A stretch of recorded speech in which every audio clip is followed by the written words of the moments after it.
Easy thing. Donald Trump became a convenient political football. As I mentioned yesterday, our efforts to positively identify the deceased individual here has been found.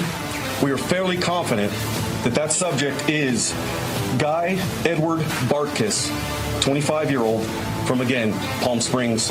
From, again, 29 Palms. You said Jeffrey Epstein committed suicide.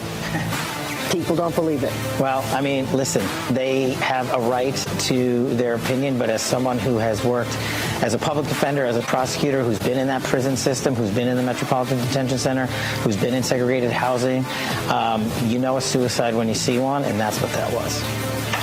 He killed himself. You want me to? I've seen the whole file. He killed himself. After a first 100 days that shook up the domestic order in the United States, Trump is now trying to shake up the world order. President Trump came to the Middle East pronouncing what you might call the Trump doctrine. There are no true friends or enemies, just economic interests. When previous American presidents talked of spreading American values, democracy and human rights, Trump offered a different vision. If you were here illegally, the administration's approach, we're giving you about 5 minutes to cooperate. If you're here illegally, 5 minutes, you're out. We're not wasting an agent who's making, a decent salary, who we train. We're not wasting 3 weeks of his time to beg you for information, for a proffer. We're not. We're kicking you out. The president has been very clear. He wants to solve this conflict diplomatically and with dialogue. And he's given all the signals. He's directly sent letters to the Supreme Leader. We have one very, very clear red line, and that is enrichment. We cannot allow even 1% of an enrichment capability. People are saying tax increases are inflationary. If taxes are inflationary, let's cut taxes. So let's get this tax bill done, bring down taxes, which, according to this line of thinking, should be disinflationary. In the first 2-3 months that we've been in the seat under Donald Trump's administration, he has sealed the border. He has stopped border crossings. So where's all the fentanyl coming from still? Where's the trafficking coming from still? Where are all the narco traffickers going to keep bringing this stuff into the country? The northern border. The northern border. Strategic uncertainty is a negotiating tactic. So if we were to give too much certainty to the other countries, then they would play us in the negotiations. At Turning Point USA, what we are doing every single day is we are dedicating ourselves and our staff and our students and our activists for a full revival of America. Get ready to launch into the future of freedom at the largest student event in the nation. SAS is back. Join thousands of fellow students ready to pioneer a bold new era for America at our Student Action Summit. And we're bringing in the biggest voices in the movement. Featuring Charlie Kirk, Tucker Carlson, Steve Bannon, Dr. Ben Carson, Congresswoman Anna Paulina Luna, Brandon Tatum, James O'Keefe, Benny Johnson, Jack Posobiec, and more.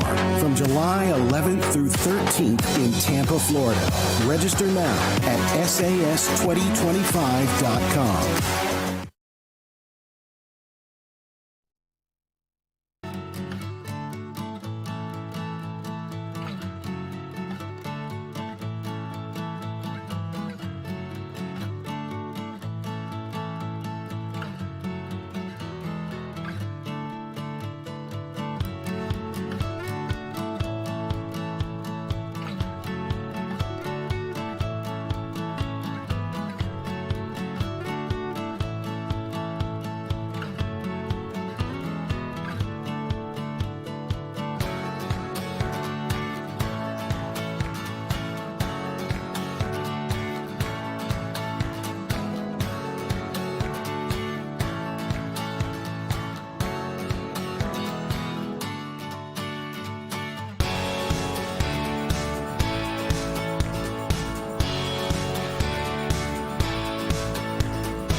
Every day, there's a battle for your mind raging.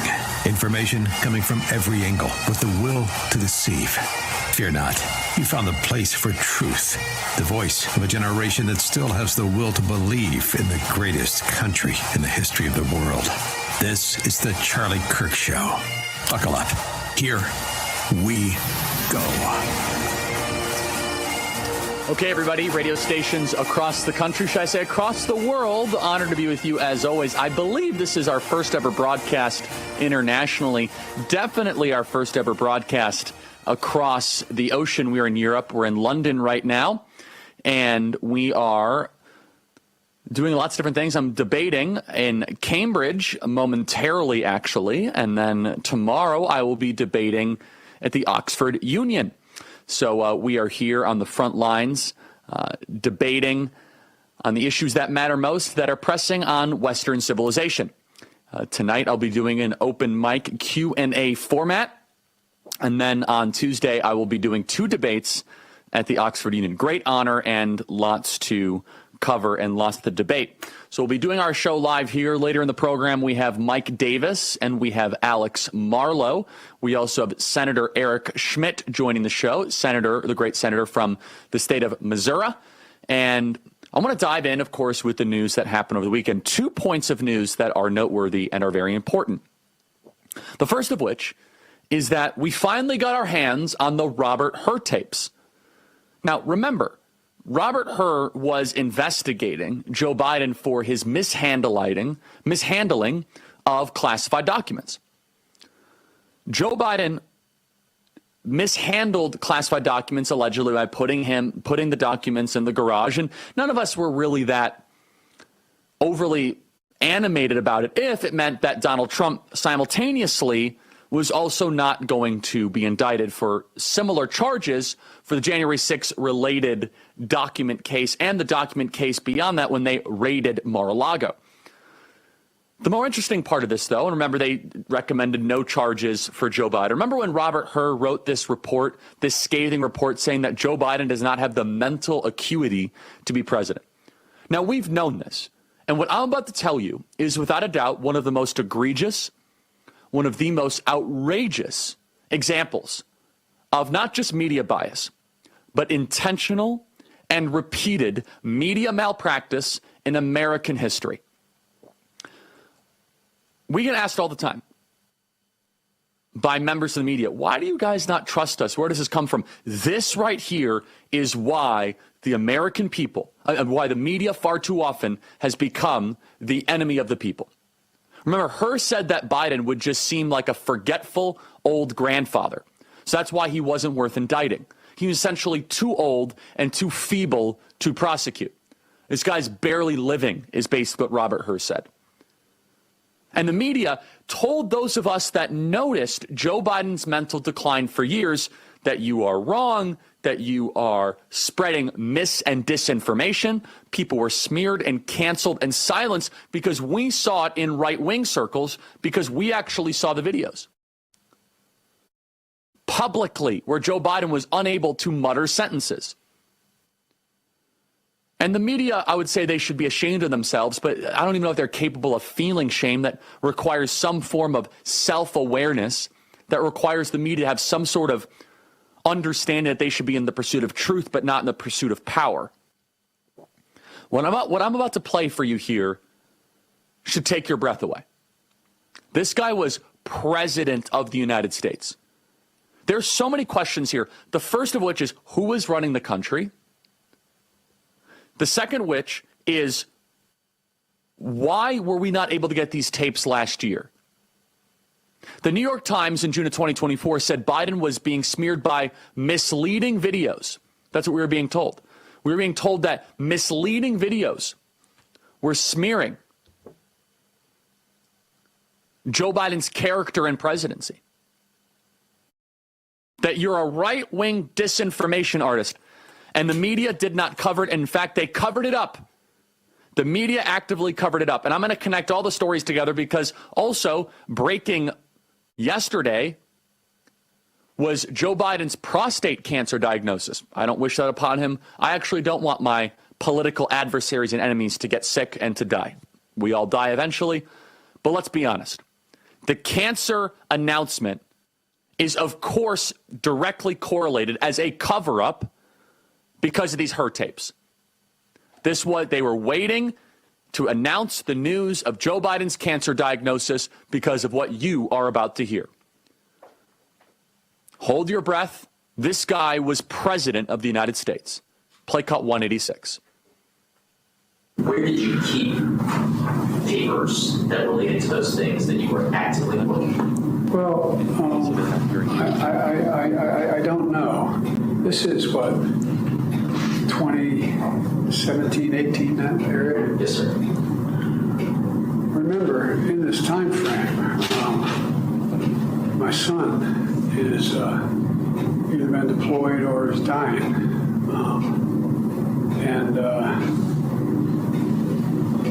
And so it was, and by the way, there were still a lot of people at the time when I got out of the Senate that were encouraging me to run in this period, except the president. Now, he was beyond struggling to hear, it was beyond struggling to say the basic timelines. This guy was president of the United States. And also, some of the media is like, well, we never knew because of these tapes. I mean, these tapes are really bad. Honestly, like, Joe Biden publicly is just about as bad as we just heard on this her tape. They knew how bad this was. But the media hated Donald Trump so much, the media hated our conservative movement so much that they were adamant that Joe Biden should continue as president of the United States regardless of the fact that he could not be president. And then, breaking yesterday, play cut 179. Breaking news out of the White House about former President Joe Biden. His office just revealed that the 46th president is diagnosed with an aggressive form of prostate cancer. So they announced that Joe Biden has prostate cancer 2 days after the Her reports. Everybody, they were running this man for re-election less than 10 months ago. They're saying that the prostate cancer has metastasized straight to the bone. Sorry to hear that. Prostate cancer is notoriously very, very slow moving. This is another one of Joe Biden's piece of conversation with Robert Hur. Play cut 196. And what's happened in the meantime is that Trump gets elected in November of 2017? 2016. All right. So, what did I have 2017 here? That's when you left office, January of 2017. Okay. But that's when Trump gets sworn in. Right. January. Correct. Okay, yeah. And in 2017, Bo had passed, and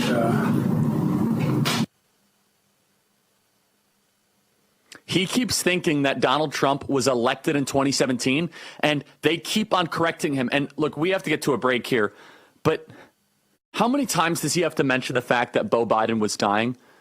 Was this just a crutch, I should say, that he was using at every corner and every single turn? Beau Biden died in 2015. We know that Joe Biden did not have the mental faculties. I said this to the face of reporters for years, and they said, oh, no, you're just a right-wing extremist. And these reporters actively covered up one of the greatest scandals in American history. Praise the Lord we were able to get through it and get President Donald Trump elected. Patriot Mobile. Think about it. Every dollar you spend is either supporting your values or working against them. In today's economy, when you spend your money matters. That's how we take back America. Patriot Mobile is America's only Christian conservative wireless provider. Switch today without sacrificing quality or service. You'll get exceptional nationwide coverage because, unlike most budget wireless providers, Patriot Mobile has access to all 3 major U.S. networks. Right now, go to patriotmobile.com/Charlie or call 972-PATRIOT to get a free month of service with promo code Charlie. Make the switch and defend freedom with every call and text message you make. That is patriotmobile.com/Charlie or call 972-PATRIOT. That is patriotmobile.com/Charlie. patriotmobile.com/Charlie. We're broadcasting here live from London. I'm going to be debating in the Cambridge Union tonight, Oxford Union tomorrow. Going to be lots of fun. Email me, freedom@charliekirk.com. We'll be right back.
Newsflash, Democrats. America is a republic, not a democracy.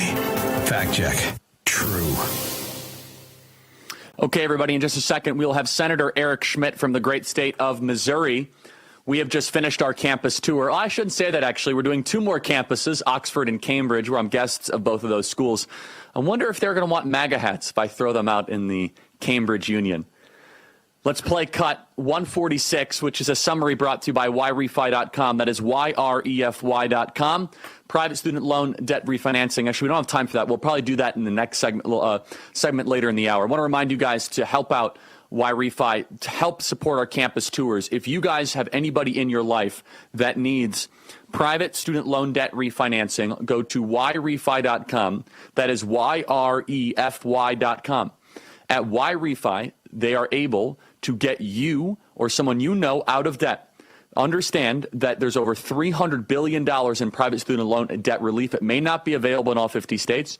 Just call 888-YREFI-34 or log on to YREFI.com.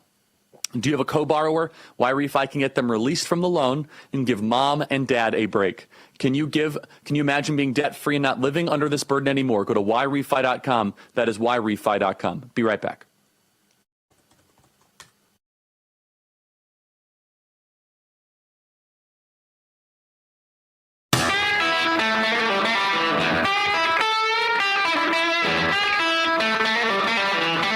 Okay, everybody, welcome back. Email us, as always, freedom@charliekirk.com, and subscribe to our podcast.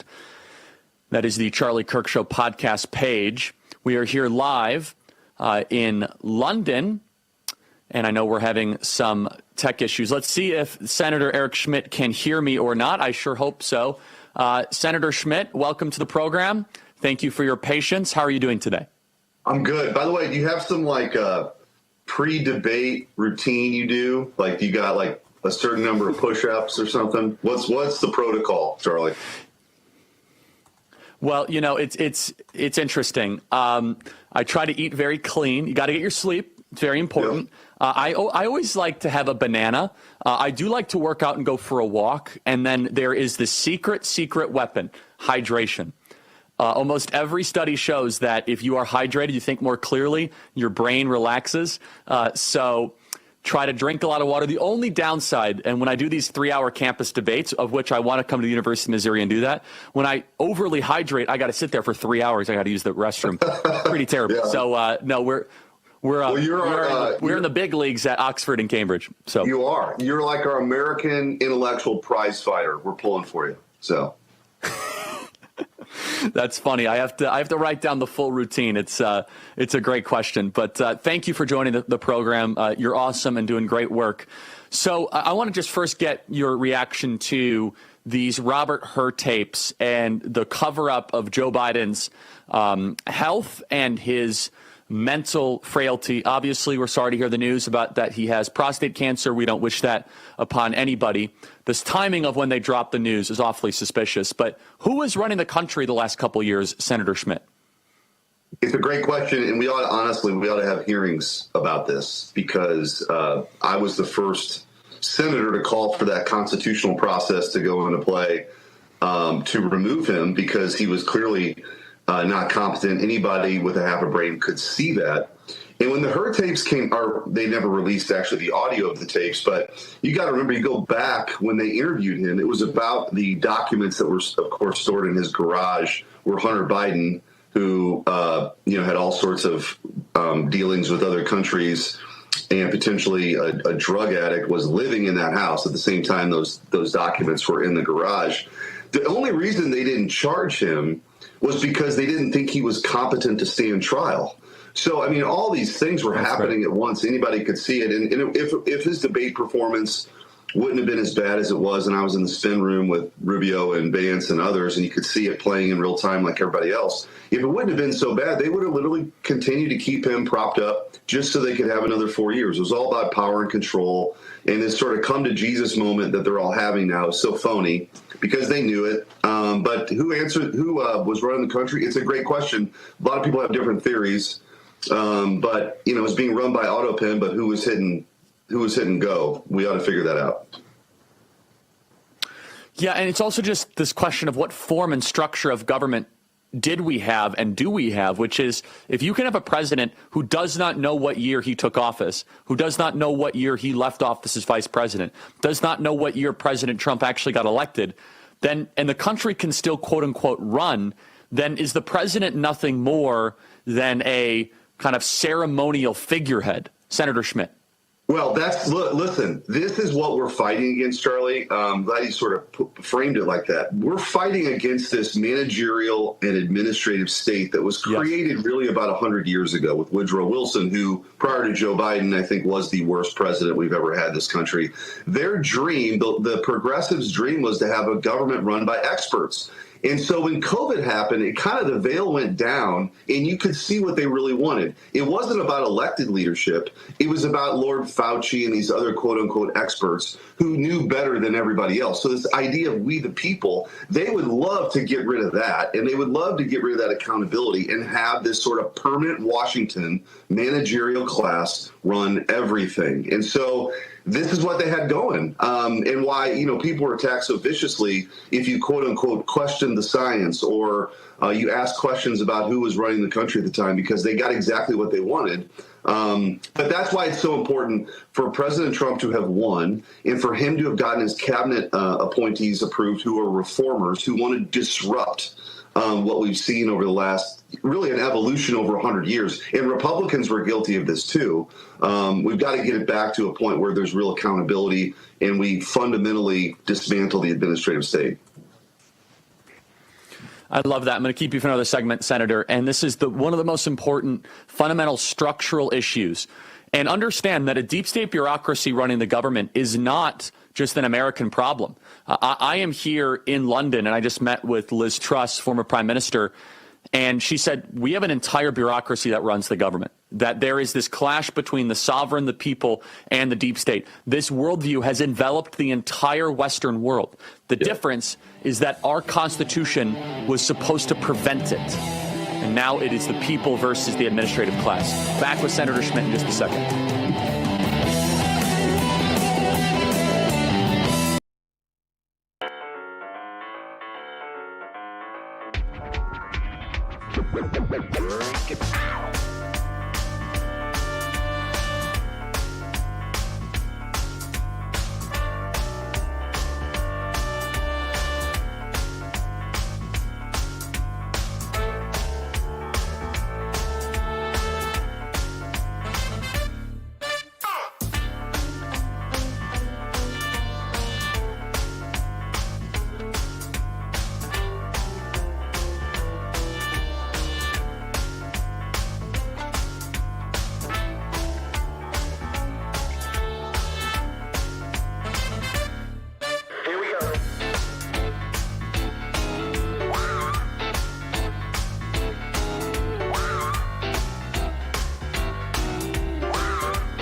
back to this Real America's Voice news break. I'm Terrence Bates. We begin with the good news for President Trump's so-called One Big Beautiful Bill. It passed the House Budget Committee overnight, paving the way for a vote before the full House as soon as late this week. First, however, the measure will face a markup in the House Rules Committee, which will consider amendments to the existing legislation. The bill had been stalled since Friday when 4 Republicans blocked it over concerns about spending cuts not being steep enough. Those 4 Republican fiscal hawks are now on board, though. Congressman Chip Roy of Texas, who was one of the holdouts, says that progress was made over the weekend, but he argues, quote, "We didn't get nearly far enough." Coming up in about 20 minutes, actually, we also talked to Congressman Ralph Norman about all of this of South Carolina, and he says that he was a holdout on Friday because there were negotiations going on throughout the weekend that had to do with proposed changes to Medicare work requirements. He also says that he wanted a larger reduction in federal medical support for able-bodied beneficiaries. Mexico's president is mourning the deaths of a couple of her country's sailors following a Mexican naval ship's crash into New York's Brooklyn Bridge. In a statement on Sunday, Claudia Scheinbaum writes, "We are deeply saddened by the loss of 2 crew members of that ship. It was a training ship and they lost their lives in the unfortunate accident there in New York Harbor. Our sympathy and support go out to their families," she says. Turbulent water is being considered a potential cause for that crash. Apart from the 2 sailors who were killed, 19 others were hurt. The collision caused the 160-foot-high ship's 3 masts to cave in. You heard it just a moment ago. The ship was visiting New York as part of a 15-country global goodwill tour. It was leaving New York, headed to Iceland. While video of the crash went viral almost immediately, New York Mayor Eric Adams says the iconic Brooklyn Bridge escaped major damage. The death toll from this weekend's tornadoes that tore through Kentucky, Missouri, and Virginia could continue to increase throughout the day as search and rescue operations continue. At last check, at least 28 people were confirmed dead. Kentucky was hardest hit with 19 deaths and entire neighborhoods flattened. That's a quick check of your headlines. I'm Terrence Bates.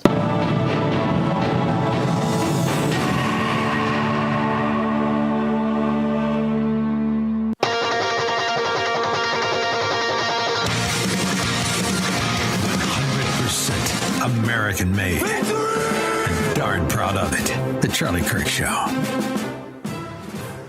Okay, everybody, I want to tell you about Patriot Mobile, one of our great partners here. Think about it. Every dollar you spend is either supporting your values or working against them. In today's information economy, where you spend your money matters.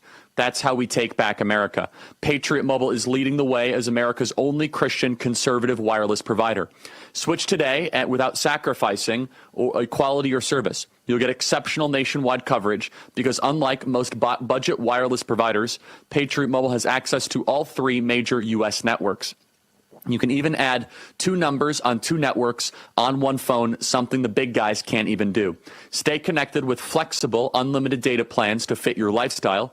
These plans offer high-speed data, mobile hotspots, international roaming, device protection, and even internet backup. Here's the best part. When you switch to Patriot Mobile, you're supporting faith, family, and freedom. If you believe in your First and Second Amendment rights, the sanctity of life, and supporting our veterans, this is where you belong. Switching is simple. Keep your number, keep your phone, or upgrade. Patriot Mobile's 100% U.S.-based team will get you activated in minutes.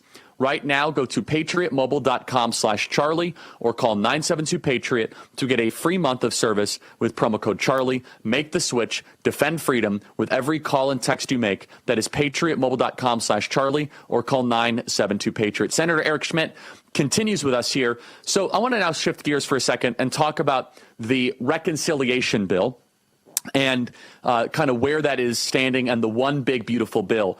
Senator, admittedly, there are so many people talking past each other right now. The White House has a certain opinion and stance, and there's so much good in this bill. I spent about 40 minutes reading this bill. It takes you longer than 40 minutes, but if you could basically get the main components of it on Friday. For example, there's an amazing thing in the bill of taxing of remittances, which will basically financially and economically make illegal immigration untenable, which is the money that people send back to their home and native countries. It's the largest investment in border security in American history.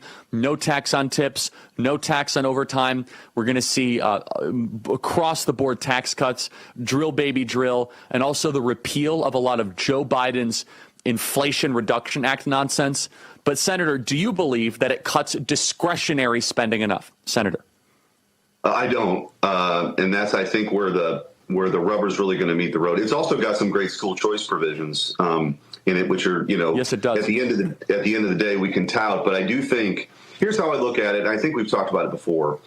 Normally, when you do an appropriations bill, or even a continuing resolution, or even these ridiculous omnibuses, it takes 60 votes in the United States Senate, right? So the Republicans that want to spend more money are hunting for working with Democrats who want to spend more money, and that's how you get to the 60 votes, and that's why spending typically continues to go up and up. This is different in the sense that you only need 51 votes in the United States Senate. So we do have a real chance to reset the amount of money that we're spending every year. That's how I look at it. It's historic to deliver on President Trump's promises. And by the way, he's talked about having a balanced budget himself. He did in the State of the Union. Now, I really believe if we're serious about spending reform here, we can get there by the end of his term, because if you just get to pre-pandemic spending levels, plus population growth, plus inflation, and you hold that line for a couple of years, revenues will catch up and you'll have a balanced budget. That's how I see it. So I do hope that they get a little bit more serious about the spending reforms over in the House. That's what I want to see in the Senate, too. And I think that's what's kind of going on behind the scenes right now. They're continuing to move that process forward. The Budget Committee passed it out, I think, last night. So this will be a big week for where the House actually lands. So all this conversation about SALT stuff, that to me, whatever. That's not a big deal to me. I know it is to people, the reps in New York and in California, but well, hold on. Let me tell you why it's not a big deal. It's not a big. It's not a big deal because Missouri largely has its act together, and you guys don't extract 10% of your citizens' income every year to fund a bloated social welfare bureaucracy. And that's where I'm not torn, but why I'm against the SALT thing, which is it's an indirect subsidy of the failed pension system of New York, the failed public sector teacher unions of Chicago. It's an indirect federal subsidy that do not make these states get their house in order. Senator, unfortunately, though, what we've seen since the SALT deduction is these states, when we got rid of it with Trump, these states did not get their act together. But you could make an argument, and I know that the New Yorkers don't want to hear it. I know the Californians don't want to hear it. But once we got rid of SALT, I think a lot of Republicans or smart people that want to pay lower taxes left the blue states, going to red states, which is one of the reasons why Arizona's getting redder and Georgia's getting redder. Again, we don't make the policy based on that, but you can make the argument SALT makes people getting rid of SALT makes people voting with their feet. What are some of the other interesting nuggets of good stuff in this bill that you want to make sure remains? Well, you've got even on the defense side, right? And so you put me in the category. I did a thing with Politico. They had me as a MAGA Republican, this American realist, as like a zoo animal they like poking. So I did an interview with them at their defense forum last week. And just said, look, the days of us being everywhere all at once all the time, it's not realistic. President Trump, I think, gave a great speech in Saudi Arabia, maybe one of the great presidential speeches I've heard. I've never heard a president articulate that vision on the world stage like he did.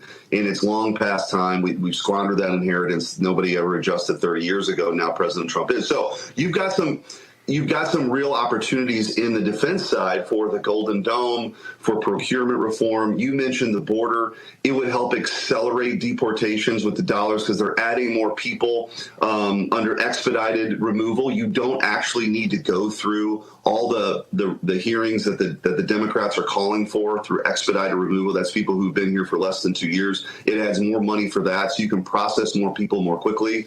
So on the border side, on the defense side, and then on the energy side, I think it really kind of ratchets up the good stuff, pulls back some of the Inflation Reduction Act stuff that was really wasteful. So all in all the stuff we want to do, that's good. But I do think there's still a lot of room to have more spending reform. So again, we just can't keep having, spending $2 trillion we don't have every year. It's not sustainable. It's just not sustainable. So I think that's where things are at right now. But there's a lot of great stuff. I mentioned the school choice You had mentioned a few of those things already. There's a lot of provisions in there that are President Trump's priorities and what conservatives have been looking for a long time, that we only need simple majorities. So if we stick together, we can get it done. But I do think we got to get serious about spending reform. So, yeah, and where would you say is the ripest for spending reform that we should emphasize? And secondly, I don't know where you stand on this. Our podcast is doing very well. Praise the Lord. We are on the higher income earner. I don't want to pay more in taxes, obviously. I think I pay way too much in taxes. But if I have to pay 3% more in taxes and you guys are able to cut $1 trillion in spending to make the math work, I don't think we should be overly ideological about it. And because the math is so compelling that if we raise taxes by 2% on high income earners, that could actually offset some of the tax cuts for no tax on tips. Is that still being entertained? I know Speaker Johnson removed it. The one thing we should be ideological about is not having America go bankrupt above and beyond all. Again, I'm not like asking Congress to raise my taxes, but I can say as someone who would see my taxes go up, I would be okay with it if we get serious spending cuts and if it gets us on a path towards a balanced budget. Is that been dismissed? Is that idea still alive? Please, Senator, your thoughts. Yeah, I think, look, the truth of the matter is, and let's just take Medicaid, for example. If you do work requirements, if you have regular audits to make sure that people who are actually receiving the benefits, and there are people, we've made a decision, and I agree with it, that people who cannot help themselves, in particular, people with, individuals 100%. With disabilities, poor kids, absolutely that should be a safety net that we need to strengthen in many ways. And I think there's efforts to do that. But people who are able-bodied ought to be working, and I don't think that's controversial. But we don't do that now. So that's one way that you could provide some savings, and I think re-secure that network for the people who need it most. But also, and Ron Johnson's talked a lot about this, if you went through individually, and I hope that we do this because we got to get this right. Like I said, I don't know that we'll get another chance in it. This is my third year in the Senate. It could be the only time in my time in the Senate we ever get this opportunity through reconciliation with the trifecta. If you just go back, we were spending $4 trillion before the pandemic in 2019. We spend $7 trillion. We take in $5 trillion. If you could just go back and say, you know what, the COVID spending, or the IRA, the ARCA money, all that stuff, ARPA money, that blew the lid off of. Let's go back. And if you look at what DOJ is doing, Charlie, a lot of what they're doing when they talk about reducing the number of employees in departments like at Veterans Affairs, they're just talking about getting back to where we were 4 years ago, right, to make it more manageable and deliver great service. So I think if you were a little bit more precise about that, there's a lot of savings that can be found. But I talked to President Trump on Saturday. I never divulge private conversations, but he's talked about this publicly. What we're seeing with some of the revenue that he's instituted with the tariffs, that is sort of a part of this calculation too. And ultimately, the vision is to get to a place where we have external revenue to the point where you can eliminate the income tax for people making under $200,000 a year. That's a massive shift. So we talked about this progressive form of government that was really instituted 100 years ago. President Trump's going after all those assumptions, right? He's saying that the income tax, as it's been created and evolved over 100 years, really punishes work and working families.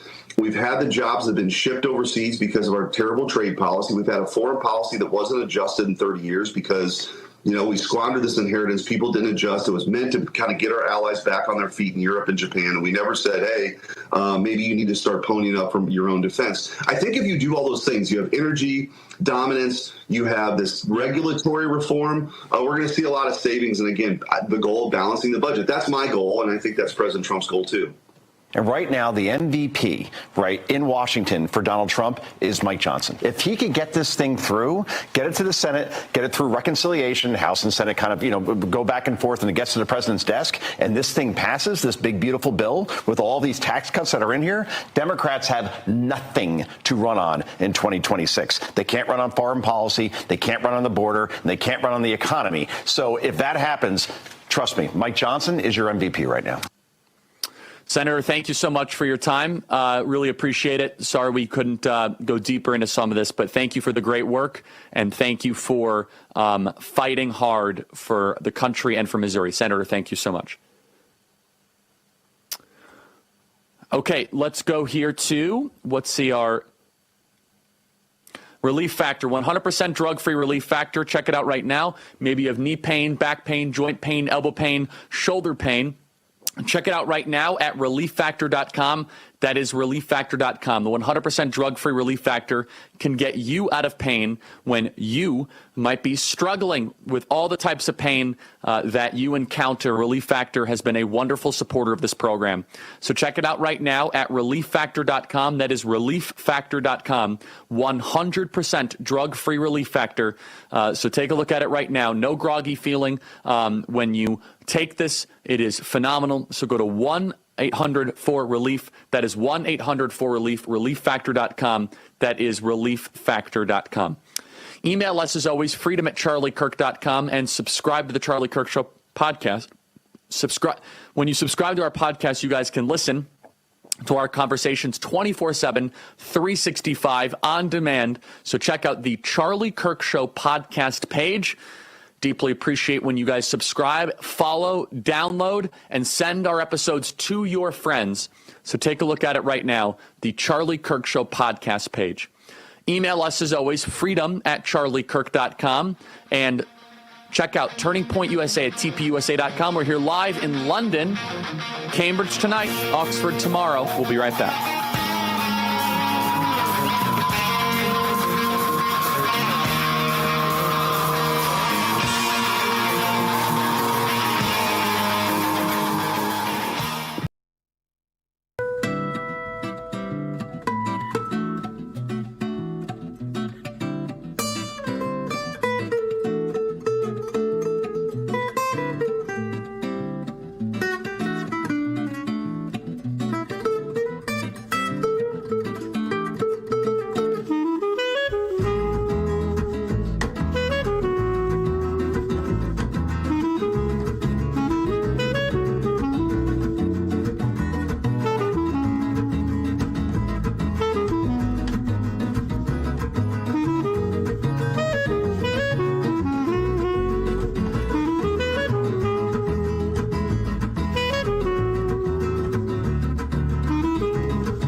You're listening to the future of America, and the future is bright. Here is Charlie Kirk.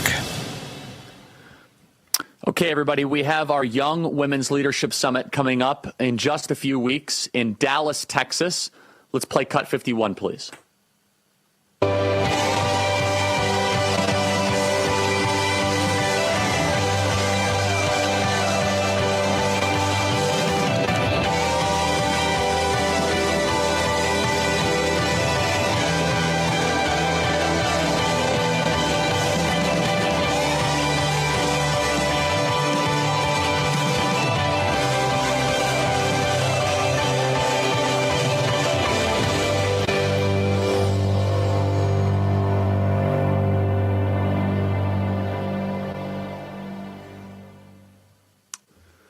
That is the Young Women's Leadership Summit. YWLS 2025 is the website, YWLS2025.com. That is YWLS2025.com. Amazing speakers. We're going to be broadcasting live from there, including my wife, Erica, will be speaking there. We have Alina Habba, we have Alex Clark, we have Tulsi Gabbard, Brooke Rollins. Amazing, amazing speakers. Go to YWLS2025.com. Be right back.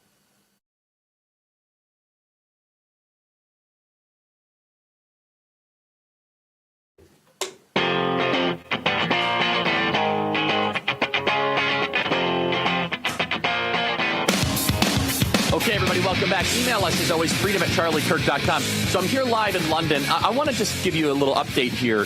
There's some really exciting things happening, and simultaneously, there are incredible troubling things. It makes me, every time I come to the UK, I'm just so thankful to be an American. They got so many problems here, and they have cultural problems alongside political problems.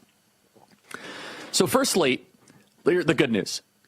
Some of the by-elections here in London, Nigel Farage's Reform Party is doing very, very well. Everybody I'm talking to who knows what is going on in British politics, they're saying Nigel Farage is the favorite to become the next Prime Minister of the UK. They say the Reform Party is ascendant. They say that the old Conservative Party is dead, and they were not conservatives at all. And the Reform Party is the new opposition party, that they are gaining momentum, they are gaining strength. And honestly, we are Nigel Farage's biggest fan as they are trying to continue to do that. So straight from the front lines here, there is a movement that is afoot. But what is needed here is the grassroots. And we just sat down with Liz Truss and her team. We were talking about this. She was the prime minister back in 2022 for a little while. And there is a fundamental issue in the UK. And it's both a cultural one and it is a political one. The United Kingdom, Britain, England gave us our free speech ancestry. Free speech came from the UK. The UK has decided to no longer embrace a culture of freedom of speech or dialogue. They have the misinformation and disinformation police. Did you know that 30 people a day, according to the Telegraph, are arrested for inflammatory social media posts? Knocks on your door. 30 people a day in the United Kingdom. Do you know that Britain had the same GDP per capita as the United States of America in 2008? Now the UK is substantially poorer than the United States of America as a GDP per capita. The UK embraced this nonsense of a nation of immigrants. Do you know every part of the UK except London is behind our poorest state in America, Mississippi? And we love Mississippi. It's just the poorest state. Every single part of the UK. The UK is a very, very poor country with a very, very rich city, London. The rest of the UK is extremely poor. There is an opportunity here, but to be perfectly honest, if you do not have a culture that embraces freedom of speech, that embraces dialogue, then you're not able to solve your other political problems. It is a first principle truth. If you are not able to complain, call out, challenge power, if you're not able to persuade people, if you're not able to ridicule your leaders, then how are you actually ever going to fix all of the other problems? In fact, I was just driving in a car and I said to my driver, I said, you've imported way too many Muslims into this country. And they're like, did you just say that? I'm like, yeah, you guys have way too many Mohammedans in your country. You see, they're thinking it, but the spoken word is what's important. Because they're afraid that they might get a knock on the door, or it's very unseemly from British standards to say such things. They're a little gun shy. Free speech is a cornerstone of a vibrant country. And I'm sorry, when I'm walking down to Piccadilly Square and every other shop has Arabic, when I go see a cafe and every woman is fully in a hijab, that's not Britain, that's something else. You might want that. You might think that's a good thing, but it's something else. That is not the United Kingdom. The spoken word is the catalyst for creation. God spoke creation into being. Speech is powerful. In the beginning was the word, as it says in John 1, which is the logos. It is the spoken word, not the thought, not just the internalized truth. You must speak it and it becomes material reality.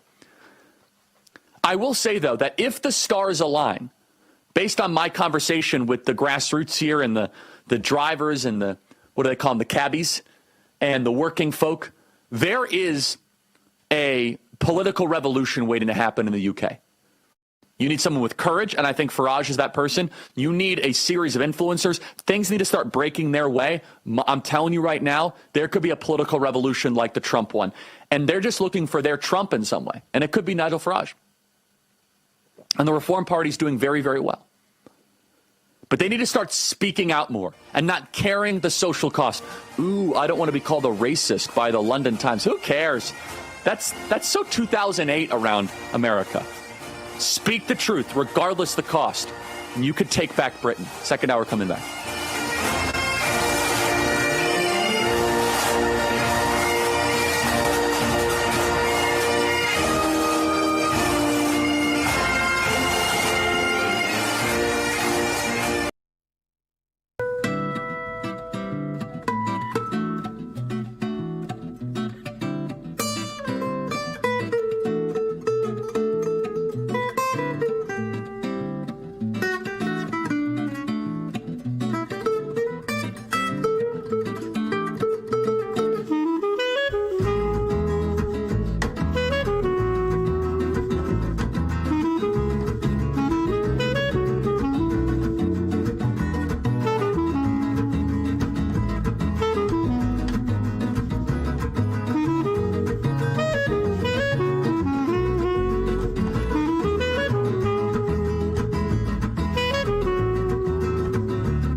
America's Voice family. Are you on Getter yet? No. What are you waiting for? It's free. It's uncensored. And it's where all the biggest voices in conservative media are speaking out. Download the Getter app right now. It's totally free. It's where I put up exclusively all of my content 24 hours a day. You want to know what Steve Bannon's thinking? Go to Getter. That's right. You can follow all of your favorites. Steve Bannon, Charlie Kirk, Jack Posobiec. And so many more. And the best part? You can watch Real America's Voice right there on Getter. Live.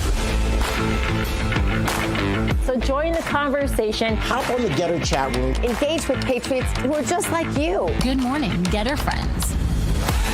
We're breaking news, we're delivering the truth, and we're doing it on Getter every single day. So don't wait. Download the Getter app now. Sign up for free and be part of the movement. It isn't just an app. It isn't just a social media platform. It's a community.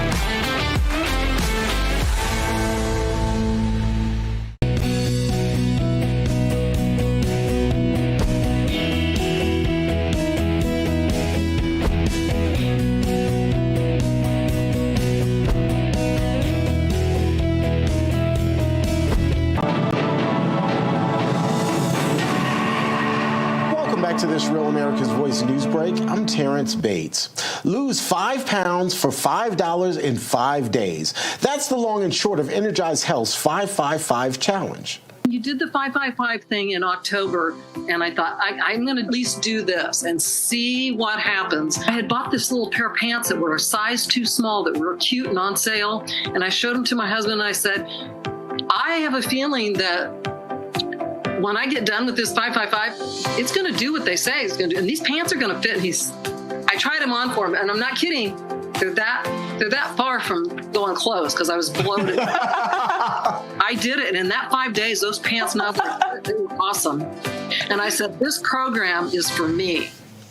All right, I see you smiling there. John Jubilee, the founder of Energized Health, joining us. When you see those sorts of people coming on and saying, hey, look, this worked for me, it must put a smile on your face because I'm seeing it right there. Well, it really does, Terrence. And come on, man, it's summertime, right? We're coming into summer, man. It's that bathing suit. It's that bathing suit weather.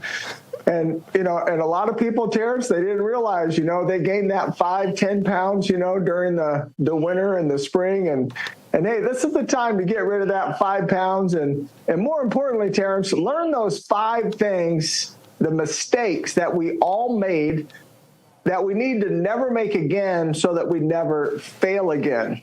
So that's what we want to do, Terrence. We want to help people, guys. And you don't think 5 pounds is that much? Come on, that's 5 pounds of fat.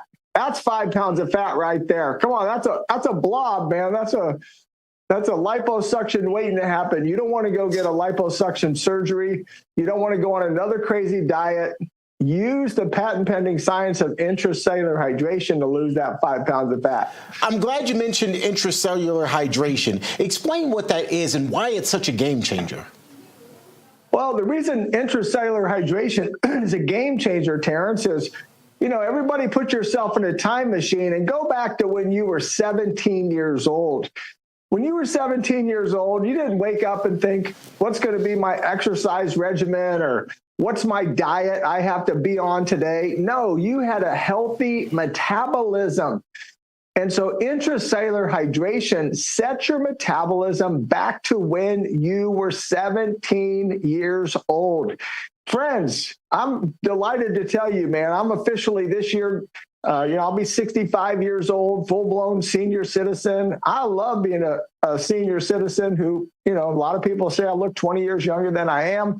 Why? Because I have a reset hypothalamus and metabolism. But more importantly, you can reset your hypothalamus and metabolism. You can use a scientifically proven protocol, guys, and that's why we give you a little taste of it for 5 days. You can get that metabolism, that vitality, that energy back that you had when you were 17 years old, no matter where you're at today. And you say it really can start in just 5 days, that short of a time. Well, it is. And you know what, Terrence, we showed, testimonials, here with you and Charlie Kirk of people that in 5 days, they lost 2 of these. They lost 2. We guarantee they'll lose 1. But sometimes, Terrence, people will lose 2 of those. They're not losing any water. They're not losing any muscle. They only lose fat. So, guys, anybody that tells you weight loss is a good thing. 99% of all diets, Terrence, the first 10 pounds everyone loses is water. That's not healthy. You're less healthy, but you weigh less. This is the way to lose your fat, gain your muscle. Guys, it's $5 to change your life, get your health and your life back for $5. Come on. And it starts today. Is that right? The latest 555 challenge starts today? It does, guys. You can go sign up today. It's my555challenge.com, my555challenge.com. It's $5, guys. Make a little investment in yourself. Check it out. You got nothing to lose except this. That's all you can lose. Boom, gone. Yeah, unfortunately, I've got too many of those around the midsection. John Jubilee, always good to see you, my friend. My555challenge.com is where you need to go in order to get more information and to sign up. Again, it's right there on the bottom of your screen, my555challenge.com. Go ahead and get involved and lose that 5 pounds that John was talking about. We appreciate you being here with us. I'm Terrence Bates.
Okay, everybody, welcome back. Email us as always, freedom@charliekirk.com, and subscribe to the Charlie Kirk Show podcast page. We are here live in London. My friend and all the way great American Alex Marlo joins us. Alex, welcome to the program.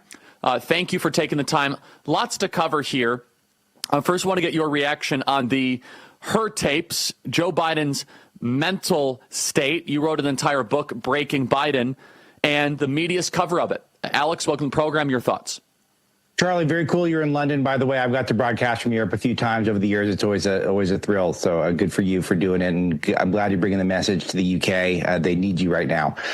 So I got a contrarian take on all this. And I think the Her tape reveals what we already knew about Biden, and that has been the whole saga here that I'm kind of blown away that I don't feel like a lot of people have shared the same point of view.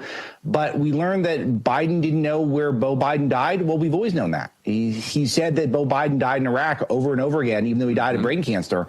So there's no cover up here. We all knew this. We were all told this over and over again. It's just that the media didn't seem to care until 5 minutes ago, where they were trying to scapegoat Biden for their entire collective failure to beat Donald Trump in the 2024 election.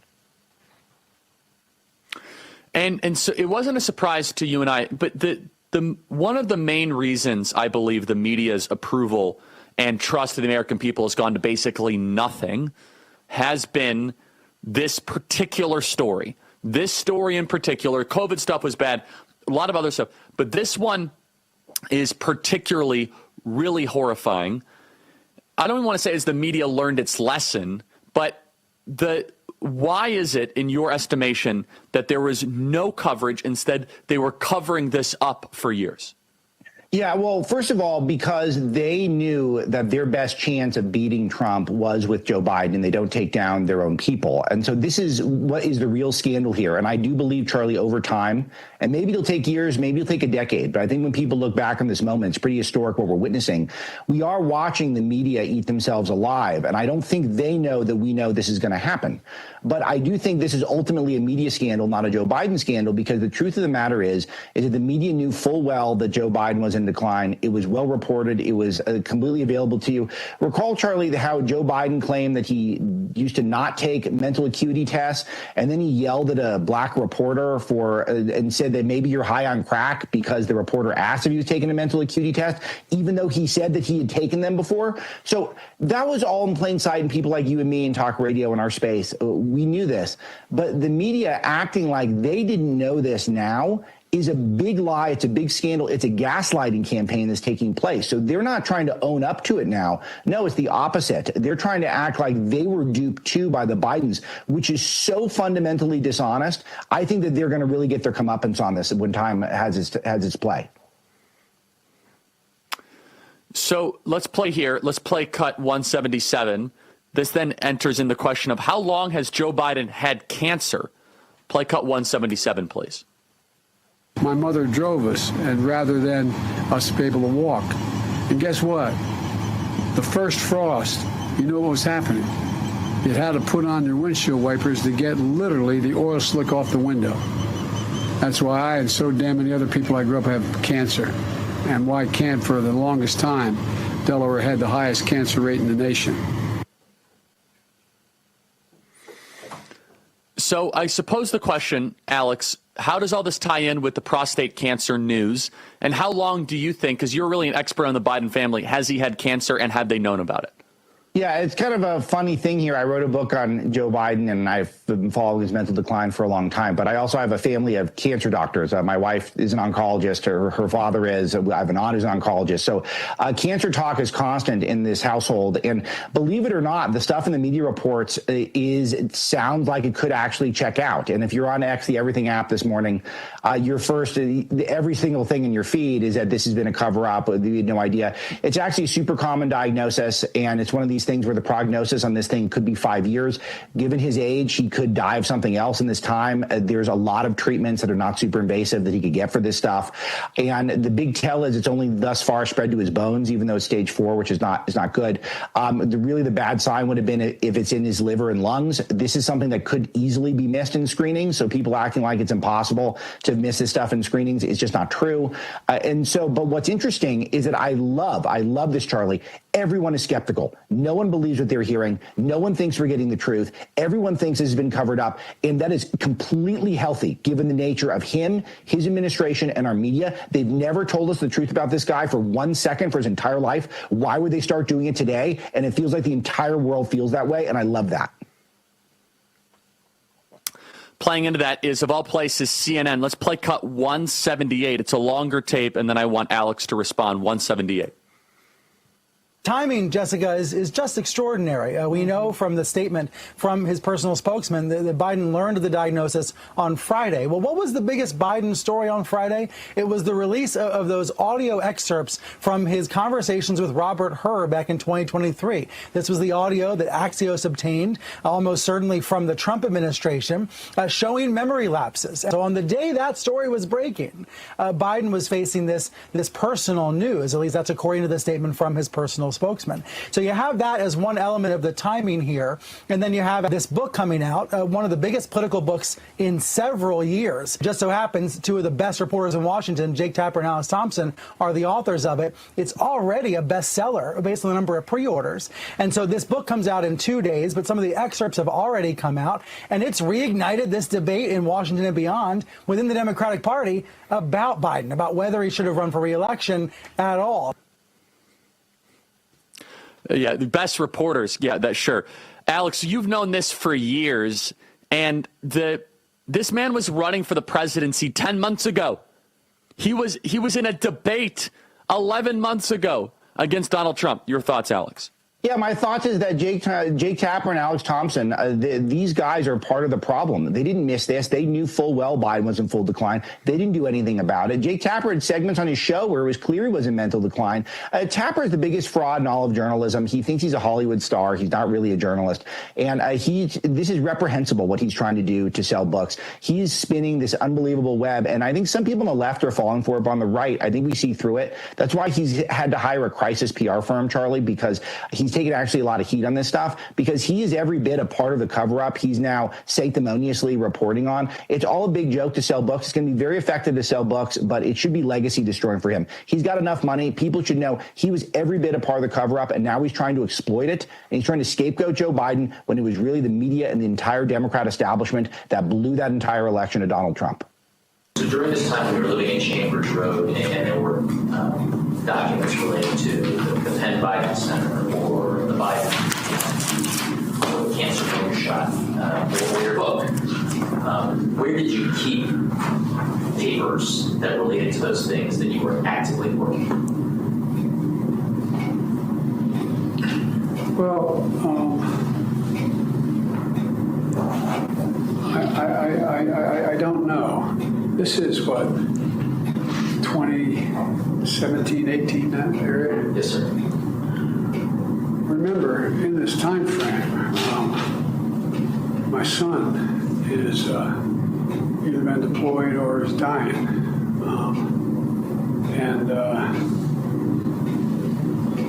And so it was,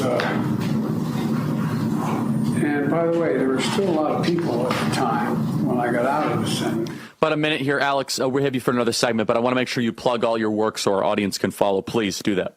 Oh, thank you. Well, really relevant today is Breaking Biden. I mean, my last book, a lot of quotes in here will blow your mind given the nature of the conversation today. I wrote it 2 years ago, and if there's any doubt that he was in mental decline, well, just read the book. We all knew it, as a matter of fact, years ago.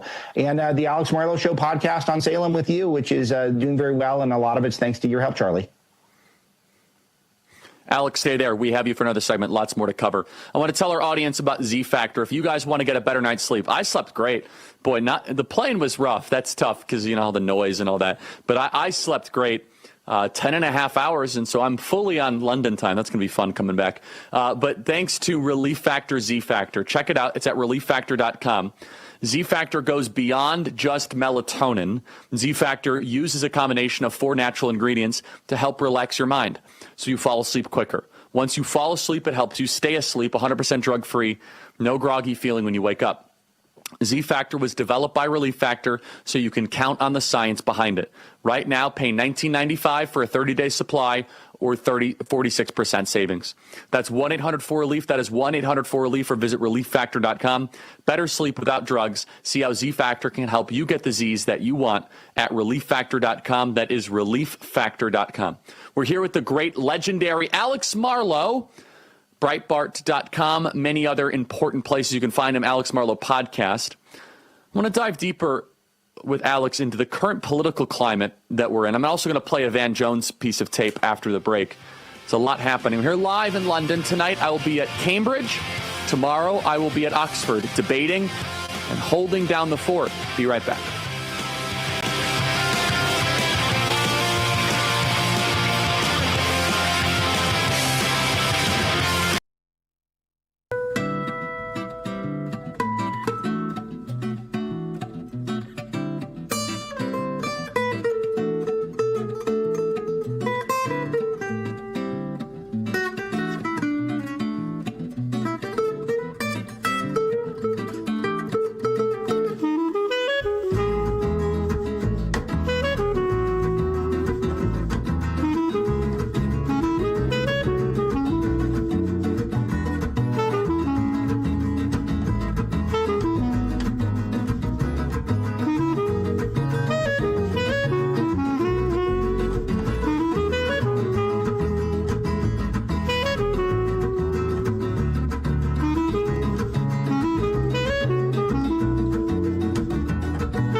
Researchers than the CDC. Yeah, may not be saying much. It's the Charlie Kirk Show.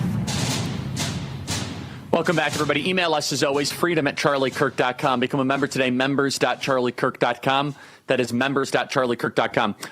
Yrefi is the sponsor of our campus tour, and you can go to yrefi.com to get your private student loan refinancing. Look what they help make possible. Play Cup 146.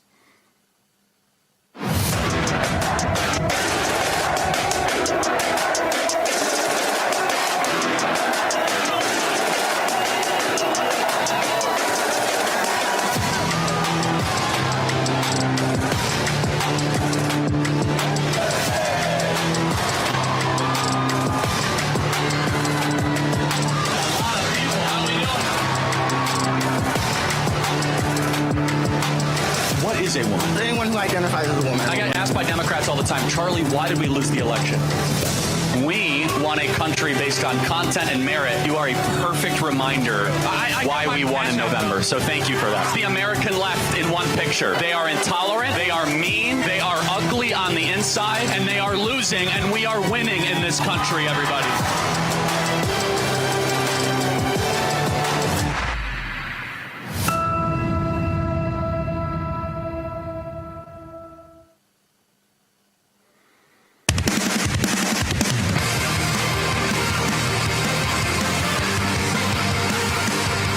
Okay, everybody, welcome back. Email us, as always, freedom@charliekirk.com. Alex Marlo continues with us. Let's play Cut 200. There are people who knew and said nothing. And that is a crime against this republic. And I think the Democrats are going to pay for a long time for being a part of what is now being revealed to be a massive cover-up. Alex, do you think that there is long-lasting, well, there should be, but do you think there will be long-lasting political consequences? I do think that the American people will no longer trust what the media and what high-level Democrats say about anything because of this story. Alex Marlo. Yeah, I think so. And I think the media really thinks that they can get off scot-free on this by just blaming Joe Biden, scapegoating Joe Biden. I think that's the plan here. That's what they want to do, is that Biden and a small team of people who are going to be politically irrelevant, they're the only ones responsible. I think it's going to backfire, and I think the entire media establishment is going to have hell to pay for this. I think the public's not going to trust them. I think it's already happening. They think they're helping their own cause. I think they're hurting their own cause here, and that's glorious for us. I'll tell you, Charlie, I spent some time over the weekend. I went to a famous prep school in Beverly Hills, and I was talking to a lot of the people there at a reunion over the weekend. A lot of these people very active in Democrat politics, connected with big people in Hollywood and in the Democrat apparatus. They're completely demoralized. They know they have no one to go to. They have nothing nice to say about their bench. They are completely on their heels right now, on their back feet, and they are downtrodden. When they saw me roll up, their faces sink because they know we're ascendant, and it is great news right now what's happening for us. It's a huge opportunity that we cannot blow ourselves. Yeah, so talk more about that, contextualize it, because we as conservatives are always thinking that the left is in a power position, they have a plan and they're ready to go. And I think that we on the right are usually victim of, I don't want to say overestimating, but thinking that there's always a conspiracy behind every left-wing decision, which sometimes there is, by the way. Sometimes there is, but not all. It's a good default. But but what you're saying, though, and again, when I talk to Democrats, I get the same sort of, the best term I could use is demoralization. They're just demoralized, as if they're like the Buffalo Bills after losing, what is it, the fourth or fifth Super Bowl in a row? Was it 4? Right. After the fourth Super Bowl, they're like, come on. I mean, how many more times do I have to do this? And do you feel as if the Democrat Party in their primary selection, you think about it, Hillary Clinton, Joe Biden, Kamala Harris, those are 3 very safe picks that were not really done, quote unquote, using Democratic means. Bernie Sanders won the primary in 2016. Is that going to change? Will the base of the Democrat Party roar? And how should we react to it? So this is such an important question. It's one of the most important questions that you can ask. And that 2016 primary absolutely was rigged for Hillary Clinton by the Democrat apparatus. Charlie, we can talk about that at length, maybe at another show. But I want to caveat what I'm about to say, that Bannon's got the right approach. We have to stay in a war footing. We cannot act like this is peacetime. And if you want to defeat lawfare, there's only one way to do it, and that is to win every single election. That's it. That is the number one way to do it. That said, things are looking good. Our bench is looking really dynamite. The names Vance, Rubio, et cetera, come to mind, and there's so many others. But their bench looks very weak, and they know it. They know it's weak. And so they're going to try to have to find someone who's probably unfamiliar to this audience to lead the party. I'm not talking about just being a nominee in 2028, but just to get some momentum and some energy. But they do not have a mainstream person who is firing up their base, and they all know it now, and they're all looking around like they have no idea what to do. And so that's, I think, why they've got all this time to complain about Joe Biden when they're realizing they're actually complaining about themselves. About a minute remaining here. Lots of news about the big, beautiful bill. What would you say is the status of that? What do you want to see happen? 1 minute remaining. Alex Marlo. Yeah, I like a lot of the stuff in it. I'm rooting for the bill. I wish there were more cuts, but I think that it's essential to President Trump's agenda that it gets through. But obviously, I would like to see the cuts codified. It feels like a lot of the spending takes place now and the cuts later. It's very dangerous. We're playing a dangerous game in this country in that regard. But we've got to get this agenda going. So I am rooting for it to pass. I'm just hoping it's the best version humanly possible before it does. But I like a lot of the stuff in it. I know that in your first hour, you're talking a lot about it. And people should listen to that if they're only catching this one. But it is. I'm optimistic, but I want more cuts. The best element of the bill that is not being discussed is the tax on remittances. That is the funding mechanism that makes illegal immigration possible. Do you want to riff on that for 30 seconds, Alex? Absolutely. This is something where Trump's presidency is already historic because he's doing everything to disincentivize more illegal immigration. Charlie, if he does nothing else but play golf for the other 4 years, if he continues to do this where there's not going to be any new border crossers whatsoever, that's already an A presidency for me. I totally agree. I hope he continues to do all the great stuff he's doing and more, but that for me is my number one, and he's already doing it at a pace none of us could have even anticipated, even his biggest fans. Well said. Alex, great work. Thank you so much. Come back soon. Thank you. Thank you, Charlie. Mike Davis joins us next. A lot of confusion about the Supreme Court. Mike Davis offers some needed clarity. Stay right there.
Voice News Break. I'm Terrence Bates. There's good news for President Trump's so-called One Big Beautiful Bill. It passed the House Budget Committee overnight after failing in that same committee on Friday.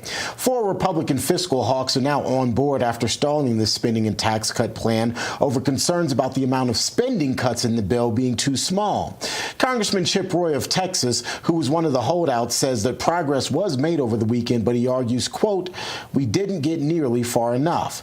Some estimates have the measure adding as much as $5 trillion to the national debt. That's part of the reason the Moody's credit rating service says it downgraded the country's credit rating from the highest possible level. Moody's blames the federal government's budget deficit and rising costs of rolling over existing debt during the current era of high interest rates. Treasury Secretary Scott Bessent dismissing the move, though, saying the Trump administration has a plan in place to boost the overall economy. We've been trying to bring down the spending, and we are going to grow the revenue side. So we are going to grow the GDP faster than the debt grows, and that will stabilize the debt to GDP, which even Secretary Yellen and I agree is the most important number.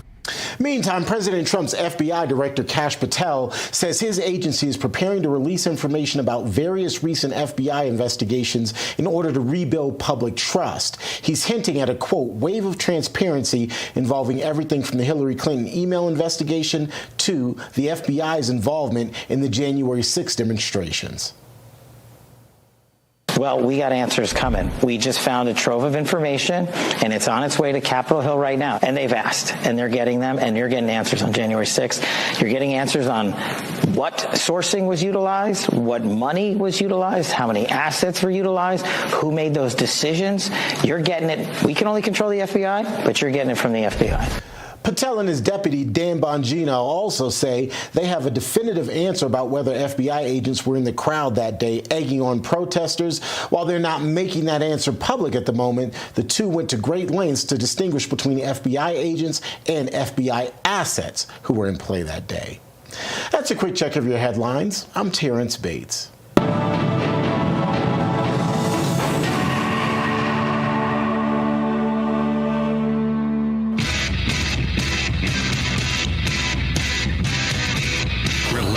In spirit.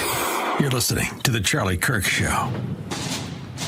Welcome back, everybody. Email us, as always, freedom@charliekirk.com. The Herzog Foundation is a wonderful way that you guys can help educate your children. Go to Herzog Foundation.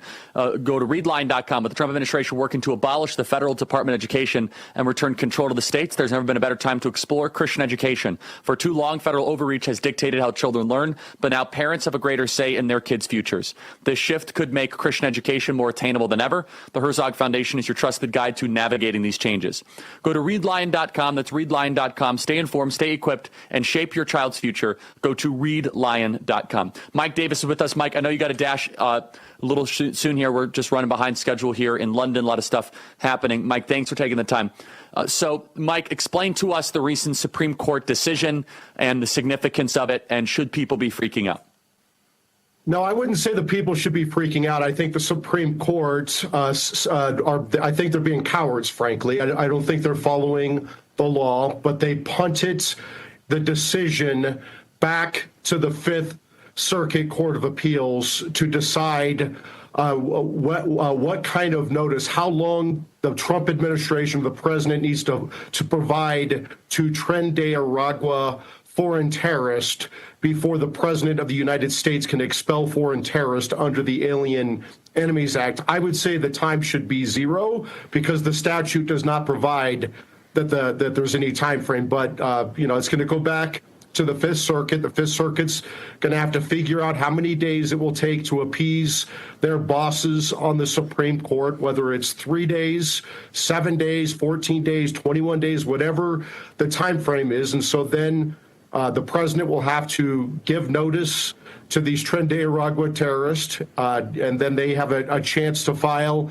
a habeas petition during that time frame. If they file a habeas petition, I guess the Fifth Circuit's going to have to figure out whether it goes to a district court or it goes to an executive branch immigration judge. It's unclear, probably through the district court, and then who knows how long that will take, who knows the number of appeals. I would say to these Supreme Court justices, It's very hard to be a general, and it's very hard to be a senator, and they're not very good at it. So maybe they should just stick to their day job of deciding cases and controversies of the parties properly before them with redressable claims. Nothing more, nothing less. That's their Article 3 power.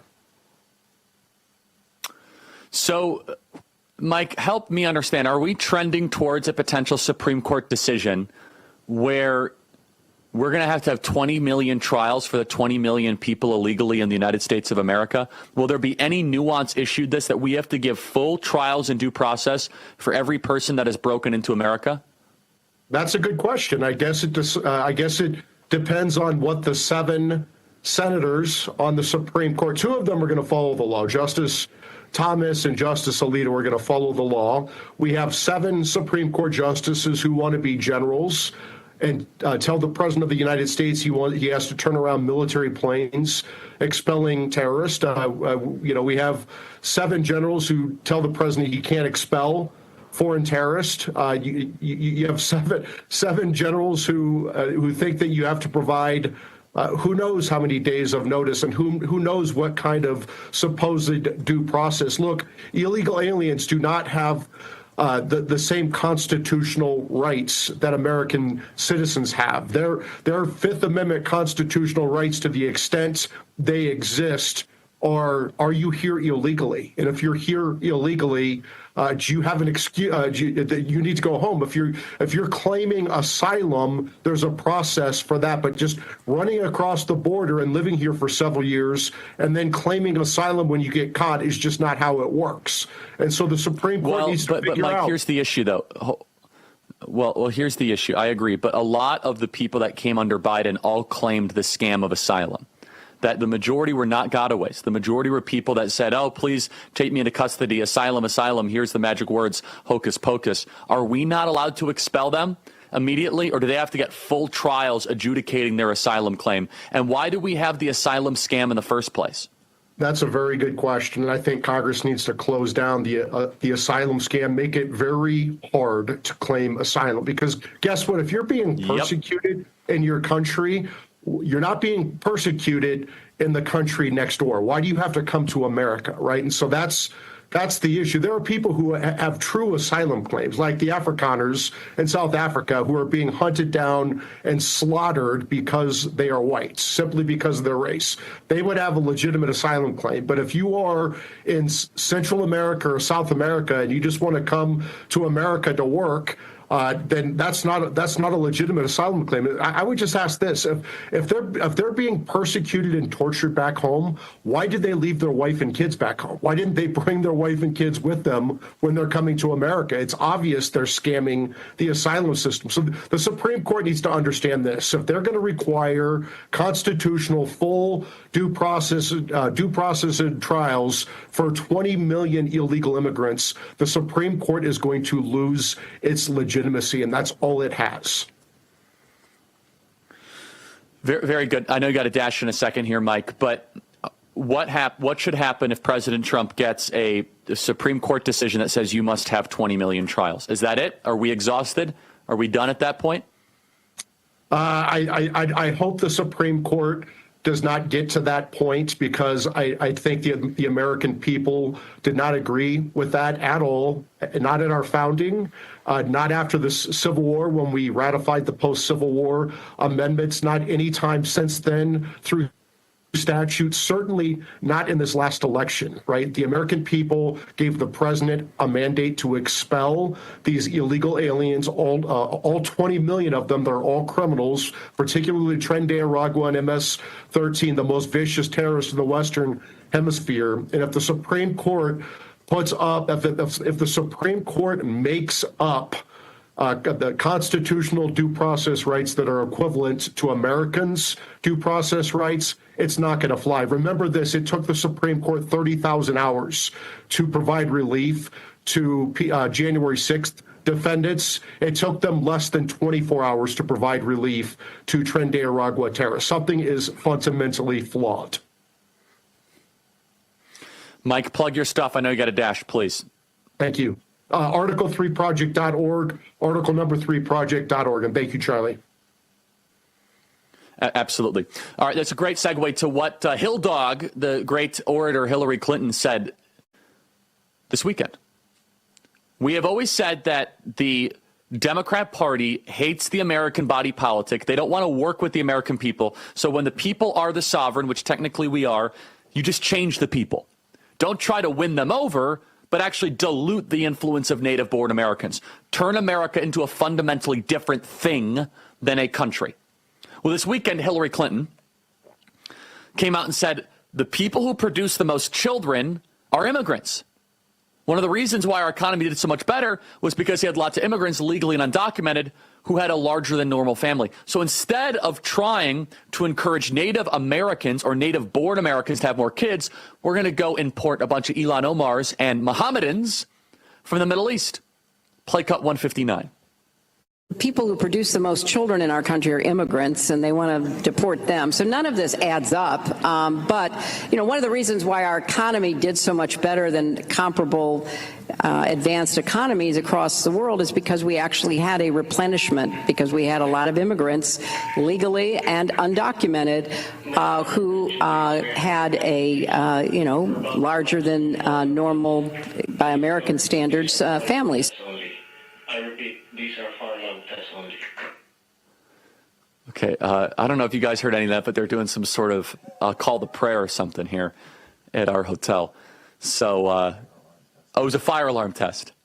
It sounded like a call to prayer. So see, there you go. It's great. Just great.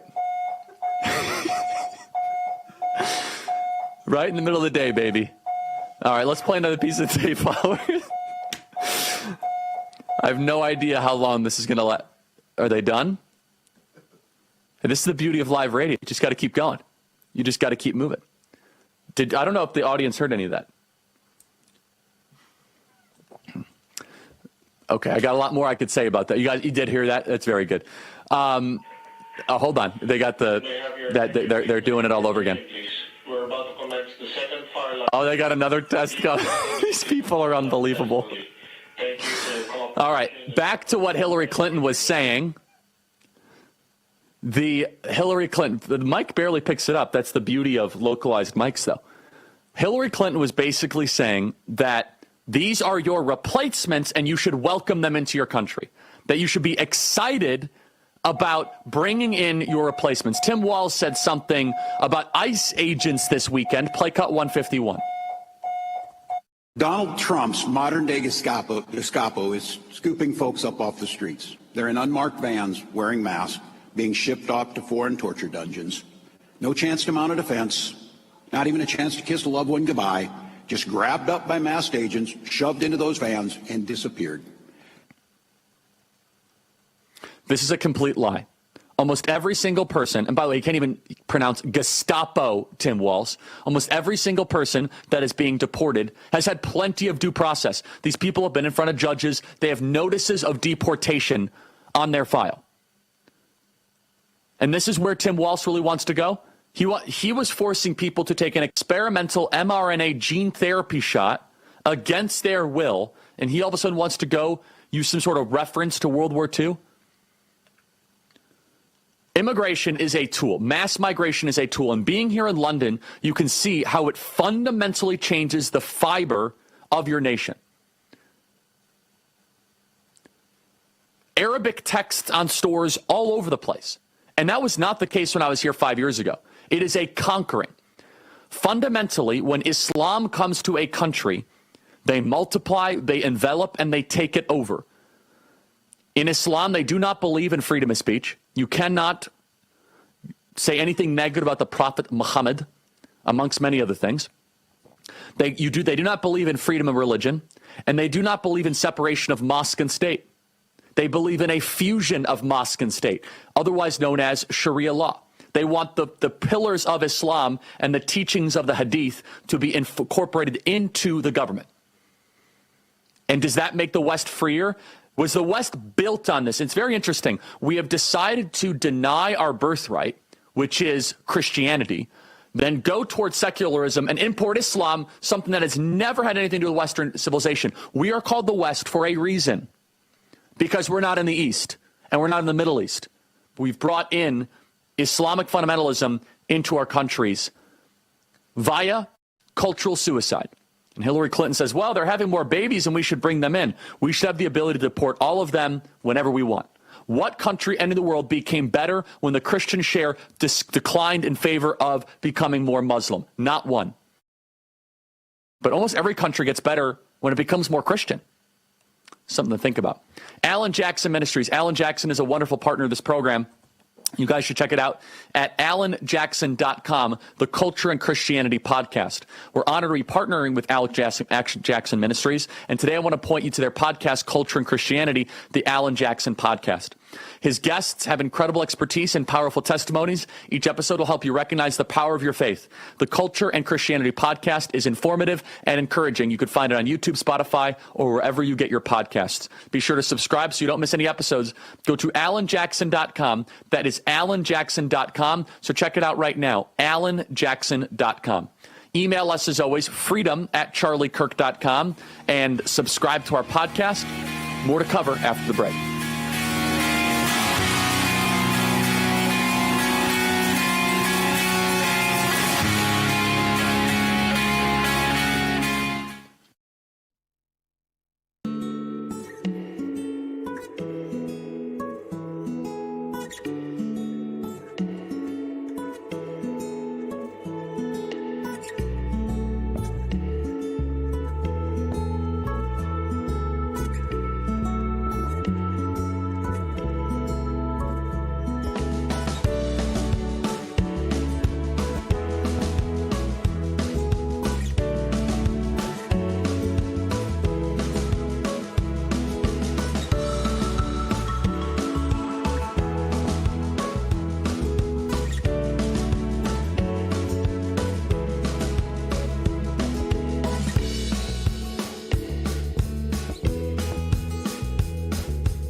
Relentless in spirit. You're listening to The Charlie Kirk Show. Okay, everybody, welcome back. Email us, freedom@charliekirk.com, and subscribe to the Charlie Kirk Show podcast page. The podcast is doing very well. In fact, it's amazing how viral we are. Here I am in London. We're having dinner at a nice restaurant, and people are calling me over to their table because they follow us on social media in England, in Europe. They say we're a big phenomenon all over Europe. This is a global movement, everybody. It's really incredible. And you guys can listen to the Charlie Kirk Show podcast page. I'm going to be very interested to see the response we get at Cambridge. And tomorrow I am off the show, tomorrow and Wednesday. In fact, but tomorrow I'm actually going to be helping throw to some of our interviews that we've done. We have a great interview with the Spells from GoodRanchers.com. And also we have a very important interview as well. Who is our other conversation that we have? I'm trying to think. It's not Bill Federer. It was somebody else. Oh, Barack Lurie. That's right, with Barack Lurie. That's a really good conversation about atheism. But to go all the way on the other side of the world and to have people that say, oh, yeah, follow your stuff and asking for pictures, it's pretty awesome. Email us, freedom@charliekirk.com, and subscribe to our podcast. Be right back.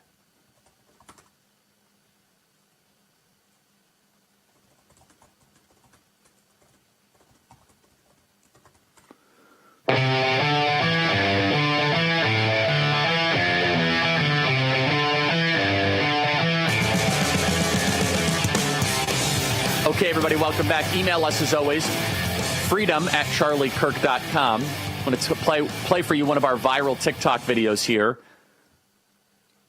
Let's go to cut 145. I'm Nala Ray. I was one of OnlyFans' top models for the last 5 years. I have a message to men, and then I want you to give a message to women. Men, if you are consuming OnlyFans, it is no different than you going out with a prostitute every night. The only difference is that you guys get to hide behind some screen. You are contributing to the dehumanization and delegitimization of millions of young women that are nothing more. You are supplying the demand of the new online sex trade, and you need to stop doing it and repent in front of God for contributing to this awful cancer of selling your body for cash online. Amen. That is my message to men. What is your message to women that sell their bodies online? Honestly, you're so much more worth it than that. I don't know who hurt you in your life, if you have daddy issues, mommy issues, but you were made for so much more in the eyes of God. You are fearfully and wonderfully made, and that is it. That video has over 14 million views on TikTok and counting. What does a mechanic owner, an auto shop owner in Georgia, a taco restaurant owner in Arizona, and a life-saving medical innovator in Tennessee have in common? Well, they're on TikTok. Go to TikTokeconomicimpact.com. That is TikTokeconomicimpact.com. 74% of businesses on TikTok say TikTok has allowed them to scale their operations, increasing sales, and expanding to new locations. If you small businesses thrive on TikTok, learn more about TikTok's contributions to the U.S. economy at TikTokeconomicimpact.com. That is TikTokeconomicimpact.com.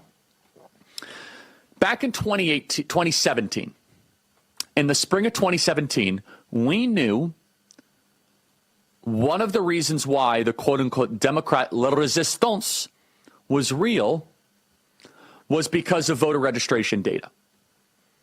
There's a lot of things you can fake.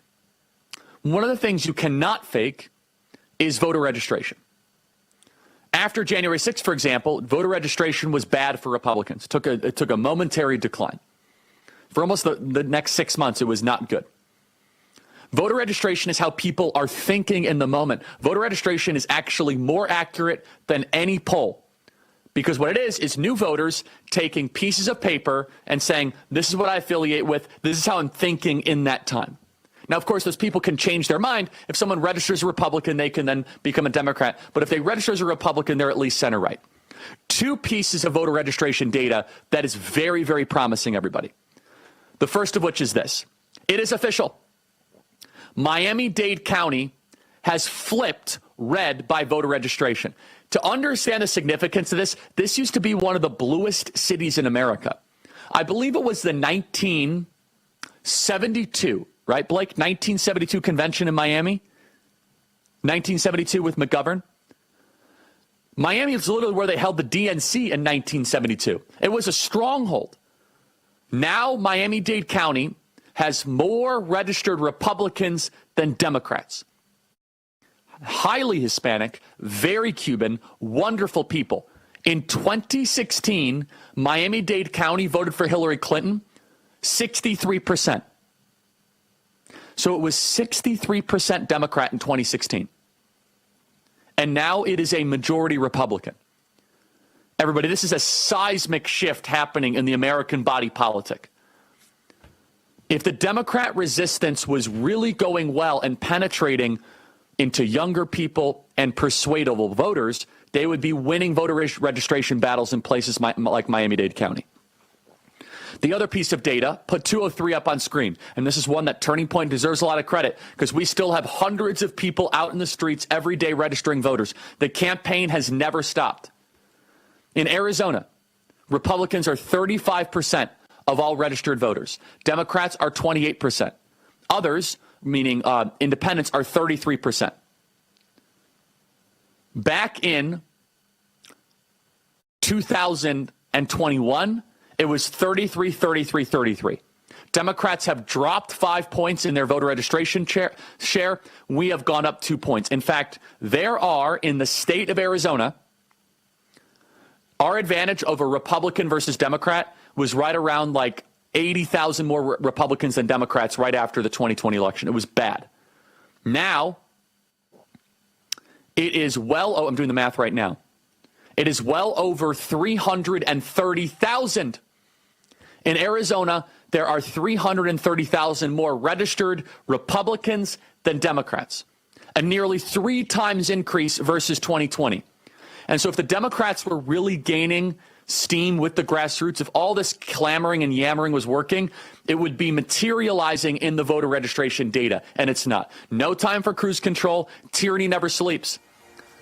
I'm on my way to Cambridge and then Oxford. I'll see you guys back in America. Andrew will host in the meantime. God bless. Talk to you soon.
They tried to shut them up. There's no guarantee to free speech. They tried to cancel them. Deplatforming works. They even threw them in jail. Peter Navarro, Steve Bannon, now in prison. But they couldn't stop them. It's not a prison bill that will ever shut me up. They call them rebels. Basket of deplorables. They call them rogues. They claim to guns or religion. And they say they're outlaws. These are the kind of guys you like to smack in the ass. War Room presents Rebels, Rogues, and Outlaws. You set out to take Vienna. Take Vienna!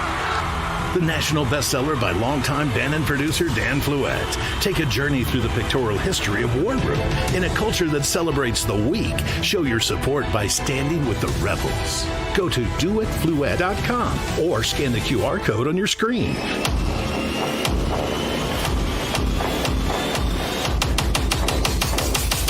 Use the code RAV20 for 20% off your order. Stand with the rebels and never back down.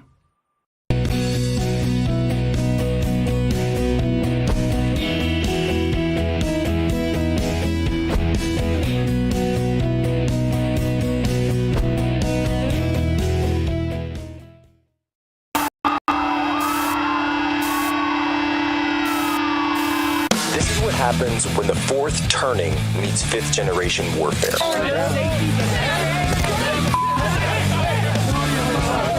A commentator, international social media sensation, and former Navy intelligence veteran. This is Human Events with your host, Jack Posobiec.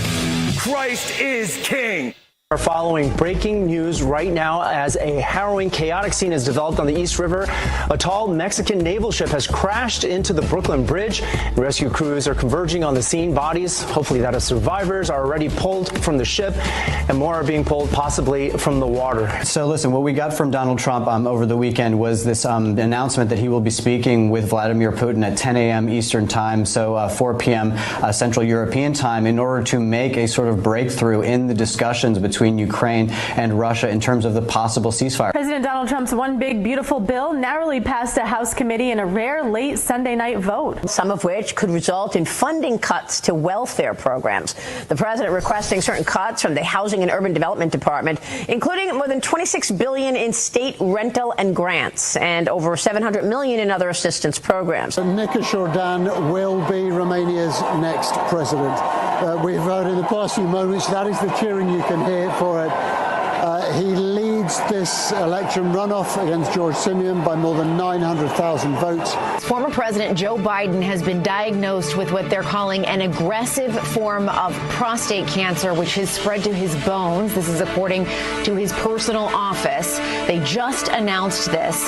The 82-year-old former president's office says Biden and his family are now reviewing treatment options with his physicians. Well, ladies and gentlemen, welcome aboard today's edition of Human Events Daily. We are here on location in sunny, sweaty, humid Fort Lauderdale, Florida, South Florida. Today is May 19th, 2025, Anno Domini. If you recognize this location, you may not, here at the Valuetainment Studios. And I want to give them a huge shout out for letting them, let me use their studios while I'm here today. Going to be doing appearing on a podcast called Her Take with them. We're shooting it later today. I'm not sure exactly when it drops, but I'm sure I will let you know. Folks, the biggest news of the day is all about Joe Biden. Joe Biden, the former president of the United States, who performed many, many actions in his last days, weeks, and even the last few months of his administration. Well, we now know with those Her tapes came out, and remember, the Robert Hur special counsel tapes came out for Joe Biden. That was October, not of 2024. That was October of 2023.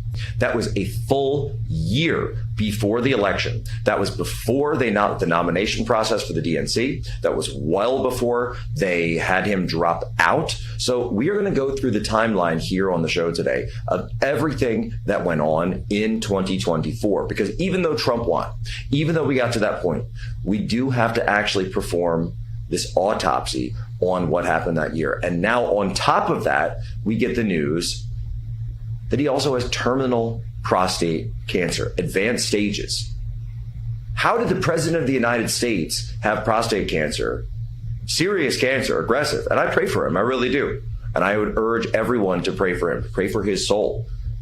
And Scott Adams, a good friend and great supporter, a great American, also announced earlier today that he indeed also has terminal prostate cancer. And I know a lot of people are going to be saying prayers for Scott as well. But when it comes to this guy was the president of the United States. He wasn't just a live streamer or a podcast host or something like that. And now this calls into question, who was it that actually put forward all those pardons? And I'm not just talking about the auto pen. Who was it that was making the decisions? Who made the decision to nominate Ketanji Brown Jackson for the Supreme Court? Only a president can sign a pardon. Only a president can nominate a Supreme Court justice. And Ed Martin, who has now become the DOJ's pardon attorney, says that he is going to be looking into the entire thing. We've got a huge show today here from the Valuetainment Studios. Jack Posobiec will be right back.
understand what America First truly means. Welcome to the second American Revolution.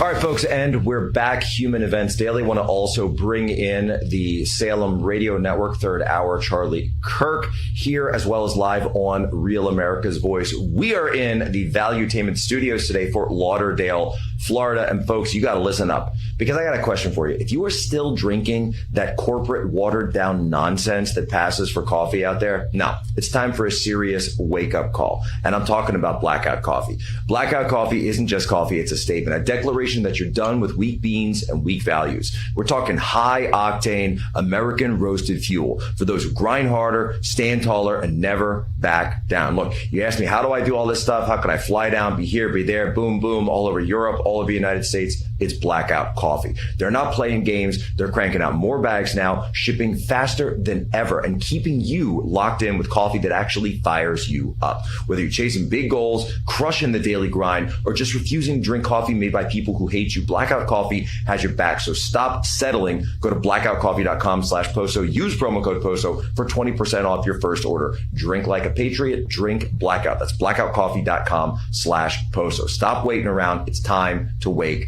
up. Someone who's wide awake is joining us now. I should say I'm joining him because this is actually his studio. Here we're at the Valuetainment Studios, and we are joined by the great angry patriot. He is an Air Force veteran. I'm not sure how many people know that, but you do need to know that, because serving your country is incredibly important.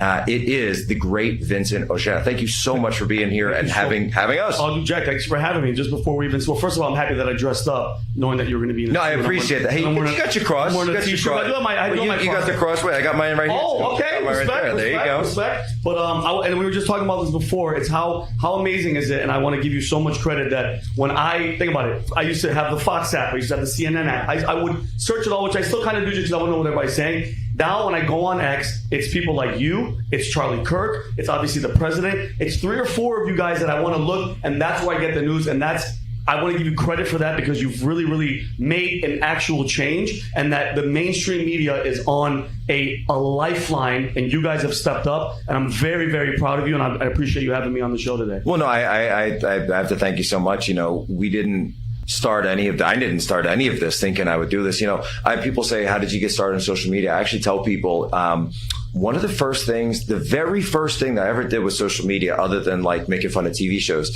was, do you remember when Trump would start to have his rallies and they wouldn't show the crowds? Of course, never. And so he would talk. He would talk about that, and he still does the bit, even though we all know the crowd. But he does the bit anyway. Yeah. But it's true that at the beginning of it, they would do this tight shot, and they would just show him and the podium, and you wouldn't see these thousands and thousands. Yeah. I remember Obama had done these huge crowds, and that was real. And no one has ever said that wasn't real. It was real. But Trump's was real too, and they wouldn't show it. And then Hillary, they would show that there were crowds, but then they would cut it in such a way to make it look like there was a big crowd.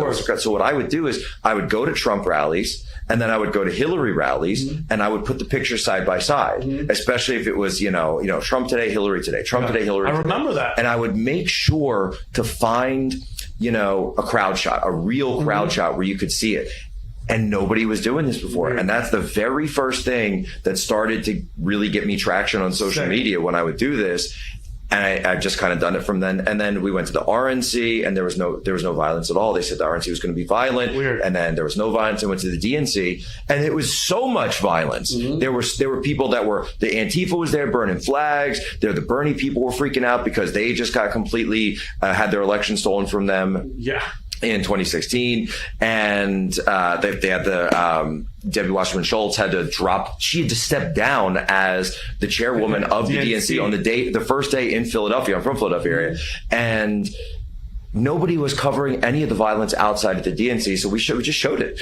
And we had the power of X and Periscope back then, the live streaming that we did, and people were saying, "Wait a minute, CNN isn't showing any of this. They're showing Hillary. She's dressed all in white. She's being, the coronation of Hillary Clinton." So and now, and this is what I'm asking you about, as we get to this. Now, not only did they lie, and that gave us that opportunity of an opening to be out there and say, "Here's what's really going on."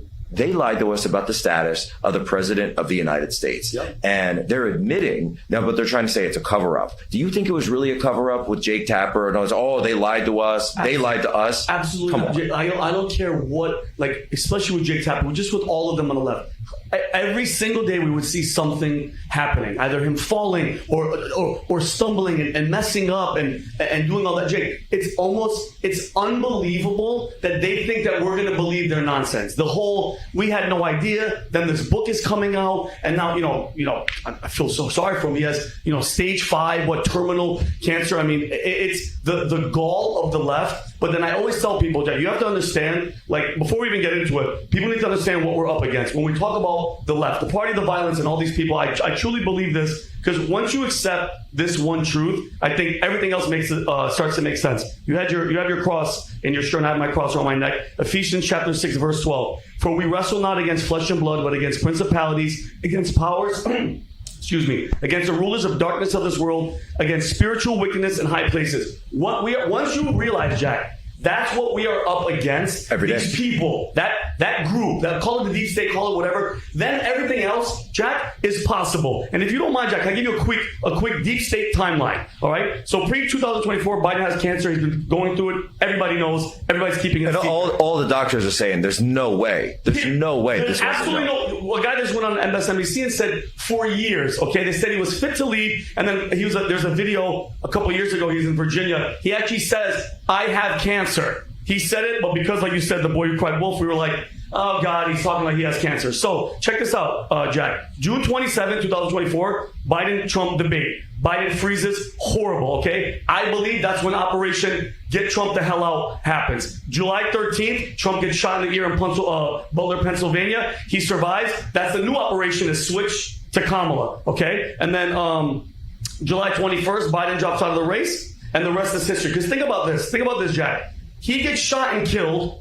Who wins the presidency? Joe Biden. Joe Biden wins the presidency. Cut to right now, 4 months in, he announces that he has cancer. Right.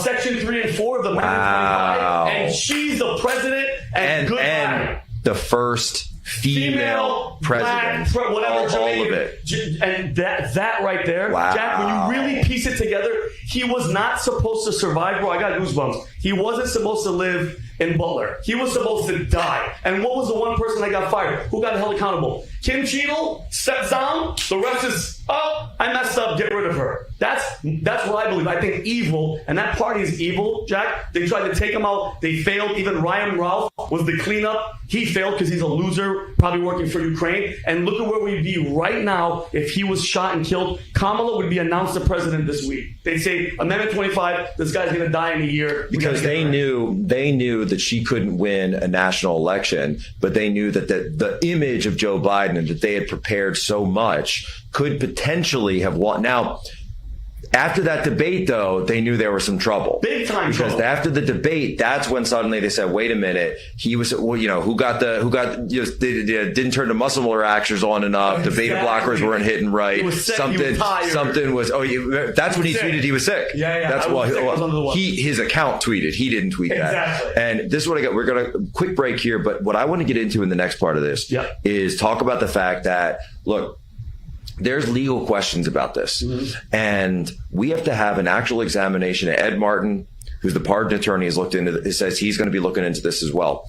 Only a president can sign a pardon. And I'm not just talking about the auto pen situation. I mean, he has to consent to the pardon process. And that's actually been tested in courts, that only a president can nominate a Supreme Court justice or any federal judge, by the way, right? So only someone who is mentally capable and fully mentally capacity has the ability to host that. If we do have any of that, then guess what? Our rule of law doesn't exist. Exactly. Because who did we actually elect? Now, we're talking about the deep state. We talk about deep state every day on the show here. So are they just going to admit it, that it's a completely lawless state, or what? That's what I want to talk about when we come back. We're on with Vincent Oshana. We are here in the Valuetainment Studios. You're listening to Jack Posobiec here, Real America's Voice, Salem Radio Network. Quick break, right back.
Welcome back to this Real America's Voice news break. I'm Terrence Bates. A busy day is underway in the nation's capital. President Trump says he just wrapped up a 2-hour meeting with Russian President Vladimir Putin this morning, with the outcome being that Russian and Ukrainian negotiators will, quote, immediately start negotiations towards a ceasefire. In the meantime, the president also keeping an eye on his one big beautiful bill. It passed the House Budget Committee overnight, paving the way for a vote before the full House as soon as this week. First, however, the measure will face a markup in the House Rules Committee, which will consider amendments to the existing legislation. The bill had been stalled since Friday when 4 Republicans blocked it over concerns about spending cuts not being steep enough. Those 4 Republican fiscal hawks are now on board. Congressman Chip Roy of Texas, who was one of the holdouts, says that progress was made over the weekend, but he argues, quote, we didn't get nearly far enough. Then there's Congressman Ralph Norman of South Carolina. He says that he was also, a holdout on Friday, saying that weekend negotiations actually went pretty well. He, in fact, wanted some changes when it came to Medicaid. Plus, he wanted a larger reduction in federal medical support for able-bodied beneficiaries. Mexico's president is mourning the deaths of a couple of the country's sailors following a Mexican naval ship's crash into New York's Brooklyn Bridge. In a statement on Sunday, Claudia Scheinbaum writes, we are deeply saddened by the loss of 2 crew members of the Cuauhtémoc training ship who lost their lives in the unfortunate accident in New York Harbor. Our sympathy and our support go out to their families. Turbulent water is being considered a potential cause for the crash. Apart from the 2 sailors who were killed, 19 others were hurt. The collision caused the 160-foot-high ship's 3 masts to cave in. The ship was visiting New York as part of a 15-country global goodwill tour. That's a quick check of your headlines. I'm Terrence Bates.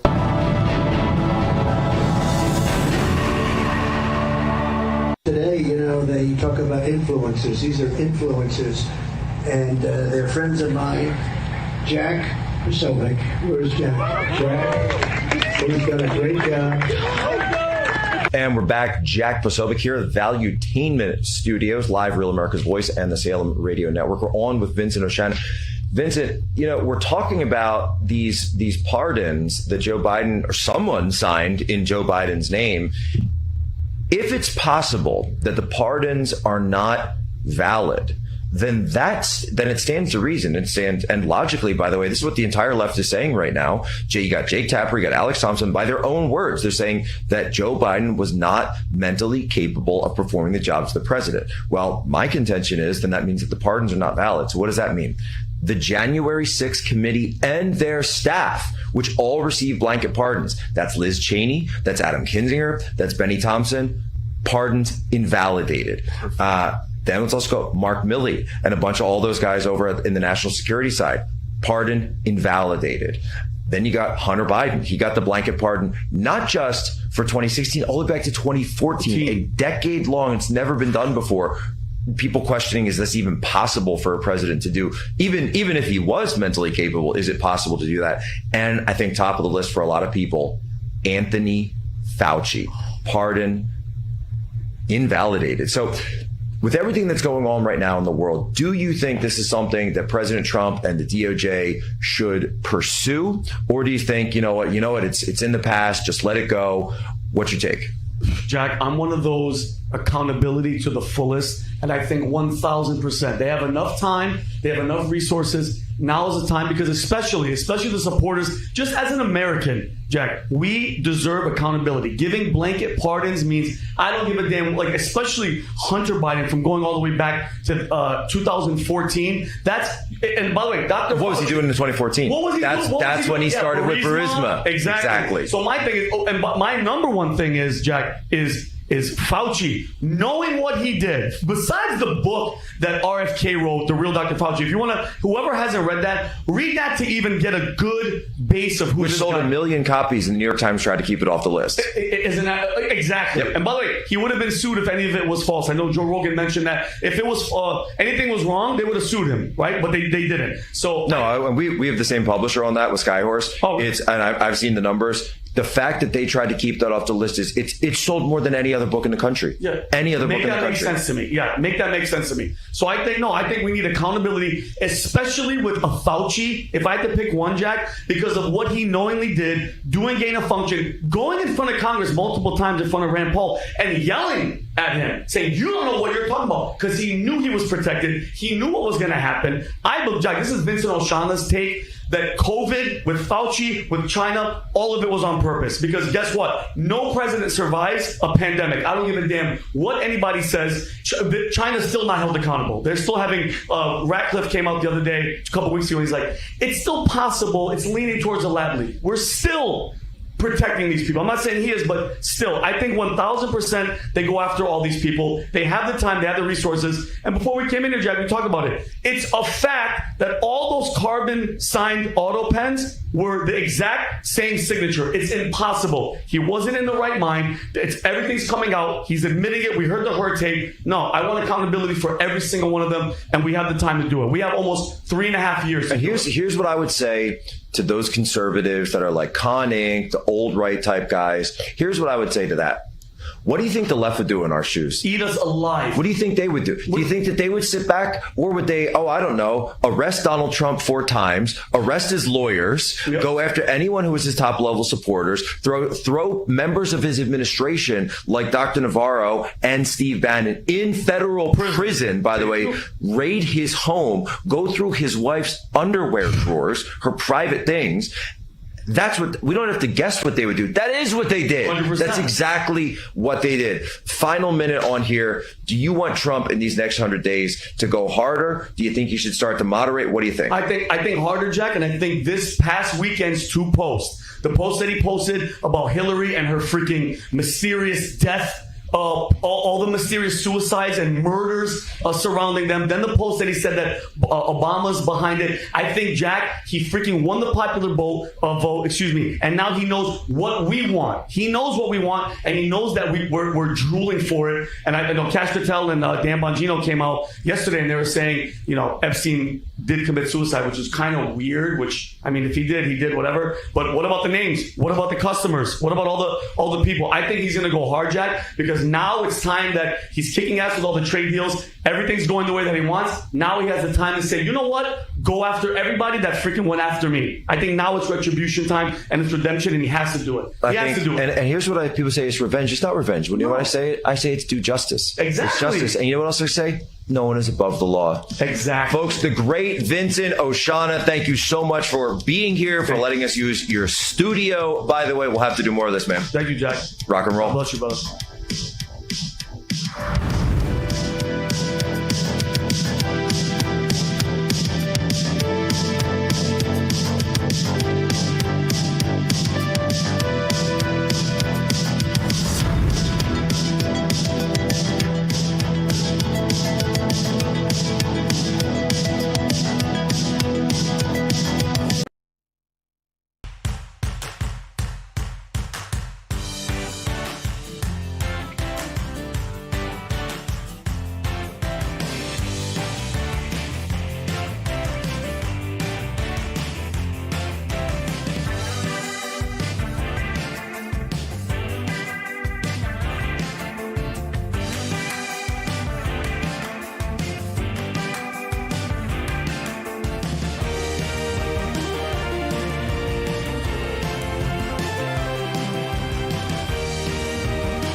Welcome back to this Real America's Voice news break. I'm Terrence Bates. President Trump's so-called One Big Beautiful Bill is moving forward. It passed the House Budget Committee overnight after failing in that same committee on Friday. 4 Republican fiscal hawks are now on board after stalling the spending and tax cut plan over concerns about the amount of spending cuts in the bill being too small. Congressman Chip Roy of Texas, who was one of the holdouts, says progress was made over the weekend, but he argues, quote, "We didn't get nearly far enough." Some estimates have the measure adding as much as $5 trillion to the national debt, and that's part of the reason the Moody's credit rating service says it downgraded the country's credit rating from the highest possible level. Moody's blames the federal government's budget deficit and rising cost of rolling over existing debt during the current era of high interest rates. Treasury Secretary Scott Bessent is dismissing the move, though, saying the Trump administration has a plan in place to boost the overall economy. So we've been trying to bring down the spending, and we are going to grow the revenue side. So we are going to grow the GDP faster than the debt grows, and that will stabilize the debt to GDP, which even Secretary Yellen and I agree is the most important number. Meantime, lawmakers on Capitol Hill are expecting a report from the FBI about various questionable investigations the Bureau pursued during previous presidential administrations. FBI Director Kash Patel is hinting at a, quote, wave of transparency involving everything from the Hillary Clinton email to whether FBI agents were part of the January 6th demonstration. That answer is coming, and it's on its way to Congress. You're about to... I saw it. I saw the portfolio of information. We dug far and wide to find it, and I'm pretty sure now we have a conclusive, definitive answer. But you and the public are going to have it. You're going to see it in writing over to Capitol Hill. That's a quick check of your headlines.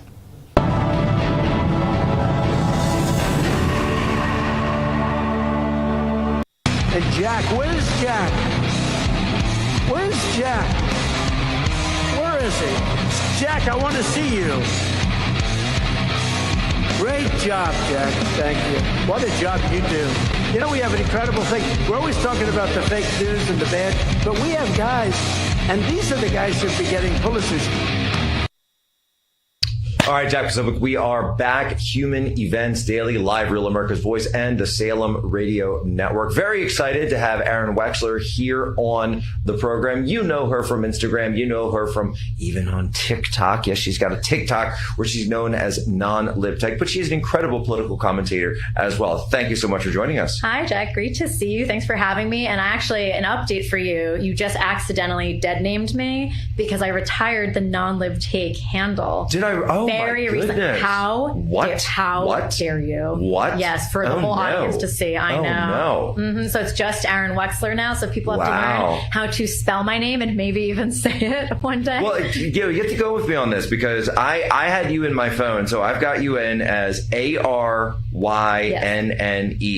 Wexler. That is my name. So that's your name. That is in fact how you spell it. I can't take credit for it. How do you pronounce it? Aaron. Aaron. It's a strong New York A. Aaron. Which I don't expect people to actually know. Well, that's not how it's spelled at all. It's not intuitive even a little bit. No, there's nothing about this that makes sense.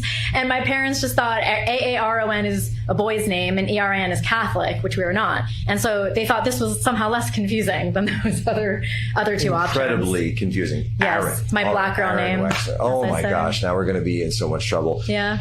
All right, Miss Wexler. We look at the end of the day, though, a guy who is also causing lots of confusion out there is named Joe Biden. And so,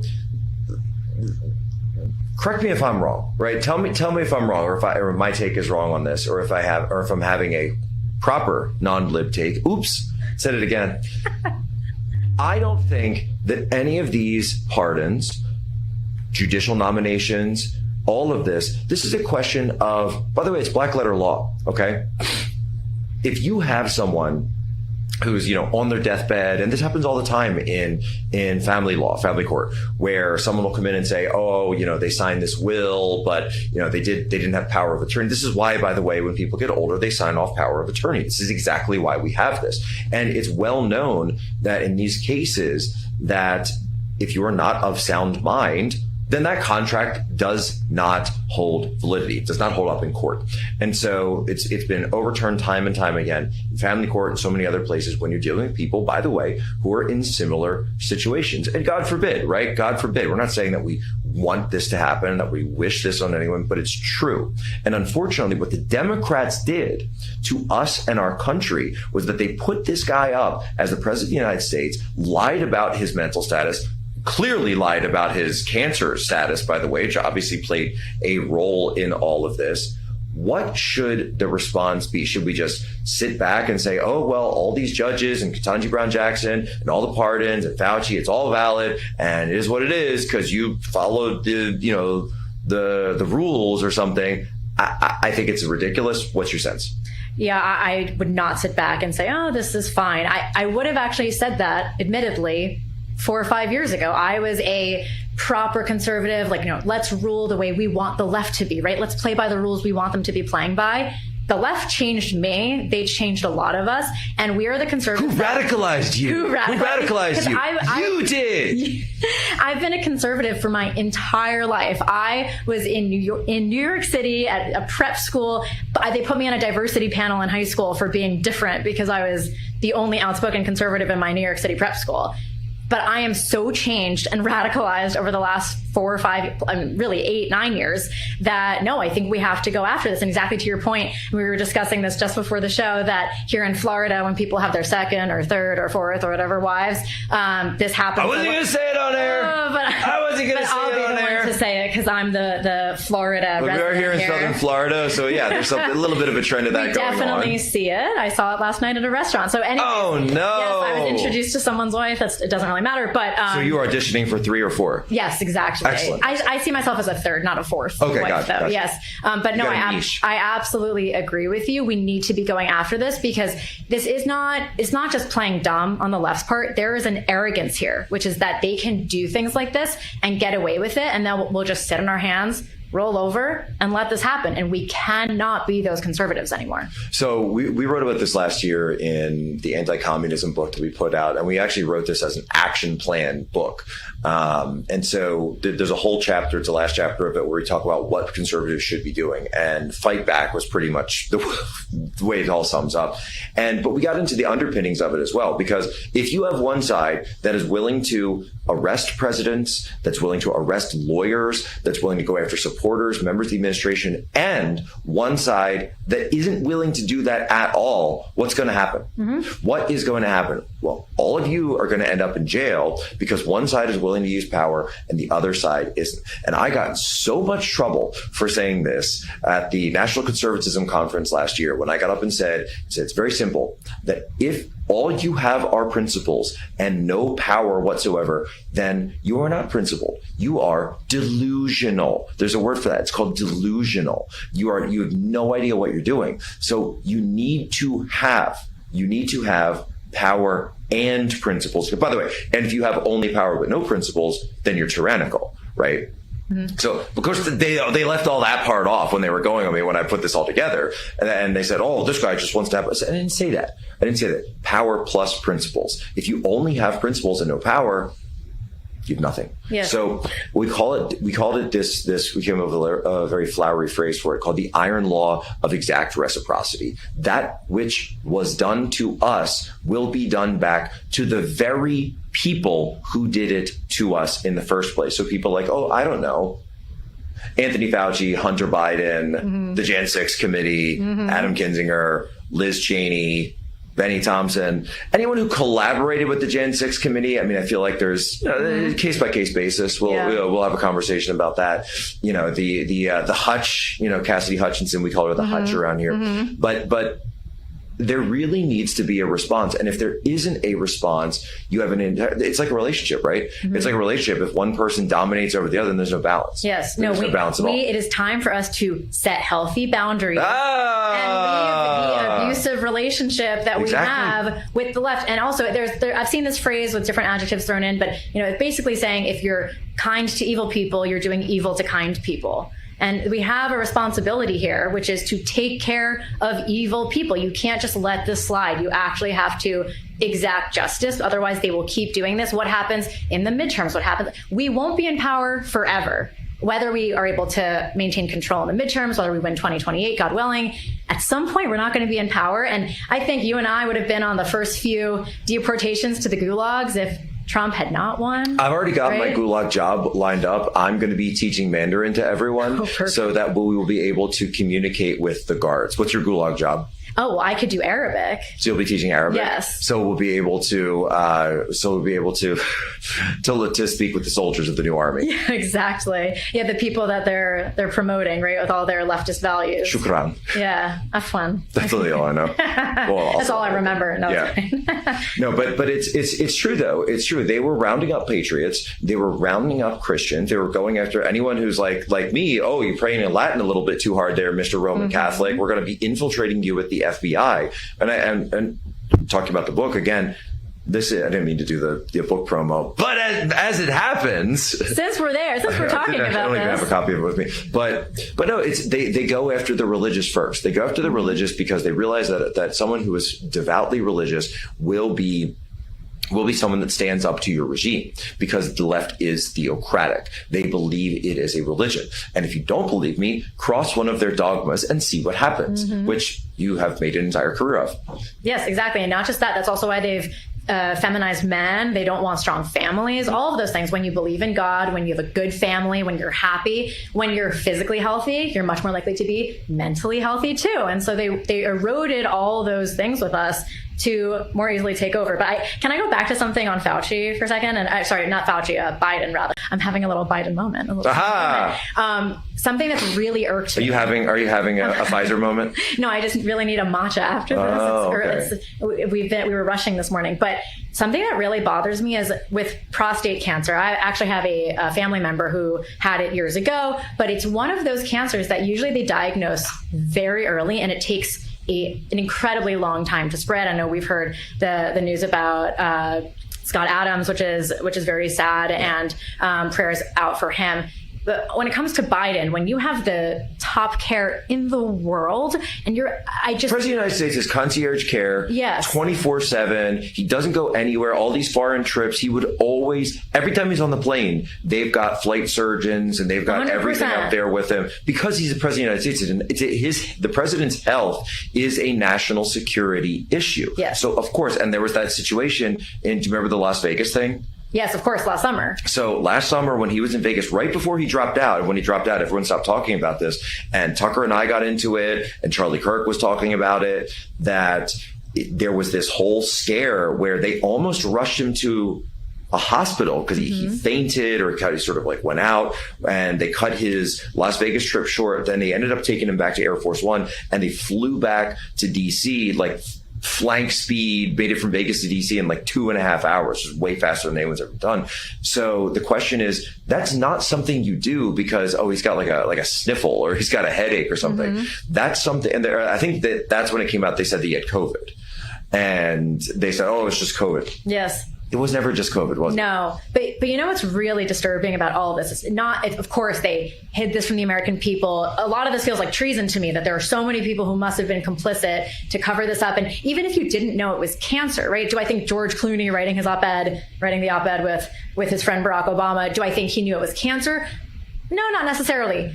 But Dr. Jill Biden, who is less of a doctor than my Dr. Pepper, she knew, and they didn't treat it because she wanted to stay in power so badly that it was no chemo or no surgery, however it is that you would treat this, that they allowed it to get to the bone. That being said, though, if he were undergoing treatment, and we're way in the speculative box here, if he were undergoing treatment, that would actually explain why he seemed to have good moments and bad moments. Because he was sort of yo-yoing because he has a treatment, he does well, and then the whole sundowning thing, he wouldn't hold events typically after 5 p.m. or something. This actually, now that I think about this actually starts to put a lot of this into relief. We've got a quick break coming up right here. We're on with Aaron Wexler here. She is not known by any other name that you may have previously associated with her, but we're very excited to have her on the program. You're on Live Real America's Voice on the Salem Radio Network. Jack Posobiec, quick break. We'll be right back.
Get ready to launch into the future of freedom at the largest student event in the nation.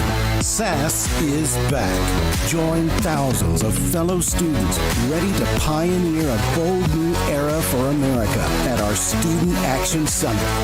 And we're bringing in the biggest voices in the movement. Featuring Charlie Kirk, Tucker Carlson, Steve Bannon, Dr. Ben Carson, Congresswoman Anna Paulina Luna, Brandon Tatum, James O'Keefe, Benny Johnson, Jack Posobiec, and more.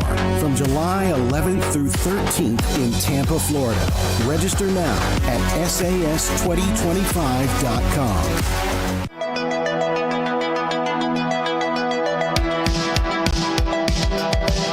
When I'm working long hours, I'm always listening to Human Events with Jack Posobiec. And we're back. Jack Posobiec here at the Valuetainment Studios. I want to thank them again for letting me use it here in sunny, humid Fort Lauderdale. Definitely not used to this humidity from the DC area, but we're on with Aaron Wexler. Aaron, my producer Angelo Fazio just sent me over very interesting slide on Lupron. And now the question is, what is Lupron? Well, it turns out Lupron is a medication primarily used to treat prostate cancer. It also reduces testosterone levels to slow the growth of the cancer. Here's something interesting about that, and these are long-term side effects for anyone that has taken this medication. This is going viral right now. Some of the side effects include fatigue, physical weakness, dizziness, mobility difficulties and impairment, mood changes, mood swings, speech and language problems, and memory impairment. So one of the questions, and are we speculating? Of course we're speculating, but we're forced to, because no one will tell us the truth about who was actually in charge of the government for the previous 4 years. It clearly wasn't Joe Biden. I think it was, as you say, I think it was Jill Biden. But the question now is, are all of these issues that we could tell with his mental state, could it be side effects of the treatment he was taking? It's kind of like the lesser of two evils right now, and none of it actually really matters to me. I personally, whether it was this drug, whether he was just senile, the man was not fit for office. He was not the decision maker. He was not sound of mind. Like you said earlier, if this were family court, these actions, none of this would hold any water. This is absurd that our country was run. We're wondering, was it a cancer drug that the president was on, or was he simply sunsetting every day, right? It's absolutely ridiculous. So who knows? But yeah, we have to speculate. The left will say that we're conspiracy theorists when almost every conspiracy theory has They literally called this a conspiracy theory less than a year ago. Do you remember what they did to Laura Trump? It is May. Do you remember the dressing down they gave Laura Trump on air about his stutter? Right. And that was unbelievable. And they all knew. And somehow you and I knew. How did we know in 2019 during the election? How did we know? It's just a stutter. And they call it cheap fakes. Remember, they called it cheap fakes, not deep fakes, cheap fakes. So these are cheap fakes. They came up with a whole new term to try to say that all of the videos that were coming out of him forgetting things, of him. And by the way, we didn't need this her tape. I appreciate that we have it, but we didn't need it. Mm-hmm. Like they're acting like it's some new thing. New thing. Just watch him. Just watch him for 5 minutes, and you can tell when something's wrong with someone. You see it with members of your family. You can see it with people you know. Someone who's in the eye, you say there's something off with them, right? You just know. Yeah. And you could put the videos of him together versus videos of him from the 90s or even when he was vice president under Barack Obama and giving speeches and things. It's not the same guy. No, it's not. Just he was the same angry guy back then, and the same radical progressive guy, but he was actually cognizant of his surroundings and was clearly, in charge of his own faculties. Did you see, actually, was it last week, there was some big Biden family photo? I saw Naomi there. And it looks like they photoshopped him in. It has to be photoshopped, right? He can't squat like that. It was just very awkward, and he's in a full suit, and everyone else is sort of in casual. The sizing doesn't make sense. Yeah. No, none of it made any sense. Yeah. I think, though, and I'm gonna say this, I'm gonna drill down, and we're gonna have we've been talking with Senator Rand Paul, and we're probably gonna get him on the show here pretty soon, and I've got to ask Fauci. This, I really think of all the things that needs to be looked at, because what that guy did, the lies that he told in Congress, this pardon, it's not real. It never was. This and the idea of a blanket pardon, I think, going back 10 years, it doesn't make any sense. Pardon should be for a specific crime. You did this, you were pardoned for this. It's not like you get to go, murder somebody. By the way, there was even time, I don't know if you remember this, but there was even time where it included up to a date in the future for Hunter Biden, so he could have committed a crime in that interim, and he would still be covered for it. It's ridiculous. Yes. It's not legal at all. Aaron Wexler, we've got to run. Where can people follow you? Thank you so much, by the way, for being here. Super short notice, by the way. I booked you yesterday, just so everybody knows. Where can people follow you? People can follow me on X or Instagram at Aaron Wexler. You have to spell it, though. It's ARYNNE, Wexler, the X. So But no TikTok. There's no TikTok? No, I'm sort of on TikTok. I'm hardcore shadow banned. They put me in TikTok prison for saying things like, I think that we should have the Nuremberg trials of COVID, and I want Anthony Fauci convicted for the blood on his hands and for justice to be brought to him. So, well, you're more than welcome to say that here on Human Events Daily, because we do tell the truth. And Anthony Fauci is not getting away scot-free. Ladies and gentlemen, as always, you have my permission to lay ashore.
They tried to shut them up. There's no guarantee to free speech. They tried to cancel them. Deplatforming works. They even threw them in jail. Peter Navarro. Steve Bannon. Now in prison. But they couldn't stop them. It's not a prison bill that will ever shut me up.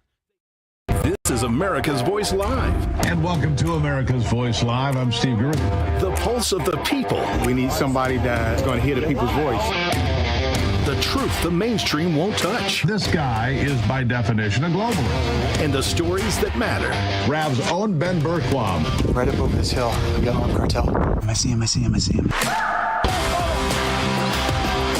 Live. Breaking news right now here on Real America's Voice. Unfiltered. These people are domestic terrorists. And unapologetic. We're here to take a stand for God and country. Let's feel good, doesn't it? America's Voice Live starts now.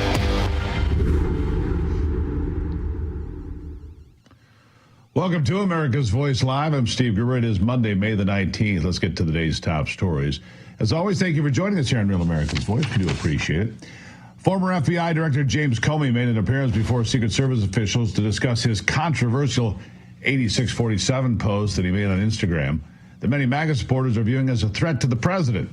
Lieutenant Colonel Alan West will join me to weigh in on that. Also, President Trump and First Lady Melania Trump will make an appearance in the Rose Garden sometime soon to sign the Take It Down Act, an act designed to combat deep fakes and revenge porn. Chief White House correspondent Brian Glenn on hand to give us that information. And then later, President Trump's phone calls with Russian President Vladimir Putin and Ukrainian President Volodymyr Zelensky have come to a conclusion. Colonel Derek Harvey will be here to discuss what that will mean going forward. All the details and more coming up today. But I want to start here today, as I'm sure you have heard by now, President Joe Biden has been diagnosed with aggressive prostate cancer that has apparently already spread to his bones. Let's be honest here about what this is. This is a terminal cancer diagnosis. The chance of Joe Biden surviving a year, not great. That's the way it is. This is a terminal diagnosis. What's really weird is that until just a few weeks ago, Joe Biden had the best health care in the world, and we were told he was in great shape. He was surrounded by the very best doctors available, and diagnosing prostate cancer is among the easiest things to do in medicine these days, and yet, somehow, they claim they missed it. That is until symptoms popped up in his physical condition. But wait, did they know? Have they actually known for a very long time? The answer is yes. How do I know? Well, remember when Joe Biden slipped and said he had cancer back in 2022? Here's a reminder. Listen. And because it was a 4-lane highway that was accessible, my mother drove us, and rather than us be able to walk. And guess what? The first frost, you knew what was happening. You had to put on your windshield wipers to get literally the oil slick off the window. That's why I and so damn many other people I grew up have cancer. And why can't, for the longest time, Delaware had the highest cancer rate in the nation. That's right. Joe Biden said he had cancer 3 years ago. It was chalked up to being nothing more than a Freudian slip, but it was not. Joe appeared to know that he had cancer then. It was being managed from the shadows, just like his mental decline was being managed from the shadows. We all know he's been getting worse and was out of control when he assumed office all the way back in 2021. This is a diagnosis that would have been made a long time ago. Prostate cancer, like I said, among the easiest to diagnose, and it normally takes several years to run its course. Listen to this. It's a very aggressive form of cancer, and group 5 means that within that, it's the most aggressive type. That means it has the highest risk of spread, which obviously he has had. He's presenting with urinary symptoms, and I want the viewer to know that most of the time prostate cancer would be asymptomatic. When it reaches the point where you already have urinary symptoms, that's also a sign that it's pretty far advanced. When they say that it is hormone responsive, that likely means that they think by decreasing testosterone, it can be a testosterone-dependent cancer, that it will respond. Look, let's be clear about this. This is not a new diagnosis. It's been known for a very long time, potentially and likely before he was elected or installed the first time. Not only is it easy to diagnose, it would have been treatable long before it spread to his bones. It means it's been an ongoing fight. But now, I'm going to hazard a guess. Joe Biden's time is short. I'm also going to suggest the release of the cancer diagnosis on a Sunday night when the whole world was focused on the release of the recordings from Special Counsel Robert Hur interviewing Biden back in 2023. None of this is an accident. No, this is a strategy designed to do a couple of things. Number one, get the Hur tape off the front page as soon as possible, and then attempt to make Joe Biden untouchable. I mean, you can't attack a guy who has cancer, right? So let me be crystal clear. I am by no means going to attack Joe Biden. And I'm sorry this is happening to him. having heard those very same words myself a few years ago. I know how devastating that can be, being told you have cancer. But make no mistake, I'm not going to attack Joe Biden for his obvious mental decline or his cancer or his dementia during his time in the White House. But what is going to happen is I'm going to do this. I'm going to call out all the liars that surrounded him and said, oh, he's sharp as a tack. He's got a photographic memory. People like Jen Psaki, Karine Jean-Pierre, Anthony Blinken, Merrick Garland, Kamala Harris, and Susan Rice, just to name a few of the obvious suspects. I'm also going to call out Jill Biden, Hunter Biden, and all the other close members of his inner circle, because you lied. You all lied. Joe Biden didn't pass the eye test. We can all see exactly how bad things were. The tape of Robert Hurt confirms it. Listen for yourself. So during this time, we were living in Chambers Road, and there were documents related to the Penn Biden Center or the Biden or the cancer for shot or your book. Where did you keep papers that related to those things that you were actively working on? Well,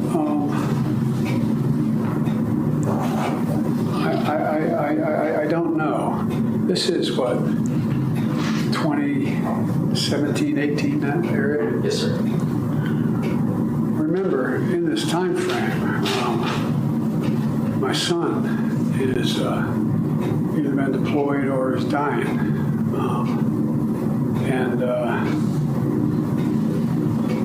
And so it was,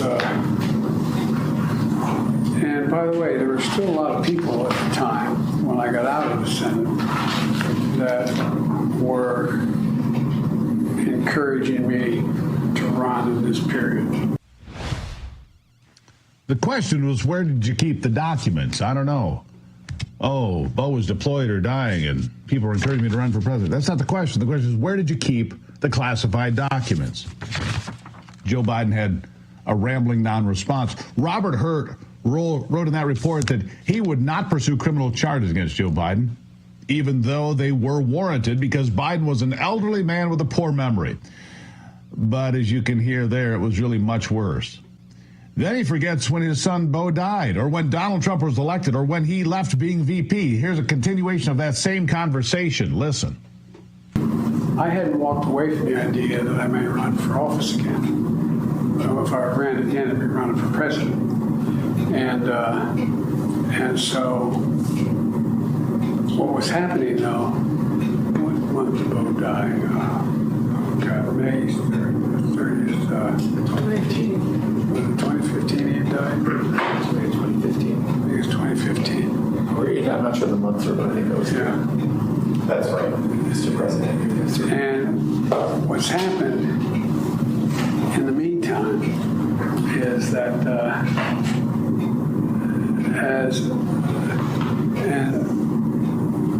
Trump gets elected in November of 2017? 2016. All right. So, why do I have 2017 here? That's when you left office, January of 2017. Okay. He has no idea about anything. That train left the station with no conductor, and yet they all kept lying right to our faces. Here's a compilation, by the way, of some of the media folks you love so much about Biden's ability to do the job. Ah, yes. Write this one down. Here it is. Start your tape right now, because I'm about to tell you the truth.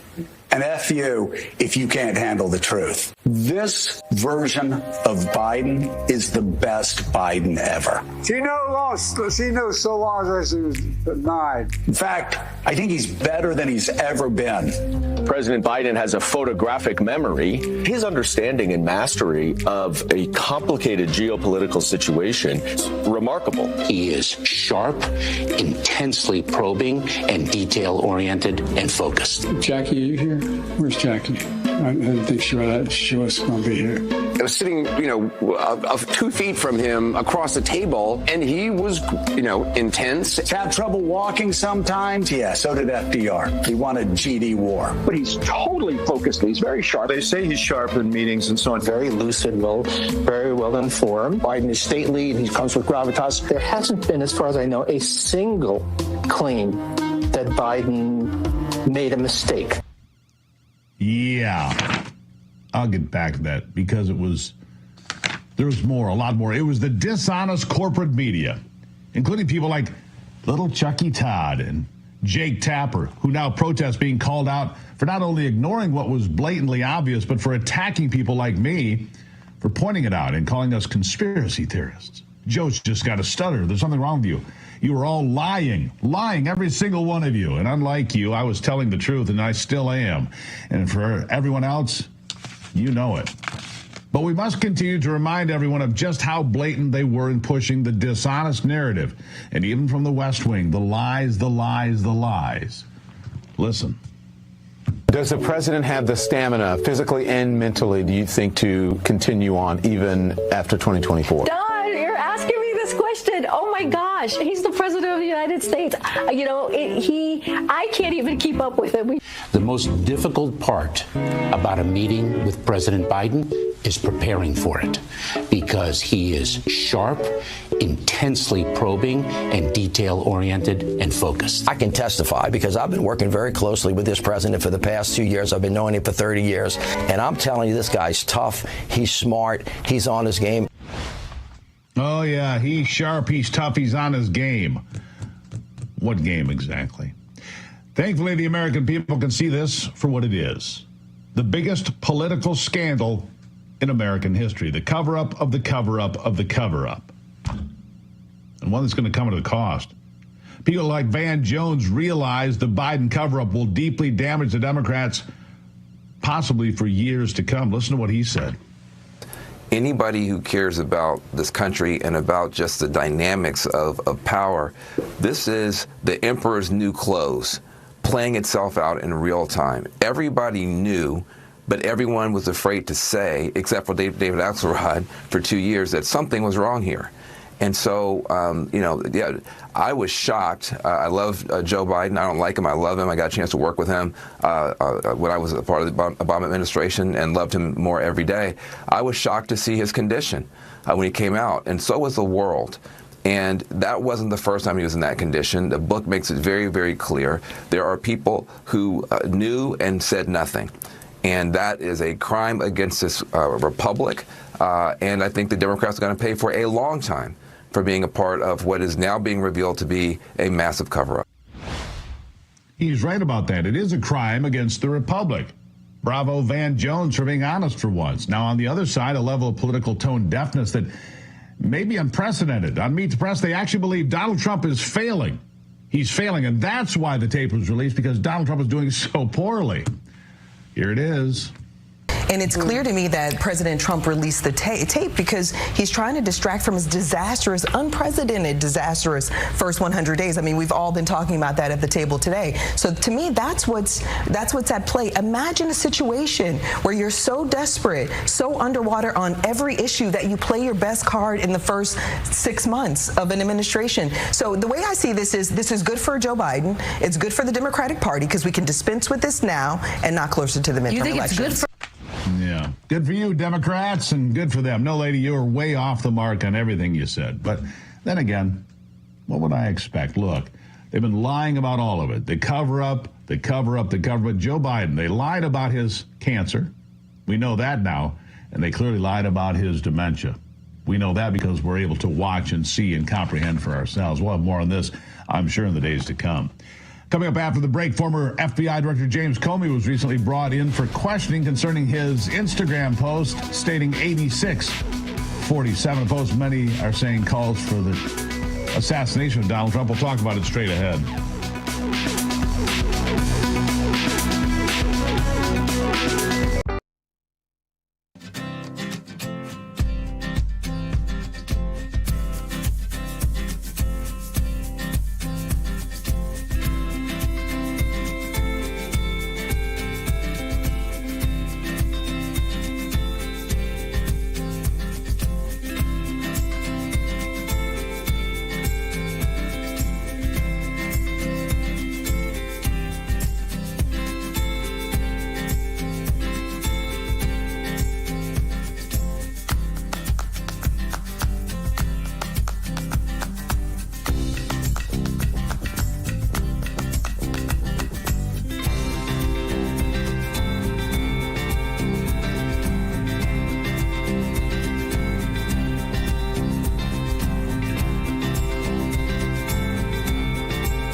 Good afternoon All right. and welcome to the White House. Here's Melania Trump on the Rose Garden along with the president to discuss here today for the signing of the revenge porn and deep fakes. Let's go straight to the national action. victory that will help parents and families protect children from online exploitation. This legislation is a powerful step forward in our efforts to ensure that every American, especially young people, can feel better protected from their image or identity being abused through non-consensual intimate imagery of I and CII. Artificial intelligence and social media are the digital candy for the next generation. Sweet, addictive, and engineered to have an impact on the cognitive development of our children. But unlike sugar, these new technologies can be weaponized, shape beliefs, and sadly affect emotions and even be deadly. Over the past few months, I have met with brave survivors, deeply loving families, and caring advocates who know firsthand the emotional and psychological toll of NCII and deepfake abuse. Alliston Berry stood boldly for change, despite the risk posed to her and her family by speaking out and making her voice heard. Alliston, your voice and the voices of so many like you made this bill a national priority. Many thanks to members of Congress, both parties, for passing this legislation, including Speaker Johnson, Senator Cruz, Senator Klobuchar, Congresswoman Salazar, Congresswoman Dean, and Congressman Guthrie, and so many more. Thank you all for coming together to prioritize people over politics.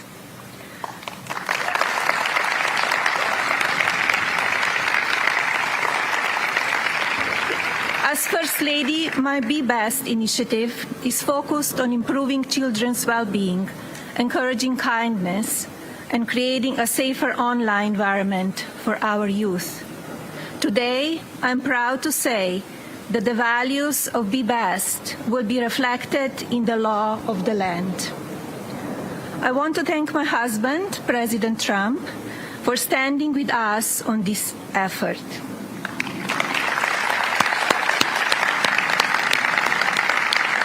His signature on this new law is not where our work ends on this issue.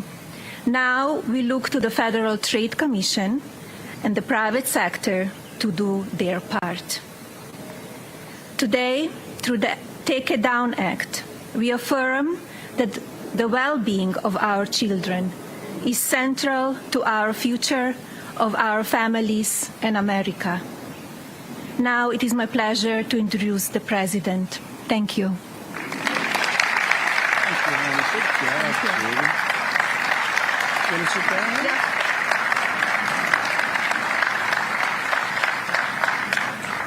Gentlemen, nobody knew that. Great job. That was a great job. Well, I want to thank everybody. We just spent 2.5 hours talking to Vladimir Putin, and I think some progress has been made. It's a terrible situation going on over there. 5,000 young people every single week are being killed. So hopefully we did something. We also spoke to the heads of most of the European nations, and we're trying to get that whole thing wrapped up. What a shame that it ever started in the first place. But I want to thank Melania and for your leadership in this very important issue. It's an amazing issue. America is blessed to have such a dedicated and compassionate First Lady. I would tell you she is very dedicated. In fact, if you look at just what I heard, Putin just said they respect your wife a lot. I said, what about me? No, they like Melania better. That wasn't good. I don't know if that was good. I'm okay with it. I'm okay. I also want to congratulate the First Lady in securing $25 million in the first fiscal year, 2026, budget to provide housing and support for youth transitioning out of the foster care. And I can say that she loves children, and you really worked very hard on this, and you had a lot of help from some friends of mine right here, and a lot of the senators are here and congressmen, and I appreciate you all being here. We're also grateful to be joined by people that are just in love with what we're doing. It's such an important situation, and commissioners of the Federal Trade Commission and the CEO of X, Linda Yaccarino. Where are you, Linda? Where are you, Linda? Thank you. Thank you, Linda. Stand up. Thank you, Linda. Great job. You're doing a great job. It's a big deal, right? That's great. Today, it's my honor to officially sign the Take It Down Act into law. It's a big thing, very important, so horrible what takes place. This will be the first ever federal law to combat the distribution of explicit, imaginary, posted without subjects' consent. They take horrible pictures, and I guess sometimes even make up the pictures, and they post it without consent or anything else. And very importantly, this includes for forgeries generated by artificial intelligence known as deepfakes. We've all heard about deepfakes. I have them all the time, but nobody does anything. I asked Pam, can you help me, Pam? She says, no, I'm too busy doing other things. Don't worry, you'll survive. But a lot of people don't survive. That's true, and so horrible. With the rise of AI image generation, countless women have been harassed with deepfakes and other explicit images distributed against their will. This is the wrong, and it's just so horribly wrong.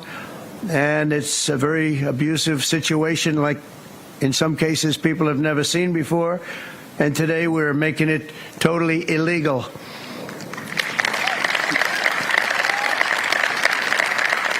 Thank you.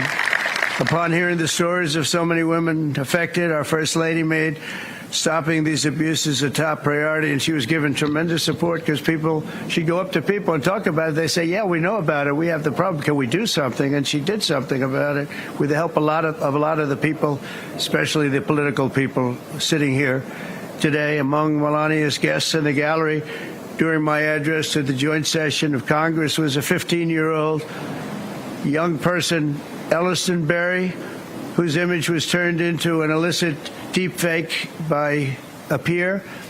Elliston, where are you? Are you around? Stand up, darling. That's fine. Beautiful. Great. Thank you. It's fantastic.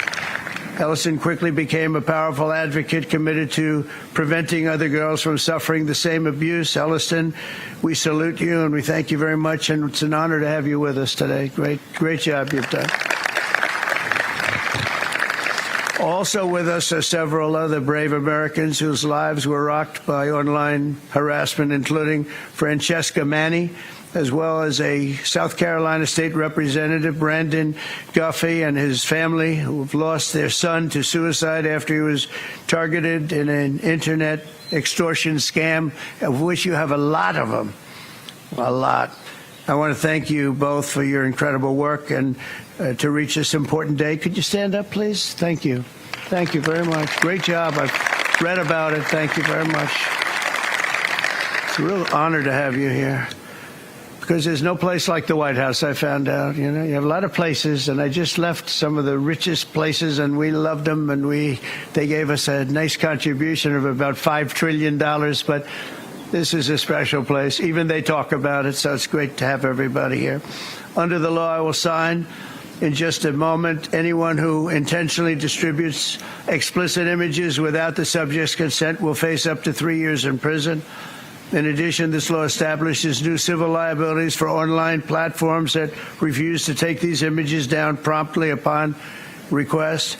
We will not tolerate online sexual exploitation, and especially it's gone on at levels that nobody's ever seen before. It's getting worse and worse, and I think this is going to hopefully stop it. And not easy to do. People talked about all sorts of First Amendment, Second Amendment. They talked about any amendment they could make up. And we got it through because of some very brave people, including some very brave politicians in the audience. I want to thank the bill sponsor, Senator Ted Cruz. Ted, stand up, please. Great. Thank you, Ted. It's great. Very effective person. and Congresswoman Maria Salazar, friend of mine. Thank you, Maria. Thank you very much for their amazing work, and thanks also to the 99 senators and 408 members of Congress who voted in favor of the bill. Wow, I wish we could get that vote from other things. We have another bill coming up. Do you think we'll get that vote? Maybe not. We should, but we probably won't. But working with our First Lady, we've shown that bipartisanship is still possible. That's true. With 99 senators, that's incredible. Senators, stand up. Look at that. John, you're here. Look at all of the senators. This is big stuff. I'm in trouble because I don't have your names. They didn't give me these names. We have so many. We have half of the Senate here. Now they're all going to hate me because I can't introduce you. We don't have the time for that. I have to get back to Putin and people. But thank you very much for being here, all of you, and congressmen, a lot of them, and women. Working with our First Lady, though, we've shown that bipartisanship is possible. I mean, it's the first time I've seen such a level of bipartisanship, and it's a beautiful thing to do. I'm not even sure you realize, honey, you know, a lot of the Democrats and Republicans don't get along so well. You've made them get along, and she didn't even know about that. She didn't know we had a problem. She didn't know we had a problem. She got it. But I want to thank you, honey. You've done amazing that this was done when you started. And I said, I don't know, it sounds like a tough one, and yet a very important one, and you got it done. So I congratulate you, and I congratulate Ted, Maria, everybody. Thank you very much. Thank you. And we'll sign the bill. Thank you.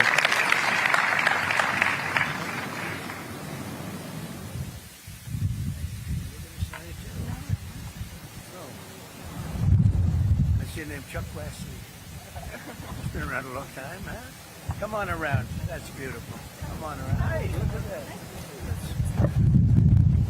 Thank you. You did it. Got it. Thank you.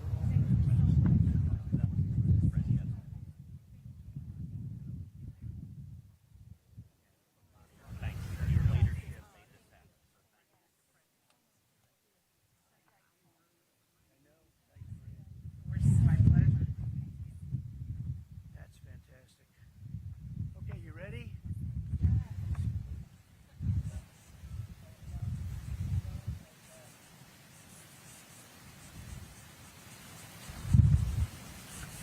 Okay, honey, you signing something? You want to sign it in? Come on, sign it anyway. What? He deserves to sign it.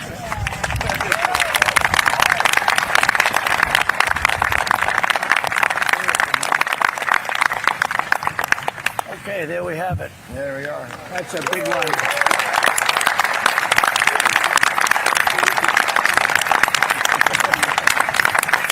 Thank you very much, everyone. And you have some pens here. You most importantly, right? Yeah. Oh, look at these white pens. I've never seen that before. I want one of them. I've never seen it. Here, Pamela, take that. Take that.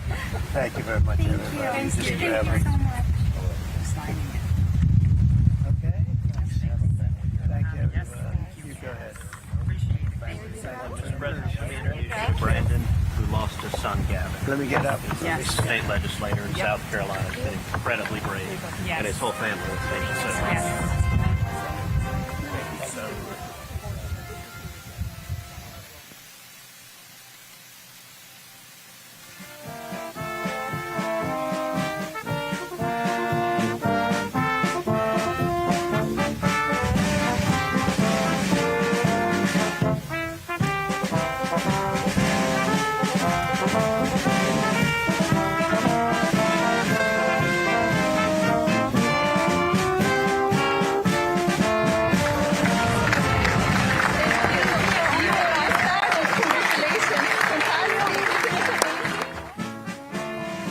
All right, as we heard mentioned there, President Trump's phone calls. He wraps up the event in the Rose Garden there.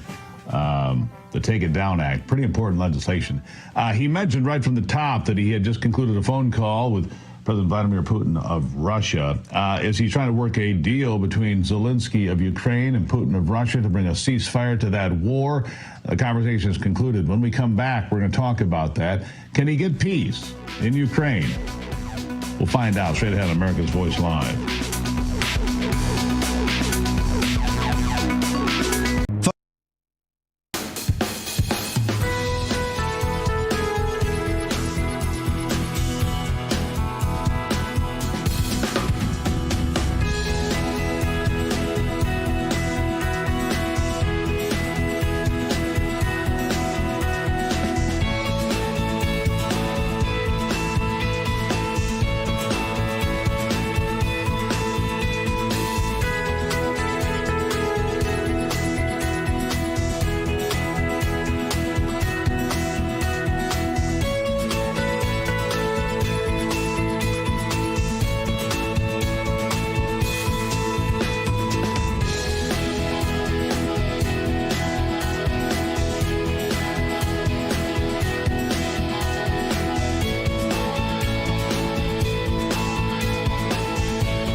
All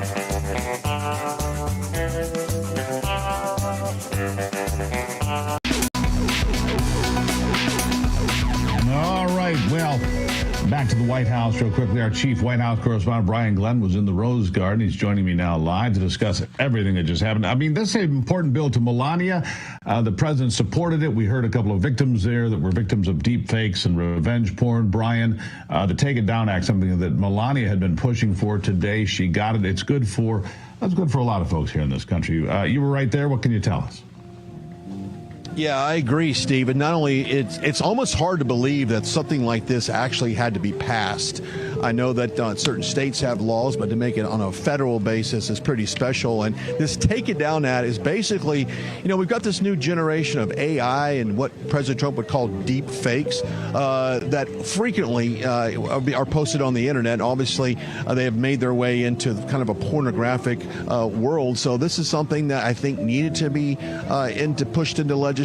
Got support from both Republicans and Democrat. Amy Klobuchar on the Democrat side leading that, and Ted Cruz on the Republican side. And of course, they got the support of the American people and passed by huge numbers in both the House and the Senate. I think this is a good bill, obviously. We've got this day and age of just some real high-tech stuff, Steve. And so quite honestly, you'll see a post. You don't really know if it's AI or fake or if it's real. This certainly also, Steve, more importantly, puts a little bit more responsibility on the social media platforms. The CEO of X is here in the crowd. President Trump shouted her out a little bit earlier in the program, but it holds them accountable for going after and when something is reported, to doing something about it. Yeah, to reacting, not just sitting there and nodding and ignoring it and moving on. Also, the president mentioned right at the top of his comments there that he had just wrapped up a conversation with Vladimir Putin as he's working for peace in Ukraine. Now, we haven't heard a lot about this yet, but we do know that he's been working behind the scenes, as have his chief negotiator, Steve Witkoff, and others, trying to find a way for a permanent ceasefire in the war in Ukraine. Anything more on that, Brian? Yeah, one of the reporters here had asked the president if he's going to meet with either Putin or Zelensky. He did make a comment at that point. But, I'm at the point now that until we actually see meetings and we actually see dialogue between these leaders, I'm kind of taking whatever Putin says he wants. I'm just taking it with a grain of salt because we've been down this road before. But it is optimistic, at least at this point, that we're starting another round of possible negotiations. No, I would agree with that. Brian, I know you have to get out of there, and I appreciate you being here right there in the Rose Garden. At least it's a beautiful day for it, Brian. Once again, you've been blessed by very nice weather to be out there for this signing. Well done, my friend. Thank you very much. And you're on your way here, too, from what I understand. Yeah. I'll see you at the end of the week. Yes, sir. You'll see me Thursday. In fact, I'm for those of you who don't know, I'm going to be filling in for Brian and probably doing America's Voice Live from the White House in the days to come. Thank you, Brian. Greatly appreciate it. All right, so this July, there's also something else coming up you need to know about. It's a global summit of BRICS nations in Rio. The bloc of emerging superpowers, which includes China, Russia, India, and Iran, meeting with the goal of displacing the U.S. dollar as the global currency. They're calling this the Rio Reset. As BRICS nations push forward with a plan of global demand for U.S. dollars will decrease if this happens, bringing down the value of the dollars in your savings and your investments. While this won't happen overnight, this transition, the Rio Reset in July marks a pivotal moment when BRICS objectives move decisively from being a theory to becoming reality. Learn if diversifying your savings into gold is right for you. Birch Gold can help you move your hard-earned savings into a tax-sheltered IRA and precious metals. Claim your free information kit on gold. Text America to 989898. Do that now. They have an A-plus rating with the Better Business Bureau. Tens of thousands of satisfied customers. Let Birch Gold arm you with a free, no-obligation information kit on owning gold before July and the Rio Reset. Text America to 989898. Do that today. All right, so the phone call with President Vladimir Putin and conversation with Ukraine's President Volodymyr Zelensky to negotiate a ceasefire. Those calls are done for the day. He said he was on the phone for 2.5 hours to President Trump moments ago. What does it all mean? Will it mean peace? We'll talk about that after the break here on America's Voice Live.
Well,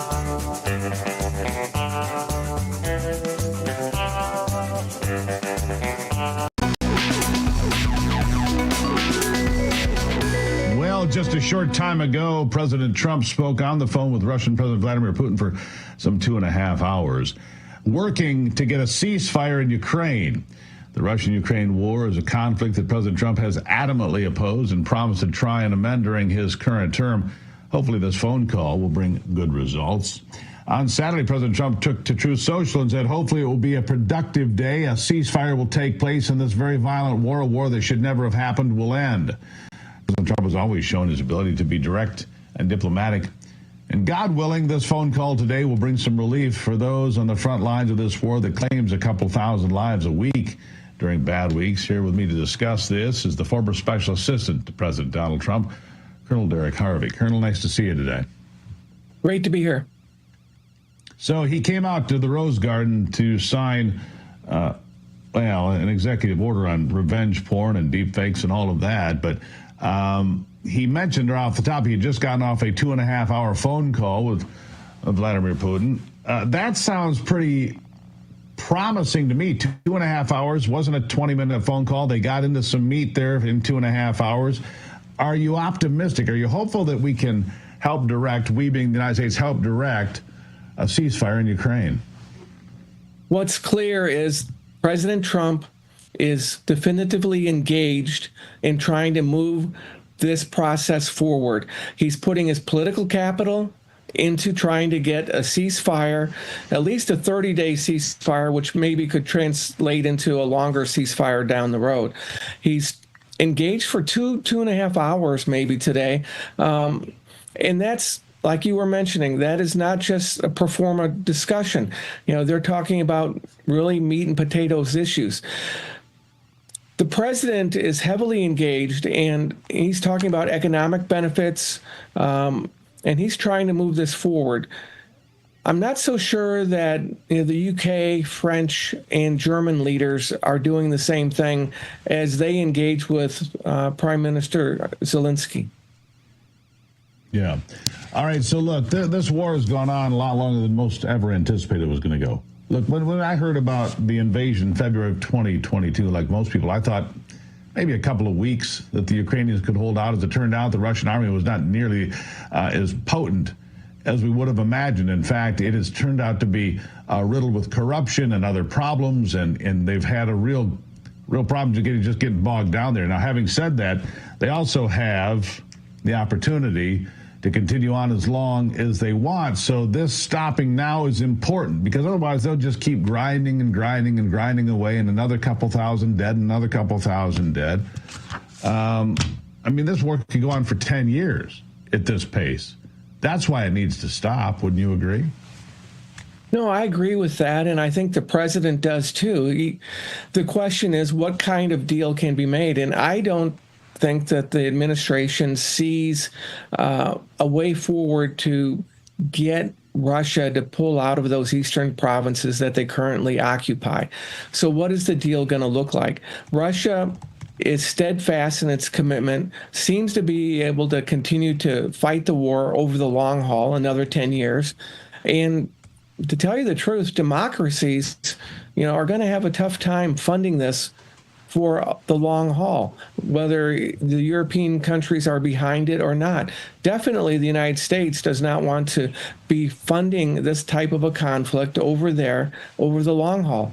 It's just one of those things that, it doesn't seem like there's a way forward to push Russia out, and the president is trying to find a way to make a deal at this point in time.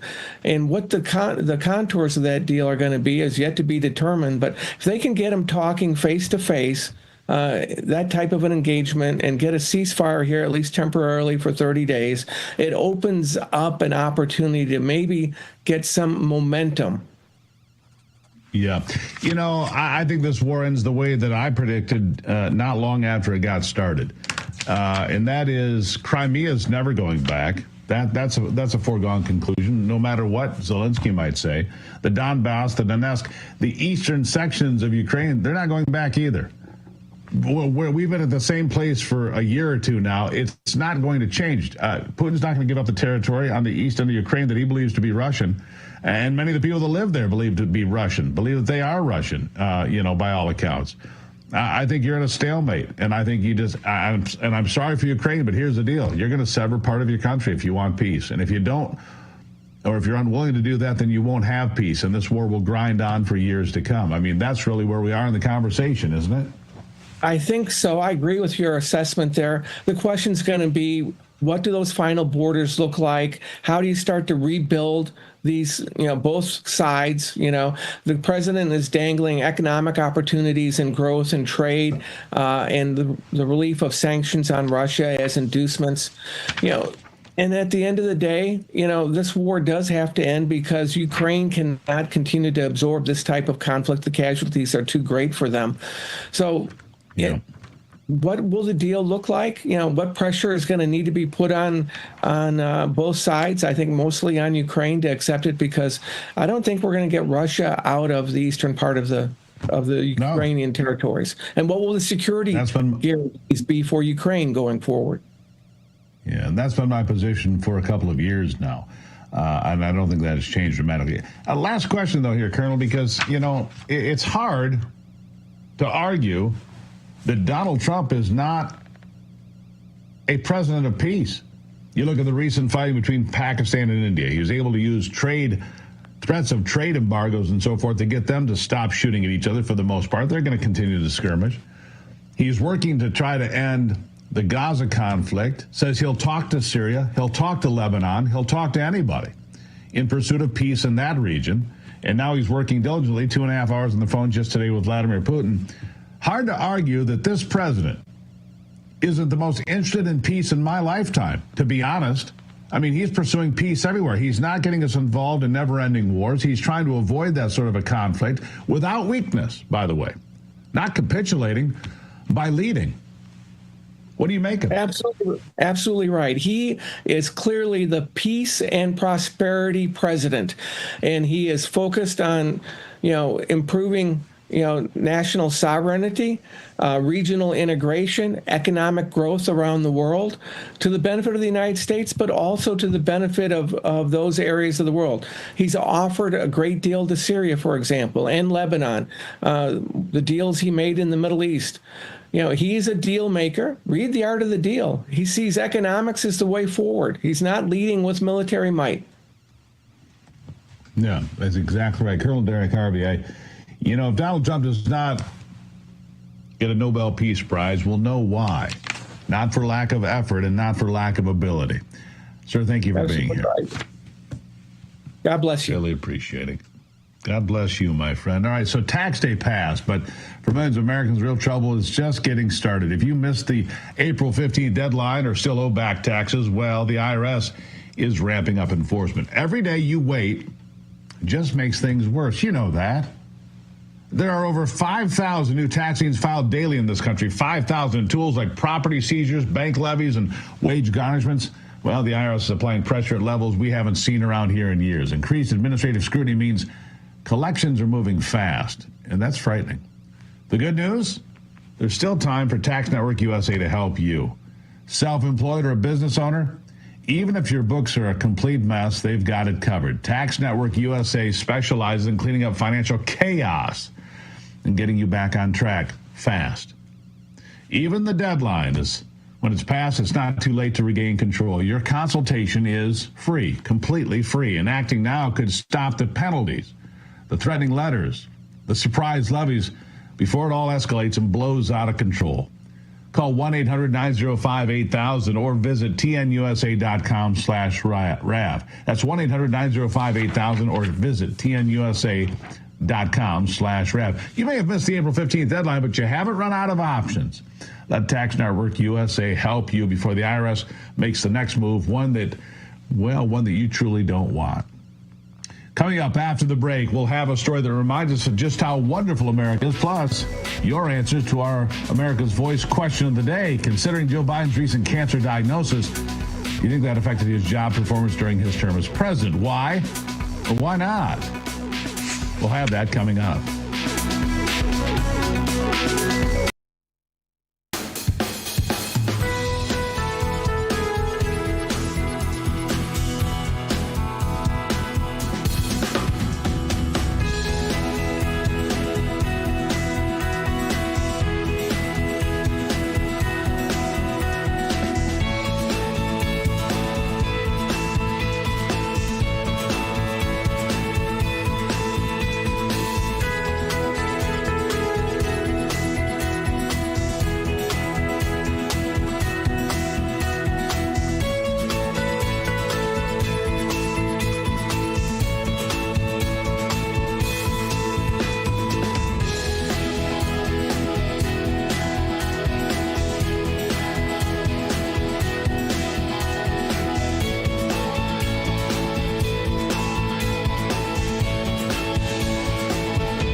Well, we start here. What makes America wonderful? We do it every day to make sure you have a smile on your face and you're proud to be an American because we show you just how great America is. This story comes to us from Somerset County, Pennsylvania, where a man helped carry 2 women to safety after floodwaters stalled their vehicle. Ethan Todd is the man who selflessly leapt into action after he and his girlfriend found the vehicle submerged on a major street. Todd, without hesitation, went in and carefully traversed across the flooded area and helped the woman get out through the passenger window of the car and then carried the women on his back to dry ground one by one. What's more is that Todd went back into the flood to retrieve the women's personal belongings and later commented that he did so because he didn't want their belongings lost in the chaos. Natural disasters bring fear and uncertainty to those who are affected, and even more when one is in the thick of it. But heroes like Ethan Todd show that there are heroes that walk among us, that leap into action when the situation calls for it. And stories like these really are what make America wonderful. Nice job, Ethan. I tip my hat to you. All right, here's your question of the day, folks. Considering Joe Biden's recent cancer diagnosis, which is not recent, but it's been revealed, do you think it affected his job performance during his term as president? Why or why not? Richard Ayala. He's had dementia for at least 6 years, and his cancer just didn't occur overnight. His administration has lied to the public for years concerning his health. That's what I said to start the show today. You're a smart guy. Elise Lovejoy Pettit. No, he was demented before he became president, probably the reason he was installed as president. This is unbelievable to me. There's not a long list of people, including his family, who have exploited him. These people need to be investigated. Well, maybe. Tom Myers. Joe was just a figurehead. The Dems could roll out when necessary. The cabal was actually running the auto pen. It's all true, too. Edward and Karen Busby. It sure affected America, but they told Lara Trump she was making fun of his stutter. 2 different things here. Cancer or dementia. We got our answers upside down. Jackie Montenegro. If Democrats think their deceptions will die with Joe, think again. We're angry. That's what Van Jones said, by the way. He said, this is not just going to go away. It's not. We were lied to about his mental health and his physical health. Marianne Fournier.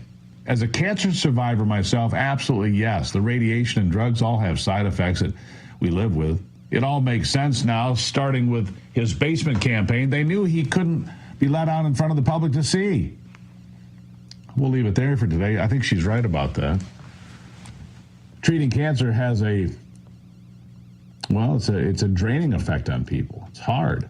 And look, why did we miss it? Because it's kind of on us. We missed the fact that there were never PSA tests on his annual physicals. Any man over 50 gets a PSA test once a year or once every 2 years. These things take a long time.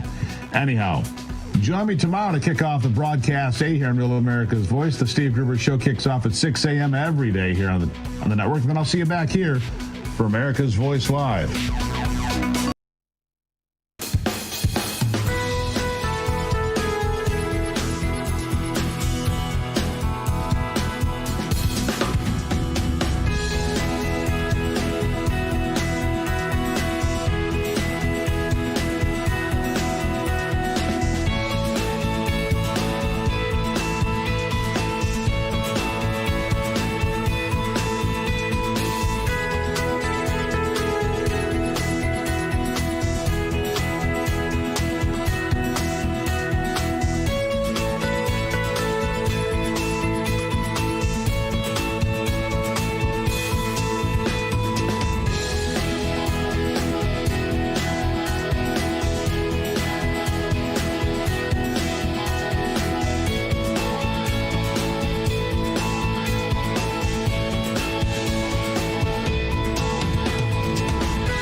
tried to shut them up. There's no guarantee to free speech. They tried to cancel them. Deplatforming works. They even threw them in jail. Peter Navarro, Steve Bannon, now in prison. But they couldn't stop them. It's not a prison bill that will ever shut me up. They call them rebels. Basket of deplorables. They call them rogues. They claim to values or religion. And they say they're outlaws. These are the kind of guys you like to smack in the ass. War Room presents Rebels, Rogues, and Outlaws. You set out to take Vienna. Take Vienna!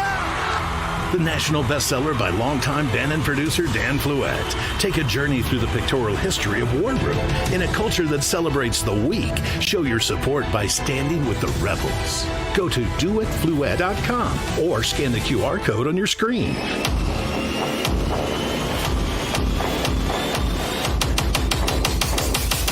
Use the code RAV20 for 20% off your order. Stand with the rebels and never back down.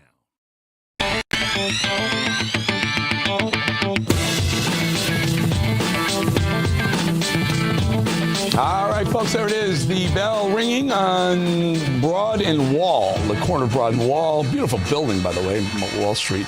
Market's closing. Take a look at the numbers as we speak. Dow is up a little bit, up 117 points. NASDAQ down a little. Well, it's a little bit different. I have a touch on the NASDAQ and up a little bit more in the Dow. Gold holding above $3,200 an ounce. Oil kind of flat. But Bitcoin is the interesting play here. Bitcoin has been all over the board lately with the markets gyrating up, down. Bitcoin just continues to move up. Bitcoin, $105,500 to the Bitcoin.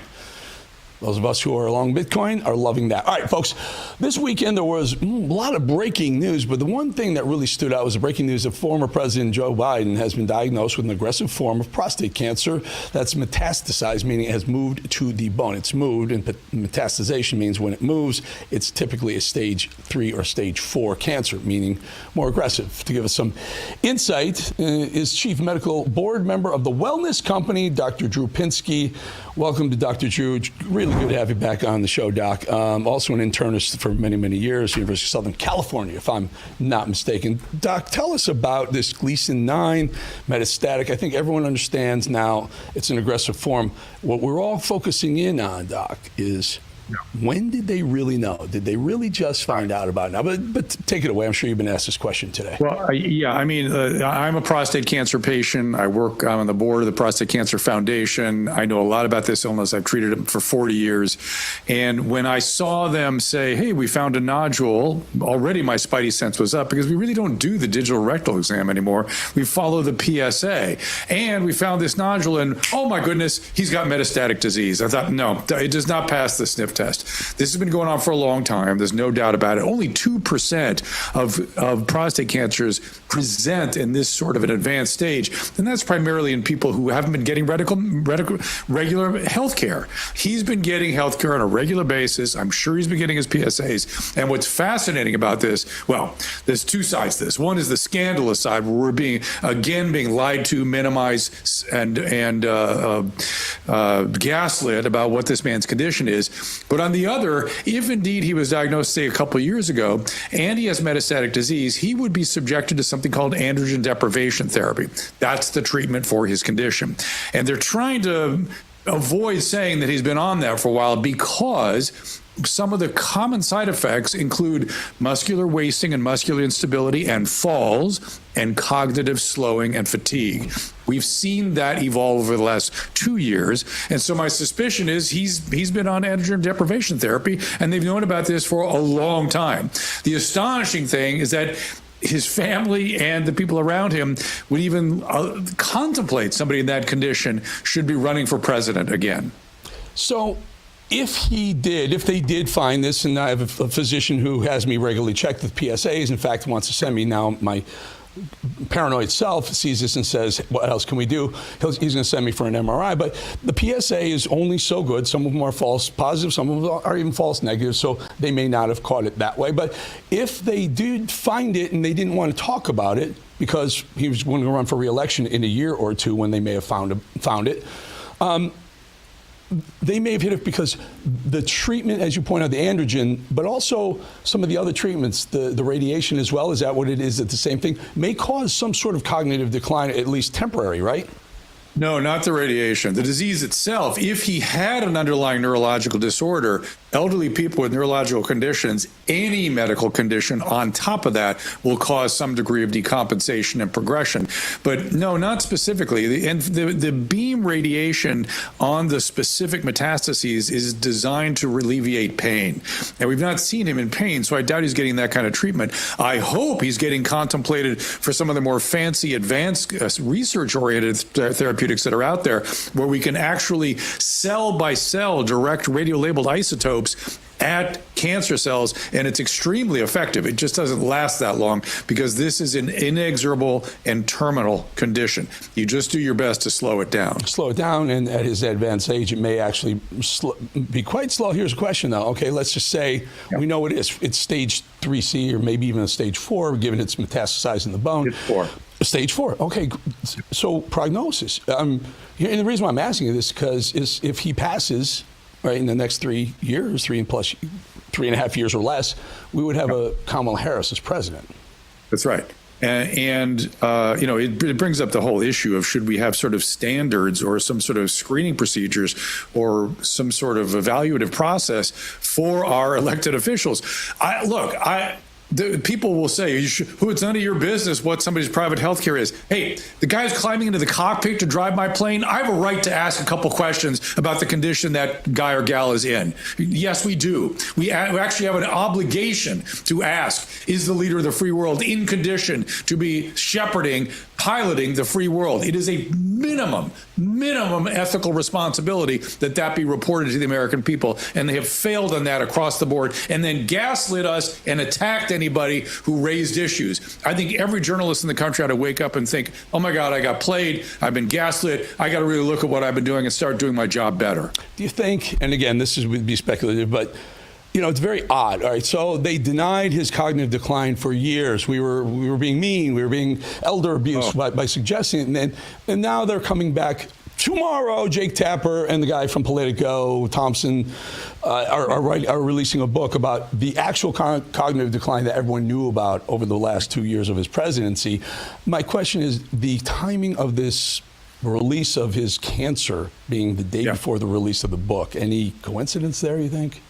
Oh, I think it's absolutely. They were going to try to not ever speak about this until he passed away from it. When, he had an aggressive cancer. He only got it caught, we caught it 6 months ago, but it was too late. They clearly were on that kind of an agenda. And the probability that this was a nodule and then they detected metastatic disease is sort of laughable. So this has been around for a while. They were going to try to temporize and not tell anybody and push it out until this thing took him, which it will in the next 2 to 4 years. And by the way, prostate cancer research is going at an incredible rate. It's possible something will come along that will extend his life 6, 8 years, and he may die of something else first. But in the way things are now, the probability of him going beyond 2, maybe 3 years are pretty low. There was a soundbite rolling around the internet, and I posted on my Twitter account. In 2022, he was giving a speech outdoors somewhere, I believe it was Ohio, and he said that during his youth he was involved in whatever it was in Delaware. And he said, well, that's why so many of us have cancer.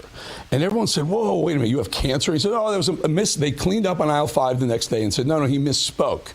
Is it possible he may have had a prostate cancer then? He knew, and he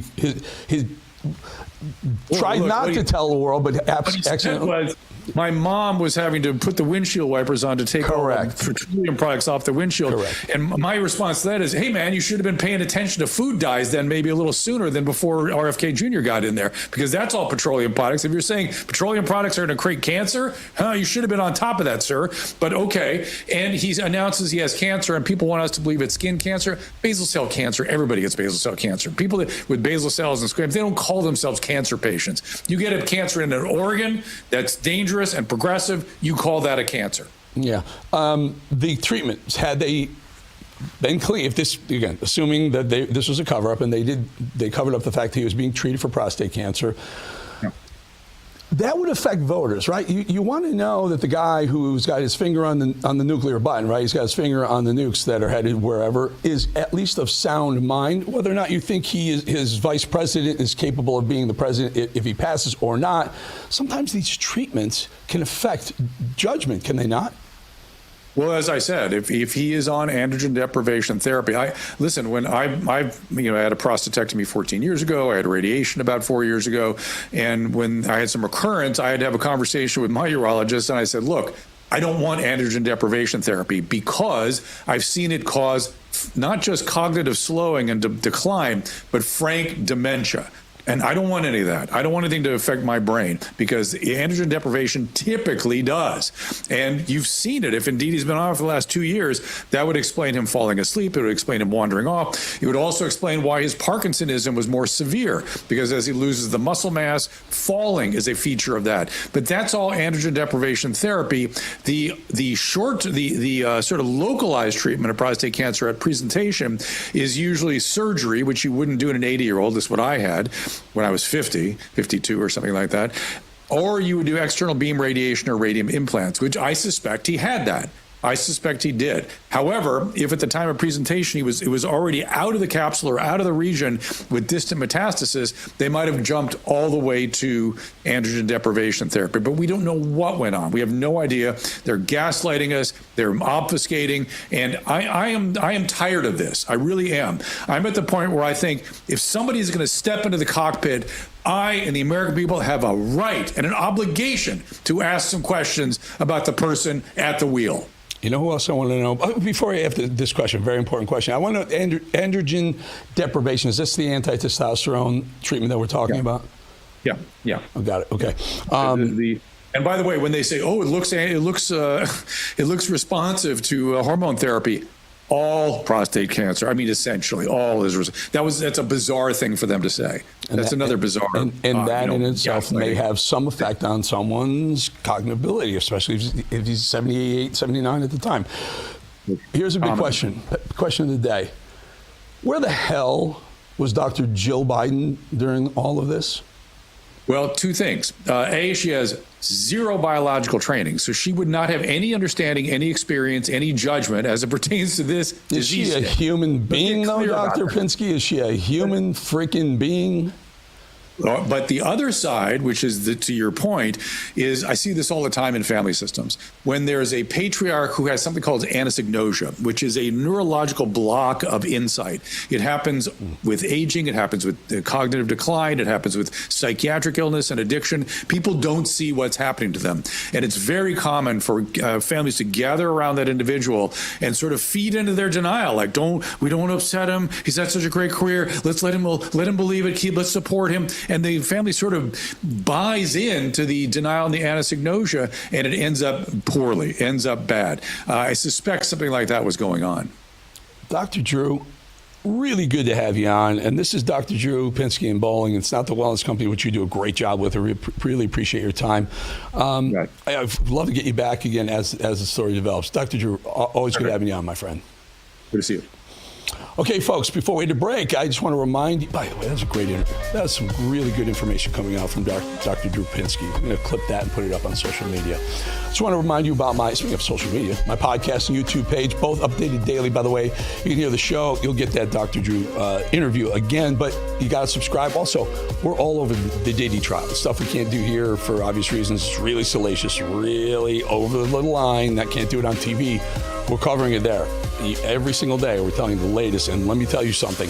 It's mind-boggling how filthy this guy was. Subscribe. I will be back 2.5 minutes.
Wow, looks like a wonderful day there. Looks very nice. And earlier, if you were watching Rav, you saw President Trump and Melania Trump in the Rose Garden signing that bill, the executive order to make Take It Down Act, bring it into law. Let's bring in. Let's do this first. This July, there's a global summit of BRICS nations in Rio de Janeiro. And this is really, really important. The bloc of emerging superpowers, get this, including Brazil, China, Russia, India, and Iran, are meeting with a goal of displacing the U.S. dollar as the global currency. They're calling this the Rio Reset, as BRICS nations push forward with their plans. Global demand, if they're successful, for U.S. dollars will plummet.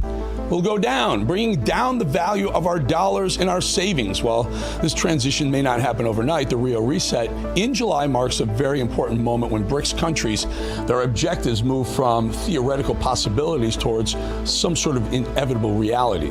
Well, learn if diversifying your savings into gold is right for you. Birch Gold Group can help you move your hard-earned savings into a tax-sheltered IRA in precious metals. Claim your free info kit on gold by texting America, the word America, to 989898 with an A+ rating with the Better Business Bureau and tens of thousands of happy customers. Let Birch Gold arm you with a free, no obligation whatsoever info kit on owning gold before July and the Rio Reset. Text America to 989898 today. And as always, you know that I'm right there with you with the gold. All right, the House committee met Sunday night to vote on the president's one big, beautiful bill, which now will move forward to the floor of the House. Rav Chief White House correspondent Brian Glenn joins us from Pebble Beach to discuss, before we get into this, with the one, the only, the man, the myth, the legend, Brian Glenn, stepping in, as he always does. We had Representative Byron Donalds ready to go, and he got called into the Oval Office, which is right over Brian's left shoulder, and so he had to run when the president calls. You got to go visit him. But thank you. If it's not going to be Byron Donalds, I'm damn glad it's Brian Glenn. So tell us about it, Brian. Yeah. Well, I appreciate that. Yeah. No, it's great. Yeah, Byron informed me just moments ago that he's been called to go in. So you gotta let him go. Obviously someone needs to talk to him, so we let him go inside. But yeah, just a great day here at the White House. Earlier at the Rose Garden, you mentioned top of this hit, the Take It Down Act, crucial legislation in my personal opinion. Something that was almost, I can't believe this was not already a federal law. I know in certain states that have been put in legislation, but to make it a federal law in order to protect those. And I talked to a young lady earlier today that's pretty much was the genesis of this legislation, being attacked for fake AI images of her online, amongst other things, and with really the attempt to get them taken down. And Eric, you and I both know a lot about some of the fake deep images that are on the internet, not only about President Trump. We've seen it about conservatives over the last couple of years. It's really hard to get those things removed, and so this legislation right now, Eric, will put pressure on social media companies. We saw the CEO of X was in the crowd today. We'll put the burden on them and a little bit more responsibility to help them take down these images that could be very destructive. I even talked to one parent, Eric, that lost his son to that stuff. So it's just horrible. So I didn't mean to cut you off there. Linda Yaccarino, CEO of X, who's very, very, very interested in this. And you're right. What happens is these things a lot of young people are involved in this, whether it's the AI would Take It Down Act, or we talked to John Rich a little bit. We're going to try and get the interview up probably tomorrow morning, who's involved in another form of this. It's sextortion, where young people are using pictures and videos of each other to extort families and friends of other young people. What they're doing, and kudos to President Trump, because none of this happens without Trump's blessing, right? So what they're doing is they're putting pressure on social media, yada yada, but the more important thing is they're giving law enforcement the power and the tools. I hope you still have us. I lost them. They're giving law enforcement the power and the tools to go after some of these bad people. Did we lose Brian? Did we lose him? Yeah, he lost audio. I think we lost his audio, so that's it. Anyway, so like I said, we're gonna try and get that John Rich interview up. Brian was talking about the Take It Down Act, which they signed in the Rose Garden, very, very big event. And I didn't know this, but Brian Glenn brought to us that Linda Yaccarino was in the crowd talking about that. They're talking about Take It Down being if someone is taking your image or your daughter's image or your son's image and putting an AI kind of sexual context on their face. It makes it look like they're acting out these videos and whatnot. Well, they're going to empower lawmakers to go after not only the social media companies, but the individuals doing it so that they can incarcerate them. They can be punitive damage so they stop doing these things. So 2 very, very important things. And again, you may not think it's a big deal. So some kids, are messing with each other, but teen suicides are at like record levels, like alarmingly record high levels, and they got to stop it. And a lot of it is because these kids are doing these things to each other as a joke, who knows, to be teens, who knows, or to be horrible people. But the suicide rate is exploding among teens. All right, I do hear we have Brian back. Brian, do we have you? Yeah. There we go. So yes, I just wanted to follow up with, you're 100% right that these things end up metastasizing like a cancer in the form of teen suicides. Yeah. No, it's an awful story, and I spoke with a parent earlier about that, and he ran the legislation in his state of South Carolina and got that through on his freshman year there in South Carolina. And now that, it's a proud moment for him to be in the Rose Garden and have the First Lady and President Trump kind of get this back into legislation. But, it's this day and age that we have right now with all this technology at the fingertips of really someone that can just be tech savvy, and the things that they can do to ruin somebody's life, the sextortion and just putting up other just nasty fake images of people, and a lot of times it's young girls, and it's awful. And you want to think, Eric, that the school systems and any kind of public school that gets involved in something like this would crack down on this as a sense of bullying as well. So hopefully this sets a precedent that it just can't be tolerated. Oh, they will. When you empower the FBI and the DOJ to go after schools, people, social media platforms, they're going to start to crack down. And Byron Donalds was going to come on and talk about the big, beautiful bill. It's going to go from committee into the full vote. What's the expectation on the vote?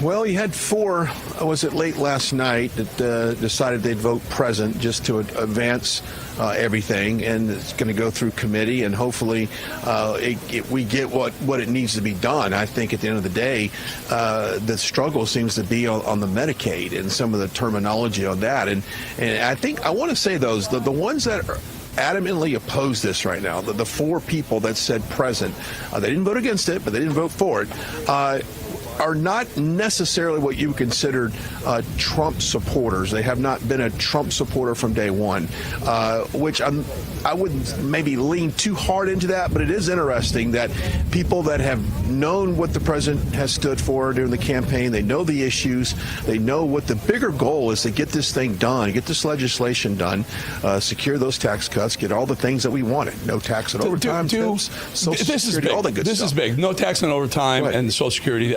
People want that, and I saw it's in there. I hope it stays in there when it gets through all their iterations, and then even when it gets to the Senate, it's assuming it passes the House, it gets to the Senate, stays in there.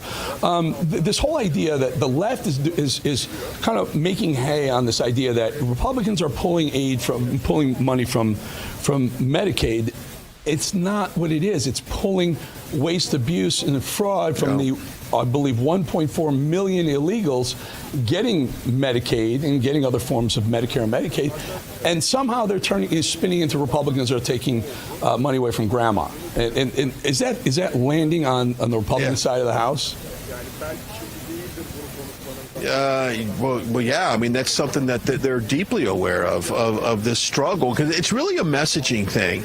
It really is. And not to change the subject real quickly, but it's very much like the plane that was given to the Defense Department, to the Air Force, rather, from Qatar. That airplane, of course, the media took that thing as it was a personal gift for President Trump, and that narrative ran a different way. That's pretty much what the Democrats are doing, and the media, for the most part, with this Medicaid. We're not cutting Medicaid. Yes, we are. Let me correct that. We're cutting from people who shouldn't get it in the first place. How about that? We're making to make it where if you're physically able to go out and work and be an able, successful, productive person in our society, then you should not just sit at home and get these benefits. So if people are going to say, yes, they're cutting it, but for the cutting it, they're getting rid of the waste, fraud, and abuse in Medicaid. And so the language there can get constructed to be used against us and to make it look like we are. It's a messaging issue, but I hope, Eric, at the end of the day, we can get this thing passed and move on, because to be honest with you, Eric, we've talked about this a lot of time. There's dozens of executive orders that come out of the White House behind me that we need to codify into legislation, okay? Those are things that we need to do. If we can't get this big, beautiful bill passed and we get this done by the end of the week, which I hope we do going into... A lot of people are upset that they want more cuts, but listen, those tax cuts are going to help the economy quite a bit. And listen, everyone can't get everything they want, so waste, fraud, and abuse coming out of Medicaid will be a great start with lower taxes, and let the man go do his job, guys. Let Trump go do his job. Brian Glenn, always good having you. Appreciate you jumping in the seat for Donald's. You do a great job, by the way. Maybe Congress is in your future. I appreciate it. We'll talk to you again soon. No. I figured. I just thought I'd throw it out there. All right, folks, before we hit the break, I want to remind you one more time about that podcast YouTube page, updated daily. Check it out. We're all over the Diddy trial. There's some salacious testimony today. All last week. Today's beginning of week 2. We're going to stay on this every single day. Stuff we can't talk about on regular TV. Sorry. Just go over there, subscribe. We'll let you know everything that's going on, and it's mind-boggling. Maybe even some names being named in Congress and other people in the music industry in Hollywood. We'll get to it. Back in 2.5 minutes.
Mad Dog, Boston? Yes, sir. Boston. Boston, right? Boston. Boston. All right, whatever. Moving on. Well, there's an even bigger cover-up than we have ever imagined. It's massive. And they tried to distract us from the cover-up, and it's backfiring big time on them. There are more questions now, more questions than ever. You see, they tried to make the older questions go away with this new piece of news. If we say he has serious cancer, they'll stop talking about the dementia that he had. If we make it seem like a new discovery and drop it on a Sunday evening, so it's the talk of the news beat on Monday, it will drown out the book.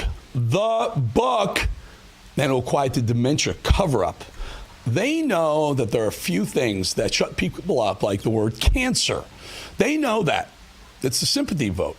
It's a scary word. And surely, once they mention that word, we'll stop talking about all of their lies to hide his dementia. But you know what? We've all been lied to so many times, far too many times. There's no trust left. And even the C word can't drown that out. No, there's no trust at all, and I'm about to remind you why that is. CNN clearly got the call Sunday. Get David Axelrod on, that loyal, slimy Democrat deep stater, and tee up the sympathy vote for Joe Biden. Quick, Tuesday's almost here. The book's coming out. His medical condition now, his announced medical condition now, do you believe that silences or delays a lot of conversations about his, last year and a half of his presidency for now? Yeah, well, I think those conversations are going to happen, but they should be more muted and set aside for now as he's struggling through this. See what they did there? David Axelrod, Biden's the guy who brought Obama brought Obama to the White House. Should they really be muted? Should the conversations about Biden's state be more muted than they already have? Also, notice how she says, the host says, last year and a half, when the truth is that his state was questionable for far longer than that. Even if we take these people at face value, let's just argue for a moment, and only for a moment, that they only just discovered the cancer, I don't know, over the weekend, which by all accounts, hundreds of doctors, including Drew Pinsky earlier on this show, accounts say that's simply not true. Can't two things be true at once? Joe Biden struggling with cancer should not detract, might even explain from the massive coordinated cover-up of a man who was unable to carry out the duties of his presidency, and the cover-up by a massive network of top officials, of family, the media. But the truth is, they knew. They all knew. They knew years ago. His brother practically admitted it in his statement to the press after Joe dropped out of the race last summer. I'm incredibly proud of my brother. Selfishly, I will have him back to enjoy whatever time we have left. Whatever time we have left. They knew. And by the way, Joe Biden knew too. Here he is in July. We talked about this with Pinsky. Watch. You had to put on your windshield wipers to get literally the oil slick off the window. That's why I and so damn many other people I grew up have cancer. And why can't for the longest time, Delaware had the highest cancer rate in the nation. He told us he had cancer, and they called that a gaffe. And they called us conspiracy theorists for even pointing out what the man said himself. Because the most powerful man in the world, with the top doctors in medicine and testing available to him, slow-growing cancer like prostate cancer, now in its later stages having spread to the bones, Joe has had the cancer for years, according to many doctors. Doctors are saying it, but it doesn't take a genius to figure it out, particularly against the backdrop of lie after lie after lie. Even the folks at MSNBC admit that part. It's likely to have had this for at least several years. Oh, more than several years. You don't get prostate cancer. So I just want to stop you. So this is not speculation. If you have prostate cancer that is spread to the bone, then he's most certainly, you were saying, had it when he was president of the United States.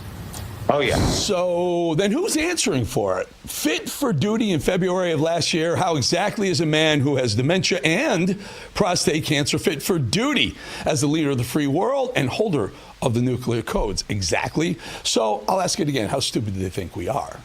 They were almost certain that Biden was their only chance to beat Trump. They knew he was sick mentally, deteriorating, and physically. They knew they had to do everything they could to trick the public for as long as they could to try and get him back into the White House so he could step aside or die once in the office, and Kamala Harris, God help us, would take over the world. This is the D.C. swamp at its worst. Are we surprised at all? Jimmy Carter was practically dead, and they were trotting him out, wheeling him out in a gurney as a Biden vote.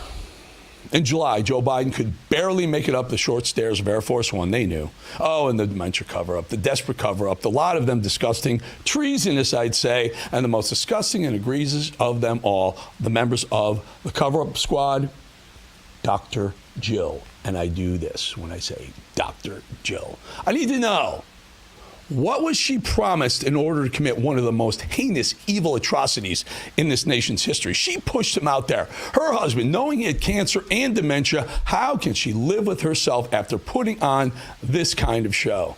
Joe, you did such a great job. You answered every question. You knew all the And let me ask the crowd, what did Trump do? That was right after that debate that he got smoked. Oh, you did such a great job, Joe. How did she live with herself? How did Joy Reid and Jen Psaki live with themselves after covering? He tripped over I guess there was like a sandbag on, and Twitter and the right are going crazy. It's currently dominating Fox News primetime. It's the most important thing in the world. First of all, Donald Trump is 76. He's not exactly young. And, it's the advance team or whoever's fault that they put a sandbag in front of him. I tripped in my own house. I mean, it's not easy. It's hilarious to them. Elder abuse, treason, pure evil, an old sick man falling all over the place for the world to see. Look, there are a lot of messages out there, messages of sympathy for the Biden family. I'll leave it to those people. They've all got us covered. I stand by this. Joe Biden has been the same man throughout his political career, a coward, a liar, a bully, a racist. Joe Biden spent the last years of his career calling us garbage.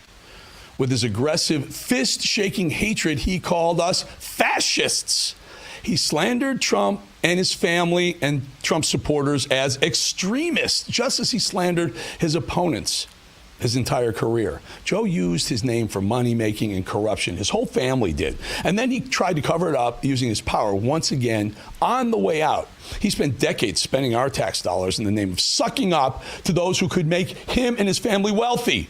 He shamed Americans during COVID, lied to us, and destroyed our economy in the process, and he sent the courts and legal system out to persecute and prosecute his political opponent, namely Donald Trump. He's a known plagiarist, and he lied and distorted his past at every turn with a healthy dose of racism mixed in on his way out and since. He's had several chances to redeem himself, even in the slightest. But even though cancer and dementia, he stayed true to his character, filled with propaganda and self-serving narcissism.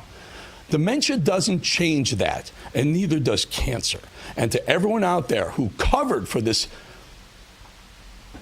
guy purely in the name of their Trump derangement syndrome and attempts to hold on to power, you're complicit. You're evil and America hating, and there must be accountability. Shame on every single person who had a hand in this and continues to have a hand in this.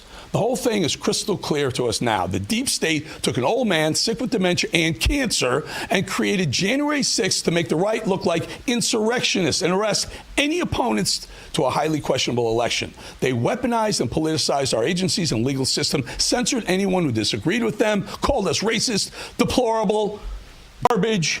They created a proverbial civil war in America. The left did it, all in the name of preventing another Trump presidency, and they still couldn't do it.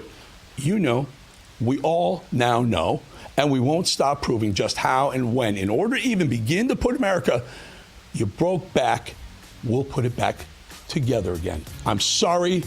I am not going to apologize. I feel this way.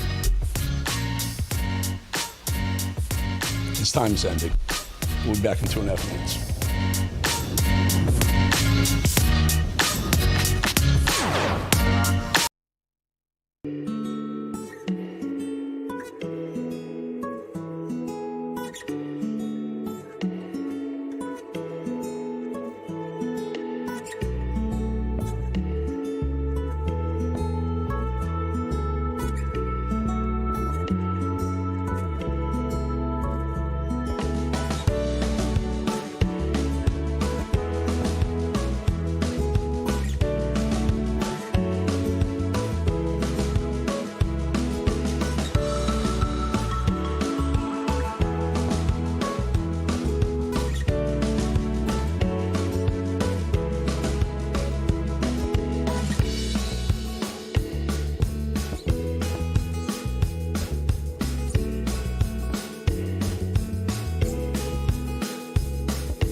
555 thing in October, and I thought, I'm going to at least do this and see what happens. I had bought this little pair of pants that were a size too small, that were cute and on sale, and I showed them to my husband, and I said, I have a feeling that when I get done with this 555, it's going to do what they say it's going to do, and these pants are going to fit. And I tried them on for him, and I'm not kidding. They're that far from going close because I was bloated. I did it, and in that 5 days, those pants now they were awesome.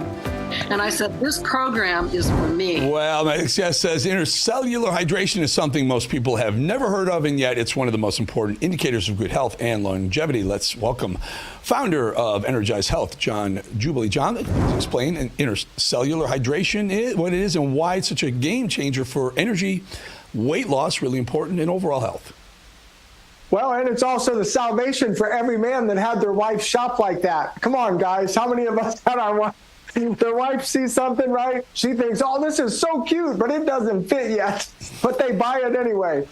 So hey, guys, if you've got a wife that's done that, how many of us have them? My wife is the same size she was in high school, so I don't have to worry about that. But guys, if you've got a wife that's done that, you get her on a 555 challenge. The reason is, think about what she was when you married her, right? 17 to 25 years old, probably in there, most marrying age women.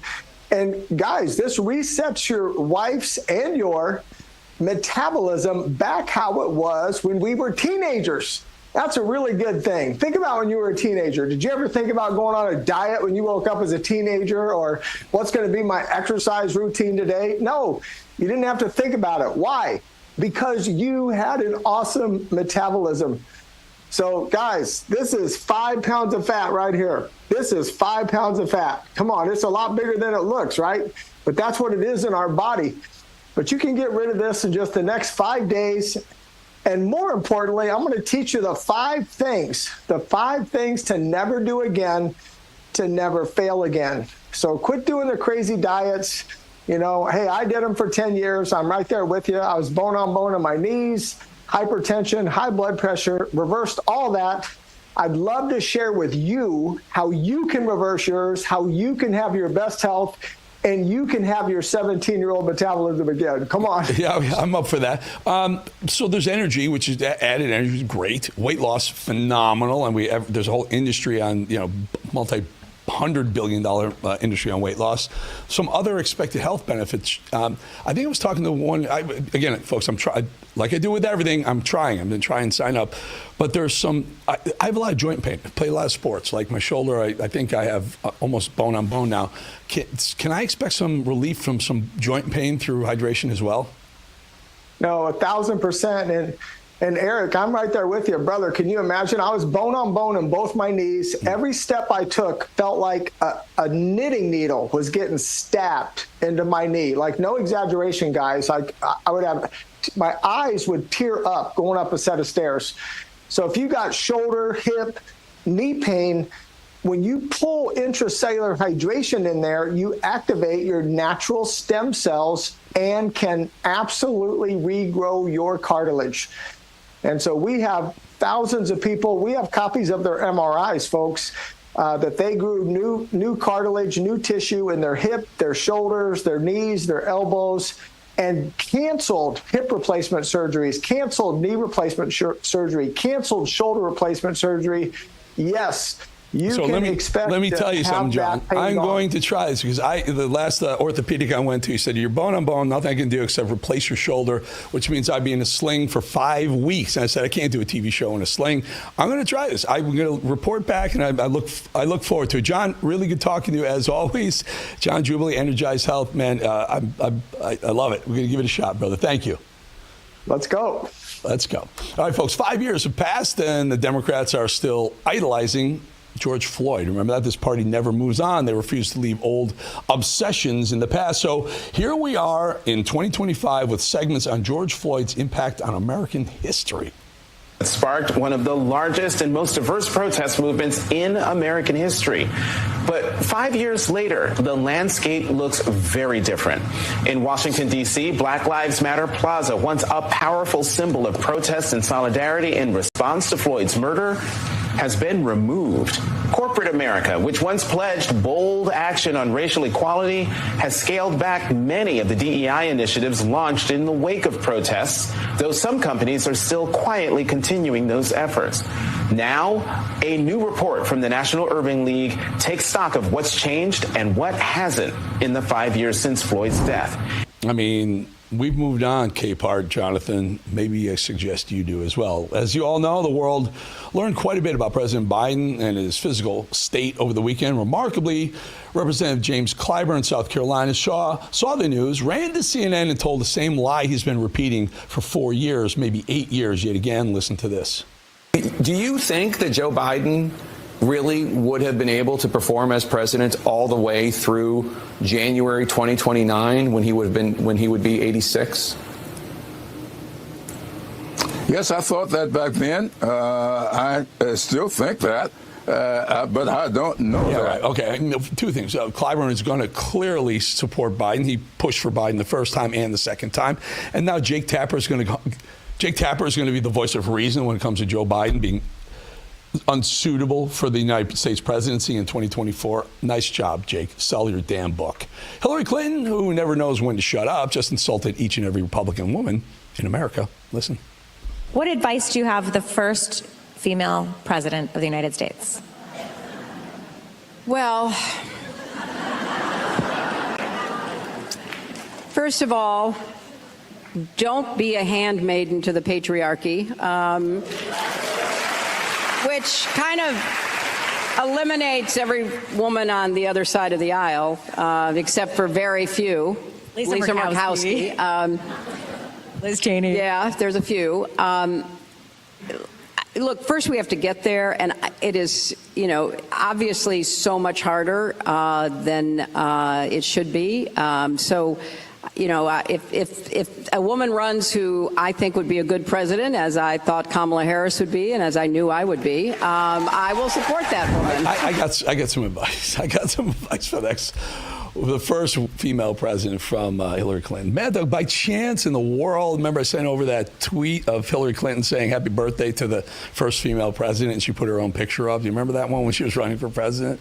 If we don't have it, do we have it now? Can we show it? I don't have it. All right, after the break, let's do this. Let's talk about this. We'll come back in 2.5 minutes and continue this conversation after the break.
Mad Dog, can you come on?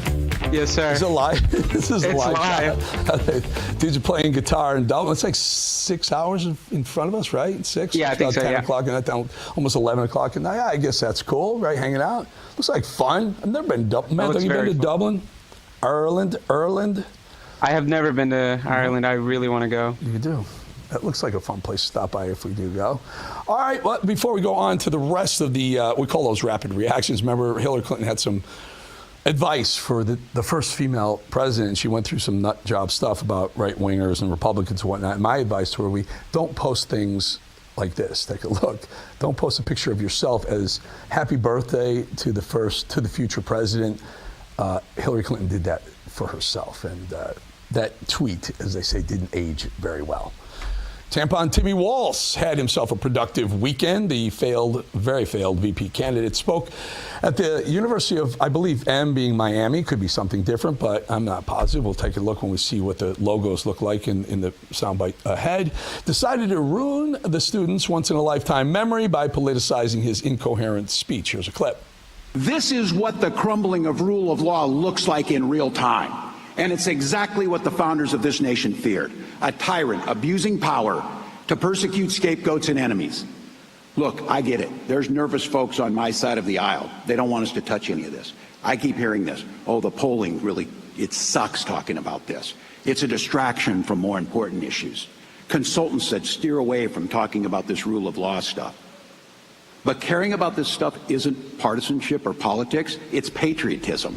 You know, I'm going to go ahead and guess I was wrong. Let's go with the University of Minnesota, since he's the governor of Minnesota, and those are the only idiots that would have him talk at their commencement speech. Being as failed as he, does he not realize that no one respects him? He looks like a clown on every stage he steps foot on. But guess what? Tampon Timmy kept going. After making this commencement speech all about himself and his political beliefs, Walz threw a couple of jabs at ICE, calling it modern-day Gestapo. Listen. Donald Trump's modern-day Gestapo is scooping folks up off the streets. They're in unmarked vans, wearing masks, being shipped off to foreign torture dungeons. No chance to mount a defense, not even a chance to kiss a loved one goodbye, just grabbed up by masked agents, shoved into those vans, and disappeared. If you're going to use the word Gestapo, maybe you practice it once or twice on your before your big speech. Mad Dog, can you just replay that again when he fumbles over Gestapo? Because you're making a point, right? Right, Tampon Timmy? You're going to make your point. You got to nail the word you're trying to make your point with. Mad Dog, can you re-rack it? Donald Trump's modern-day Gestapo is scooping folks up off the streets. They're in unmarked vans, wearing masks, being shipped off to foreign torture dungeons. We've given him plenty of airtime. Mike Pence, remember him? Get a little chill down my back when I talk about that guy. I once asked President Trump before the 2020 election if he was going to bounce Pence as VP going into 2020. He looked at me and he said, no one's ever asked me that, but no, I'm going to stay with him. I don't know. Mike Pence still somehow getting booked here in the United States in 2025. Unfortunately, he uses every opportunity to double down on being a deranged anti-Trump rhino. Republican in name only. Here he is making a fool out of himself on Meet the Press. Listen. I honestly think the time has come for President Trump to impose harsh sanctions on Russia and also to increase military support for Ukraine. I think those two messages, making it clear in combination with the president's good recent dialogue with President Zelensky that took place at the Vatican, and in addition to the new mineral deal, which I think sent a deafening message to Moscow that America and Ukraine are here to stay, I think the time is now for sanctions against Russia, and additional sanctions against Russia, Kristen, and also renewed military support for Ukraine. I think that and only that has the potential to bring Vladimir Putin to the table and achieve a just and lasting peace. Yay, Mike Pence wants more war. Yay, Mike, war. Yes, let's support every war we possibly can. How much are the defense contractors paying you, Mike Pence, to make those statements? Do we have time? We're looking at the president might be talking in a second, folks. But I'd love to get to Kash Patel over the weekend on Sunday Morning Futures with Maria Bartiromo. Well, Kash Patel and Bongino sat down. It was phenomenal. It was a great interview. Really kind of outline what Kash Patel is going to do, and he's got a lot of things he's going to do. Really looking forward for the next, couple of years with Kash. And he says, expect something very big very soon. Listen. I didn't know that I was going to do this, but I'm going to announce it on your show anyway. This FBI is leaving the Hoover building because this building is unsafe for our workforce, and we want the workforce. He just gave up a big nugget. We want the American men and women to know. We're going to lose it. We got to take the president. Here's President Trump. Here you go, guys. Ever medals of sacrifice to 3 heroic law enforcement officers from Palm Beach County, Florida. I went to the service. It was crazy. It was just horrible.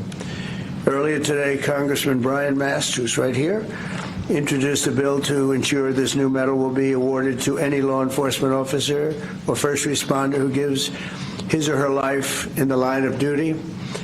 I also want to recognize Laura and Eric Trump for their work to make this medal reality. Thank you, Laura, and thank you, Eric. Appreciate it very much. Thanks as well to Attorney General Pam Bondi, who's with us. Pam, thank you very much. I appreciate it. So busy. She's so busy, but you wouldn't miss it. Secret Service Director Sean Curran. Sean, wherever you may be. Hi, Sean. Congressman Byron Donalds, State Representative Meg Weinberger, and Dan Newland. Thank you. Thank you, Dan. Thank you, everybody. Thank you, Byron. Thank you, Aaron. Really great that you're here. I also want to express our gratitude to Major Paul Vercoda. Where is Paul? Paul. Thank you, Paul.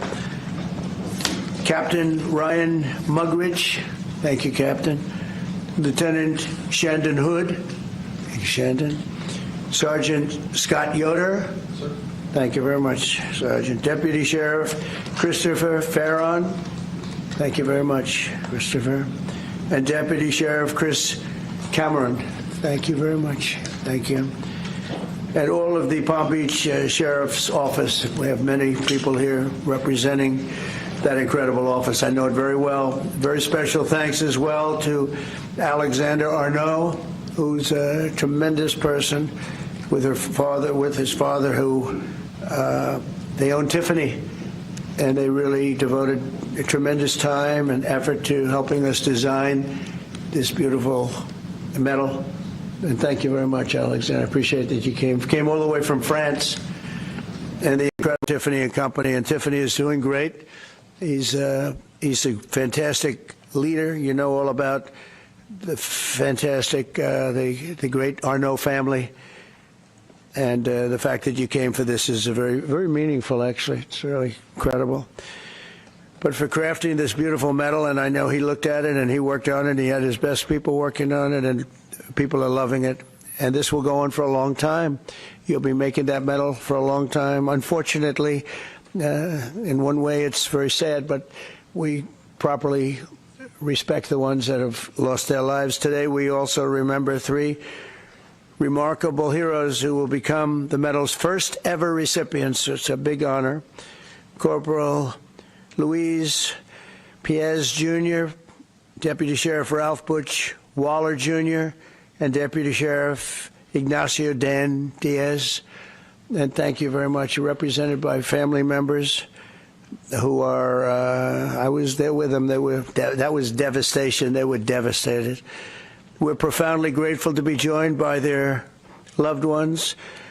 Corporal Piez's former wife, Doris. Thank you, Doris, for being with us. Thank you very much. Thank you. And his son, Cameron, good-looking son, too. Deputy Waller's wife, Denise. Thank you, Denise, very much. And Deputy Diaz's daughter, Alexandria. Thank you. Thank you very much. I want to thank you all, and the 3 officers we recognize today were close friends. They were really close friends and colleagues, and together they dedicated their lives to protecting the people of Palm Beach County and well beyond. And they were beloved by everyone and respected by all. Really, really top-of-the-line people. Countless times when I was in Florida, they proudly saved. And they saved a lot of lives. They were going around saving a lot of lives. Their reputation was incredible. They served in motorcades for presidents, called presidential motorcades, a very dangerous job, actually. And I was deeply honored to attend their memorial service last year. in a horrific accident in November. The 3 officers were working to restart one of their motorcycles on the shoulder of a road when they were struck by a SUV, struck dead center, and all 3 perished from their injuries. Essentially, they perished immediately. This was a terrible tragedy. It shook the entire Palm Beach community like very, very few events I've ever seen. All of Florida mourned their loss, and today our entire nation joins in honoring these 3 incredible patriots taken from us much too soon, much, much too soon. To Doris, Cameron, Denise, Alexandria, and to all of those who love these brave men, we are deeply sorry for your loss and eternally grateful for their sacrifice, their great, great sacrifice, just respected by everybody. We'll never forget their legacy, and we will never forget the debt we owe all of these great law enforcement heroes who have given their lives to keep our community safe and make America strong again. We have so many unbelievable people in the police department and other departments, first responders, firemen, a lot of brave, incredible people. And I'd now like to ask my son, Eric Trump, to say a few words, followed by Congressman Brian Mast and Alexander Arnault, who's going to be giving out the medals, and then I'll present the medals of sacrifice. Thank you very much, everybody. Thank you for being here, too. Thank you. Please. Mr. President, thank you very much. My father and I attended that funeral that day, and I can't tell you how moving that experience was. And one simple question was asked: why is there no medal of valor, medal of sacrifice that commemorates law enforcement officers, first responders who have fallen in the line of duty? And Congressman Mast, he was there with me that day. He was with my father, and we said, we're going to take care of this problem. We're going to get involved. And the first call that was made was to the great Arnault family who owns Tiffany's, and they said without hesitation that they'd be honored to design something absolutely beautiful that's a tribute to these incredible officers, these incredible EMS responders. And here we are, roughly 6 months later, with something that's truly beautiful. I want to thank the Tiffany's family, the Arnault family, for all the work they put in their entire team. I can tell you this has been a nonstop effort. I want to thank the Congressman. Without the Congressman, his staff, we would not be here today. I want to thank the President for allowing us to do this. It's such an important mission. This medal is going to be given for hundreds and hundreds of years to come. And last but not least, I want to send, on behalf of this entire nation, on behalf of our entire family, the incredible families of the Palm Beach Sheriff's Office and your incredible families. They made the ultimate sacrifice, and know that we all appreciate their dedication. Many of us knew them, have met them, and we love them very much, and I'm sure they're missed. But today, hopefully, this is a great tribute to them, and I know because of our wonderful president that this medal will be given out for many years to come. Thank you very much. I would just start by thanking all of our law enforcement officers. The job is always dangerous, and you do it still every single day. And I would thank the families, because the job, as you are a reminder of, is often deadly. And I would thank you, Mr. President, because for the first time in our nation's history, you're willing to say to all of our first responders, all of our law enforcement, all of our firefighters, we're going to recognize that sacrifice from the office of the presidency for each and every one of them. And that's never taken place before, that recognition, that it's a job that's always dangerous and often deadly, and there's a debt that can never be repaid, but you're willing to recognize that debt. So thank you, Mr. President, for recognizing the debt. Thank you. Mr. President, Congressman, thank you very much for involving Tiffany in this process. We're very honored to having made these medals. Tiffany is a jeweler, as everyone knows it, but also a maker of American heritage. We were making the Medal of Honor in the 19th and early 20th century, and it's only natural that we followed with this heritage, just as we work on other very important American heirlooms. This medal was made in Providence, Rhode Island, in our largest factory in the U.S., out of silver silver, plated in 24-karat gold, just like the ceiling of this office, and represents the coat of arms of the United States. Mr. President, thank you very much. Thank you very much. Byron, would you like to say a few words, please?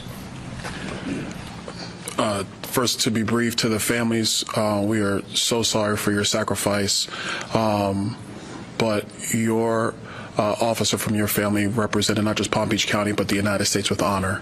Mr. President, thank you for allowing this to go forward. To my colleague, Congressman Mass, thank you for your leadership. We will always honor first responders in the United States of America. Thanks. Okay. So,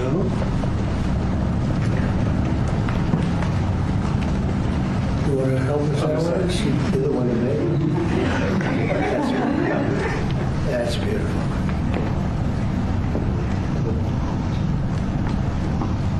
So can we ask the families to step forward, please? Chair, would you like to help us? Please.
Special for them and for all the people to come. It's a club you never want to be in, but you honor them, and it just means the world.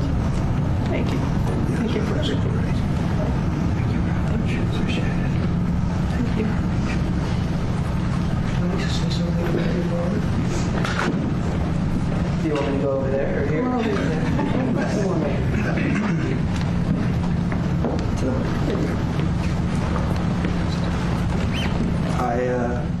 I viewed my dad as Superman, someone my whole life you look up to.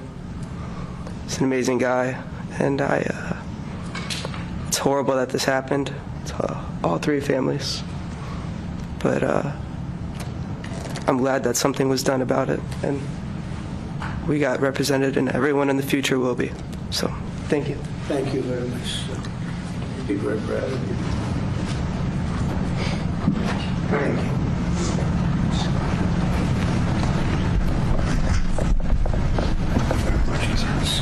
Thank you, Mr. President. Thank you very much. Thank you very much.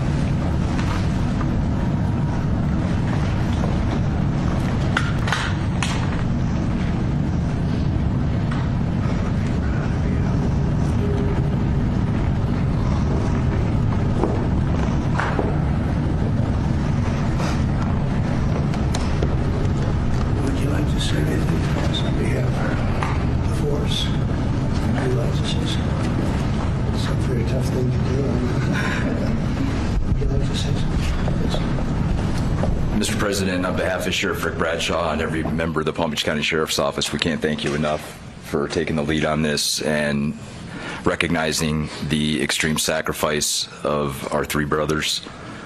Words really can't express how thankful we are. Thank you very much. And we have a fourth, and we're going to give this to you. hopefully it's maybe never going to be given out. So we'll give it to Sheriff Bradshaw, who's an incredible sheriff. And you've done an amazing job, and we'll have it should something happen. And that's right here, okay? So Yes, sir. Thank you. And I hope it never has to be given out, frankly. Thank you very much. Thank you, Mr. President. Thank you very much. Mr. President. Well, thank you. Do you have any questions for what you just saw? That's so important. I mean, people have talked about it for years. I want to thank Brian Mast for what he's done, Congressman. He's been unbelievable. He's a great representative. And he worked hard. He wanted to do it right, and we wanted to go somehow. We could get him done pretty easily in one way, but we wouldn't get him done by Tiffany. And the fact that the Arnault family stepped up was absolutely incredible. It means more when you get a name like that. I think it means something extra. But these were incredible people, and they're looking down on you right now, and they're very, very proud, very, very proud of all of you. And it's too bad we had to be doing this, but I was there with you that day. That was a rough day. Thank you very much. Would you have any questions? Yeah. Do you have plans to give this award to any other families posthumously find themselves in the same position as having made this sacrifice, and then after the test, one question about your calls back? Having to do from previous? Yeah. We're looking at the possibility of that, yeah. You had a lot of people die in the line of duty when you think of it. And we figured it was time to start. We haven't had the situation arise. This was a terrible situation. We haven't had it arise yet, but we're looking at going back a little bit and see what we can do about that. Yes, strongly. Yeah, go ahead. On your call with President Putin today, you'd mentioned that the Pope would like to take a role potentially in mediating these talks. Does that mean that the U.S. is taking a step back from... No. I think it would be great to have it at the Vatican. Maybe it would have some extra significance. And I saw that it was discussed yesterday, so I thought... And people told me that they'd be honored to do it. I would imagine they would be. So, no, I think it would be maybe helpful. There's tremendous bitterness, anger, and I think maybe that could help some of that anger. So having it at the Vatican would be, in Rome, would be I think it would be a great idea. Thank you. Mr. President, as you know, go ahead. Mr. President, as you know, 2.5 months ago, Ukraine President Zelensky agreed to that 30-day ceasefire that's been on the table all of that time. What was the extent of your conversation with President Putin today about having him agree to that same 30-day ceasefire proposal that you, Mr. President, put on the table? Well, what we've done, and very strongly, is we said, let's get this thing going. You know, I had many of the leaders of European nations on the line with me right after the call. And we have to get that thing solved. 5,000 young people every single week on average. And I've seen satellite pictures. You don't want to see these pictures. We'll have to see what happens. This was not my war. This is not a war that would have happened if I were president. This is not my war. I'm just here to try and help. We've spent hundreds of billions of dollars on this war, and yet that's not, frankly, we made much more than that just in 4 days in the Middle East. It's a lot of money, but we do much. This is about thousands of people dying every single week. 5,000, 6,000 people dying every single week. And just like you have the relatives here, wives and children and everything, you have, these soldiers, they say goodbye in Ukraine and in Russia, and then their parents never see them again, except maybe in pictures of horrible scenes, because I've seen some scenes, I've never seen anything like it.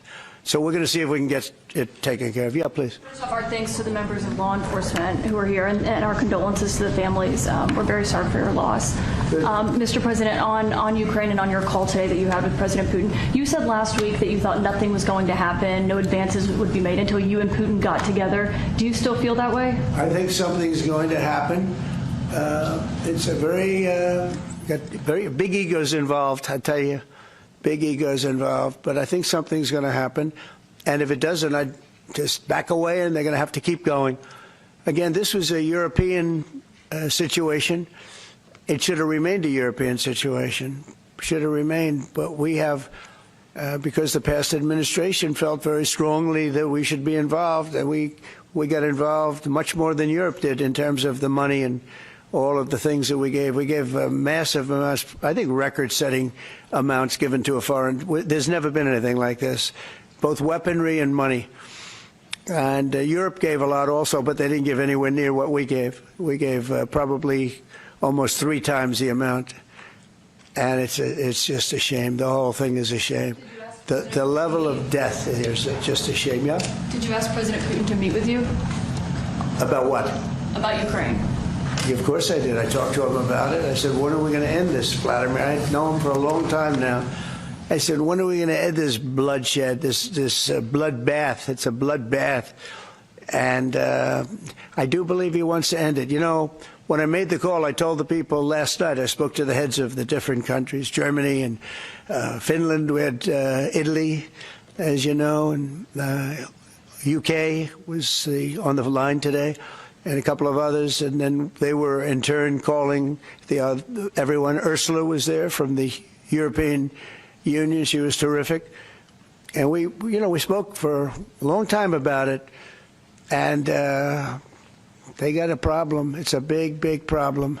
It's a terrible war. It's a very hard to extradite themselves away from what's taken place over there. The amount of anger, the amount of hate, and the amount of death. It's very hard, very tough situation. But I said to him, we got to get going. And I did say also, if I thought that you couldn't do it, I'd step away, because what are you going to do? We don't have boots on the ground. We wouldn't have boots on the ground. But we do have a big stake. And the financial amount that was put up is just crazy. It's crazy. This isn't for us. This is for somebody else. The amount of money that we put up is record-setting. There's never been anything like this.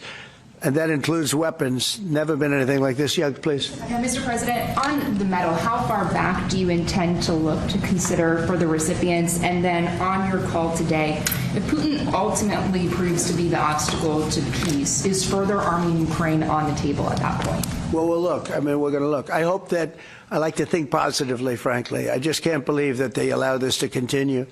This would have never happened if I were president, and most people admit that. It would have, and it didn't happen for 4 years. And October 7th would have never happened either. That's the attack on Israel. That would have never happened. So sad, a lot of things wouldn't have happened, but so sad to see it. No, I think that there's a good chance we can get this done. I believe Putin wants to do it. Now, if I thought Putin didn't, well, I mean, that's what I do. My whole life is like deals, one big deal. And if I thought that President Putin did not want to get this over with, I wouldn't even be talking about it, because I'd just pull out. What did you hear that gave you confidence that he does want peace versus buying time? I think he's had enough.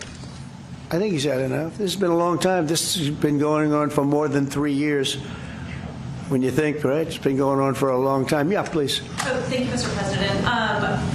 When you implored him to stop previously, Vladimir stopped on social media, and he didn't. He just continued. I'm curious, did you bring that up with him in your phone call today? You have to talk. Sorry. You previously on Truth Social implored President Putin to stop. You wrote Vladimir stop, and he didn't stop. Quite the contrary. I'm curious, did you bring that up on your call with him today? No, I didn't bring that up. But I did say it's time. You got to stop this thing. And I believe he wants to stop. Look, I would be, I think, very able to tell whether or not he wanted to or what. I thought there was a very good chance, like a 50-50 chance, that he would say, I want to take the whole thing. I didn't know what he was going to say. And then they have a different kind of a problem. But I believe he wants to stop. Pretty sure.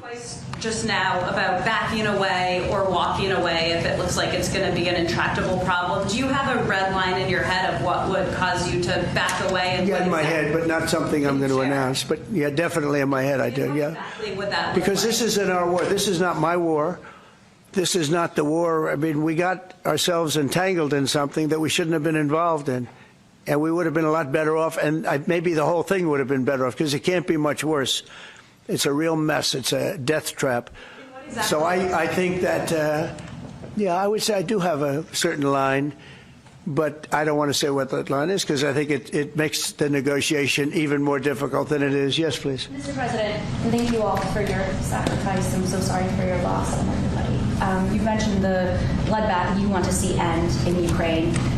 You mentioned that you believe Putin wants peace, but he just attacked Ukraine yesterday. So what makes you think that he wants peace? Well, he's in a war, you know. I mean, nobody said don't. They're fighting. They're attacking each other, and people are dying all the time. He's in a war. He's fighting a war. Nobody said he was going to stop. I think, is it terrible? Yeah, it's terrible. I think it's terrible. Can you wait on President Biden? President Biden was diagnosed with cancer. The war, and then I want to ask you about reconciliation. Why haven't you increased the sanctions on Russia yet? Well, because I think there's a chance of getting something done. And if you do that, you can also make it much worse. But there could be a time when that's going to happen. Yep.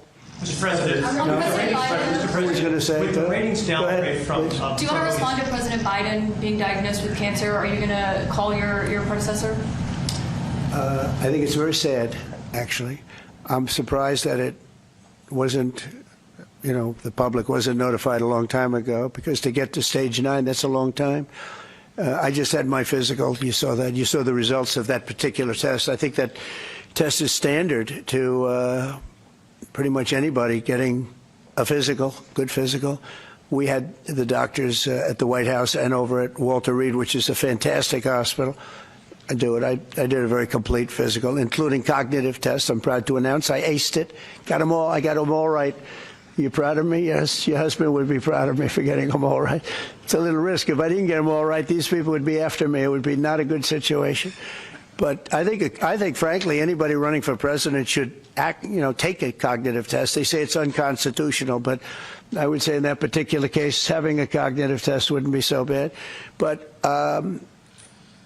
when you take tests, medical, as a male, that test is very standard. I don't know if it's given to everybody, but it's given just about.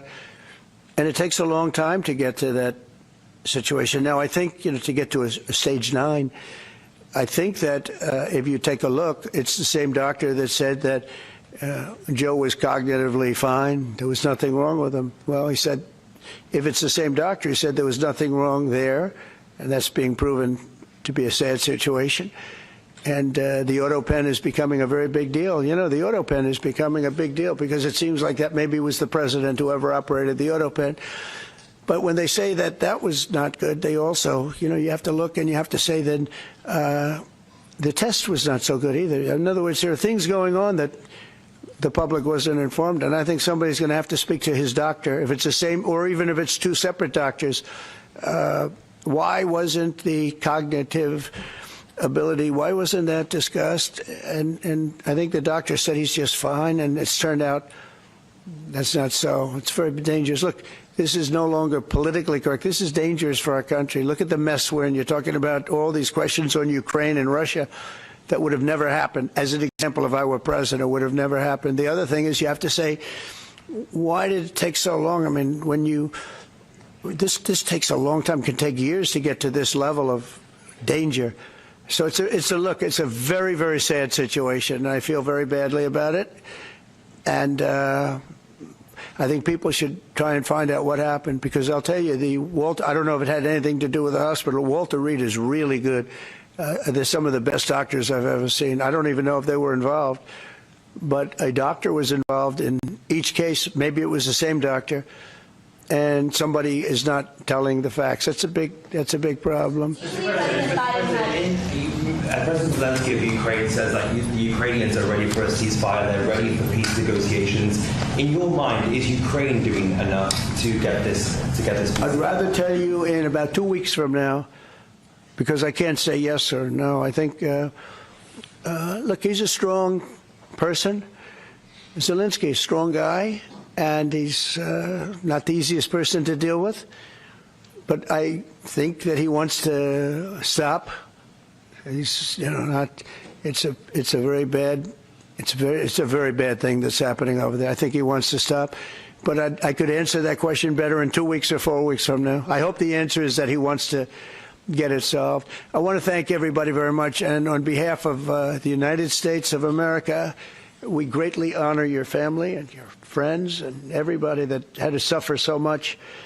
But you have some 3 great men that are looking down on you, and they're very proud right now.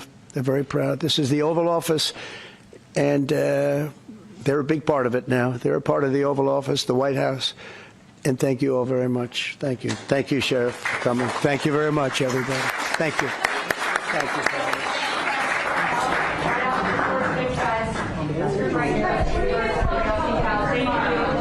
That is the President of the United States handing out an award that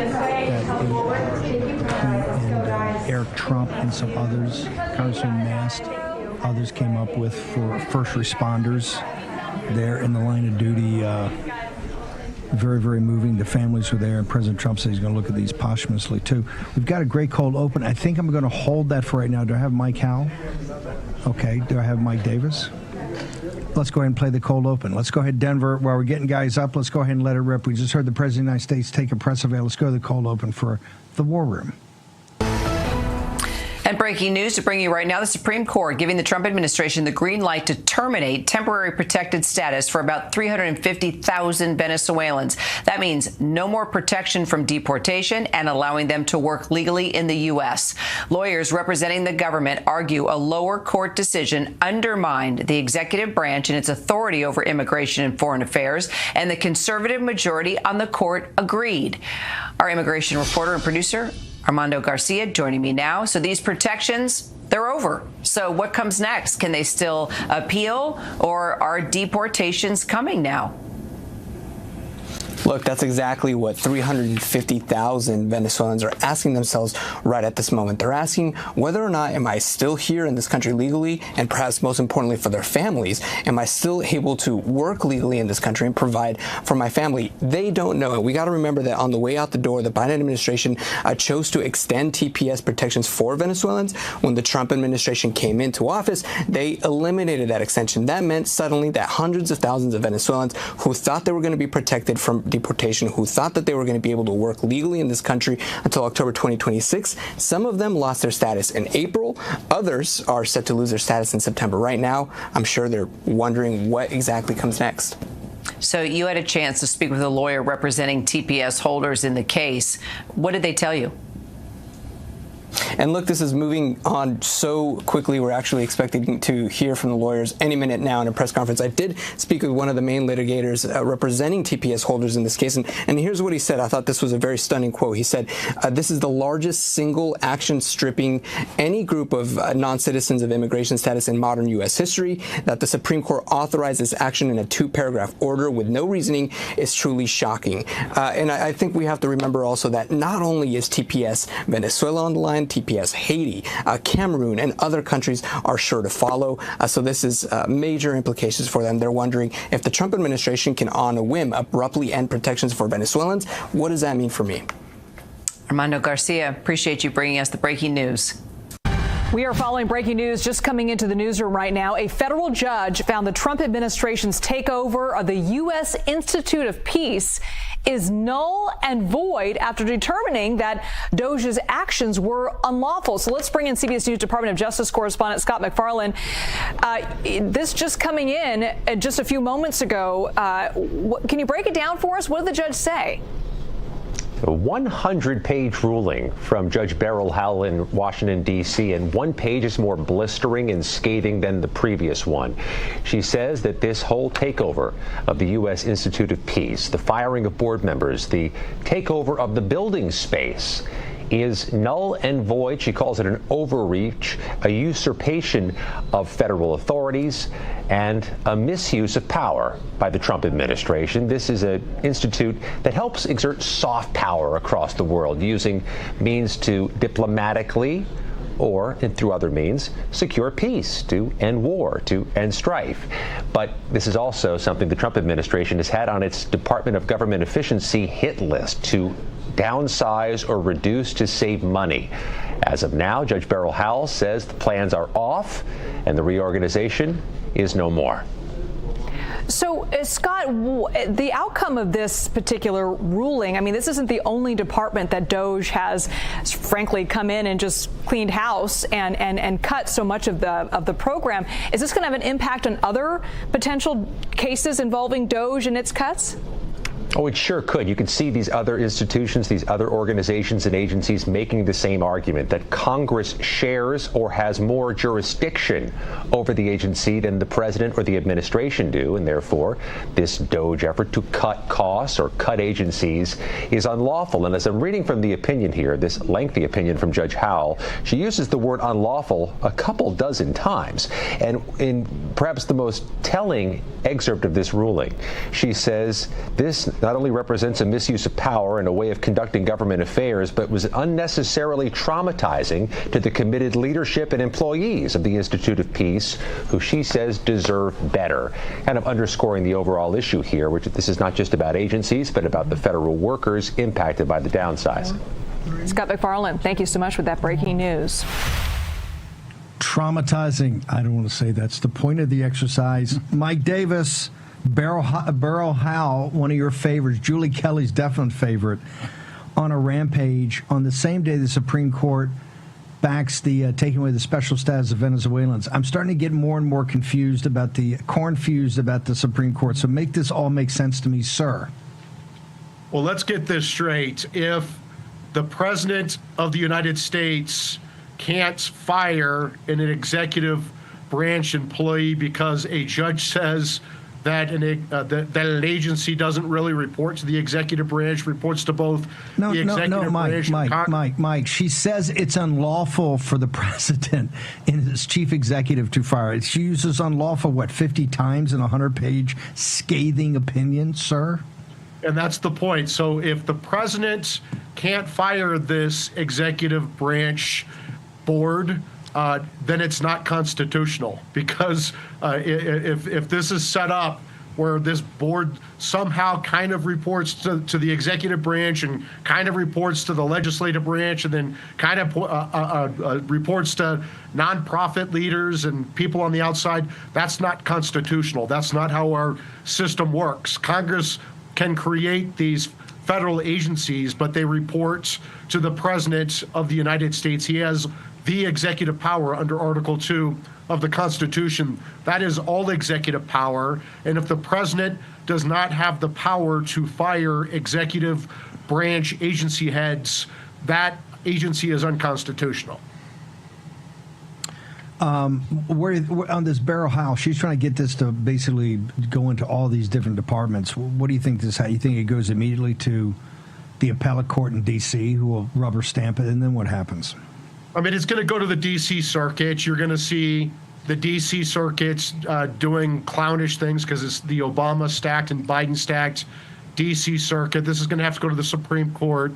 Again, look, if you are there is recourse. If you are a fired executive branch employee and you think that your firing was unlawful, you go to the Merit Systems Protection Board. If you are a fired federal contractor, you go to the Court of Federal Claims. You don't go to a Democrat activist judge like Beryl Howell and have her order that the President of the United States can't fire you or run the executive branch. Remember, the executive order is very clear. President Trump is saying to the Institute of Peace and these other agencies through DOJ, he's saying, take this down to the bare bones, which is required by statute. President Trump understands he can't just overturn a statute that says that something has to exist. But just because the statute says something has to exist, it could be a lean organization. It doesn't have to be an obese organization. And so he's getting it down as lean as he can, as lean as required by the statute. And that is absolutely within his Article 2 powers. Supreme Court on the temporary status of the Venezuelans today, sir? Yeah, so this was an 8-1 decision where the Supreme Court said that after Biden unilaterally gave these Venezuelans special protections, 350,000 of them, including Tren de Aragua foreign terrorist, President Trump can overturn that. And these judges who are saying that the president did not have the power to do that, who tried to stay the president, just got beat 8-1 at the Supreme Court. Maybe, just maybe, the Supreme Court is starting to understand that they're going to lose their legitimacy if they try to stop the president of the United States from carrying out his electoral mandates to secure our border, to deport these illegal aliens, all of whom are criminals, and in particular expel Tren de Aragua foreign terrorists. You saw the Supreme Court punt the Tren de Aragua case back to the Fifth Circuit and just tell the Fifth Circuit 24 hours isn't enough notice. I think the Supreme Court understands that there is going to be an explosive political blowback if they try to stop the president of the United States from securing our border and getting these illegal aliens the hell out of our country. Mike Davis, where do people go for Article 3 and your social media? Article3project.org, article number 3project.org. You can follow us on social media, donate, but only what you can afford, but take action. The superpower of the War Room Posse. And thank you, Steve. Your human agency, thank you, and thank you for sticking around. A little convoluted today. We went to the Oval Office to hear the president. Thank you, sir. And Mike Howell, from the president we heard, correct me if I'm wrong, I think he wants somebody to investigate this entire Biden situation at Walter Reed, the cancer, the thing about the her tapes, all of it. What say you, sir? I think he's wanted that for a long time. When we first released the auto pen scandal, which has only grown and taken over, he reacted to it and said that the pardons that Schiff and company received were null and void. So we're all sitting here waiting on the Department of Justice to prosecute those criminals and to, fulfill the mandate of actual accountability. I don't know how many more times President Trump can weigh in on one aspect or another of this, and to see the other departments and agencies not take action is frustrating. Hopefully they're building the case. We know that pardon attorney Ed Martin has publicly announced he'll do it, and we hope others join him. We got to get the ball moving because the clock is ticking, particularly if President Biden is as sick as he says he is. We need his testimony. He needs to be interviewed about his role in this and who he allowed or didn't allow to basically run the White House into the ground for 4 years and destroy so many lives. Mike Howell, as he often does, went there. Exactly my point. Hit rewind on that. You're saying we understand the man has, advanced cancer. This is obviously a horrible situation for his family. However, he needs to be deposed under oath about everything that went on. Does he not, sir? That's absolutely. No one in this country wants President Biden to stay alive longer than I do in the Oversight Project because his testimony is required. We need to understand who he allowed or didn't allow to run the White House for those 4 years, because those are also the people that need to be held accountable. And it's for a variety of crimes. The mass deprivation of civil rights that was underway, the flooding of this border with criminal illegals and others who killed Americans, the people they put in jail, people with cancer, like the January 6th misdemeanor defendants. We need that information, and so we hope President Biden stays healthy long enough to be able to answer those questions we all need answered. What would be, so some people are saying the House ought to do it, but that rules out the House. What are you specifically recommending? Since this goes above and beyond Congress, are you recommending DOJ, the D.C. Attorney, the D.C. Attorney? Do you recommend Ed Martin and the Working Task Force, FBI, Kash Patel, Dan Bongino? Who would you actually recommend? So it'd be the Department of Justice prosecuting someone. That's likely Judge Jeanine here in D.C., or depending if you go after Jim Biden, who I think makes the best case and is the legally strongest one because he got a fake pardon. That might be Delaware, wherever Jim Biden's located. I do not know. But Ed Martin can do a great job reviewing what happened in the pardon office. Congress can do a great job getting factual testimony out there. But ultimately, someone needs to be prosecuted. Adam Schiff is another one. And I told that to Adam Schiff's face right before he ran out of the Senate hearing room. But we need these people to be prosecuted. Enough talking about it. The president has said publicly over and over and over again, it's time for people to do what he's laid out. And the facts are clear. I mean, these people committed crimes. They accepted bogus pardons. Let's charge them, and let's try to see them defend these bogus pardons. And in doing so, figure out who actually was running the White House, because it certainly wasn't Joe Biden. you think the cover-up all comes from that? Go to the pardons first. That sounds like it'd be Judge Jeanine Pirro. So the pardons come first, and in the pardons you find out both the cover-up on his mental acuity and also the cover-up of this cancer, because you got to get to Walter. You got to find out why. So that your angle of attack would be that. Yeah, that's the primary one, but there's so many others that need to be underway. Republicans have, been played for fools like they always are. They're out here celebrating Special Counsel Hur and saying that Special Counsel Hur was correct, just like they did when he first, made public his report where he said the obvious, that Biden wasn't in command. Hur needs to be under investigation for his cover-up. If you listen to the audio, it is very clear he wasn't even considering prosecuting Biden. It was about letting him off the hook. He didn't get the burner phones and emails that to figure out what Biden and Hunter and others were doing with the classified information. He basically issued a report that basically said, we found boxes of things, here's where they are, Biden's old, case is closed. So no, the cover-up by Hur needs to be investigated. But again, Republicans don't seem to understand that. They also don't seem to understand that they're doing Jake Tapper and his business partner at Axios, Alex Thompson, a huge favor by letting them monetize their cover-up via the promotion of their book. Axios and CNN are part of the problem. They need to be held accountable. We're opening an investigation to make sure that Axios is shut out of any communication with press officers across the country, because those people were part of the cover-up. Hey, Mike Howell, Dave Brad here. Great job on this. You just kind of went where I was going. The New York Times has a piece out today on the cohorts, the fighting cohorts within the Republican budget brawl.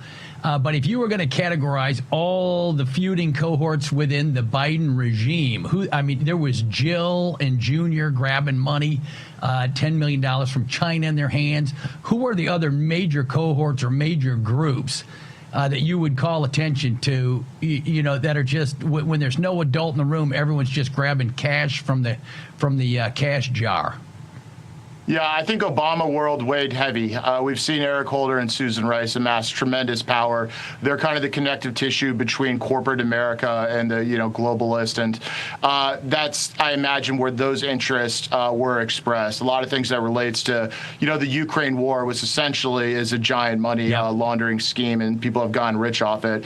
I think there's also elements of the progressive wing trying to pick up their scraps there, and so we're going to come to find that it may not be a singular person who is acting as the president, but committees and vying influences over there that were ultimately pushing this thing, which whatever we're calling the White House, in the direction that it went. Right. Mike, where do people go, social media, and where do they go to your investigative site, sir? We're at It's Your Gov. That's because it's your government, and people forget that the government works for us. Our website's itsyourgov.org. X handles It's Your Gov. If you want to support our work, we would love it. We got a lot of people to sue, a lot of documents to get out, and we could certainly use your help as a brand new organization. Mike Howell, thank you. Great angle of attack. So, Brad, in the Oval Office, the President of the United States essentially said we got to have an investigation here, right? Did I mishear that? No, I love it. You've been calling for it. You know how the place works, and when I've been asking the same question. Where's the president on all the other folks? The CIA, the FBI, the other day Comey. I wish, and he has been. Trump's been calling him out, and it's just a dereliction of duty within the House of Representatives and the Senate. The Senate we forget to criticize as well, right? The Senate just hides constantly under their desks. Yes. But oversight, judiciary, they're all my friends there, and at least come out to the press and say what's going on. Give us the facts, right? Just say why you're not doing anything. This is so far beyond Comer and those guys, right? Yeah. You agree? Well, we can't go back down that road. Yeah, well, we went there for 3 years, and what did we get? We got a crummy T-shirt. I still want to put pressure on them. I want their constituents to put pressure on them to explain why couldn't you do it. Maybe they got a reason. I don't know what it could be. But please explain where the process stands from all you guys, right? We've got to prosecute people and put them behind. In economics, if you incentivize something, we've incentivized crime and war, and we're getting more of it. If Ed Martin's gone, this is in Judge Janine's wheelhouse as DC and that's attorney. Great. That's great news. Take your phone out. Bannon, BANNON, 989898. The ultimate guide for investing in gold in the age of Trump. Get it today from Birch Gold.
we hear you and we'll address more of these concerns. So, like, I guess the question is, was it a final deal, or was it like a deal to get through step 1, step 2, and they keep thinking at some point you're going to go higher on the cuts and you know, make it tighter in terms of how much, you know, get out of the deficit?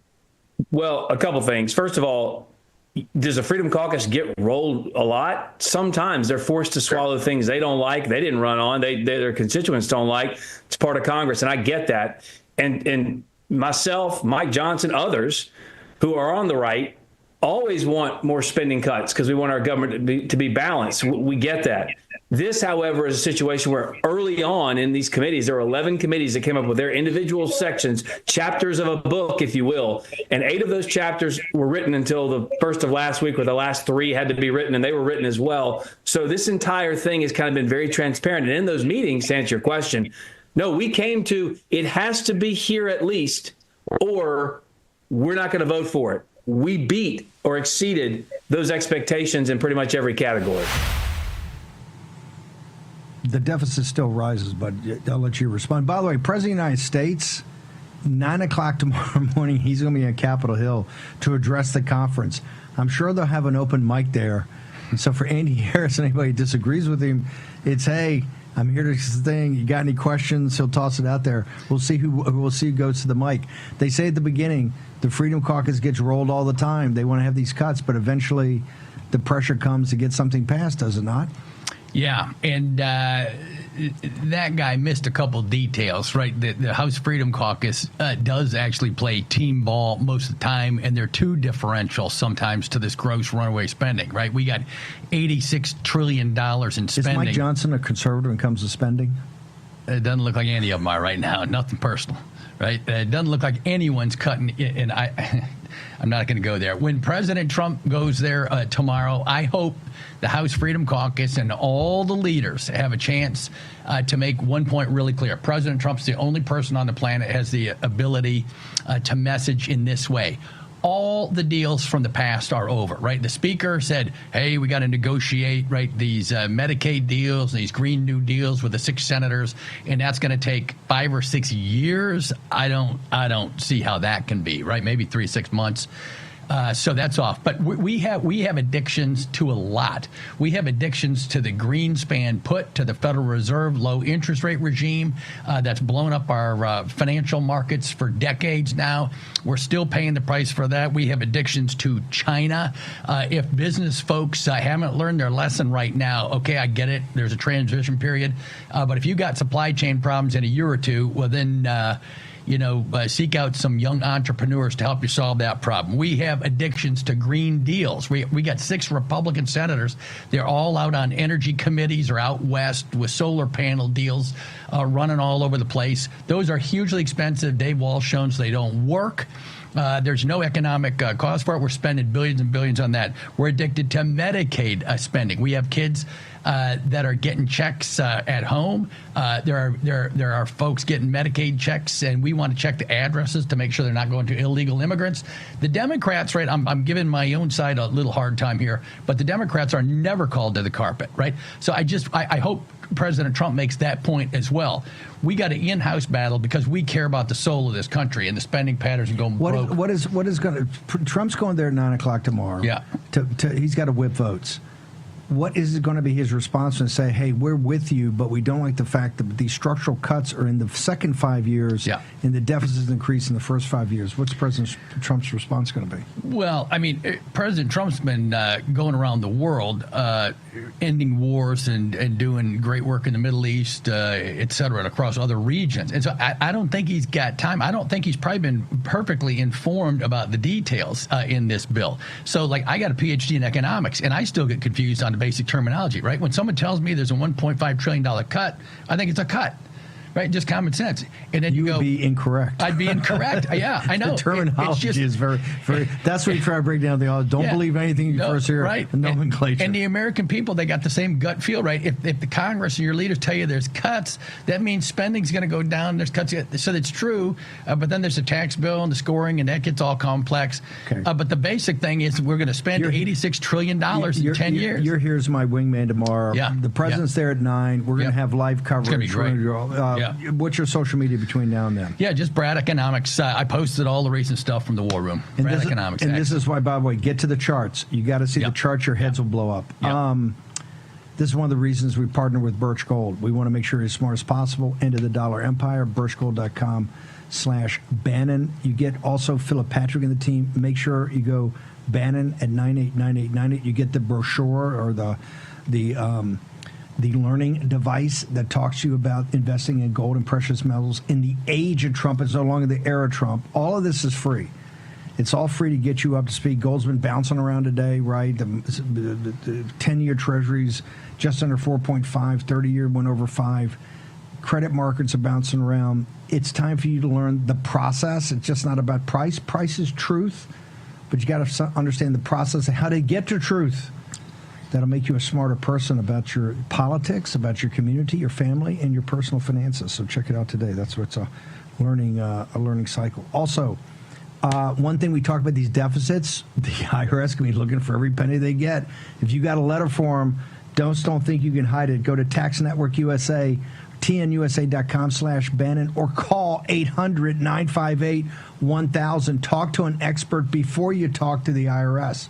These folks are there to help you out. They've already solved $1 billion worth of tax problems. Mike Lindell, thank you. We had a little truncated show today, kind of a mini war room. Next hour, we're going to pick it up where we left off. What do you got for us, sir? Well, I told you all we have a big surprise. We have all of our beach stuff favorites. This bag converts into a towel. These are awesome. We have for the kids with the hoodies on there for a towel. You wrap around them. You can use them bath or beach.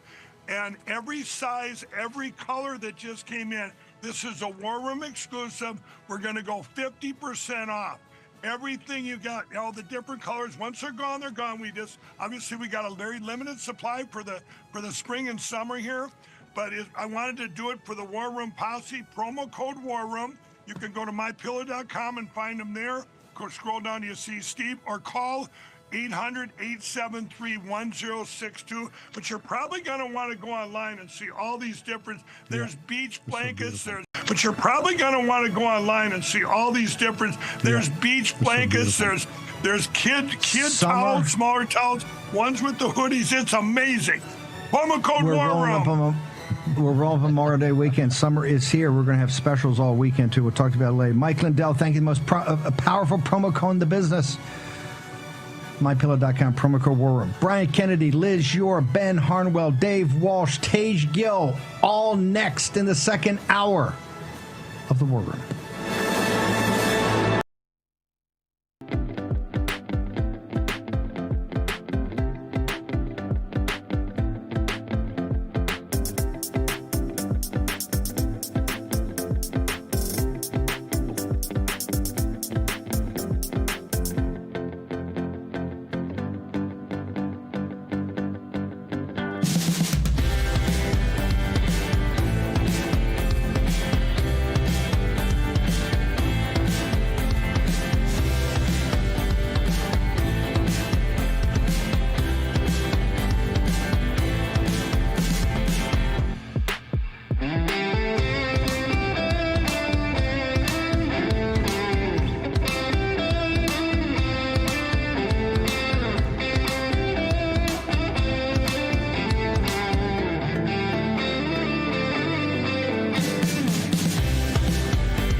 America's Voice family. Are you on Getter yet? No? What are you waiting for? It's free. It's uncensored, and it's where all the biggest voices in conservative media are speaking out.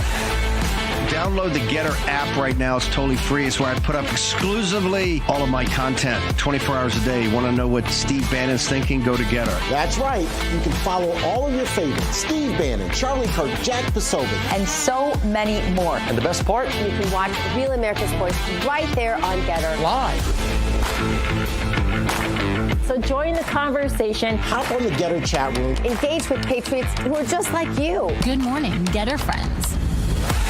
We're breaking news, we're delivering the truth, and we're doing it on Getter every single day. So don't wait. Download the Getter app now. Sign up for free and be part of the movement. It isn't just an app. It isn't just a social media platform. It's a community.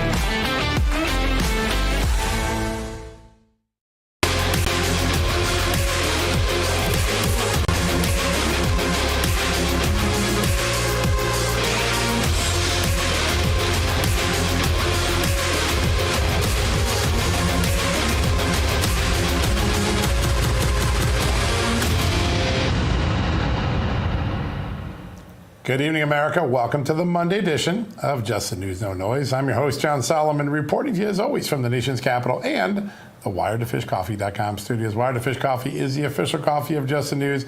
They've got fantastic blends. My favorite, the medium morning roast blend. But check them all out, and you can get 10% off if you go to WiredToFishCoffee.com. Use the promo code JustNews to get that discount. All right, we have some exclusive reporting about government censorship to bring you at the start of tonight's show. Memos obtained by Just the News show a nonprofit that received federal funding to develop censorship strategies boasted in its progress reports to its funder, the National Endowment for Democracy. Think about that. The National Endowment for Democracy was involved in censorship. That its early tactics had suppressed the reach of Donald Trump's messaging and reduced advertising by $100 million to news outlets it deemed to be disinformation spreaders, mostly conservative outlets. Now, the memo showed that the Global Disinformation Index was paid through grants, and those grants were given to them to develop strategies on how to fight perceived disinformation in foreign countries. But when it came to report to the National Endowment for Democracy in its quarterly reports, what it was doing, it focused instead to highlight the impact of censorship efforts on American targets and audiences like news sites and the Republican candidate for the 2024 election. Now, we'll have much more on this story throughout tonight's show, and as always, you can read more about it on justthenews.com. We'll be asking House Judiciary Committee Chairman Jim Jordan just a little while about that. All right. Meanwhile, another day and another major court ruling, this time the Supreme Court deciding in President Trump's favor.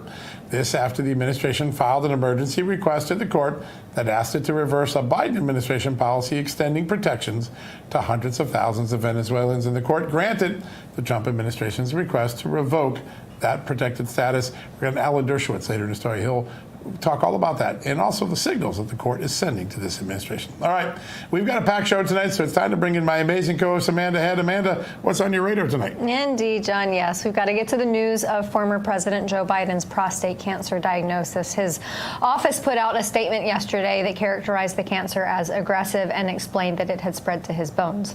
Now, our prayers here at Just the News are with the former president and his family, and especially because on X, Biden wrote this morning, quote, "Cancer touches us all." He also thanked everyone for their love and support. However, this does raise questions as to how this wasn't caught sooner. He was the president of the United States, and many have already speculated that the former president and his medical team may have known about this diagnosis for months, even years, while he was in the White House and maybe even before that. So that also raises the question, did the American people have a right to know this? We will follow up on all of that later on in the show. And one more headline quickly for you. President Trump and Russian President Vladimir Putin held a call today, with Trump saying that the call went very well as posting to his Truth Social account that Russia and Ukraine would start negotiating to end the war immediately. He also stated that Russia was looking to do a large-scale trade with the United States as well. All right, John, that wraps up mine. Let's get to it. How about that? I would have thought that from these peace negotiations would be trade deals, but there could very well be. We'll see how that works out. All right, over the weekend, Sunday night at 10 o'clock, in fact, because I was covering it late in the evening Sunday night, the House Budget Committee gave a passage to President Trump's big, beautiful bill, the thing that encodes his legislative agenda. It was a major win for the president, major win for House Speaker. Now, it's not all in the clear yet. People still have to work out some differences and make sure there's enough cuts in here to keep the conservatives while not cutting too much to keep the liberals. One of the members who's been on the front lines of this is joining us now. He's Congressman Gabe Evans from the great state of Colorado. Congressman, good to have you on the show. Good to be on with you. Thanks so much. Big night last night, a big win for President Trump, getting the bill moved closer to the House floor for a final vote. Tell us where we are. Is there any clarity about what changes Mike Johnson, the Speaker, might have agreed to get the bill through the committee last night? Yeah, I think some of those changes are still being finalized, but the important thing to note for this bill, particularly in states like mine, is this is, as you said, going to enshrine some key policies that not just the Trump administration wants, but that the American people want. Look at the Medicaid piece of this, for instance. My home state of Colorado is taking taxpayer money and they're giving it to illegal immigrants for health care. It's forecasted to cost the state of Colorado over $50 million just this year alone. And so what this bill does is it puts guardrails guardrails around states that subsidize payments to illegal immigrants using federal dollars and make sure that they stop doing that and that we are prioritizing the American people first. We're being good stewards of those taxpayer money, and we're pushing back against states like Colorado that are taking taxpayer money and giving it to illegal immigrants for health care. Yeah. Huge. Speaking of illegal immigrants, there's a lot in there handling the border crisis, illegal immigrants who are already here in this country. Give us some of those highlights, please. I mean, we've seen what's happening at our southern border, both as a compare and contrast from the previous administration, where you just had hordes of people coming across the border, versus what this new administration has been able to do just in the first couple of months, bringing crossings at the border to historic lows. And so what this bill does, I sit on the Homeland Security Committee, which has oversight over the physical border. This bill directs tens of billions of dollars to border security, to better recruiting and retention for our Border Patrol officers, and to all of the technology that we need to be able to counter the new and emerging threats of not just drugs, but outright terrorist activities that are potentially threatening to come across our borders and into the United States. And so through the Homeland Security piece of this big, beautiful bill, we are doubling down on making sure that we protect the territorial integrity of the United States by appropriately resourcing the border wall, our brave men and women who keep us safe, and also the technology that we need to be able to interdict all of this bad stuff. Yeah, long neglected under the Biden administration, now potentially a reality in just a few weeks if this bill gets passed. Congress, I want to talk about the challenge with getting to the right spending cuts. Obviously, fiscal hawks want a lot more. Moderate Republicans in tough districts would like a little bit less. One of the things that doesn't get talked about a lot, but I guess Congress could stipulate in this bill that President Trump, hey, the dollar figures we give you are floors, not ceilings, and if you don't need to spend it all to get Congress's job done, that's okay with us. Could that possibly get everybody together, that sort of concept, that language being flown into the bill? I think we've already seen some of that stuff happen already. So the reconciliation process, you actually have to pass the bill twice. Right. The first time you pass the bill, you're setting those top line numbers about how much either cuts or spending is going to occur under those committees of jurisdiction. But then when you come through and you actually build the policies to meet those top line numbers, there's no mandate that you actually have to spend all of the money that you're allocated. And so some of the committees that were authorized to spend money, they didn't go all the way up to the maximum amount that they were allowed to spend, because as the fiscally responsible party, we were able to do the work to analyze the situation and figure out, for instance, in my committee, Homeland Security, we were authorized to spend up to $90 billion, but we're fiscally responsible, and we figured out we can get the job done, and we don't have to spend up to $90 billion. So I think some of that's already occurring. Yeah. Congressman, I want to ask you about Colorado Democrats, because Democrats in 2025 are very different, I think, than what they were even 5 years ago. But your Democrats in Colorado, they are a rare breed. Talk to us about what they are trying to do with spending. Well, I mean, look no further than the Medicaid debacle again. Look at what Governor Newsom is doing in California. Look at Governor Walz in Minnesota. These radical far-left governors themselves are coming to the realization that it is inappropriate to take U.S. taxpayer dollars and to go put that money toward illegal immigrants, which deprives the people that actually deserve Medicaid. It deprives them of getting those resources. Colorado can't even come to that same conclusion. At a time when California and Minnesota are dialing back taxpayer payments to illegal immigrants, Colorado is doubling down on protecting, taking American and Colorado taxpayer money and using it to subsidize illegal immigrants. We've got to put a stop to it, because the folks in Colorado are sick of it, and it's actually harming pregnant women, it's harming kids, it's harming people with disabilities, it's harming the very population that Medicaid was designed to protect when these resources don't go to them and they get cut in line by 1.4 million illegal immigrants, which is how many that this bill is going to kick off of Medicaid. Yeah, ironically, they're hurting the very people that Democrats claim that they stand for, except they don't when this money is taken away from them. Really, really remarkable, the hypocrisy on that. So I want to turn to a second to an issue that touches on Homeland Security, which is in your oversight responsibilities. We had a memo this morning, the latest example of censorship that started inside of CISA, inside the Homeland Security Department, well documented. But now even the National Endowment for Democracies, which sounds like a good idea to advocate for democracy. They were giving out grants to censor opinions and political speech. And when the reports came back and said, this is what we accomplished, the funder or the grant recipients would brag, hey, we suppressed President Trump's speech or the reach of his message. We defunded conservative news organizations by $100 million in lost advertising. It seems as though this machine was far larger than we knew. What might Congress be able to do to make sure it doesn't happen again in the future? I think part of this just goes back to the funding, making sure that we're actually taking a look at where the taxpayer dollars are going and how the taxpayer dollar is being used. And so just the information that you shared, this is the first step. You can't fight something if you can't identify it and quantify it. And so by identifying and quantifying these egregious abuses, then we're going to be better able to actually put guardrails in place around how the funding is used in these places, and then be able to go and conduct our oversight responsibility as Congress to make sure that future federal agencies don't try to slip in any forms of these oppression or outright censorship of conservative ideas. Yeah, huge. And you know, the word democracy is right there in the title, and yet they were so brazen about the effects of their spending and how it affected President Trump and conservative institutions. When it comes to the agencies or the institutions that did the censoring, I mean, we know what democracy means with respect to free speech. Is there a fundamental difference between what Democrats view democracy means and what Republicans think it means?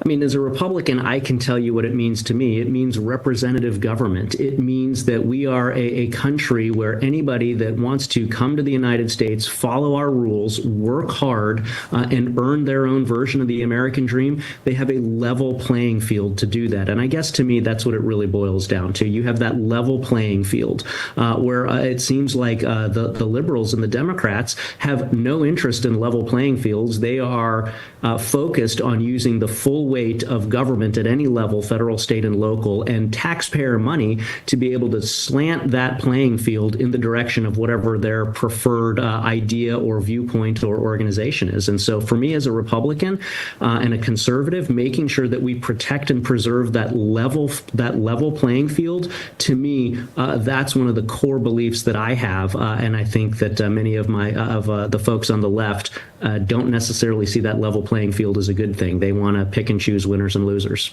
Yeah, so we got about 30 seconds left. Real quickly, in your state, a prosecutor allowed an illegal immigrant, unlicensed driver who killed someone to go without prison. Your thoughts on that decision?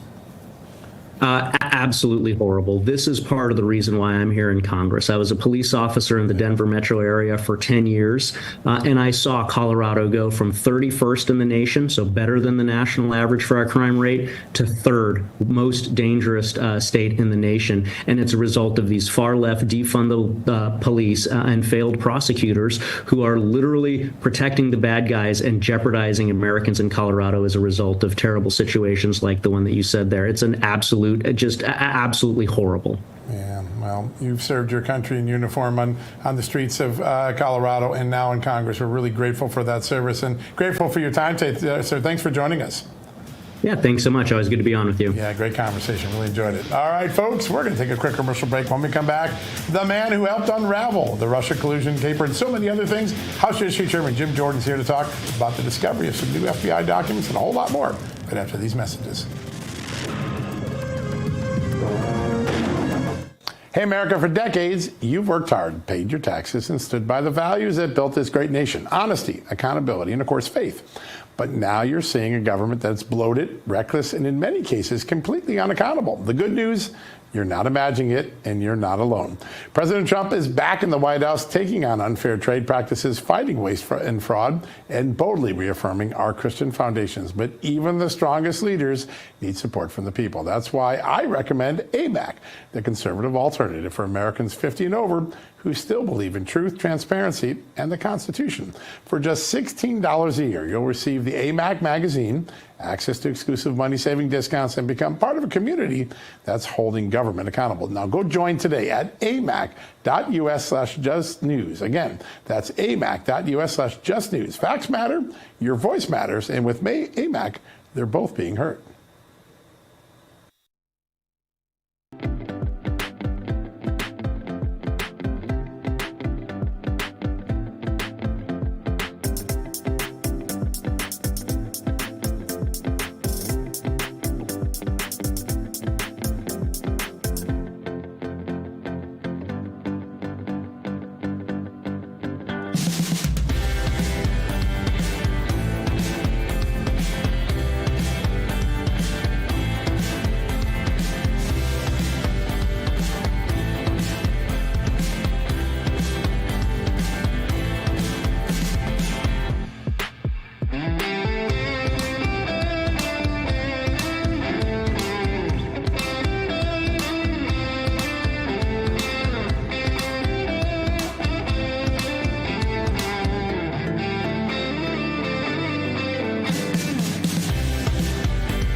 Welcome back to Just the News, No Noise. The Trump administration, in concert with Republicans in Congress, have been doing everything that they possibly can to peel back the curtain on the deep state here in Washington, D.C. And Just the News has been doing its part, too, exposing things like a memo from the Biden administration letting feds target regular Americans for what they called non-criminal behavior, like going to Catholic Mass or standing up against transgenderism in schools. Just the News also broke a story on a federally funded group working to censor President Trump and conservatives. But what more can Republicans on Capitol Hill do? Joining us now to talk about that, the chairman of the House Judiciary Committee, Jim Jordan. Mr. Chairman, thank you so much for being here.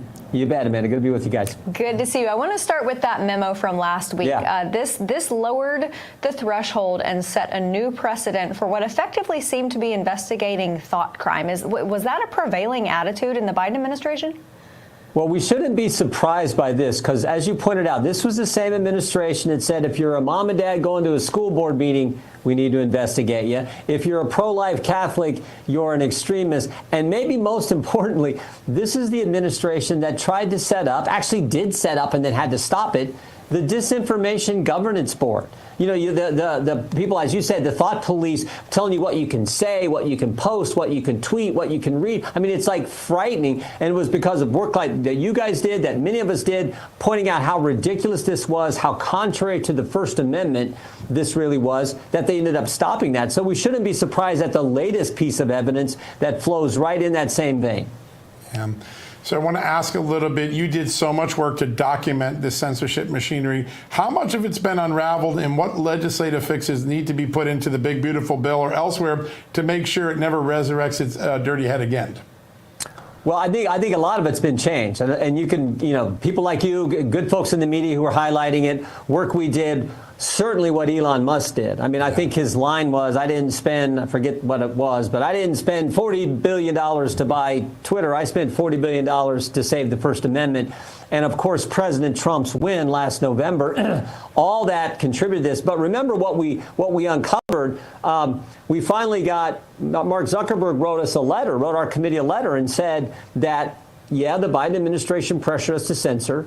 We did it. We're sorry. We're not going to do it anymore. And they've subsequently changed policies at Meta where they now go to that community notes approach, much like Twitter does, much like X does, with that Elon is incorporated in that company. So I think we've made tremendous progress. GARM is out of business. The Climate Action 100, all the big people have left that where they were trying to collude and censor and attack companies, all kinds of things that we think we've made a real change in.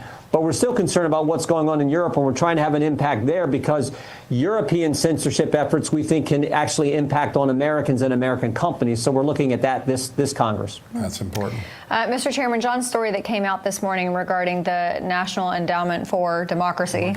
Amazing that that's right there in the name.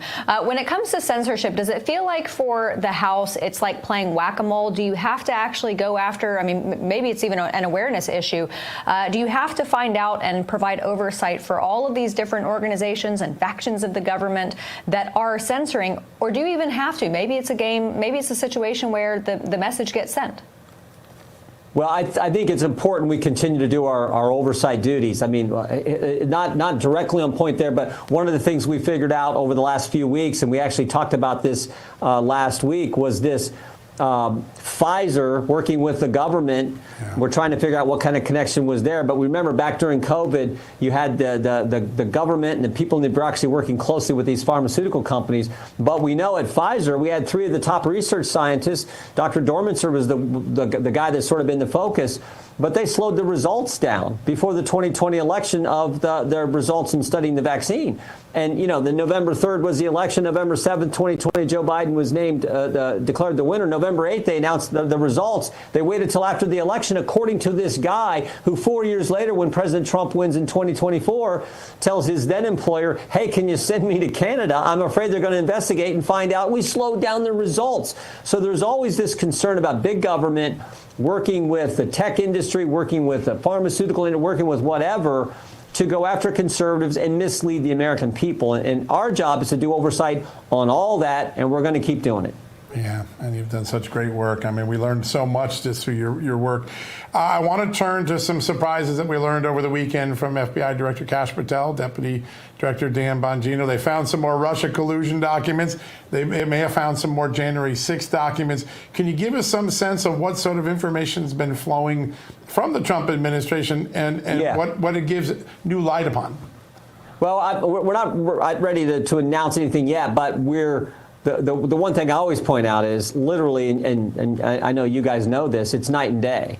I mean, literally night and day compared to the kind of response we got from Garland and Wray compared to what we get from Attorney General Bondi and Kash and Dan at the FBI. So they've given us access. We sent a subpoena 8, 9, 10 weeks ago early on, and they've given us all kinds of information that we're evaluating, we're looking at. And then the one thing relative to January 6th that we're really concerned about is these 26 confidential human sources. And we're working closely with them now. That's been a little harder to put together, but they're giving us that information because you got to be careful about the identity of the confidential human source and all. But there are some key questions we have. 26 of them were there on January 6th. 17 of those confidential human sources entered restricted space. 4 went in the Capitol. 2 of the 4 who went in the Capitol were actually asked to be there that day by the FBI. So we want to know how soon they went in the Capitol. Did they go in through a door?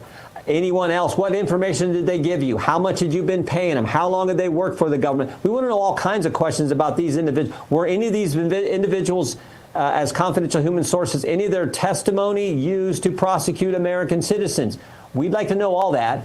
And we're working closely with them, and we continue to get information on that subject. That's huge. So let me just follow up real quickly. Do we have any sense of what the predicate, what the justification was to send so many informants to what was essentially a political event? That's a great question, John, because that's scary in and of itself. Yeah. Oh, we want people there spying on Americans exercising their First Amendment liberties? That's not supposed to be how it works.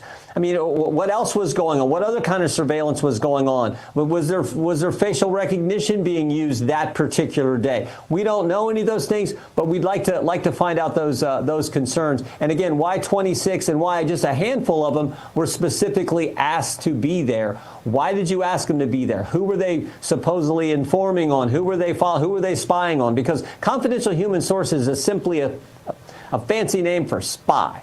So I think there's lots of questions we have, and we want to get the answers to them. Mr. Chairman, before we let you go, typically passing out of Budget Committee means that it's going to be a successful full floor vote for President Trump's one big beautiful bill. What needs to happen in order for that one big beautiful bill ball to roll down the mountain and hit the floor with such fervor that it's a successful vote? Well, I think there's a couple things. One, we have some of our good conservative friends who are working on, making sure we have real savings in here, additional savings in the bill. I think that's all good. Let's hope we get that in there. And then you also have some of our other members who are really focused on their constituents back home and this SALT tax and what that means for their constituents. So I get all that.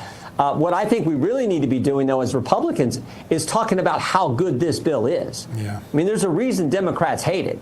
Democrats hate it because it's all about Republican principles. We're the party that says cut taxes. We're the party that says secure the border. We're the party that says we should require work for able-bodied adults who are getting taxpayer money. This bill does all 3 of those. It says to the moms and dads out there, hey, we want to let you keep more of your money to spend on your kids and your grandkids, your goals and your dreams. That's Republican principle, fundamental principle. Money in this bill says we're going to make sure you have the resources, Trump administration, to continue to secure the border after what we went through with Joe Biden. Great principle, what the election was all about. And then, of course, this idea about requiring work for able-bodied adults, getting your money. Well, I mean, that's good for taxpayers. It treats them with respect. It's good for the economy. But most importantly, it's good for the person who's right now not being required. We all know the benefit of work and what that means in a person's life. These are 3 fundamental Republican principles. And instead of out there debating, oh, it doesn't really do this, it's not that. No, this is a great bill because it embraces the principles that we believe in as Americans and as Republicans. And we should go out and talk about those and get this thing passed. Yeah, important. No doubt about it. Congressman, thank you so much for being here, Chairman of the House Judiciary Committee. Thanks for all your good work. Thank you, Mr. Chairman. Care. Yes, sir, absolutely. All right, coming up, President Trump's border czar, Tom Homan, is going to be here to discuss how the president's one big beautiful bill is going to help with what he's doing in securing the border.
Welcome back, everybody, to Just the News, No Noise. John had to step away to fire off an update on a story, but he's going to be back in the next segment. But while he's away, I have the pleasure to introduce one of the men leading the charge to protect America and secure our borders. He is President Trump's border czar, Tom Homan, and he's here to discuss the president's one big, beautiful bill and how it will continue to help secure our borders if passed. Mr. Homan, thank you so much for being here with me, sir.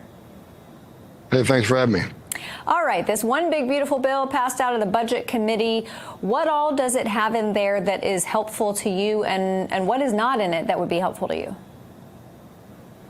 Well, what's in it is what the money we need to finish the job we started, right? Mm-hmm. So it's going to hire more Border Patrol agents. It's going to hire ICE agents, which we need both by the thousands. It's going to give them the pay raise they've been needing for years. These men and women put their lives on the line for this country every day, and they're not paid commensurate with their responsibility and the threats they face every day. Yeah. But it's also going to build infrastructure on the border. It's going to put up more border walls. It's going to put up more smart technologies, just not between the ports of entry. It's going to add technology to the ports of entry so we can seize more drugs coming across. It's going to finish the smart wall. It's just not a wall. People think that we're building a wall. No, we built a smart wall. The technology within that wall, we know when someone's approaching it, someone's digging under it, someone's climbing it. It also has technologies to let agents communicate in areas of the border where it's difficult to communicate, so if they need to get help, they can get help. As far as ICE, it's going to add more ICE officers and help ICE continue with the removals at the record pace they're doing. ICE needs more beds. Every person we arrest or remove needs a bed. Right now we got about 50,000 in custody. We're only funded at like 34,000, so we're already over budget. But we don't need 50,000 beds. We need 100,000 beds to get to the point we need to get. So we got to practically triple the budget for ICE beds, which is the biggest part of ICE budget is detention. It's going to add more flights, so we're going to remove people to their home countries quicker. It's going to add more technology to ICE agents to help fine-tune the targeting of where to find people, public safety threats and national security threats that don't want to be found. It's going to allow ICE to hire more contracts. So badges and guns to enforce immigration law aren't sitting at a desk doing administrative work that can be done by a contractor. Every badge and gun needs to be on the street doing the job they should be doing rather than sitting at a desk processing or doing targeting or intelligence reports. So this is going to help ICE vastly improve the amount of illegal alien public safety arrests they make every day. So this is a great bill that we need to keep President Trump's promise to secure the border and to have the biggest deportation operation in the history of this nation. Absolutely. Sir, the sad reality is that because of what happened under the Biden administration, this needed to be a historic level of funding for you and our border officials. When you saw that number, when you saw the allocation, did you smile or did you feel like, hey, we could actually use more? I'm satisfied with the number. Certainly we could always use more, but you're right. And people say, well, this is an expensive historic bill. Well, you're damn right. We just went through 4 years of historic illegal immigration, where they released thousands of people on the terror watch list. They've 10.5 million Southwest border encounters, and that's what we know about. Right. That's not even talking about 2 million known gotaways, or how many unknown gotaways do we cut? You know, the Big Bend sector, for instance, there's zero technology there. 500 people can cross there in 24 hours. We wouldn't know it.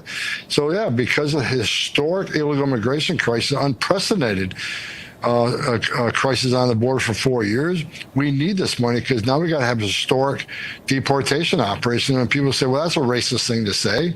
You know, that's a terrible thing to say. No, it isn't. On the heels of an historic illegal immigration for 4 years with 10.5 million encounters, well, we know based on immigration court data over the last 10 years, 9 out of 10 will end up with an order removal. So you can't come to the border and claim asylum and claim due process and claim the right to see a judge. And at the end of that process, when the judge orders you removed, you have to be removed.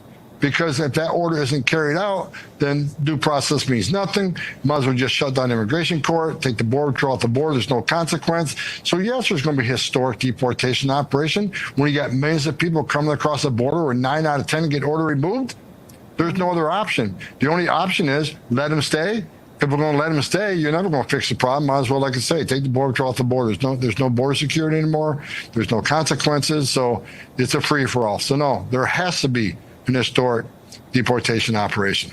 Absolutely. Sir, there are at least 1.4 million illegal immigrants who are going to be losing their, what I would argue to be illegal benefits. They've been gaming the system with waste, fraud, and abuse for decades. Is that going to end up being a big deterrent for illegal immigrants who might have considered coming here, the fact that they're not going to get a free ride now? I hope so. I mean, American taxpayers, I mean, they're sitting in the back seat on this. So, yeah, giving free benefits to illegal aliens is a driver. You know, when Joe Biden says, you know what, we're going to end catch and release. You can cross the border. You'll be released within 24 hours. We'll send you on a plane to a city of your choice for free. We'll put you in a hotel room for free. We'll give you 3 meals a day for free. We'll give you free medical care. And we'll give you work authorization in 120 days. The whole world's going to come to the greatest nation on earth with that type of giveaway program. And look, people say illegal aliens don't take advantage of social services. That's a bunch of crap. I've been around since 1984.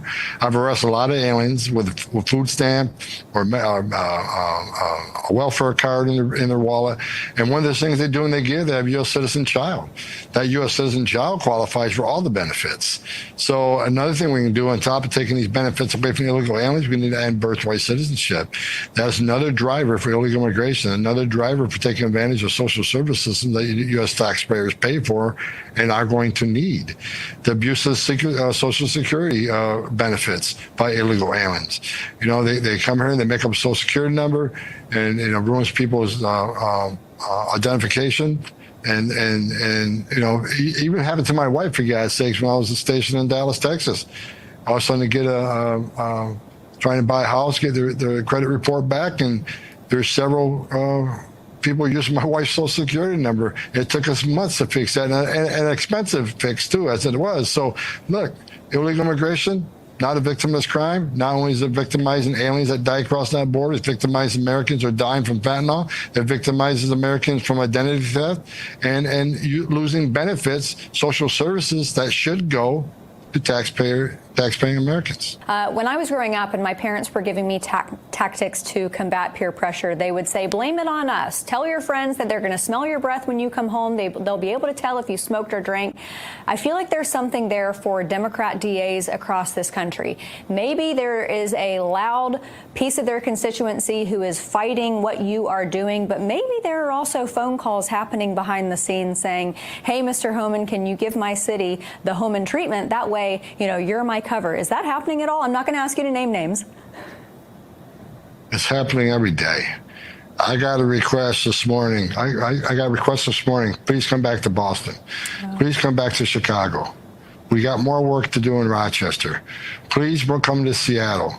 Because, you know, I've been calling out sanctuary cities. You know, they say I'm not welcome sanctuary cities. That's the first place I go. Mm-hmm. So people see us out there fighting sanctuary cities, and sanctuary cities that haven't gotten to yet are begging us to, you know, please put us under a microscope. So I get those emails every day. I got to shut down my LinkedIn account because it's just inundated. But people are reaching out to the media, reaching out to the White House, you know, press corps. They want ICE action in their communities too. And we're going to give it to them. You know, we're staffing up teams right now. We're increasing the amount of teams nationwide tenfold. We're going to flood the zone. So we'll get there sooner or later. So just stand by. We're coming. Absolutely. The cavalry's coming, sir. It is such an honor having you here with us. Tom Homan, thanks for being here, sir. All right. Thanks for having me. Appreciate you. Absolutely. All right, everybody. We have much more coming up after this break, so stay with us. We'll be back on the other side.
Welcome back, everybody. Our very own John Solomon has some incredible reporting over on justthenews.com, so go check it out, on more government censorship, now including a group that received federal funding to develop censorship strategies, including, yes, trying to suppress President Trump and his messaging. So joining us now to give us his thoughts on all of this, as well as some big Supreme Court news, is one of America's greatest legal minds, Harvard Law professor emeritus, and the author of his newest book. It's got to be 100 books by now, Palestinianism, as well as the Preventive State, Alan Dershowitz. Sir, thank you so much for being here tonight.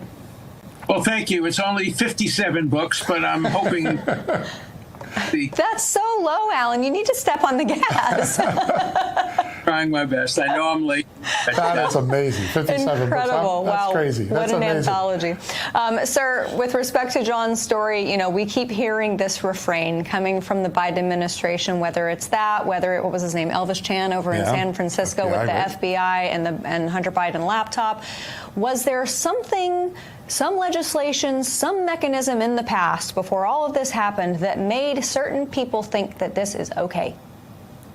Well, look, there's no question that the Democrats started all this repression of civil liberties. They started the 65 Project, that went after lawyers who had represented Donald Trump. They went after Donald Trump for non-existent crimes and non-existent torts. Then they went after people, conservatives, who they tried to silence and censor. They went after religious groups, and now, of course, they're complaining that there's tit for tat from some Republicans. And, you know, I predicted early on that if the Democrats do this to Republicans, even though it might not be the best thing to happen, the Republicans are going to do it to the Democrats. I remember making a speech in Mar-a-Lago, President Trump was there, in which I said, please, Republicans, don't sink to the level the Democrats have sunk to, and let's eliminate lawfare and targeting and weaponization of the legal system and censorship and all these denials of civil liberties. But it's always so tempting to try to get back at the people who've done it to you, but that's not good for America. Yeah, no, it's not. It doesn't solve the problem at all. The irony of this particular story is the National Endowment for Democracies was the grant giver. They give it to a group overseas who's supposed to be focused on foreign disinformation, and instead their memos when they come in every quarter are boasting about things that happened on U.S. soil. I want to focus on the second part. All right, repressing Donald Trump, get that part.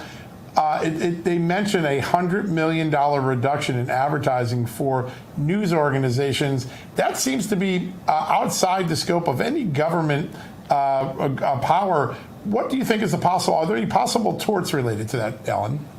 I think there are. I think there are legal remedies that can be made available if you can prove that you were damaged by, misuse of federal funding to bring about censorship and harm to your advertising. Look, for the marketplace of ideas to remain open, and that's the essence of the First Amendment, it has to be equally open to all sides. And there can't be pressures from either one side or both sides to limit the marketplace. Only free speech for me, but not for thee. That's what everybody would prefer. I mean, deep down, everybody wants free speech for me, but not for thee. But you can't have it under the First Amendment. You can't have it with federal grants. You can't have it with money allocated to foreign influences and use it domestically in the United States. That's a clear violation of the spirit of the First Amendment. Sir, the Supreme Court ruled today I think everybody except Ketanji Brown Jackson ruled in favor of the Trump administration on these some 350,000 Venezuelan illegal immigrants who were effectively given amnesty under Joe Biden, along with some Nicaraguans and Haitians and other nations.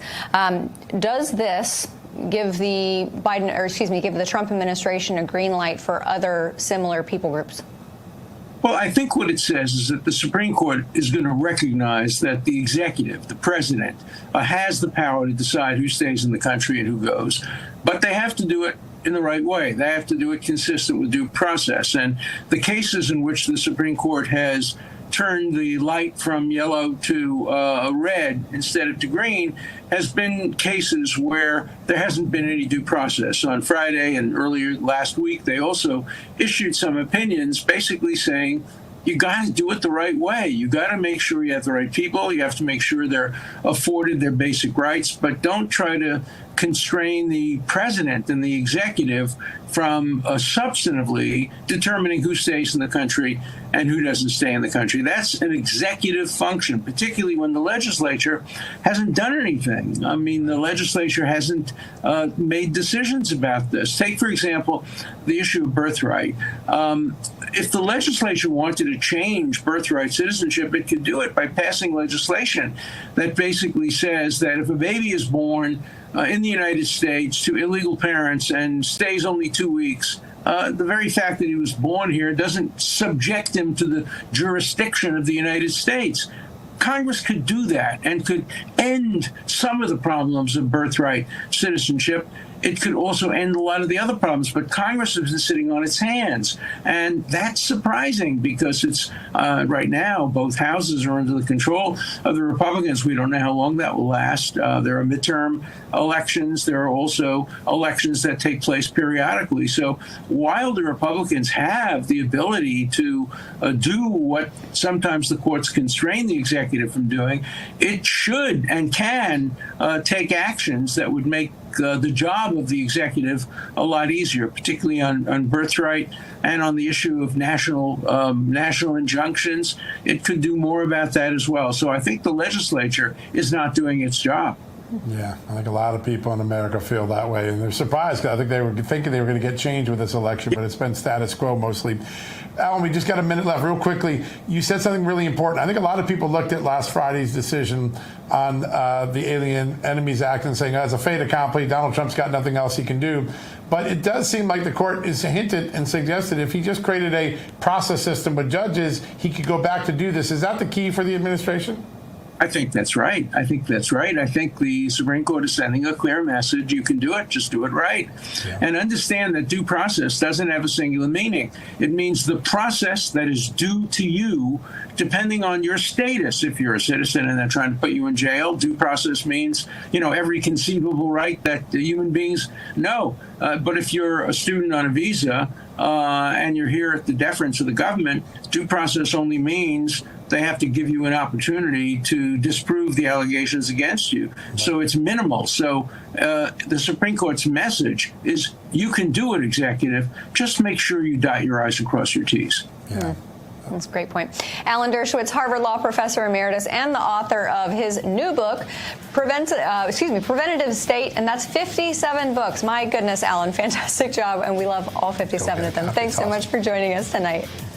Having me. I appreciate it. Absolutely. Thanks, all right, everybody, we're going to talk more about former President Biden's cancer diagnosis when we come back. Should the American people have known about it sooner? We'll talk about that after this.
Welcome back, America. So much medical news in the news these days, from President Biden's diagnosis of a very serious, aggressive prostate cancer to growing research and concerns about parasitic disease in the United States. I thought we'd turn to one of our favorite experts. He's world-renowned Chief Scientific Officer at the wellness company, Dr. Peter McCullough. Doctor, good to have you back on.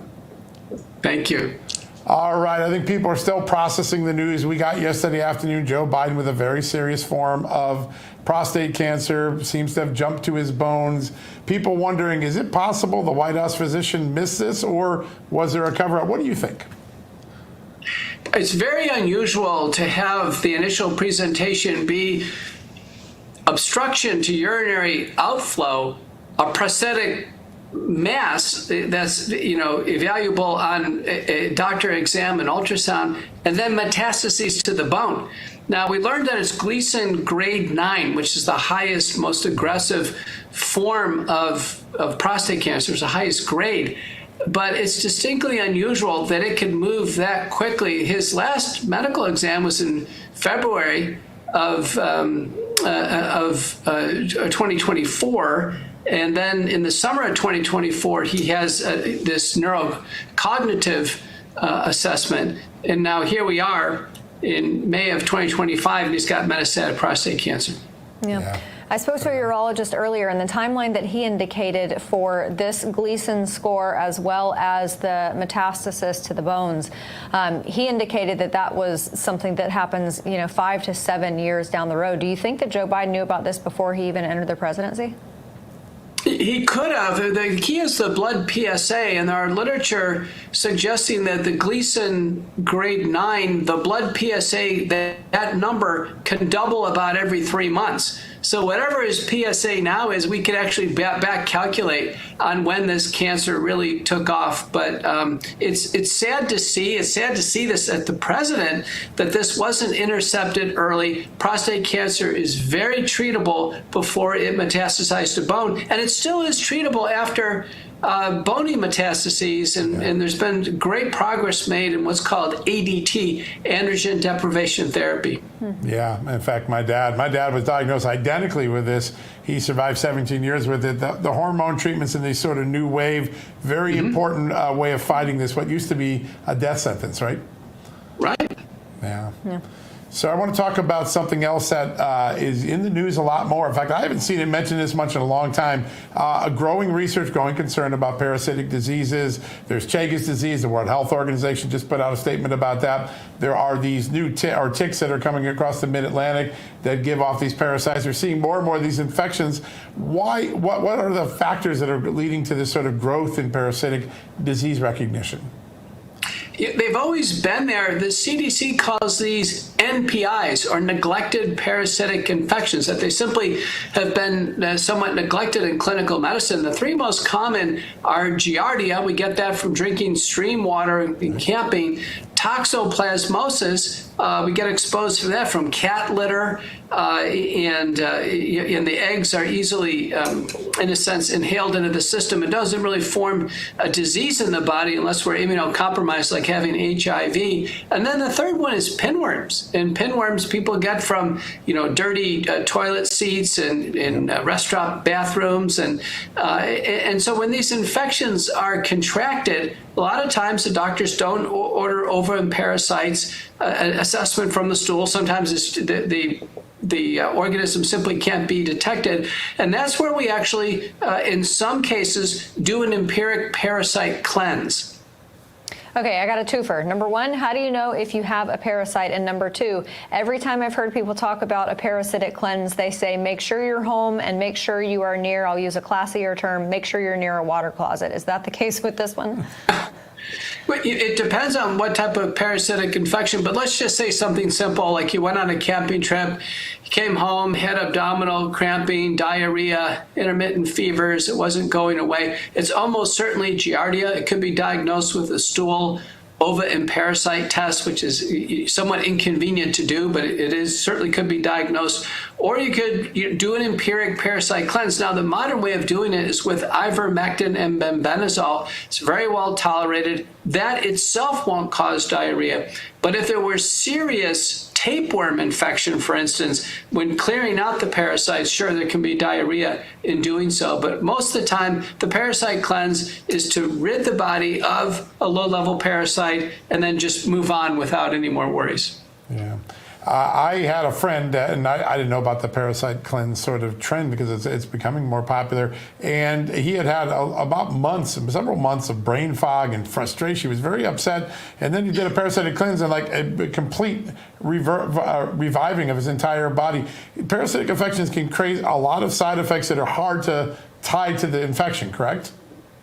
They are. We see some generalized symptoms. Weight loss is one. Yep. There was someone in my circles who had traveled to Central America, came back, abdominal cramping for months, and like about a 40-pound weight loss. I said, listen, that sounds very suspicious for a parasitic infection. Remember, travel is a big risk, and there's different parasites in different regions of the world. For instance, the leading cause of heart failure in Brazil, you mentioned it, John, it's Chagas disease. It's a parasite.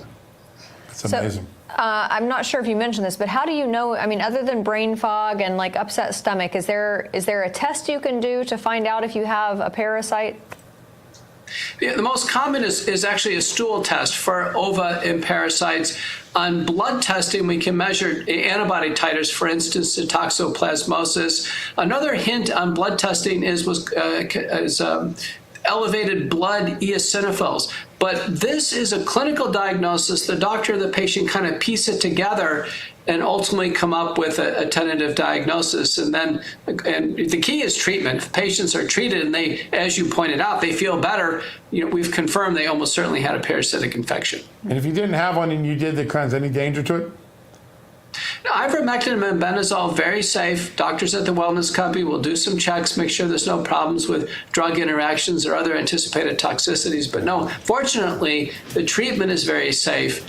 And that's the reason why a lot of people, don't want to spend an exhaustive amount of effort on blood testing, antibodies, other confirmatory testing. When the clinical picture is sufficiently solid, just go ahead and treat. Yeah, so good. Folks, if you want to take advantage of that, twc.health/justnews, twc.health/justnews. Dr. Peter McCullough has a great solution there. We'll be back tomorrow night. Until then, God bless you. Have a great night.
Good evening, folks. Welcome to Stinchfield. I feel like if you're a criminal and the dominoes start to fall and things start to go bad, they go really bad. This is what I think is happening to James Comey. Finally, karma is catching up with him. First, it was this insane tweet that he put out, 8647, if we could put the video up there, of shell formation on the beach. Kill Trump is what that means, no matter what he wants to tell you. Then over the weekend, he gets hauled in by the FBI and Secret Service to discuss what did he mean by 8647, and was that a direct threat on a president who's already had 2 assassination attempts. Now we have Kash Patel and Dan Bongino in the FBI headquarters, uncovering all of James Comey's criminal wrongdoing as director of the FBI. So what does he do after people start to realize this guy's crooked? He runs to MSNBC. Well, he made his first comments over the 8647 shell formations today on MSNBC. That tells you all you need to know, by the way, about where he goes to tell his story. Watch. We were walking on the beach. We went to the beach to prepare for this week, which was the launch of my book, and to think about the book and to prepare to answer questions about it. And we were walking back towards the road, and we saw in the sand someone had arranged shells with numbers. And Patrice, my wife, said, "Why would someone put an address in the sand?" And I said, "I don't know." And we stood over it, and I said, "I think it's some kind of like political message." And she said, 86, when I was a server, she did a lot of work in restaurants, meant to remove an item from the menu when you ran out of ingredients. And I said, well, to me, as a kid, it always meant to leave a place, to ditch a place. I said, that's really clever. Yeah. When you're a mobster, it means ditch a body. 80 miles outside of the city, 6 feet under. James Comey was the director of the FBI for a long time. You don't think they investigated the mob? This was a common term. If anybody knew what 86 meant, it's him. He's right about the diner, by the way. 86 the ketchup, fine. But 8647 is very, very clear. He knew what he was doing. So now he says, I thought I was done with the investigations. Poor old James Comey. And I really thought that I was done. I was in another life. I was a grandfather and an author wearing, sweaters and jeans. And then I went for a walk on the beach and posted a silly picture of shells that I thought was a clever way to express a political viewpoint. And actually, I still think it is. I don't see it the way some people are still saying it is. But again, I don't want any part of any violence. I've never been associated with violence. And so that's why I took it down. No, you've only been associated with a coup attempt of the greatest nation in this world, with all the evidence you concocted, the phony Russian collusion hoax, which brings us to Dan Bongino, the deputy director of the FBI, and Kash Patel, 2 of my friends. I'll be open and honest with you. I know them both very, very well. Now, they went on with Maria Bartiromo, and I think they had blockbuster news. The mainstream media is not covering this interview. This interview is stunning. They have new information about the Russian collusion hoax crossfire hurricane investigation, the phony fake fraud of an investigation that it was. Listen to Kash. And I'm telling you and the American public that we have now found material and information and people who wanted to hide it from the world since we got in these seats. And we, as the deputy said, we are trying to do it in a fashion where not only are we informing the American public of what happened, but we can have accountability for it. And that takes a little bit more time. All right, so a little bit more time.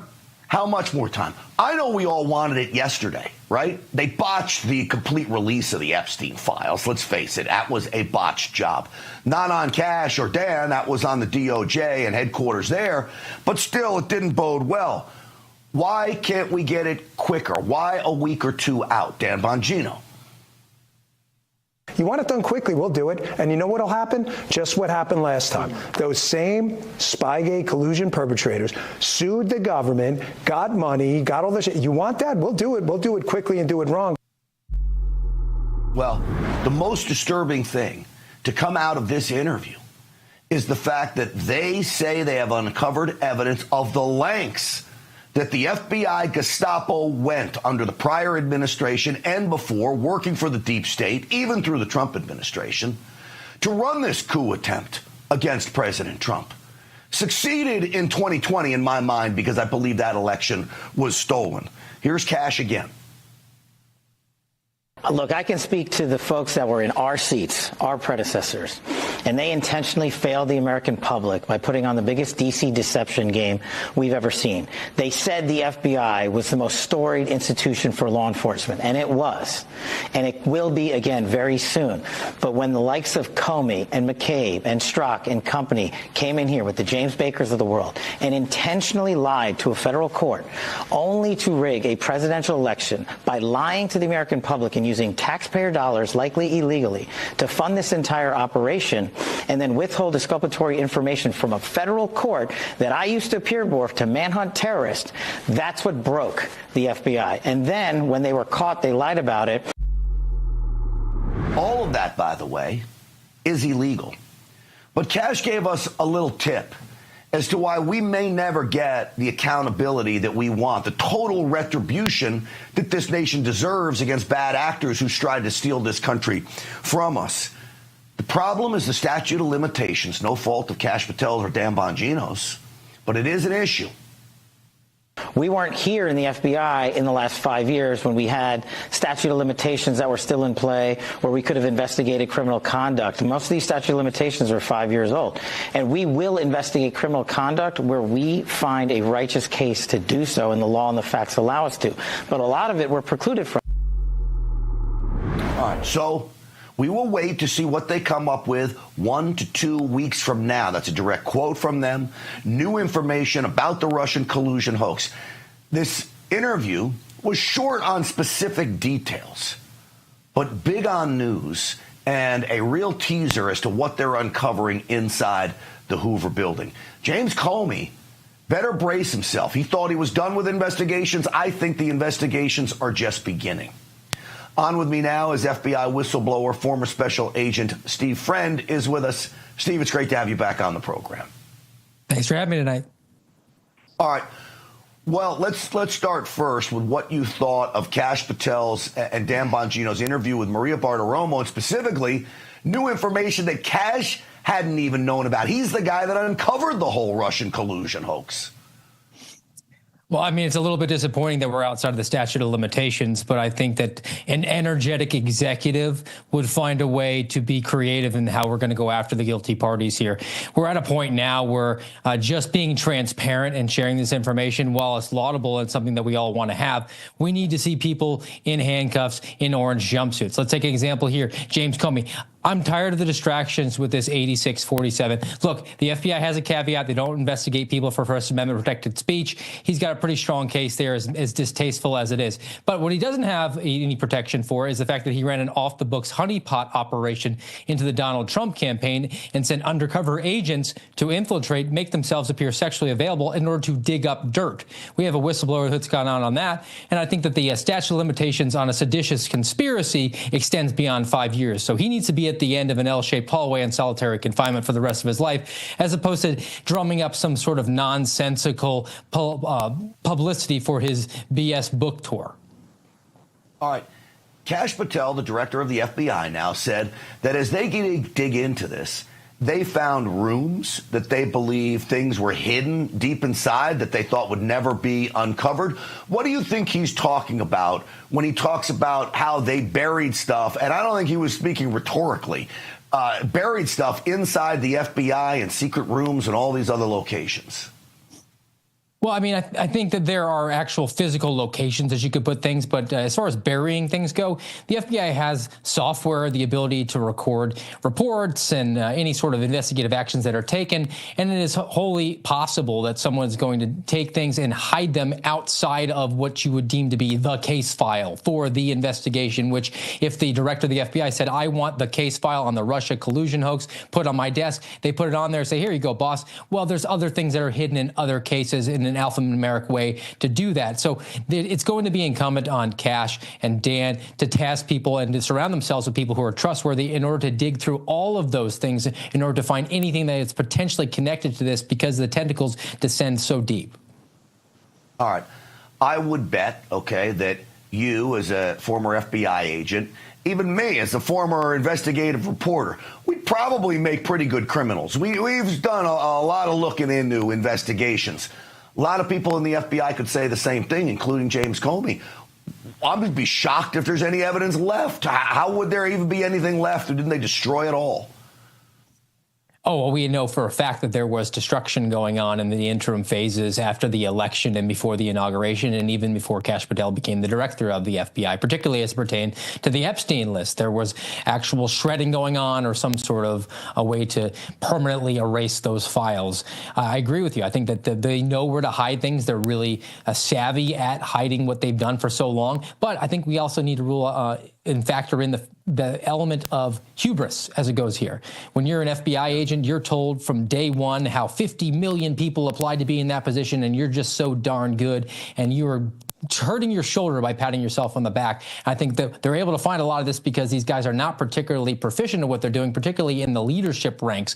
When people ascend to become senior executives in the FBI, all too often, they have 4, 5, 6 years of actual investigative experience before they hit the management track, and they are over a decade removed from doing any sort of investigative work. So it is potential that you have sloppy work at the hands of like a Peter Strzok or an Andy McCabe, who just felt that they were entitled to overthrow an election because they didn't like Donald Trump. All right, I would assume you're probably right on that, and that's all it takes is a criminal to slip up once or twice, and as you know, they're going to be behind bars. So the other news that was made by Dan Bongino and Kash Patel, director and deputy director of the FBI, was about the Epstein case. Now, I want to preface this to everybody out there. I know everybody loves Kash, everybody loves Dan, and I'm going to tell you, I am very good friends with both of them. I'm not being critical of them here. I'm just disagreeing, so everybody to hold your emails before the, after the show, okay? I disagree that Epstein killed himself. They disagree with me, apparently. Roll that clip. You said Jeffrey Epstein committed suicide.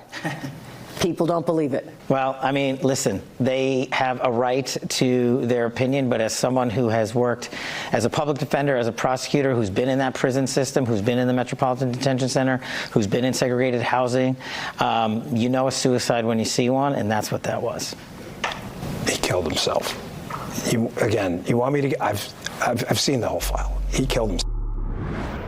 All right, so Dan says, I've seen the whole file. He killed himself. What you're asking me then is, we're going to throw out the Russian collusion hoax because I don't believe it, but now we're going to believe the file about Epstein. I mean, Steve, we have the guards fell asleep, the cameras didn't work, his suicide watch was removed just days after he had tried to commit suicide.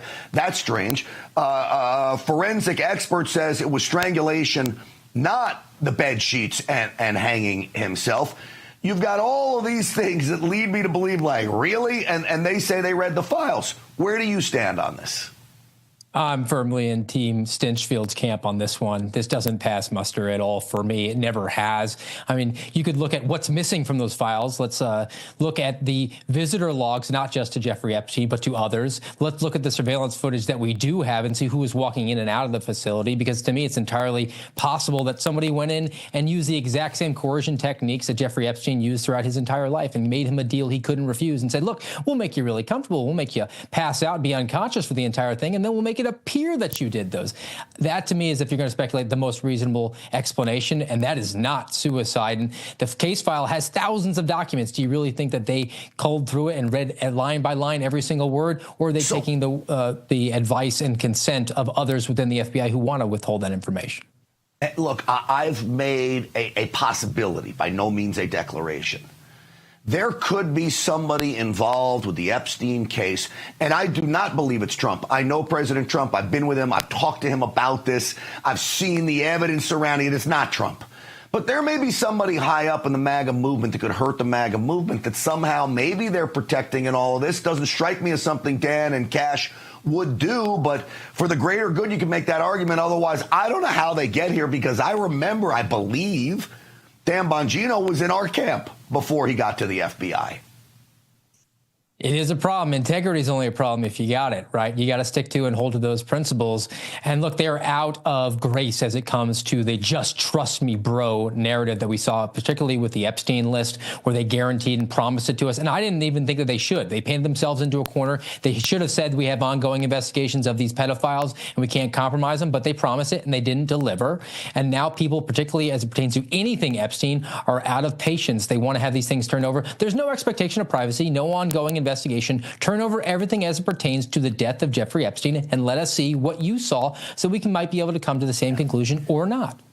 Well, always great assessment, Steve Friend, especially from somebody who was an FBI agent inside and experiencing everything you did with the vitriol of the FBI coming at you with everything they had.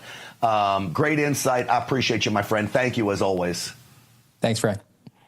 Absolutely. I believe Dan and Cash are two of the most stand-up guys I know. I mean it. There's always a reason behind what they're doing. So we'll see. Just because I disagree with them doesn't mean it's negative, okay? Everybody should just calm down.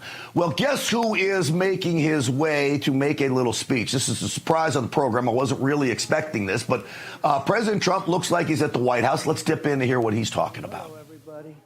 What a group of good friends. We're going to bring this place back. It's not so good. I thought it was going to be this beautiful. I hadn't been there in a while. I said, this is going to be beautiful. It's not looking too good, but we're going to bring it back. Why don't we sit down, tell you about our day. Should I tell you about the day first? Yeah. My little conversation with a nice gentleman named Vladimir Putin. But we had, actually, we had a good talk. And I think that progress is being made. 5,000 young soldiers are being killed every single week on average. Can you believe 5,000? And it's actually a number probably worse than that, in addition to other people that are being killed in towns. And we're trying to stop it. It's a bloodbath. It's an absolute bloodbath. I've seen satellite pictures that are so bad, so horrible, and that's to think that in this day and age, we're living with this horrible thing that's going on, and we're doing the best we can.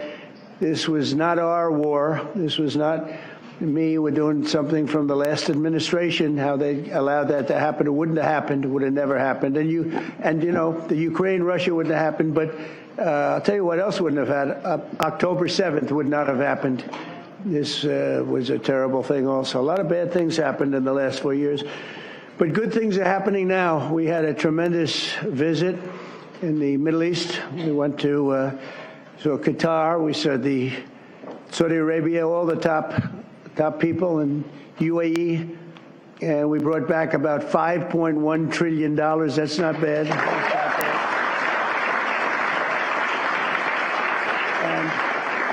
And it's being credited as one of maybe the most successful visit that anybody's ever made to any place. There's never been anything like this.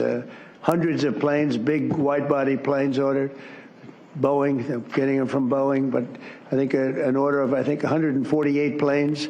That's a lot of 777s. Those are the big ones, or the 787 Dreamliners, and orders of everything. The AI is going wild. I hope it's as good as people say, because otherwise some people are going to be pretty disappointed. But it seems like it is. A lot of smart people are doing it. But massive orders into our country. We did 1.4 trillion in one case. We did 2 trillion in another case. Numbers that nobody's ever really heard of before. And our relationship is fantastic with those 3 beautiful places. I mean, they're incredible. Money is like no place else, probably anywhere. Well, we have more money, but we didn't use it right. But that's all right. Now we're starting to. We were losing in trade $5 billion a day. And now because of tariffs and other things, we're making $1 billion a day. And the tariffs haven't even really kicked in. It's a big difference. It was, for the last 4 years, have been a disaster for us with trade and, frankly, with everything else. So we're here for a different reason tonight. We're going to have to fix this one, too. We're fixing everything. We're going around Mr. Fix-It, Mrs. Fix-It. Anybody want to join me? But the Kennedy Center, when I said I'll do this, I hadn't been there. That's the last time I'll take a job without looking at it. and but it's got a tremendous amount. Lindsey Graham and some people put in the budget either 200 or $250 million. Money was spent there. Tremendous amounts of money was spent there over the last 10 years. I don't know where they spent it. They certainly didn't spend it on wallpaper, carpet, or painting. And they had over $200 million was spent. So I don't know what's going on. Pam, are you here? Do you hear that? Look, when I hear that, I say, what? Where, Pam, where did all this money go? It's crazy. It's crazy what's happened with our country in that regard. You know, it's to build things. Go back to the Wollman rink. They went for years, 12 years without getting a rink, and I got it built in 3 months for a fraction, like a tiny fraction. They had spent over $20 million. They never got it opened. I said, I want my kids to go ice skating before they're too old. They don't want to go ice skating anymore. I used to watch it from my window. I used to watch people, nobody working, and spending money like crazy. And as you know, I got it built very quickly. This is well, maybe a more difficult. That was pretty easy, actually. We had cement mixers from the rink all the way back into Harlem. We poured one contiguous pour over a period of a day and a half.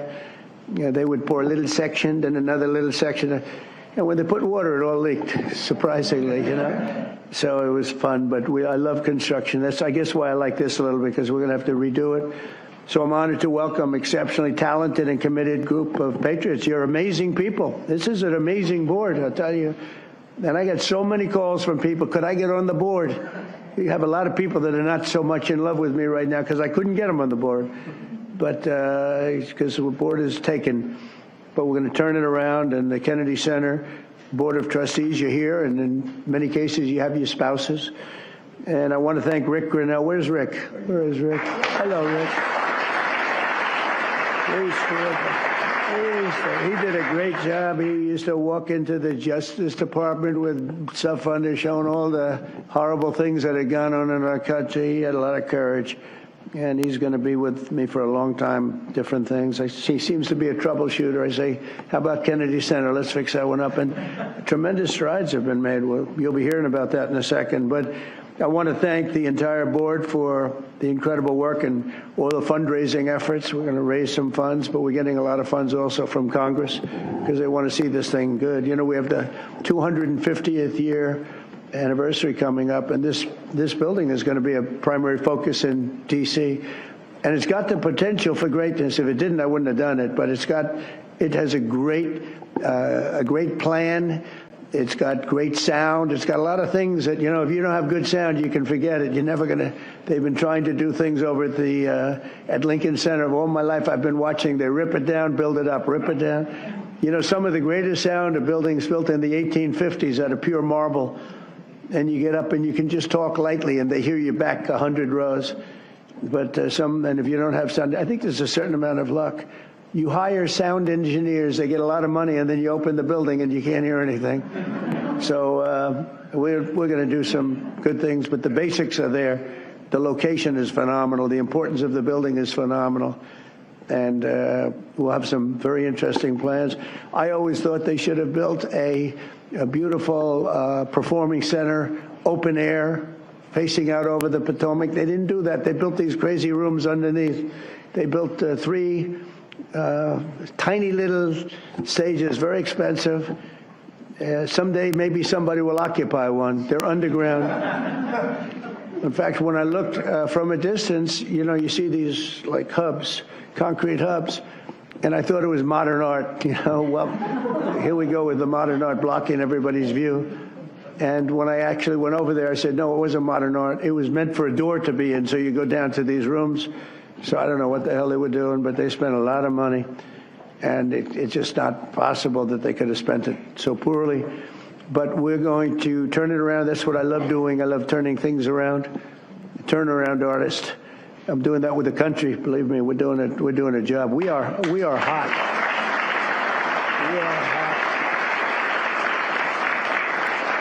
The country is hot. We in a short period. Look, we've been there for 100 days plus a few days, and as they said, the king of Saudi Arabia said, your place, your country is a whole different image now. we were a laughingstock, an absolute laughingstock, but we're not a laughingstock any longer. And, I was talking to, as I said, President Putin for 2.5 hours. That was being very seriously listened to. We don't like what's happening. We don't like that we should have ever been involved. Would have never happened. But we're respected again as a country. One thing that I tell you that I think is amazing, if you remember about 8 months ago, the big story was that nobody wants to join our military. We couldn't have any, people weren't joining. And they weren't proud of our country. They weren't joining police forces all over the country, Houston, Dallas, all over the country, New York. And now we have a record-setting enlistment in the military. Think of that, record-setting. The most in 38 years, but it's probably more than that. They started taking the numbers, Susie, 38 years ago, right? But the most in 30 years, probably the most ever, I don't know. But we have record-setting young people that want to join the military. And that's incredible. To have that is just absolutely incredible. And to think that 8 months ago, we were all listening to the fact that this was before the election. 8 months ago, we were listening to the fact that we wouldn't have any, we wouldn't have anybody in our military. I mean, nobody. Army, Navy, Air Force, Marines, Space Force. I'm so proud of Space Force because we got that going. We started Space Force, and they wanted to terminate it, and the military backed up. And they said, you're not going to do that. We were third in space, and now we're number one in space by a lot. They've done a great job. They had some great commanders in Space Force. But, ultimately it's going to be truly one of the most important things we've ever done because it's all heading to space. And I'm not talking about just experimental things that we do because a lot of people don't understand that. We can understand that. But we're, in terms of defense and offense of our country, it's going to be very, very important. We're number one in space by a long shot. The Kennedy Center mission is to be the crown jewel of the arts and culture in our nation's capital. And under our new leadership, we're going to take this revered institution to heights that it's never seen before. I think we can take this to really because we have the right place. We have all the politicians, and then we have the people that want to get to know the politicians for lots of bad reasons. And, we have everybody here. They have to be here for something, sometime. I've got total confidence in the just great team that Rick and the group have put together. Sergio's done fantastically. We're especially pleased to be joined tonight by Secretary of State Marco Rubio, great guy. Great guy. Where is Marco? He's great. I'm telling you, he was born for this. He loves it. You see him, he's in one country, another country. I think he loves it. But he's so respected everywhere he goes, and I know how tough he is because I used to have to be up there with him. He was not nice. He was a tough one. He was as good as you get. I didn't know that we would end up being this close. We like each other. I think I can speak for him. I can speak for myself, but I like him, and he's done a fantastic job, and he's really, really working. And we're getting relationships that we lost that were very important for us in many ways. And so I want to thank Marco, and Marco's on the board, Attorney General Pam Bondi, who I've known so long, and she's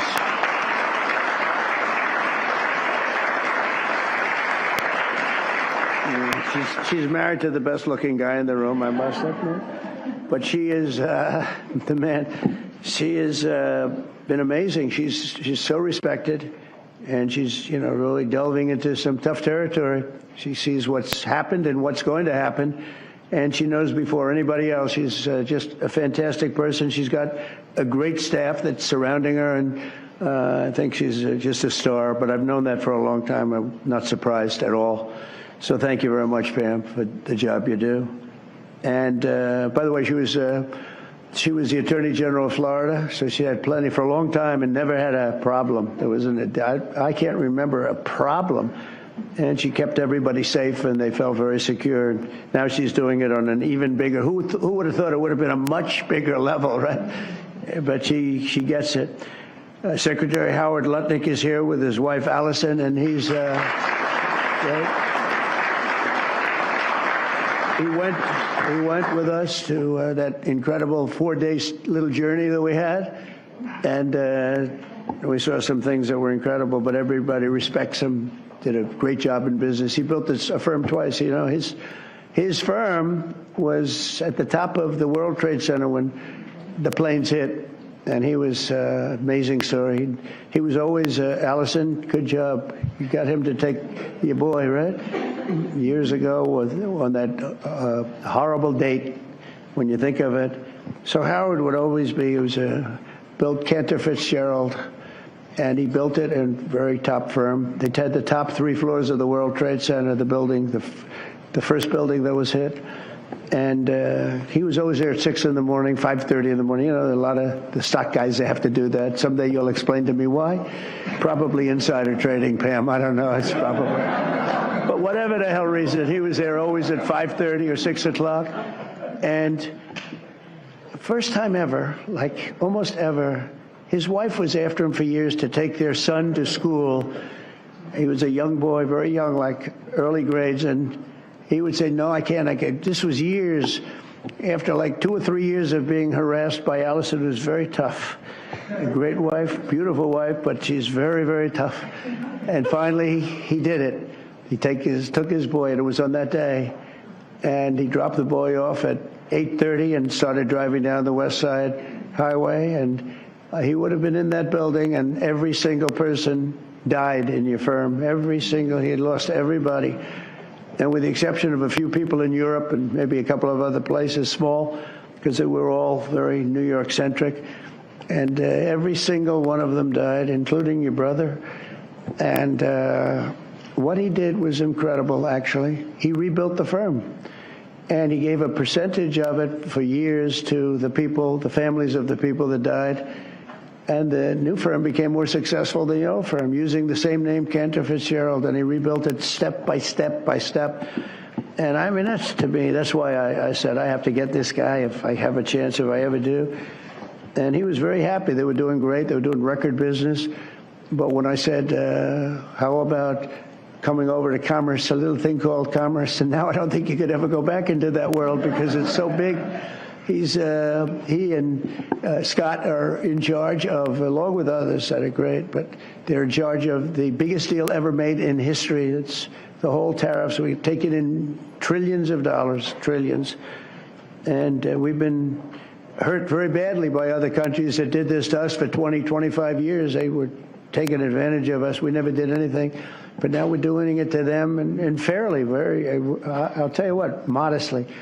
But we'll be taking, and we are taking in right now, 25% in cars, 25% on steel and aluminum, 25% on other things, and that'll be going up to 50, 75, maybe 100 in some cases. We have to get our pharmaceutical industry back.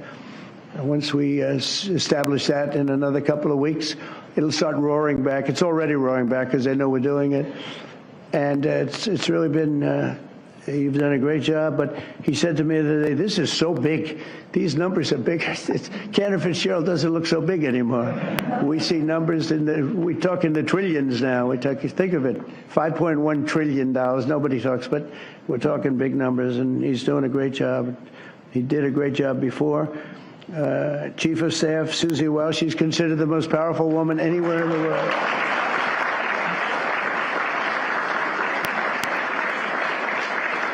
She is. She's the most powerful woman in the world. A lot of people are saying that, but she had a couple of articles, and I said, you know, it's actually true. She can wipe out a country with just a mere phone call. Think of it. That's the end of the country.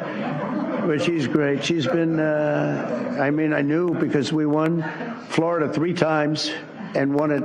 You know, Florida didn't used to be a red state. It was a blue state. When I first ran, that was a blue state. And now it's a seriously red state.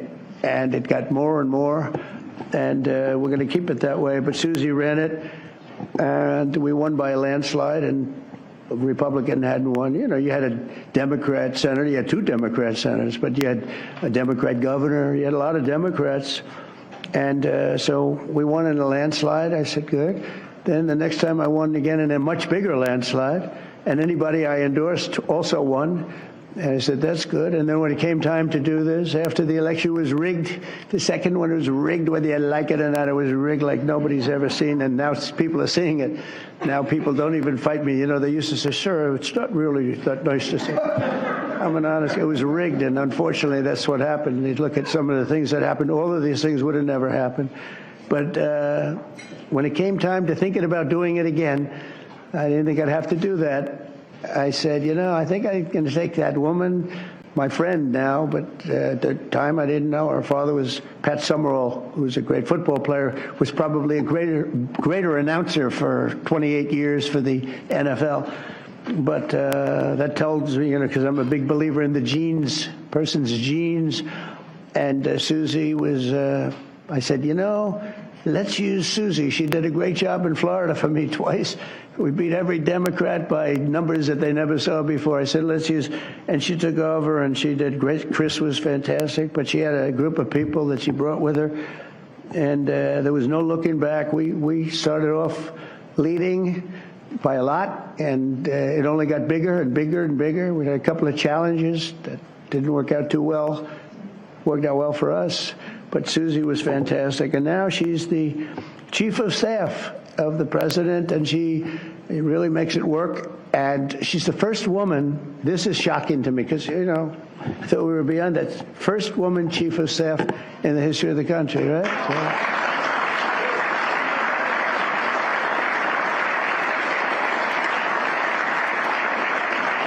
And she's doing a great job, and those men are scared. She sits in the back of the room. She watches them like this. She doesn't want publicity. She doesn't want to be on camera. She doesn't want stories.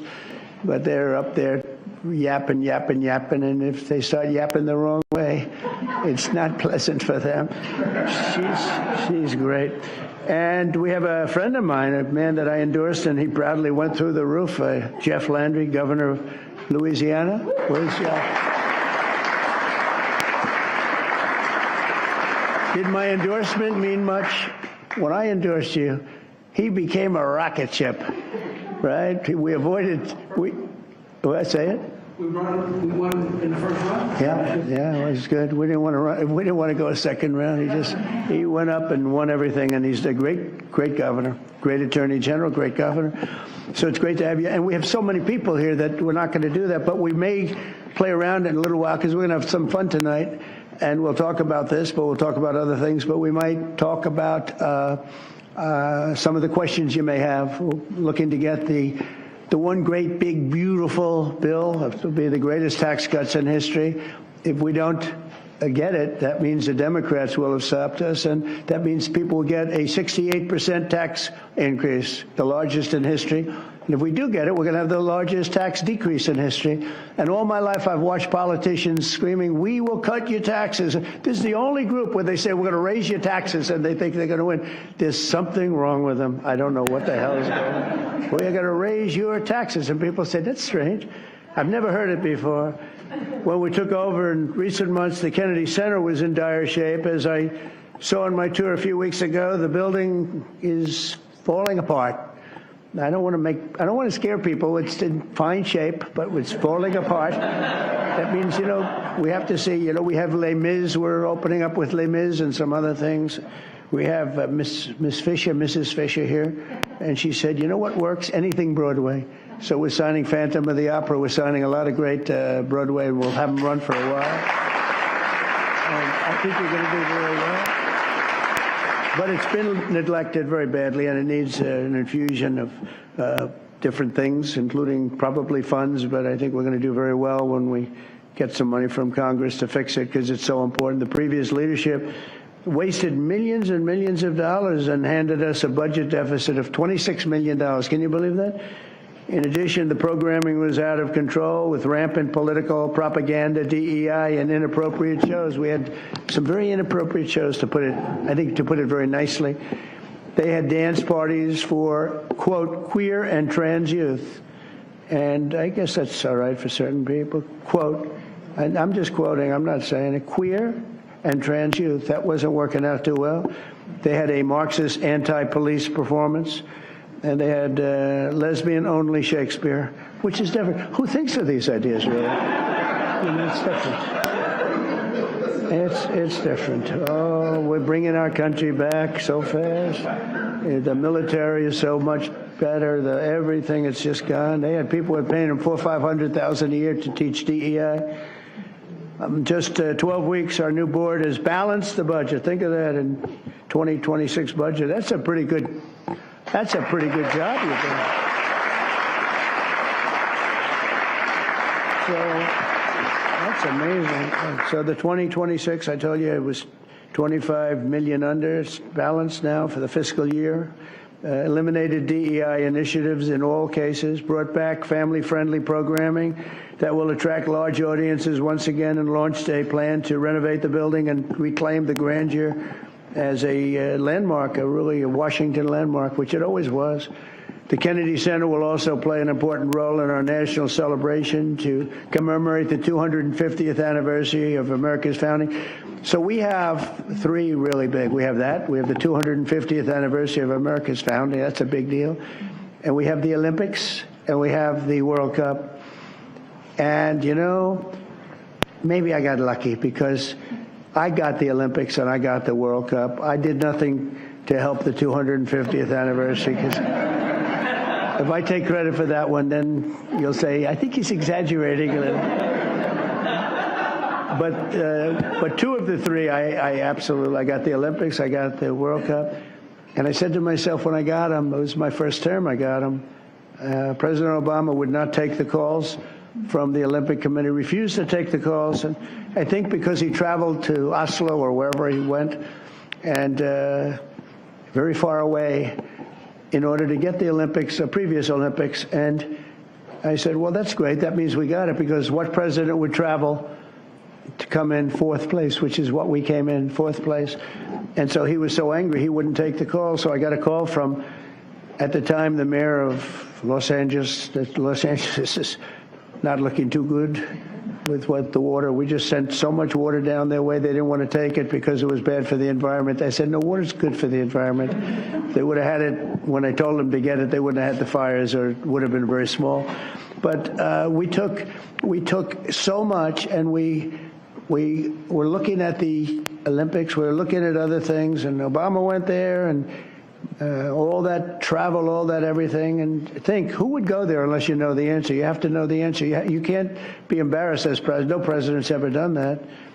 And I give him credit, he went, but he should have known the answer. This called deal making, and he didn't, and they put him at fourth, and he was so angry that it hurt his whole thing. He didn't want to talk to anybody. So I got a call from the mayor, and he said, sir, you're the president-elect. I was president-elect at the time. The president will not speak to the Olympic Committee, and I understand that, but a little bit his fault, I guess. He was very embarrassed by that. And I said, I'll speak to him. And I spoke to this gentleman who was obviously Scandinavian, seriously Scandinavian, and very nice. I couldn't get him off the phone because he was so starved for love. He just kept, I must have had him for 2 hours. I couldn't. I said, sir, I have to go. I'm president-elect. Yes. All I said to him, yes, yes, yes, we will take good care. They wanted to know that if they choose us for the Olympics, will we treat them nicely? And I said, we're going to treat you like so well, like you've never been treated. And then he wanted to talk about anything because nobody would talk to him. Now he talks to me. And we got the Olympics. And then we got through Johnny, who's the boss. He's a friend of mine. We got the World Cup. I got them both. And I said, man, I won't be president. I got the Olympics and the World Cup, and I won't be president. And they're going to forget that I got them. Nobody's going to mention it because, you know, a little bit, that's the way life is. And then they rigged the election. And then I said, you know what I'll do? I'll run again, and I'll shove it up their ass.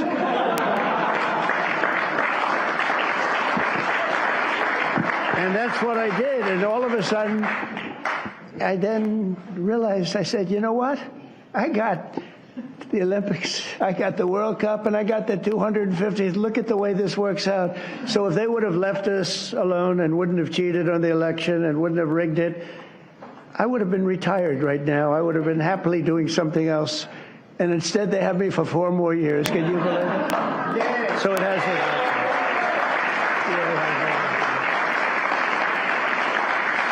So instead of putting forward programming that tears our country down and tears our country apart, the Kennedy Center should be the nation's premier venue for lifting up the best of our country and lifting up the American arts, theater, music, and culture. And together, it's really an honor to be like. I mean, I have so many friends on the board. This is a hot board, just like we have a hot country. You know, we have a hot country.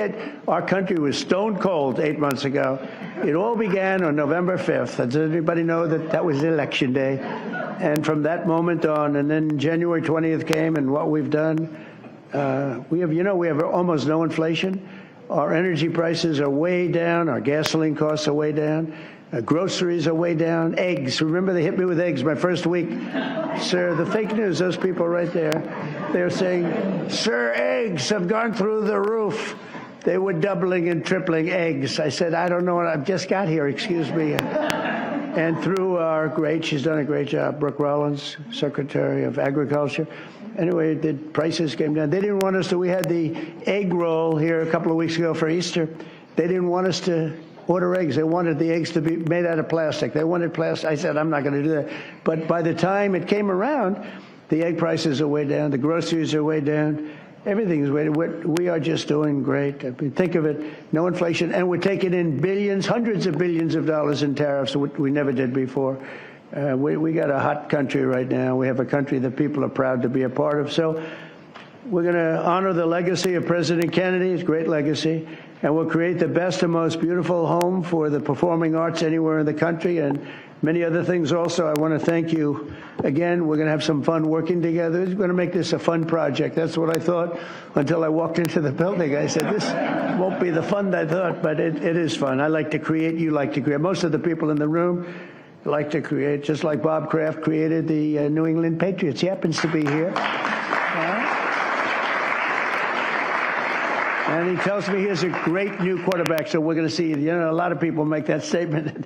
We're going to find out, but I have a feeling you're going to be right. You've been right about a lot of things, but he was right about Tom Brady, right? He got him almost the last draft choice in the last round, sixth round, whatever it was. How did he work out, Tom Brady? Okay? Not bad? Good, right? But Bob's here, and his wife, as you know, Dana, she's on the board. And she's much younger than him, so he wanted to come tonight with her. Isn't it nice? Isn't it nice when you have a husband that will travel with you to the board, and he's a big shot, too? And he's a great guy. He's been my friend for a long time. So I'd like to ask, if I might, Secretary Rubio, and followed by, we're going to ask Sergio to say a couple of words, and then Rick Grinnell, and we'll have a little fun tonight. And you know what they can do? If they can, relatively quietly, they can start serving the meal. So by the time we're all finished, we get the hell out of here, we go home, and we have our board all formed, and we can start doing that quietly. And so, Marco, please come up and say a few words. Thank you, everybody. Thank you.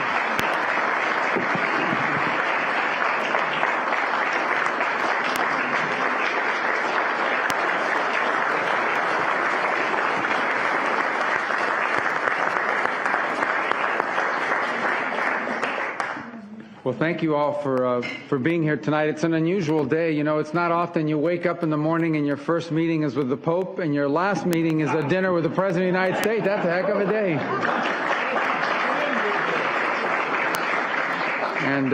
But it actually is an honor to be a part of this administration, Mr. President. It's actually a very unique situation. I don't know how many of you got to see the President's speech in Saudi Arabia. I think it will go down as one of the most profound foreign policy speeches in American history.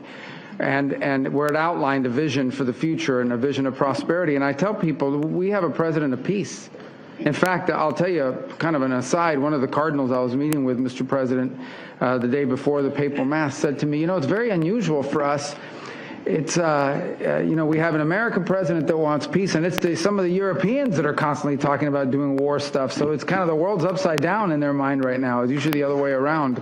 And it's a great honor to work for a president who literally spends half his day, maybe more, trying to stop wars, end wars, prevent wars. And it's an extraordinary thing to be a part of, and thank you for your leadership on that front. He's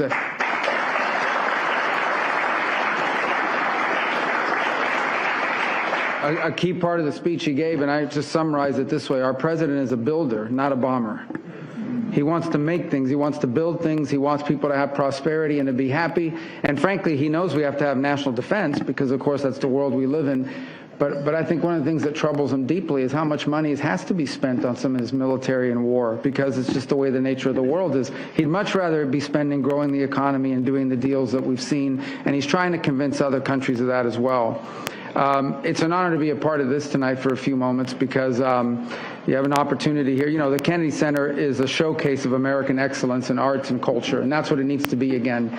And the work that Rick and his team are doing, both to bring the building and the actual function of the organization to reflect that, but the programming is the other thing we're really excited to see. The programming, the shows that are coming, that will be a highlight of American excellence and of American culture and American entertainment.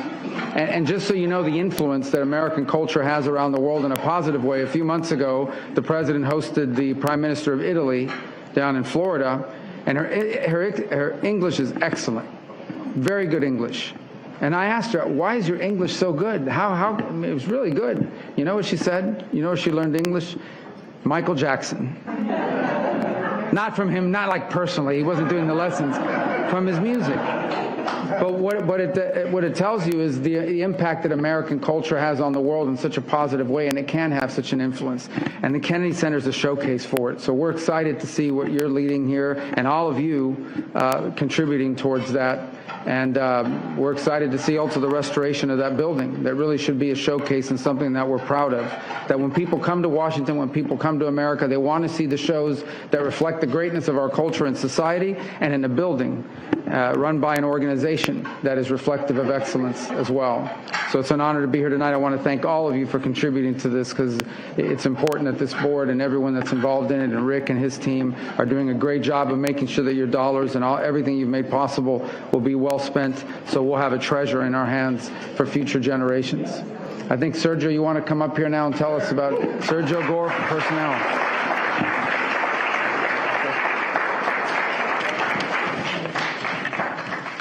Good evening. It's an honor to be here with all of you. We're here to honor the spirit that makes America exceptional. Under President Trump's leadership, we're witnessing the revitalization of American culture, a return to the values that fuel our greatness. I can't think of a better chairman of the Kennedy Center than President Trump. And a lot of you know his incredible record when it comes to dealing with these individuals who become American icons. So from Michael Jackson to hosting Pavarotti many times, to Andrea Bocelli, to incredible individuals that have changed the landscape of art and music. A couple of years ago, we were publishing a book, and it was called Letters to Trump. And we would open a box that's been closed for decades. And the letters that would show up in these boxes were just absolutely incredible. And there was a letter from 1986. And it was written to, Dear Donald, I have a new show opening up, and I'd love for you to attend. It's called Phantom of the Opera. Signed, Andrew Lloyd Webber. And so there's nobody more qualified to lead this institution than President Donald Trump. America's had an incredible run for the last 250 years, minus the last 4 under the previous administration. And so we hope under his leadership, under his vision, under this entire team, the next 250 will be just as great.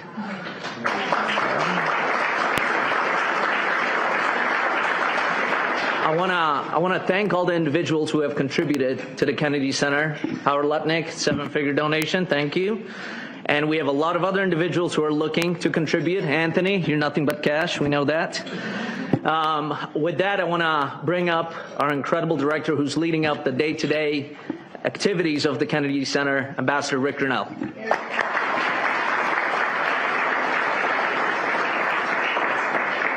I'll be very quick. First of all, how great is it to have a president who actually cares about the Arts Center? That's what I love best, is that he actually cares. He came, he saw the problem, and he immediately said, I'm going to call Congress and we're going to try to fix it. This is traditionally a Democrat territory, except President Trump says, I want to do this. I have to tell you, President Trump is actually saving the Kennedy Center, because there is discussion right now of whether or not to take it down. The deferred maintenance of the Kennedy Center is criminal. It has been terrible. Mr. President, we said today in our board meeting our great new CFO, went through the 24 and 25 budgets of the Kennedy Center and found $26 million in phantom revenue, fake revenue. It's criminal. We're going to refer this to the U.S. Attorney's Office here. We're lucky enough to have the Attorney General on the board of the Kennedy Center who heard all the details today. She heard the details. And this is unacceptable in America, to have a fake revenue of $26 million fraud on previous donors. It's unacceptable. But I'm here to tell you that what we have is total transparency now. We want people to go through the budget. We want them to question it. We announced our program today, which is literally shocking the media, because they're saying, okay, this is pretty good. We're not getting criticized for the programming, because guess what, Mr. President? When you pick programs that are popular with the public, they respond. People buy tickets. It is popular when you do programming for the masses. As I said today, I am somebody who loves niche programming in the arts. I am somebody who embraces it. It's not for everybody, but I like to be challenged by the arts. I like it when somebody can teach me and make me a little bit uncomfortable in a show. But one thing that we're not going to do at the Kennedy Center is inappropriate content for children. We're going to protect children, and we're going to make sure that we are absolutely not losing money on our program. We can't do arts education if we don't have enough money and we have fake revenue coming in. So I promise you, and this board today responded incredibly well. I can't thank you all enough. Jennifer, thank you for being the chair. Thank you for every single board member. Your commitment is amazing. And as President Trump said, we're going to do great things. Everyone needs to go out and buy tickets to Les Mis and Porgy and Bess, which are currently being right now about to launch. We're building the stages, and we're getting ready to have premier entertainment at America's premier arts institution. Thank you very much.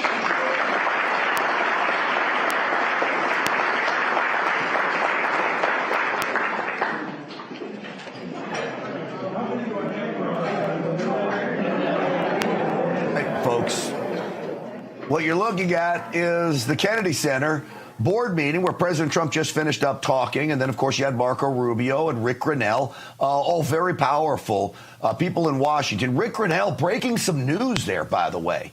$26 million of fake revenue coming into the Kennedy Center. Think about this. If you're a donor to the Kennedy Center and you just found out that they had $26 million of fake revenue, well, where was your donor money going? How was this staying afloat? I actually do believe it's fraud. And as he said, thank God that Pam Bondi is on the board of the Kennedy Center. She heard it firsthand, as Rick Grenell said. All right, I want to talk just a little bit, almost out of time, but President Trump had a hell of a call with Vladimir Putin today. I told you that peace through prosperity is a very real way to get world peace. When you start ensuring that all of these rogue nations are profitable if they behave, all of a sudden they start doing things you want them to do. This is what President Trump said about his phone call, 2.5-hour phone call with Vladimir Putin, the president of Russia, today. I spent 2.5 hours talking to Vladimir Putin, and I think some progress has been made. It's a terrible situation going on over there. 5,000 young people every single week are being killed. So hopefully we did something. We also spoke to the heads of most of the European nations, and we're trying to get that whole thing wrapped up. What a shame that it ever started in the first place. It sure is. You want to know what most of the talk centered around? Hey, you two start peace talks, Ukraine, Russia. Russia has agreed to immediately start peace talks. If you get peace, we will start doing trade deals, the United States will, with Russia and Ukraine. Vladimir Putin was adamant he wanted to engage in trade with the United States. Why? because he knows you can make money off of this great country of ours. This is peace through prosperity. President Trump has perfected the art of the deal. No coincidence he wrote a book on that. That's going to do it for us today. Thanks so much for watching. Stinchfield's Army Rolls. Thanks to all of you. We'll see you tomorrow night, 7 p.m. Eastern Time. Thanks for watching.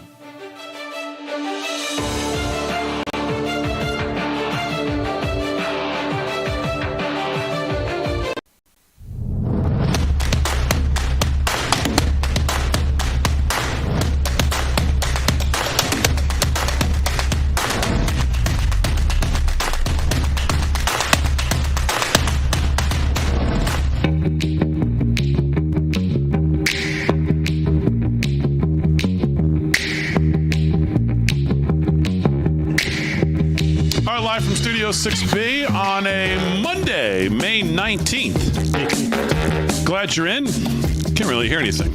8 o'clock on the East Coast.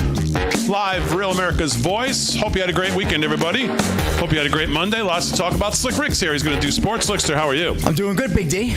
How was your weekend? Eventful.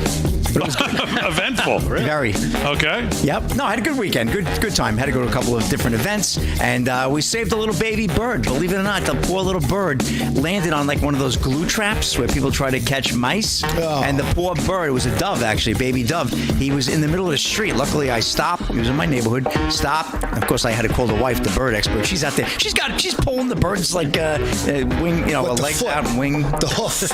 Unbelievable. So, yeah. So that was nice. We saved. So it was eventful. Wow. We saved that bird's life, and hopefully he did okay. Little baby, And the two parents are like flying around. What are you doing? Were they dive bombing you? No, they weren't dive bombing, but they were, obviously concerned with their baby. So that was nice. So you were able to release the bird back to the... The bird was able to take off. We got the glue trap off. Okay, very good. Congratulations to both you and your wife. That was nice. For doing that. Very cool. Rick Delgado's here. How was your weekend? My weekend wasn't as life-saving as his, but I think I had... the bird I ate was perched on top of a waffle. Chicken and waffle sundae, my friend. Oh, that was huge. Oh, that was huge. Down at this place called Buttermilk's in Patchogue. Oh, my goodness. It was wonderful. Buttermilk's is excellent. We went there. So Paul. good. Yeah. Just Paul went there for breakfast. Chicken and waffles there is fantastic. Oh, my God. I know. It was stupid. Very good. Paul Nolan's here. He's going to do some news. Did you go to No, you didn't go to Buttermilk. But how was your weekend? You kidding me? Look at this body. Who eats that? I don't eat like that. That's for saps. No, I had a nice weekend. A lot of family time. All my kids are home from. My son's home from his hockey team. My daughter's done with college. My daughter is graduating from Stony Brook with her master's. I go to the graduation Wednesday, so we had a nice family weekend party for her. Pretty proud of her. Very nice. Congratulations. Neuroscience. And what does she have her master's in? Neuroscience. Wow. She's a brain surgeon. That's like brain stuff. Yeah, she's working on she did a thesis on how to track pathways. I can't spell pathways or neuroscience. This is your daughter? Yeah. I was going to say, she's got a patient at home she could work on. I was going to say, is she using you as her thesis? She doesn't need to do an internship. She's living an internship. Let's not encourage her because I don't want the lobotomy she's suggesting. Yeah, exactly. So. All right, good. Glad everybody had a good weekend. Aaron and Fran, I hope you did as well. And I hope you all did in the chat as well. All our friends in the chat. I see a lot of activity in the chat already here on a Monday, coming off another live show at the Warehouse on Friday, which was just another spectacular evening. It was just right? Great evening. Great night. Got to meet Ed Martin and his wife from Arizona. They were adorable. Great Got people. to meet a lovely family from Connecticut, Fairfield, Connecticut. Great. Yeah. Was it Anne? Oh my goodness, the daughter was Anne, right? And I can't remember. Shucks. Really good. They were names. Great people. Oh God! And we met somebody from Nashville. Yeah, Kevin interviewed. Yeah, Kevin did great interviews again. Yep. Show got rave reviews on Friday night. Thank you to all in the audience who sent in emails and text messages and everything else. I think that was. I would say that was probably our best one overall yet so far, in terms of just. Everything was clicking. Again, you might forget we spent a lot of weeks, and Damon and Fran and Aaron spent a lot of weeks prepping all this stuff. Yeah. So when the first night went off and we were like barely a hiccup, that was like odd, but now it seems to be getting even smoother. Yep. Which is good. Yeah, I would think that should be the projection. We should feel like every show's a little better.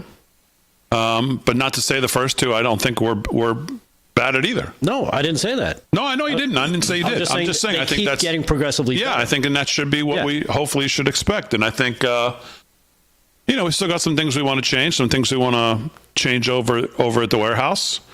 We're going to start to get some first responders, and Slick and I are going to come down with an outreach program to even some local emergency personnel. Absolutely. Some of the first responder unions and groups, and some Patriot groups and others to start getting people down there as well. So no, it's going to keep expanding. We're going to get music in there at some point. As soon as Fran gives me the green light, which might not be till 2028, but that's fine because that's a whole nother set of issues we have to introduce, but we'll see. But it's going to be fun. It continues to be fun. Now, this Friday, we will not be at the warehouse. Memorial Day weekend, we'll be doing our Memorial Day show here. Vin is out all week. Kevin Downey Jr. is out. So we will not be there Friday. And I think most people want to start their Memorial Day weekend anyways. I don't think there was a ton of tickets for, I don't think, if any, on Friday. So we're just going to, we'll be here Friday. And then we'll be back there the following Friday. And then we're there. And then we're there for the summer stretch, all summer long. Show and cigars. That's it. So we got to make a guest list for the cigar lounge, though. Yeah, that might get a little too popular pretty soon. We may have to have maybe like a raffle thing, a guest list for the cigar lounge. That's a good point. Man, and Mac Mobile cigars are good. They are good. They are good. Mobile cigars. I was talking to the kid Matt, right? It's Matt. He's Anthony, the and M Chris. of the Mac. Yeah. Those stoves that they have, they said they searched for almost 2 years before they finally settled on that little cigar maker who was like in business for 65 years. Wow. And he's boosted their business. The old-timers business, whose kids are kind of taking it over, and they're kind of flourishing. He said they're making money already. Within a year, they're already making money, and I mean they're not getting rich, but they're good guys. Yeah, good guys. I really wish them well. And they do really well. If you're on Long Island, you want to have a party, and you want to not even a party, just hang out with your guys, man. Mac Mobile Cigars. Check them out on Instagram. It's Mac_mobile_cigars, I believe. Yeah. And TV set. They got it. Yeah, they got it going on. Yeah, they're great. They got the Wi-Fi. They are fantastic. The air is ventilated in there so well. Yeah. And the stoves are fantastic. Nice. Yeah, it's nice. So 7 minutes past the hour, live from Studio 6B. We just were watching, before we came on air, President Trump speaking over at the Kennedy Center with Rick Grenell and them. Good to hear what they're talking about the Kennedy Center, because if they can revamp the Kennedy Center, which has been so poorly run and obviously so ideologically driven, and they can just worry about putting in great performances from all of the great performers we have in this country of all ages, types, religions, and everything else. We don't care. Just put in great stuff. Just do great stuff. Don't worry about the politics of all of it. Just go do great stuff. That's what we want to see, and hopefully that's what they're able to do. So obviously the big news that I think we have to start at, and let me just start by saying this: I wish no bad on any other human. As a human and as one of God's children, I don't wish anything bad on another one of God's children, specifically not Joe Biden. Amen. Not sickness, not cancer, not anything. And I hope he finds some treatment, and I hope he can recover. And I hope his support system, if he has one, is there for him in whatever the rest of his journey looks like. So let me just start by saying that I don't wish no ill on anyone ever. No. And I pray for him in the same way I pray for anybody I know that's dealing with anything. Sickness. We all have people, friends, acquaintances who are dealing with cancer, dealing with sickness, dealing with Harry's been through in the last 2 years. I pray just as hard for all of them. Having said that,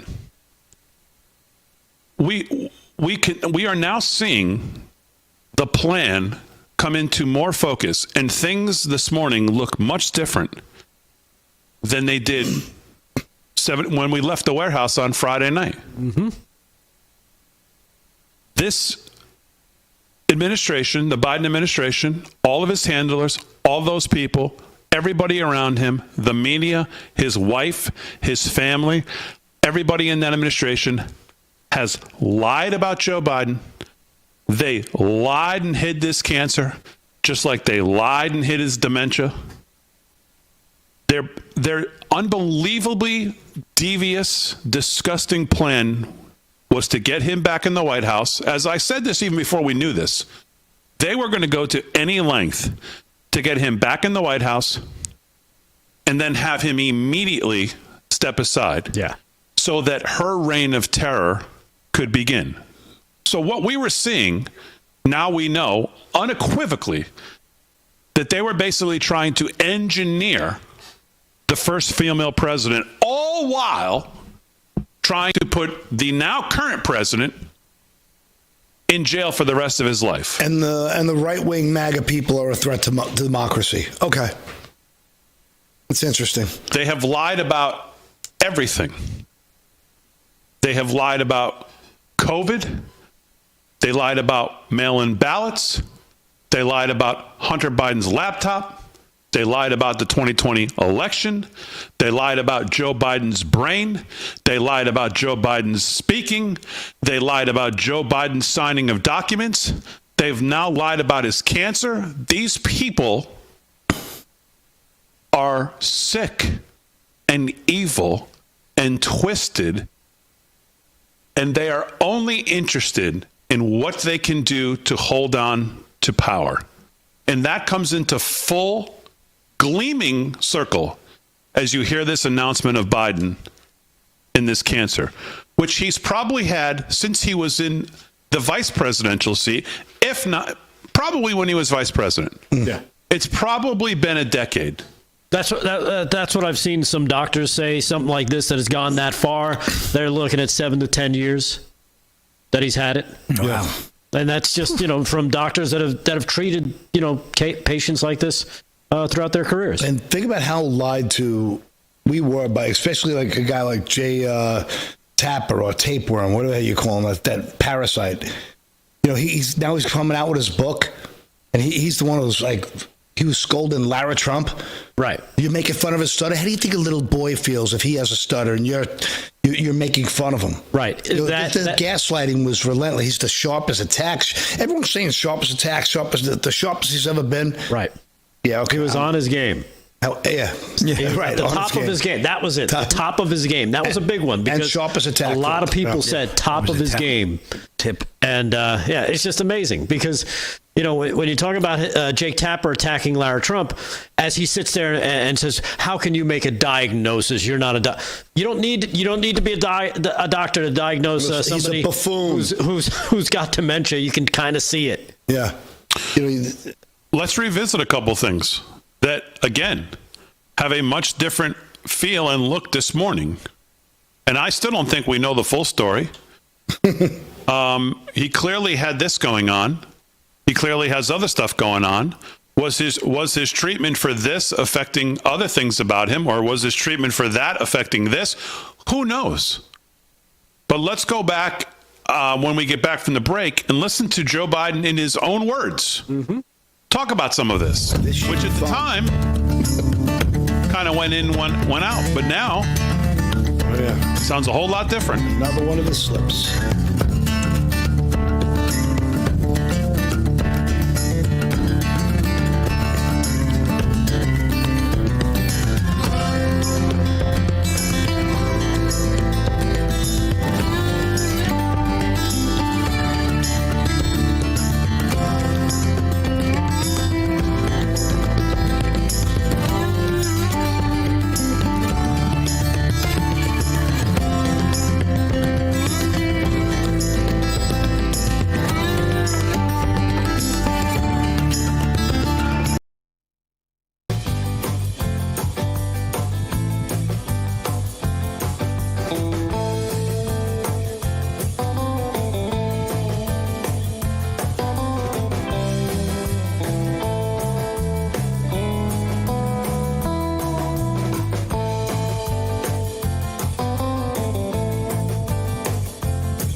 17 past the hour, live from Studio 6B on a Monday, May 19th. Real America's Voice. Glad you're in. Hope you had a great weekend, everybody. Slick's here. He's going to do some sports here in a little bit. Rick Delgado's here. Paul Nolan all got the news. Aaron and Fran holding it down as always. So just want to go through kind of my timeline on X and some things that I was just thinking out loud at the time I heard all of this, and let the guys also jump in here if they want. You know, you think about this announcement, and again, kind of what they're expecting us to make. I don't know what they expect us to think about or believe about this, but we're talking about a former, there's a lot of pressure with being the president of the United States, all the pressure in the world. It changes most men. You see how they look when they start, how they look when they leave, other than Trump, seemingly. But obviously, there are some perks to it, too. And one of the perks is that you have the most first-class, world-class health care at your snap of a finger at all times. Sure. The best of the best. Nothing you could want for more as the president of the United States than the doctors at Walter Reed, the physicians that are around you, the emergency personnel that's around you at all times. You're one of the most monitored people in every way who's ever lived in the world. And so was Joe Biden for his time as vice president and his time as president. So the idea that we're just finding about this now, well, we're only finding out about it now is because they feel like they have no other option other than to tell us now. Whether it's because the Her tapes just dropped and the book's going to drop or whatever the reason, we're not finding out it now because they've just discovered it now, which I actually hear people arguing. And now, as a side note, by the way, Scott Adams. Yeah. We also want to send out thoughts and prayers to, because it sounds like his situation is not great either. He announced that he has the same prostate cancer. Right. And it's also metastasized to his bones. And he said on his thing this morning, I don't know if it was live or taped, it was from today, I think it was. He said he doesn't expect to live through the summer. That's how bad it is. That's how quickly he thinks he's going to. He didn't look like he was on death's doorstep today when I saw him. Right. But he said, his exact words were, I think I'll be checking out sometime this summer. And if you remember, Bernard McGurk. And Bernie, he succumbed to prostate cancer. Yeah, and actually, I don't know. I think it was a couple years, but that was fairly quick too. Yeah, but it wasn't like days. So I don't know where Biden's at. I don't know, but I know this: he didn't just find this. No, they didn't just find this in the last month, 2 months, 6 months, year, 2 years. So a couple of the things I shared, I'm just in no random order. The things I thought were interesting. Stage 4 prostate cancer with bone metastasis does not evolve in 4 months, not biologically, not medically, not structurally. This level of progression almost always indicates years of undiagnosed advancement, not a sudden escalation. So you're left with two options. Number one, the truth was hidden for years, and the system protected the illusion of Joe Biden's stability. Or two, the announcement is being timed for reasons unrelated to health transparency, political, strategic, reflective. In either case, we're not looking at a medical event here. We're looking at a managed narrative fracture. That's what that was my theory. I thought they released this to get the focus off of the books, off of everybody speaking out about how bad he was, dementia ridden, and all the other bad news that the Democrats are going through along with Joe Biden, especially after he made those few appearances recently, to get some sympathy. Try to take it. Hey, you can't really make fun of this guy because he has cancer. David Axelrod said exactly that. Did he? Without a doubt. He almost said those exact words. He said, and all the talk about this other stuff should now settle down now that we know he has cancer. Well, and it's not just those things, too. I mean, the Democratic Party is essentially dead. He drove it into the ground. They've doubled down on the, on the squad. which are all ridiculous people. We have the cackling women who just like screeching nonsensical, over the top, left wing Marxist lunacy, and they're looking for a rebranding on top of it all. So to me, they have to like save their credibility, what's left of it, which is laughable. I mean, no one's watching the mainstream media anymore at all. I mean, it's essentially dead, with the exception of anybody over 60 years old. Right. That's the last. Those are the boomers hanging on to it, still believe in the TV commercials, the news that they get, the infomercial that's relentlessly selling you another product of BS. And the only way I think they can get out of it is by saying that they were duped. The journalists got duped. Yes, oh my goodness. They're the victims. Yeah, we didn't know anything. Right, and so this way they're no longer culpable. They're the victim in this whole thing, which is just laughable, and they'll cling to whatever, let's call it credibility or semblance of professionalism they have left, and they have none. And at the same time, while they're claiming victim, they're just proving how incompetent they are if they weren't complicit. Right. By the way, the Democratic Party as a whole, if we're going to stay on them for a second, is not worthy of your trust. They're not worthy of your trust, and they're not worthy of your vote. And even if you're in that party and you say, well, nothing will ever get me from voting Democrat, well, every one of your candidates in 2026 should be asked to go on the record about what this administration did in hiding all of this. And they should be forced to either condemn it or agree with it. One or the other. Because right now, this looks like the biggest cover-up scandal in the history of the country, and it's not even close.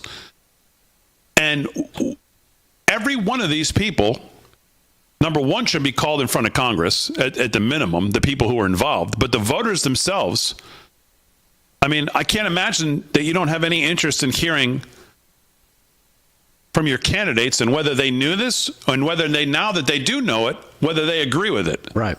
Or they condemn it. And every one of them should be asked to be on the record.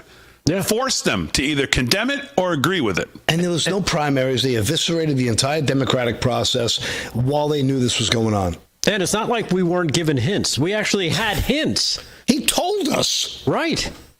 And I remember when we played that clip a few times, too, when it came out. Where he talked about, what was it, driving? We have the clip. Do you have the clip, Damon, or do you want me to play the clip that we have? You can play the one we have. Okay. And I know the one you're going to play. This is one of them. This is one of them, right. Do you remember? I don't have this clip, but I was thinking about this today. There's an interview that he gave that he said something like, if I wouldn't run, but if I did run in some, I would have some medical event where I had to step down. Remember that. Right. Do you remember that clip? And he said it a few times. I looked for that today. I could not find that specific one. Right. I know we have this one. Yeah, we have this one, which is cut number 3, where there's another one. You remember that one? I remember that. There's another one where he says something like, I don't know if he was kind of joking or he was kind of making up a scenario. He said something about he was giving a scenario. I remember that. Yeah. He was giving a scenario as to why he would, or if he would. That's the first thing I thought of when I heard this, is that clip, because it meant nothing at the time. I was thinking, well, this guy's just... That'll surface on Twitter. He is lost. Right. I'm sure it'll surface on X. So here's cut 3, when he's telling us this story about, oil on the family car. Cut 3. And because it was a 4-lane highway that was accessible, my mother drove us, and rather than us be able to walk. And guess what? The first frost, you know what was happening. You had to put on your windshield wipers to get literally the oil slick off the window.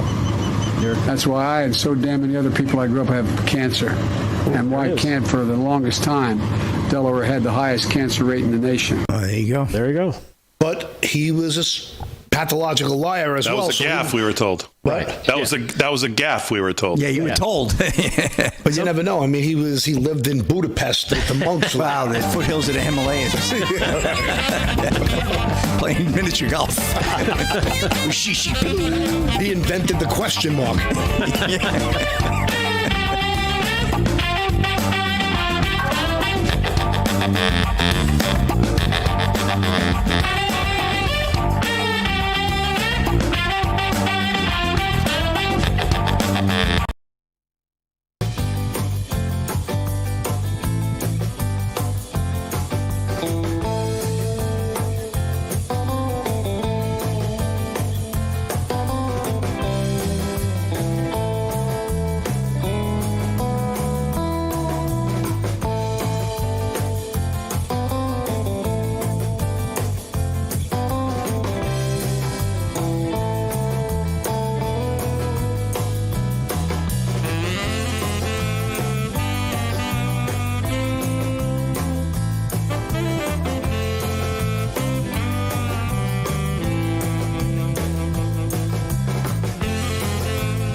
past the hour, live from Studio 6B on a very friendly and easygoing Monday night here in the studio. Glad you're in. Slick's going to do sports. Delgado's going to, who knows what?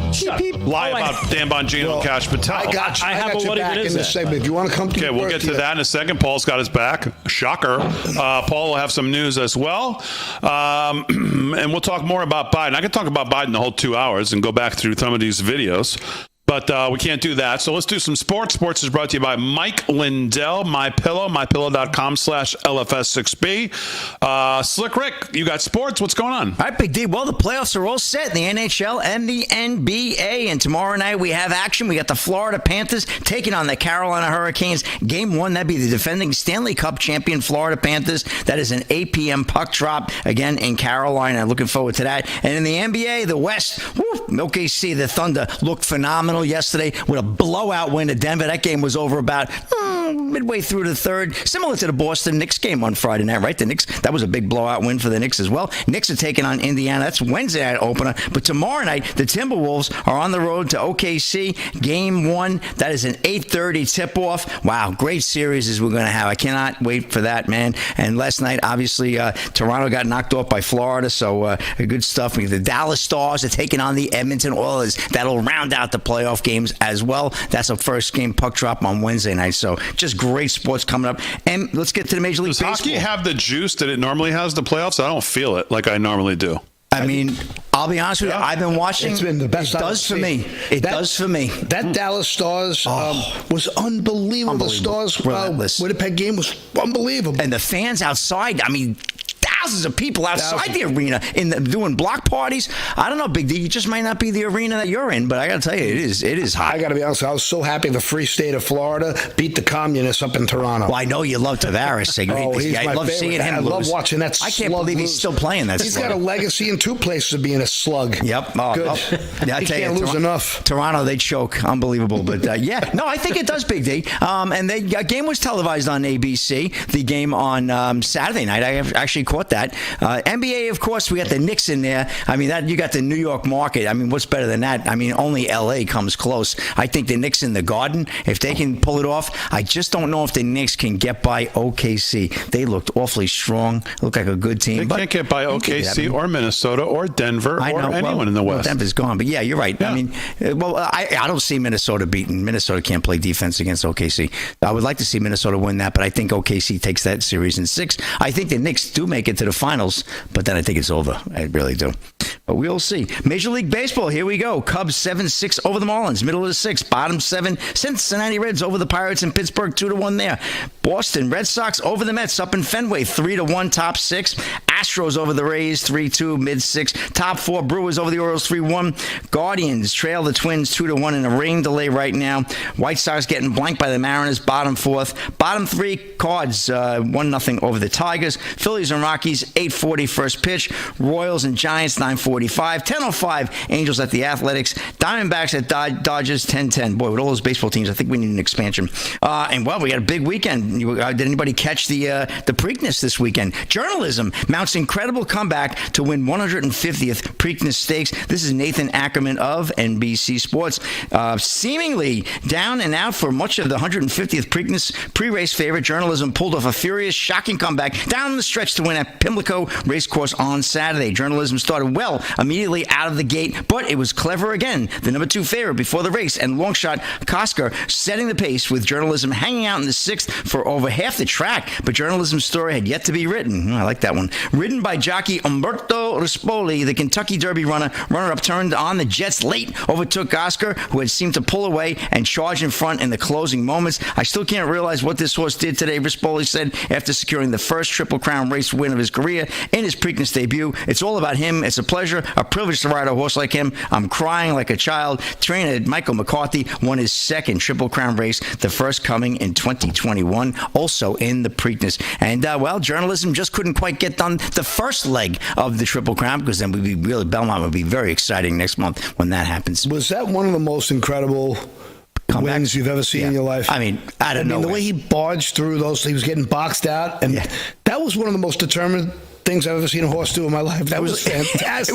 It reminded me of Rocky running through the streets of Philadelphia. Out of nowhere, the underdog. It was incredible. Then to gain all that space, that was one of the gutsiest wins I've ever seen in my life. That was fantastic. Just incredible. And then Scotty Scheffler suffers trophy mishap after winning PGA Championship. That was fun, too. I was catching some of that. It was Scheffler's first time hoisting the Wanamaker Trophy. Ryan Gatos of Fox News. Scotty Scheffler was pumped after securing the first PGA Championship of his career. Scheffler threw down his hat onto the green at Quail Hollow in Charlotte, North Carolina, as he celebrated winning the major tournament with an 11 under par. He went over to his family and hugged his wife, son, and parents as they congratulated him. The adrenaline must have carried over to the Wanamaker Trophy celebration. Scheffler lifted the piece of hardware a little too awkwardly, and the lid off the trophy fell from the top and hit the ground. He laughed it off, as did the rest of the fans who watched the ceremony occur. Colin Morikawa had the same blunder when he won the PGA Championship in 2020. J.D. Vance had a little trouble there with that the presentation to what who was at Ohio State was there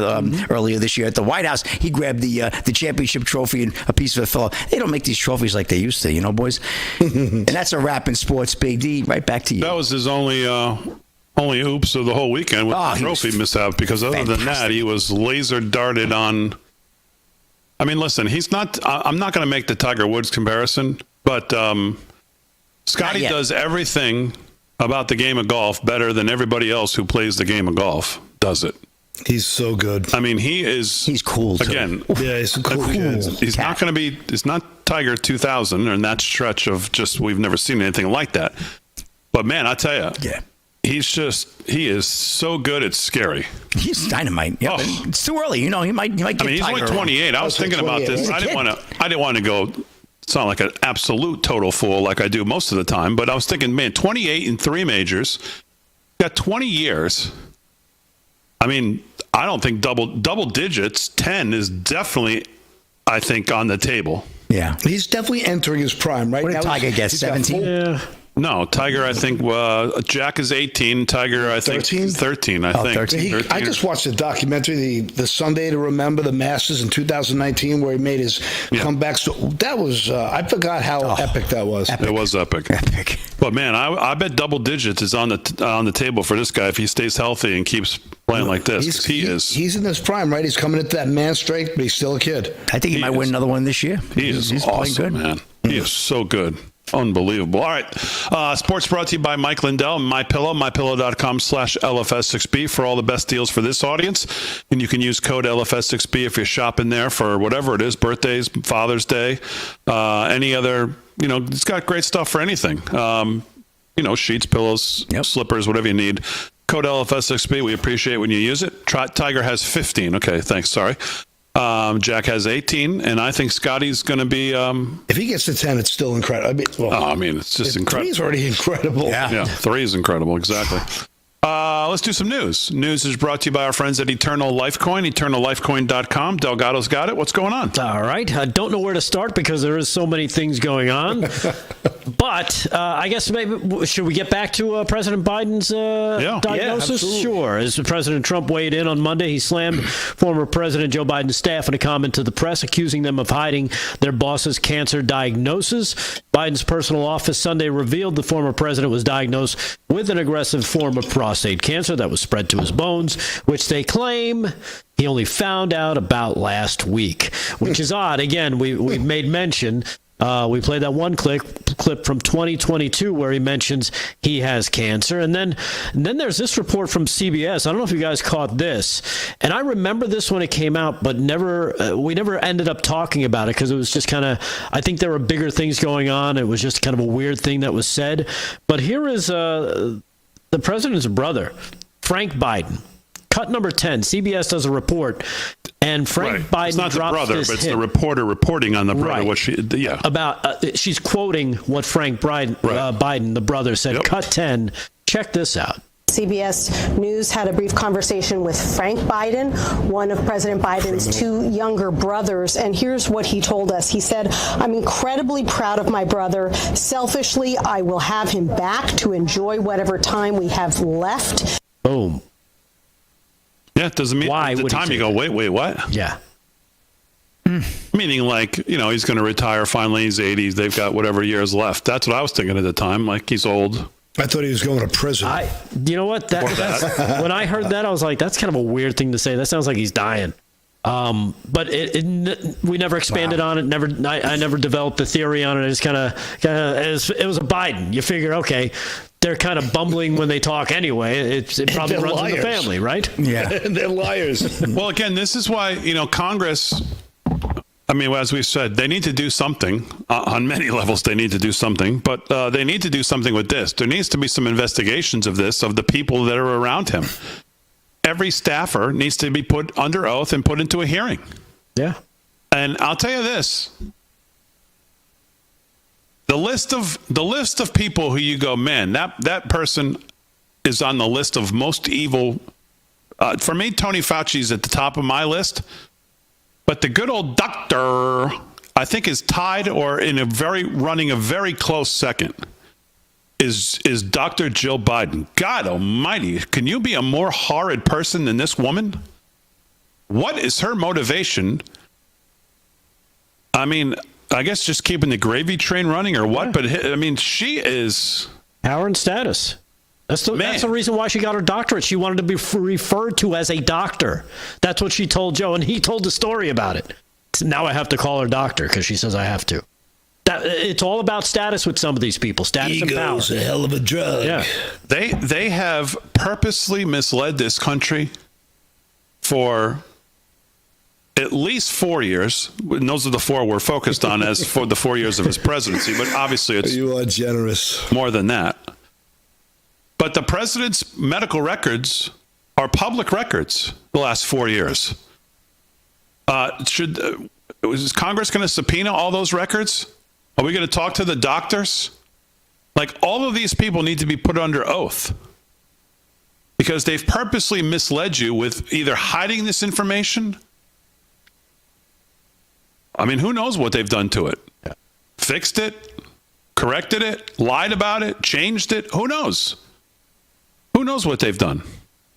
Yeah, and they weren't the only ones though. They had their handlers helping them out. We're talking about the mainstream deep state media. Here's cut number 5. Here's just a recollection of some of these people talking about how Joe Biden's at the top of his game. Cut 5. Does the president have the stamina, phically and mentally, do you think, to continue on even after 2024? Don, you're asking me this question. Oh my gosh, he's the president of the United States.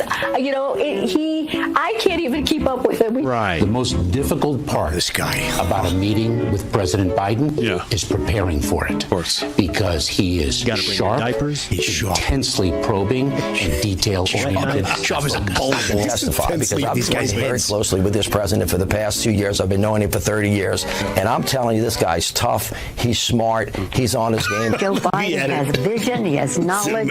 He has a strategic thinker. The president is focused. He's detail-oriented. He's always thinking about the big picture. He is engaging. He is capable. He has an incredible record as president. And I'm often with him on foreign trips. She's trustworthy. He's at the top of his game. Financial top guru. of his game. One fossil to the other. Yeah.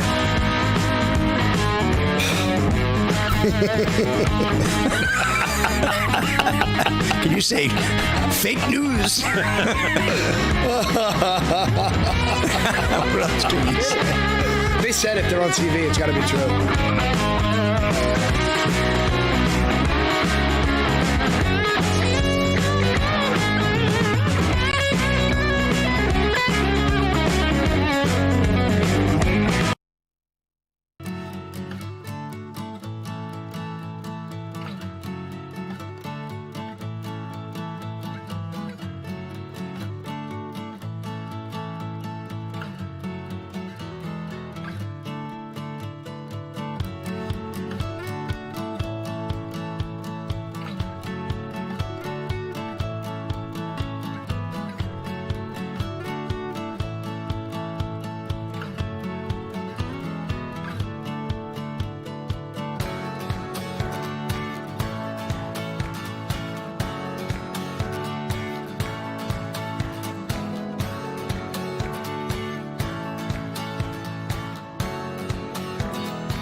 All right, 13 to the hour, live from Studio 6B on a Monday night, May 19th. Real America's Voice. Glad you're in. Man, already we're almost wrap on hour one. This show might be the fastest show we've ever done. Slick's going to do sports.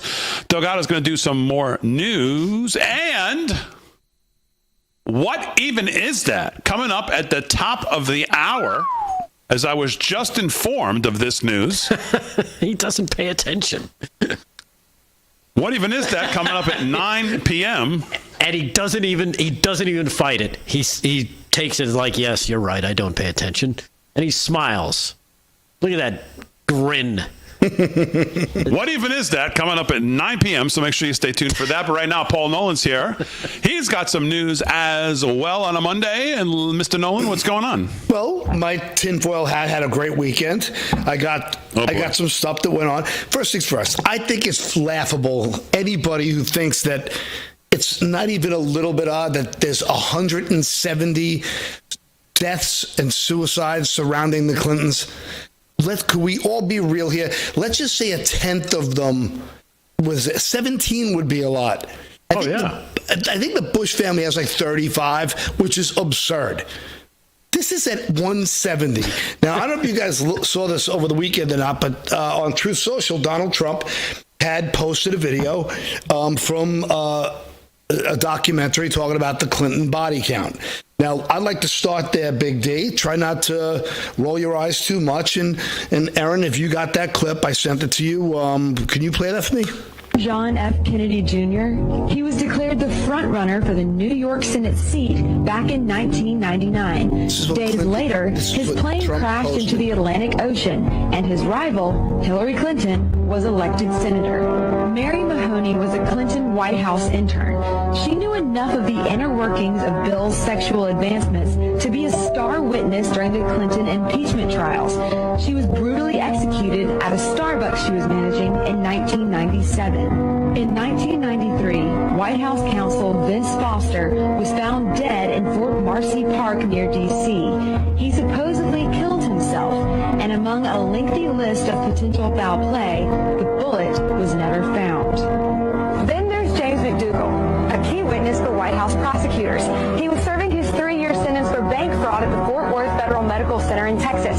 And just before he was to give a testimony before the grand jury, McDougal suffered a heart attack in solitary confinement. In 2015, Walter Scheib, a White House chef hired under Bill Clinton, joined the list. His body was found at the bottom of a river, nearly 2 miles from the base of the trail he was reportedly hiking. An autopsy determined that Scheib's death was accidental drowning, but he might have known too much. 27-year-old Democratic National Committee staffer Seth Rich was shot and killed in D.C. this year.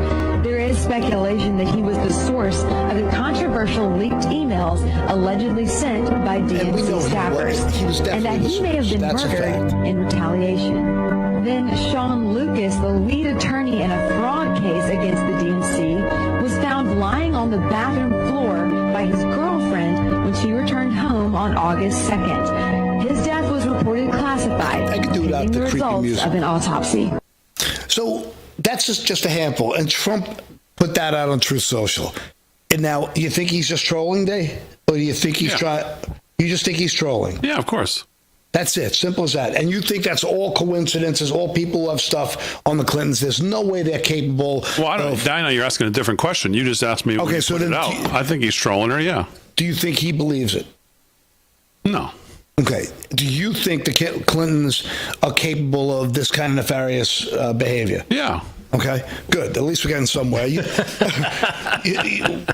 think about like how many people associated with them and how much criminal activity went through Arkansas, right? Like it's almost impossible for there to be this many coincidences that surround them. So how many other people can you guys think of? I bet if we asked the chat to start pumping in names of people who got whacked, it won't stop all night.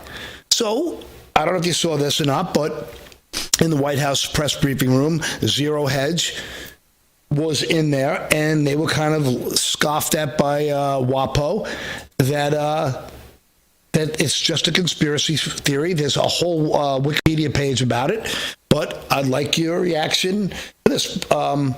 So I'm curious. Hear what you think of this, Big D. Okay. Over the weekend, President Trump posted to Truth Social a video highlighting what most people call the Clinton body count, which is the strange number of suicides that seem to happen in Clinton circles. I have a headline here from the Washington Post that said, Trump peddles false conspiracy theories tying the Clintons to several deaths. So I just wanted to highlight real quick, this wasn't in Trump's video, but this is from the Arkansas Times, and it's the death of Mark Middleton, who was a former Clinton White House aide, who was found dead on a Clinton Foundation property. And I'll just quote from the Arkansas Times. Middleton apparently shot himself in the chest with a shotgun and also hung himself from a tree with an extension cord. So that was a good I have no idea how somebody commits suicide that way, but if the Washington Post is here, maybe you can enlighten us as to how that was actually a suicide. So anyways, that's just a lead into my question about the most famous Clinton-related suicide, which is that of Jeffrey Epstein. There's still a lot of questions around that case. You've released phase 1 of the Epstein files.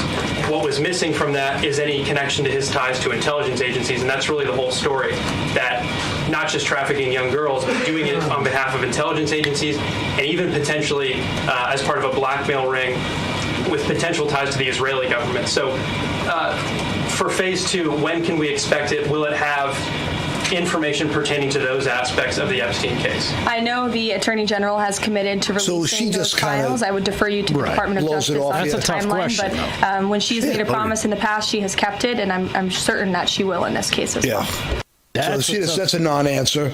Well, that's a tough question because he directly implicates the intelligence agencies and asks, when are we going to see that information that they were involved in this? So he's putting her under, there's no way to say, she would have to say, oh, they weren't involved. And Mossad wasn't involved and the CIA wasn't involved. That's a good question by him. I mean, that's what's nice to see real reporters in the press briefing. I want real questions. I'm so sick of, like Trump had said, no one asked me what kind of ice cream I like to eat. This is, again, they're pushing the envelope. But it kind of concludes with the big story I was hoping to have a discussion really on is the clip with Cash and Bongino, which I would say 99% of our audience would be disappointed by what was said, thinking that they were hoping there would be a different answer, but here it is. You said Jeffrey Epstein committed suicide. People don't believe it. Well, I mean, listen, they have a right to their opinion, but as someone who has worked as a public defender, as a prosecutor, who's been in that prison system, who's been in the Metropolitan Detention Center, who's been in segregated housing, a suicide when you see one, and that's what that was. He killed himself. You want me to? I've seen the whole file. He killed himself. So what I'm trying to say is, how I feel about both of those guys. I said from Jump Street, I think they're both above reproach. Yeah. I think they're both honorable men. I think they both have this country's best intentions in their hearts. I believe that. So, but I also don't believe that people don't have the, a fear of self-preservation. If there are that many deaths surrounding people all throughout history who've challenged the intelligence community, big governments, leaders, I don't know if they got compromised with fear or money. I doubt it's those things. I'm hoping it's not.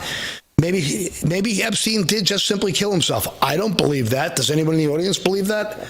But maybe this is something bigger is happening. There's a larger case. This keeps the wolves at bay for a little while, and something grander is happening. There's so many things moving. There's so much stuff to uncover over 60 years of corruption. All we can hope for at this point is that something bigger is happening, and this just puts things to rest for the short time. I would like to have a discussion on it if you guys are down with it, but I'd like to see what the chat has to say. All right, hour 2 coming up live from Studio 6B. We're back right after this.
America's Voice family. Are you on Getter yet? No? What are you waiting for? It's free. It's uncensored. And it's where all the biggest voices in conservative media are speaking out.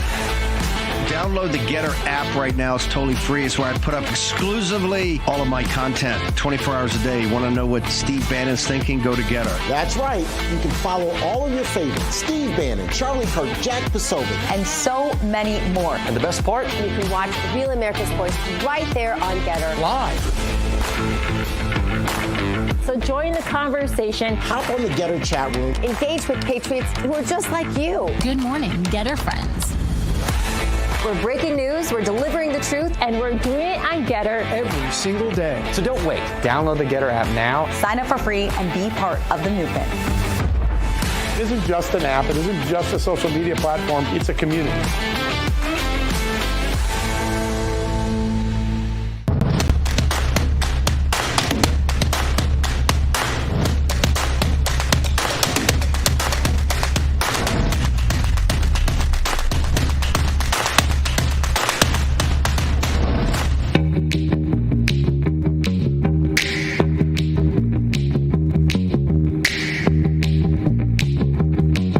Live from Studio 6B, Hour 2 on a Monday night, May 19th. We could probably go the whole second hour discussing Bongino and this, but we have to do What Even Is That here because it's the only time we can really do it. So we'll continue that discussion after we do this. Slick will have more sports.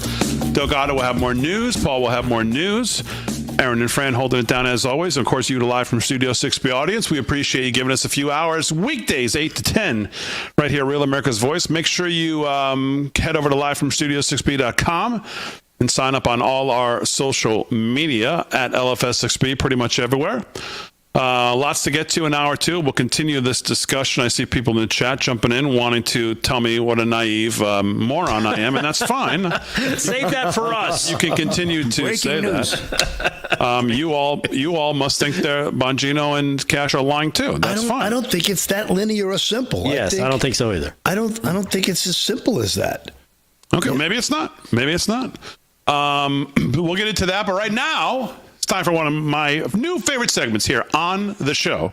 And that, of course, is Rick Delgado with What Even Is That? All right. Well, thank you, Damon. And, I think it's safe to say that we all have dreams, right? Right, Slick? Look at this. It's just for you. It's part of what makes this country great. Wait, is that moon pie? We actually encourage it. It's called the American dream. For many, it could be a really good job, maybe having a family or getting that house with a white picket fence. For others, it could be scaling a mountain or training your whole life to win just one competition. For many, there are long-term and short-term dreams, fellas. Wherever you fall,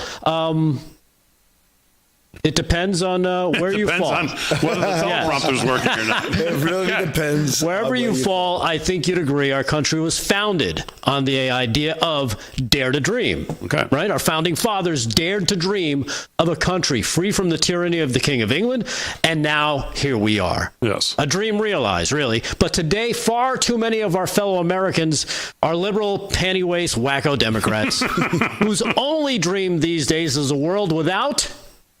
That's right. Donald J. Trump is president. But since that isn't the case, thankfully, their dream has turned many of them into what us common sense folks would call freaking nightmares.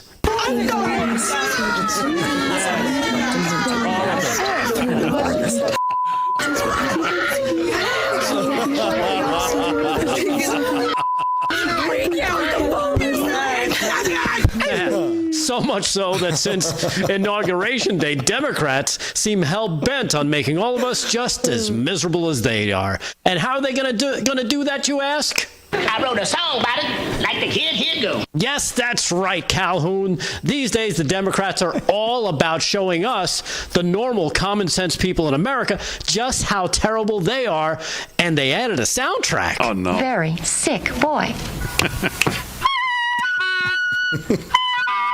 Oh. Never had one lesson. Yeah, exactly. It's almost like their mental problem wasn't enough, but they needed to put it to music. And as it turns out, so far, none of them could carry a tune, even if it had a friggin' handle. Yeah. Oh, Santa.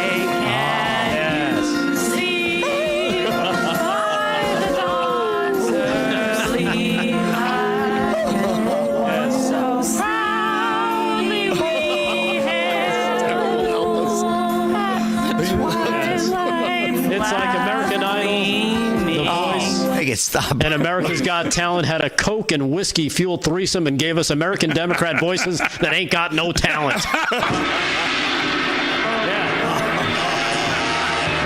the Gong Show of American politics. So let's do it, shall we? This ode to our very favorite Chuck Barris. Chuck Barris, baby. Here we go. Our first act is an old guy who used to run the NIH and help Dr. Fauci give us COVID. The one, the only, and the pardoned Francis Collins. Take it away. This is a song for all the good people. Come on. All the good people. Is that Dick Van Dyke? Part of this family. This is a song for all the good people. Wow. This is real? We're joined together by this noble dream. Yes. Sounds like classic. This is classic Dylan. What are you talking That was horrible. I would say don't quit your day job, but lucky for us, he already did. More importantly, though, what did the judges think? What do you think? You can't sing, you can't play, you look awful. Exactly.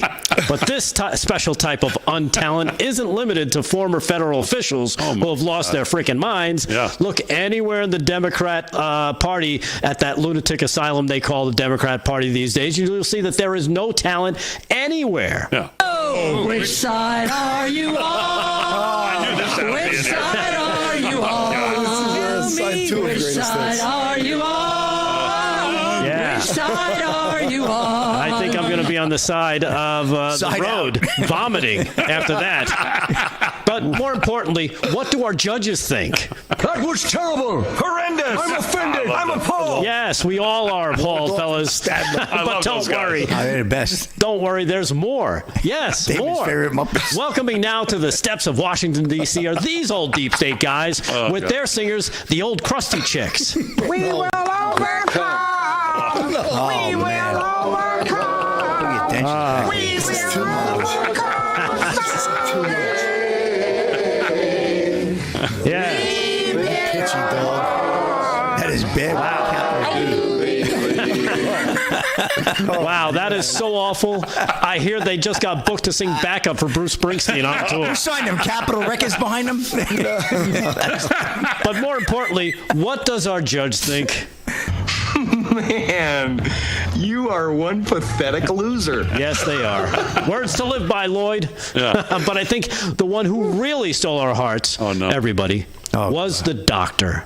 No, not Dr. Hook. Sexy eyes. I'm talking about the musical stylings of the one and only doctor. Oh, no. Dr. Contessa Hathaway. Oh, God. At the most recent DNC conference. Oh, she really stole the show. Check this out. Oh, she's a beauty. You fight on, you fight on, you fight on, you fight on.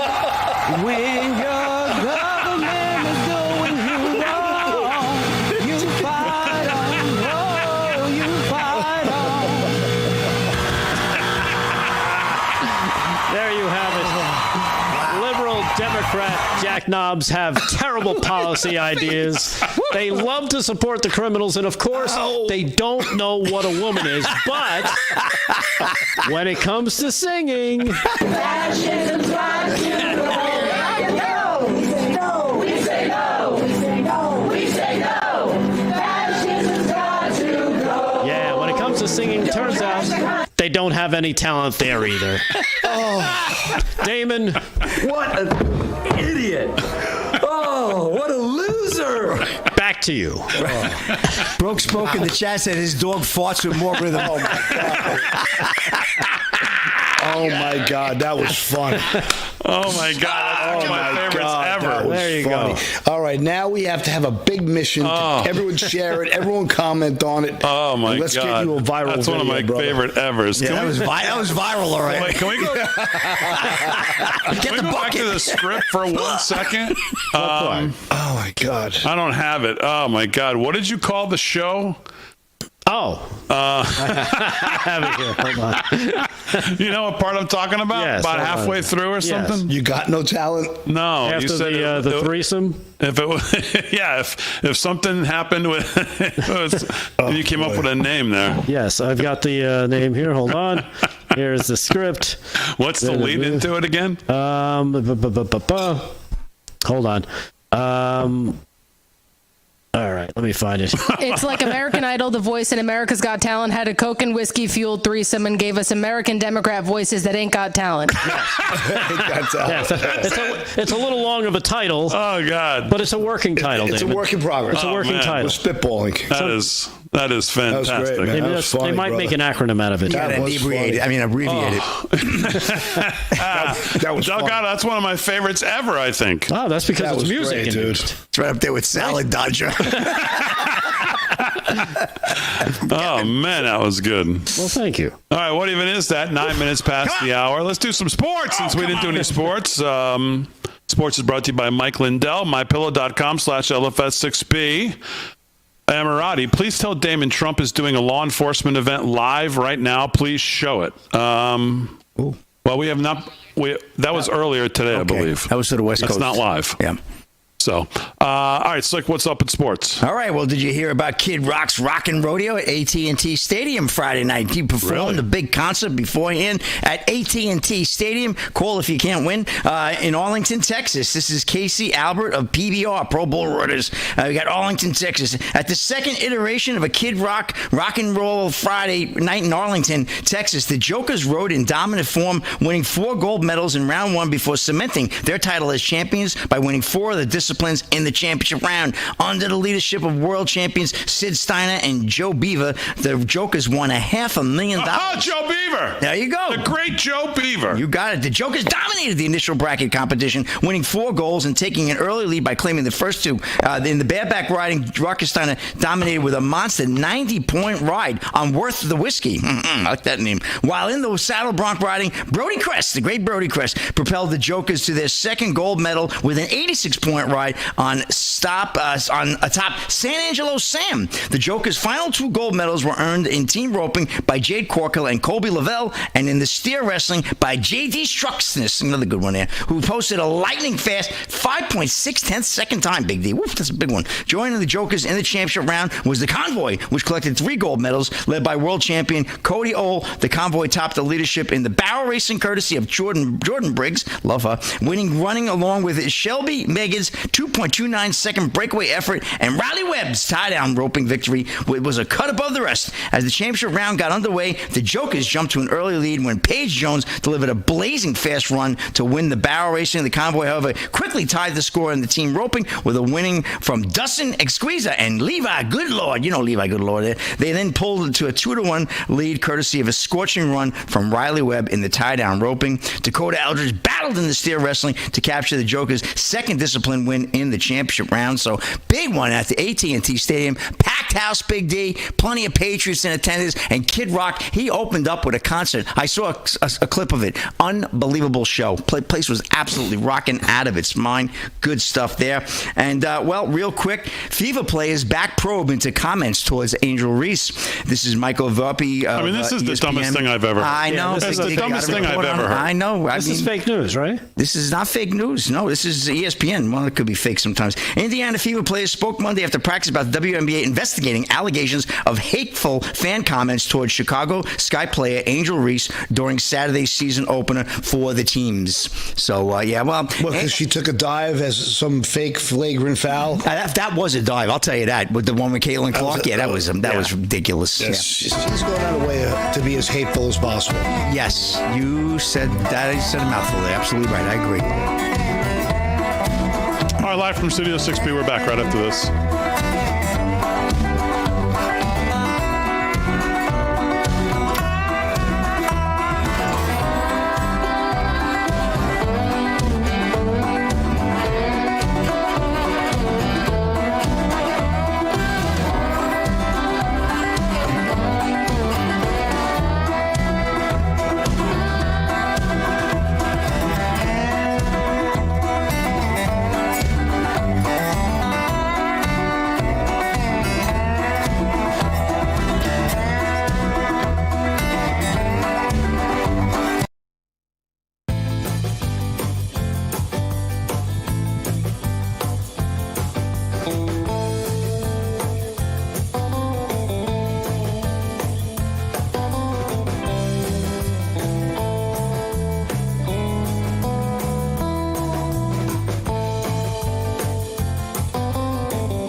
Sound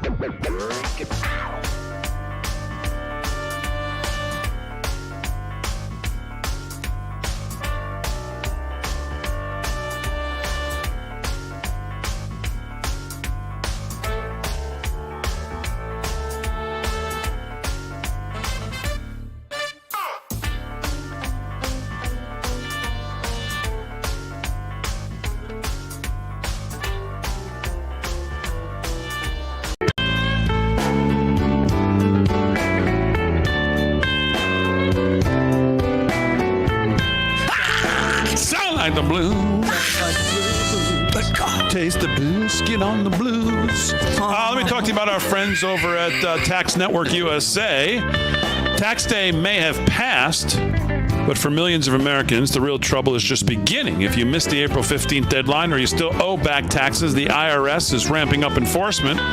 Every day you wait only makes things worse, with over 5,000 new tax liens filed daily. And tools like property seizures, bank levies, and wage garnishments, the IRS is applying pressure at levels we haven't seen in years. Increased administrative scrutiny means collections are moving fast. The good news is there's still time for Tax Network USA to help. Self-employed or a business owner, even if your books are a mess, they've got you covered. Tax Network USA specializes in cleaning up financial chaos and getting you back on track, and they'll do it fast. Even after the deadline, it's not too late to regain control. Your consultation is completely free, and acting now could stop penalties, threatening letters, and surprise levies before they escalate. Call right now, 1-800-905-8000, 800-905-8000 for your free consultation with our friends from Tax Network USA, or you can visit tnusa.com/RAV, tnusa.com/RAV. You may have missed April 15th, but you haven't run out of options. Let Tax Network USA help before the IRS makes the next move. Call right now, 1-800-905-8000, or visit tnusa.com/RAV. 18 past the hour, live from Studio 6B. I think, Delgado, were you doing news or sports? Slick, you were doing sports. I was just finishing up sports. Yeah, let's finish up on sports. Sports is brought to you by our friend Mike Lindell, LFS 6B.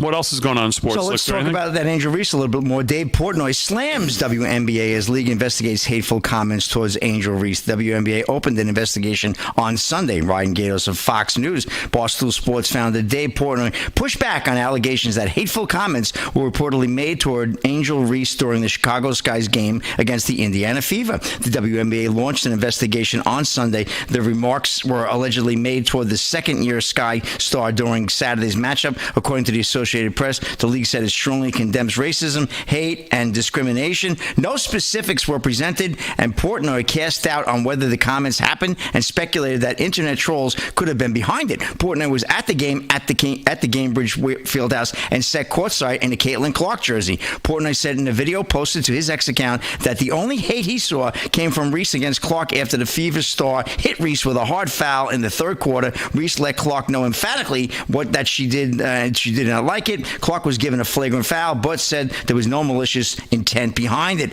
Listen, I was at the game. If there was somebody being racist or saying bleep, obviously booed him. Never let them back, Portnoy said. I would be stunned beyond belief if that was the case. The crowd at the Fever game?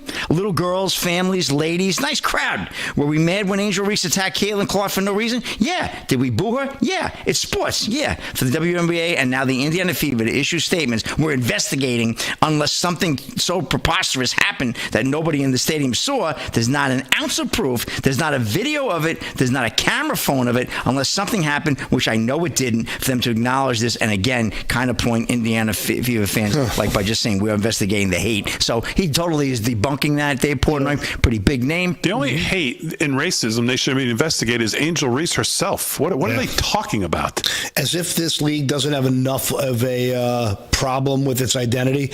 You're trying to make it harder for fans to go for fear they're going to be doxxed or called out for something they didn't do. Called oppressors? Yeah. I can't... mean, this Angel Reese is nonstop jealous. Nonstop. Yeah. Hatred. Yeah, she hates Caitlin Clark. She is a racist. She's looking up at it because Caitlin Clark is the best player in the league. And it's not even comparable, and she can't stand it. No. Exactly. She wanted to be the star. She's disgusting. I'm sorry. All right, Big D, I'm going to land it right there. Back to you. All right, so very good. 21 past the hour, live from Studio 6B. All right, boys, let's get back into it. We got a little time here. Bongino, Cash Patel, go on Maria Bartiromo, and cover a lot of ground. And they cover a lot of ground that, I don't know if debunked is the right word, but Dan Bongino did a lot of talking in front of a microphone for many, many years, pushed a lot of things that he said he truly believed in. Obviously, not having the information he clearly has access to now, sounded a whole lot different on with Maria Bartiromo on Sunday on many topics. So the first one we're on is the Epstein, whether he killed himself, which they both emphatically kind of shake their head and laugh now and say, well, we've looked at it all. No.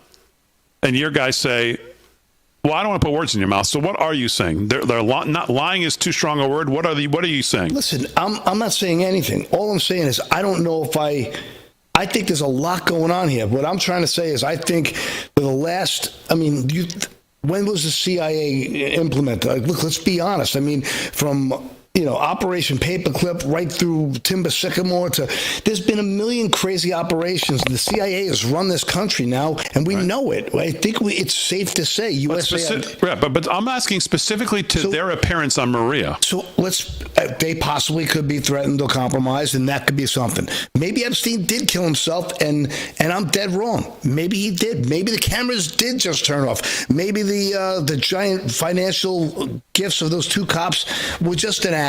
Maybe the roommate who said that Bill Barr was asking for dirt on Trump was lying. Maybe the weird break in do you think they were lying is my question. But I'm getting there, So if it matters to you, all right.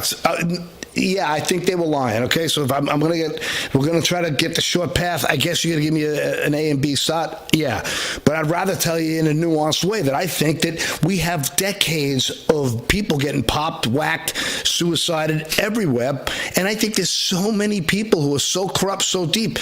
When we did the show originally, you guys were all Bill Barr fans. Oh, he's so true. Look at this guy. He's like the grandpa who makes your cookies. And I'm like, this guy's a deep state scam from Jump Street, I was saying. I said the same thing about Fauci. These guys, there's so many lifelong politicians who they're sociopaths. They have no care whatsoever. And it goes on every side of the aisle. So I got to be honest with you. I think there is so much corruption and there are so many layers to dig back on. I'm willing again to give it 2 more months. Like I said, my original 6-month thing, that there is so much more happening between the Diddy cases, the Epstein cases, the uncovering of stuff from O'Keefe. I don't know, man. I don't think anything's as simple as this, and I think it's possible. There's more to it. If this ends here, I got to be honest with you, I'll be extremely disgusted and disappointed. I'll hold out a little bit of hope, a glimmer of hope. So if lying that there's a bigger case involved and something more, and they can say down the road, hey, we've uncovered this, things have changed, we have new evidence that's come to light, we've uncovered A, B, C, D, and E, these will point to it, they have a lockstep case, and hopefully something big happens. That's all I'm saying. There might be a bigger plan for a bigger takedown of so many people, starting with people like the Clintons. Right. And that's the untouchables. That's the part that I think I fall under. Not that they're they're corrupted now. No, I fall under the fact that maybe they do have something much bigger. And you know what? They said to themselves, we're not under oath. We're talking to the media. Screw the media. We need to make sure we focus on this. And if somebody's watching this and they think we're onto them, maybe we throw them off the trail a little bit and say, hey, we're going to say this. Meanwhile, they don't have to be honest to the media, really. Honestly, they have to be honest to the case they're working on. If that means they have to go and push this narrative to make sure their case doesn't get derailed, then I'm fine with it. Yeah, think no further than the first time Epstein was busted down in Florida. And what was the guy's name? Acosta said, it's Adam. I'm not allowed to persecute this. I can't go forward because he's an untouchable, which means he was connected to CIA / Mossad / MI6. He's unstoppable. organizations. So I don't know what to think at this point. I know I'm disappointed. 26 past the hour, live from Studio 6B. More to do on a Monday night right after this.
Live from Studio 6B on a Monday, May 19th. Real America's Voice all across the country. Glad you're in. Slick's doing sports. Delgado's doing news. Paul Nolan's got more news coming up as well. Aaron and Fran holding it down as always on a Monday night. Lots to get to. Obviously, the big news of Joe Biden over the weekend and his diagnosis. Noel Williams over in the American Thinker, I think really nails what people want to say, but I mean, I actually hear people, the left wants to use this, obviously, as to say nothing can be said about anything about Joe Biden anymore. Like we're supposed to forget how what they did to us, what he did to the country, what he told people who didn't get vaccinated, that they were going to have a winter of death and illness upon them. All of the things that this guy's done. And Noel Williams over at the American Thinker says Joe Biden was not a decent man, nor was he a public servant. So if I have some time, I'll get into that. Oh, that's a good one. But right now, and the way he words it is even better. Right now, though, please welcome back to the show, naturopathic doctor, Dr. Holly Lucille, here talking about Pure Health Research. Dr. Lucille, welcome back to the show. How are you? I'm great, you guys. Thanks so much for having me back. It's great to have you back. I know we have a lot of new viewers, probably since the last time you were on. So tell us a little bit about Pure Health Research. Yeah. Okay. So Pure Health Research. So we're looking at a company that has it together, right? They walk their talk, no shady additives to their supplement products, no filler ingredients, no cutting corners. They say yes to the clinical research, non-GMO ingredients, and U.S.-based manufacturing. So everything that we're talking about when we're looking at the MAHA movement and such, these people are right in line. Clean, natural, science-backed support that helps the body heal itself. Yeah, as you said, make America healthy again. Everything we're hearing from RFK Jr. and a lot of other people around him is supporting the body's natural healing, talking about the vaccine schedule, talking about the mRNA, getting rid of that. And as Dr. Lucille has mentioned before on this show, if you don't know, Pure Health Research products, you can try them risk-free, an exclusive 35% discount going on right now for the next 48 hours using promo code 6B at purehealthresearch.com. You can use promo code 6B, 365-day money-back guarantee. So essentially, there's zero risk in saying yes to better health. Is that what Pure Health Research basically wants people to know? Absolutely. I mean, if you go to their website, purehealthresearch.com, you just said it, and look at any product, they've got about 45 at this point in time. Every single ingredient that's in one of those products is going to be, there's going to be a clinical study listed by it. So you know that you're getting what they say it's going to do, right? So it's transparency, it's quality, it's clean. It doesn't have any of the things that we're trying really hard to get rid of in this country that other countries are so far ahead of us. And they're just doing the right thing, and they're doing the right thing right. So I appreciate all of your support with Pure Health Research. And again, thanks for having me back. Well, it was great to have you on. It's always we always appreciate you giving us a few moments. Right there, you can see it on your screen. 35% off live from studio. You can use promo code 6B. You don't need all the rest of it. You don't need the live or the from or the studio. Just get the 6B part, and there you go. PureHealthResearch.com. Check them out. 48 hours, you can save 35% and enjoy their 365-day money-back guarantee. Dr. Lucille, always a pleasure to have you on. Thanks very much. Thank you, hon. All right, there you go. PureHealthResearch.com, all one word, PureHealthResearch.com. Save 35% with promo code 6B. All right, 34 past the hour, live from Studio 6B. Delgado, Paul talked in the last segment about, anything you want to jump in with the Bongino Patel thing? Let me just say this, because I know, Paul, we were just talking about Glenn Beck before we came on the air. And Glenn Beck put something out today, as a matter of fact. I guess he watched, obviously, the Sunday shows, and he said he believes Bongino and Kash Patel are both honorable guys. He says, I know Dan Bongino, he's a credible guy, he loves the country, and I know Kash Patel, I think he's an honorable guy, he loves the country as well.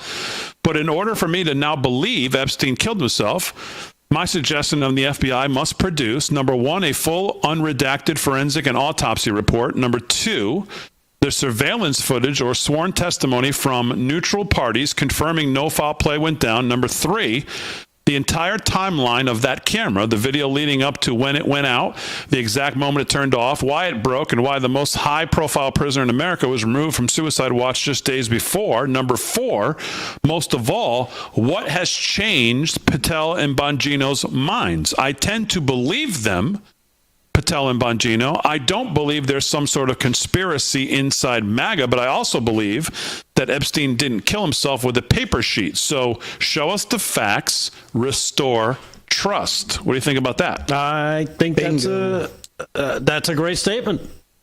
I agree. But again, and I'll go back to the theory that I had that maybe it's something bigger, and right now it actually serves a purpose to lie to the media about this, because they're asking about it. and just say this is what the file shows. And again, sometimes you got to look at the words. Yeah. What did Cash say? People have their opinions.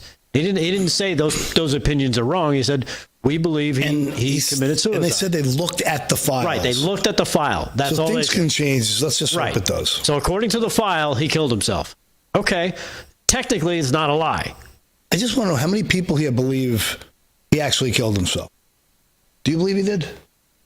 Did he what? You don't believe he killed himself, right? You think he was killed. You think he was killed, right? Or do you think that paper sheet did it and broke his collarbone in the process?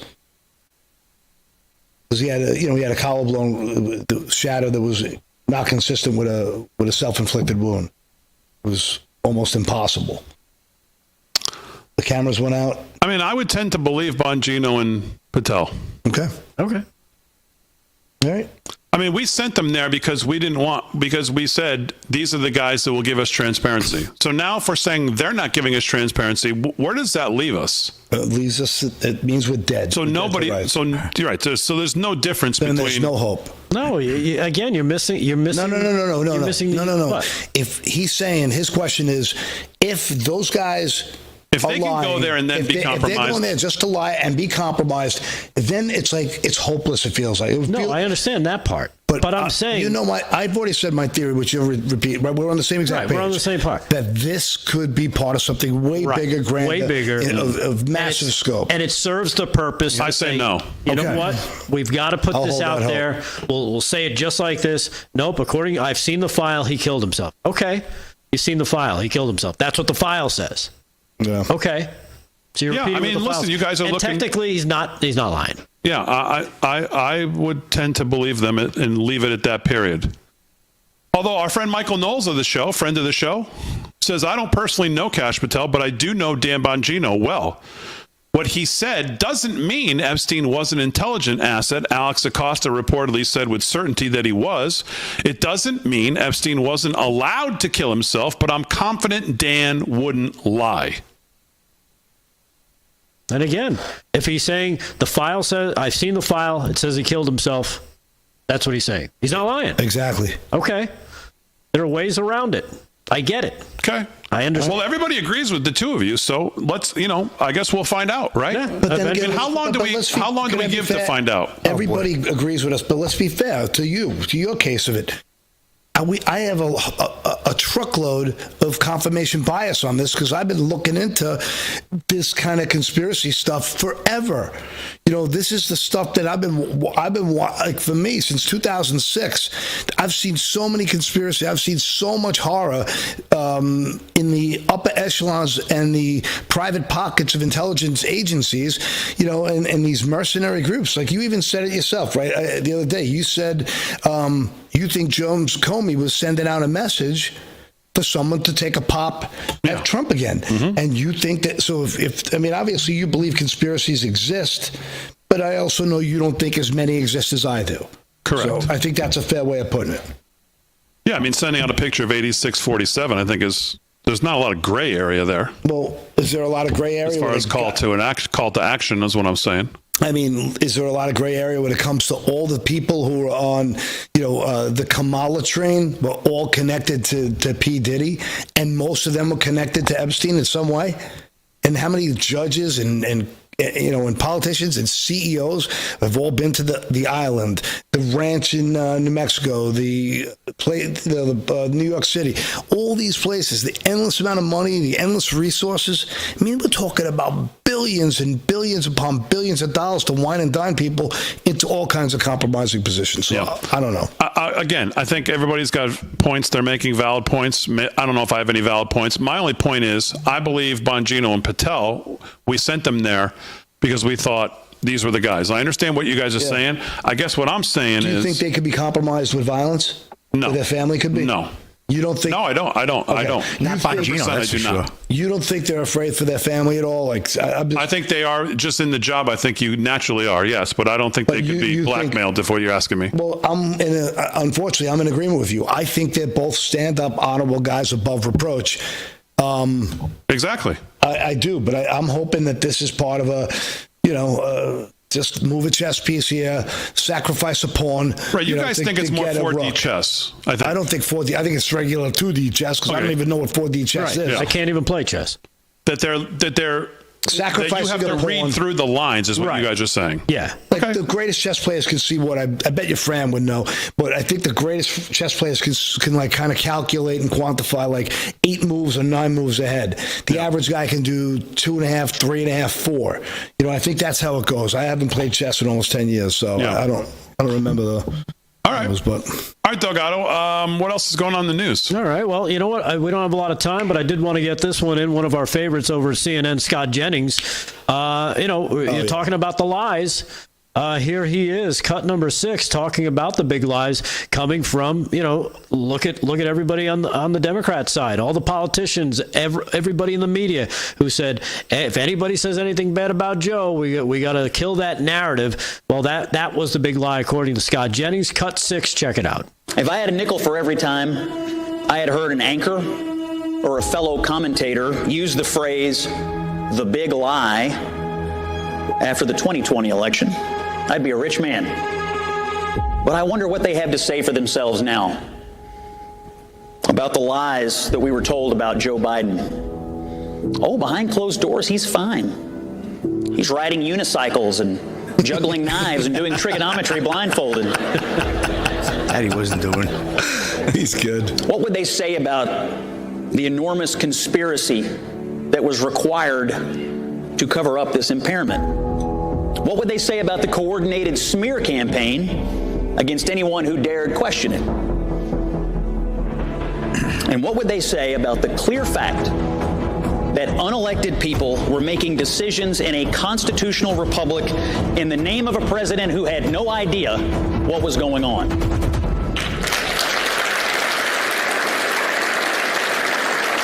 His career is exploding. Shame on every one of these people who inflicted the real big lie on America and the constitutional crisis upon the people of the United States. All right, we'll wrap it up. More news from Paul Nolan, sports from Slick coming up when we get back on a Monday, live from Studio 6B right after this.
Yes, you salad dodger. Go on. All right, 13th to the hour live from Studio 6B. I love that. 6B on a Monday night. Glad you're in. Slick's going to do a little more sports right after Paul Nolan does some more news. Mr. Nolan, what's going on? All right, so too bad the chat missed that because the mics got cut out. But I love this. I don't know if you're CBS CEO Wendy McMahon, latest network to resign amid another $20 billion lawsuit from Trump.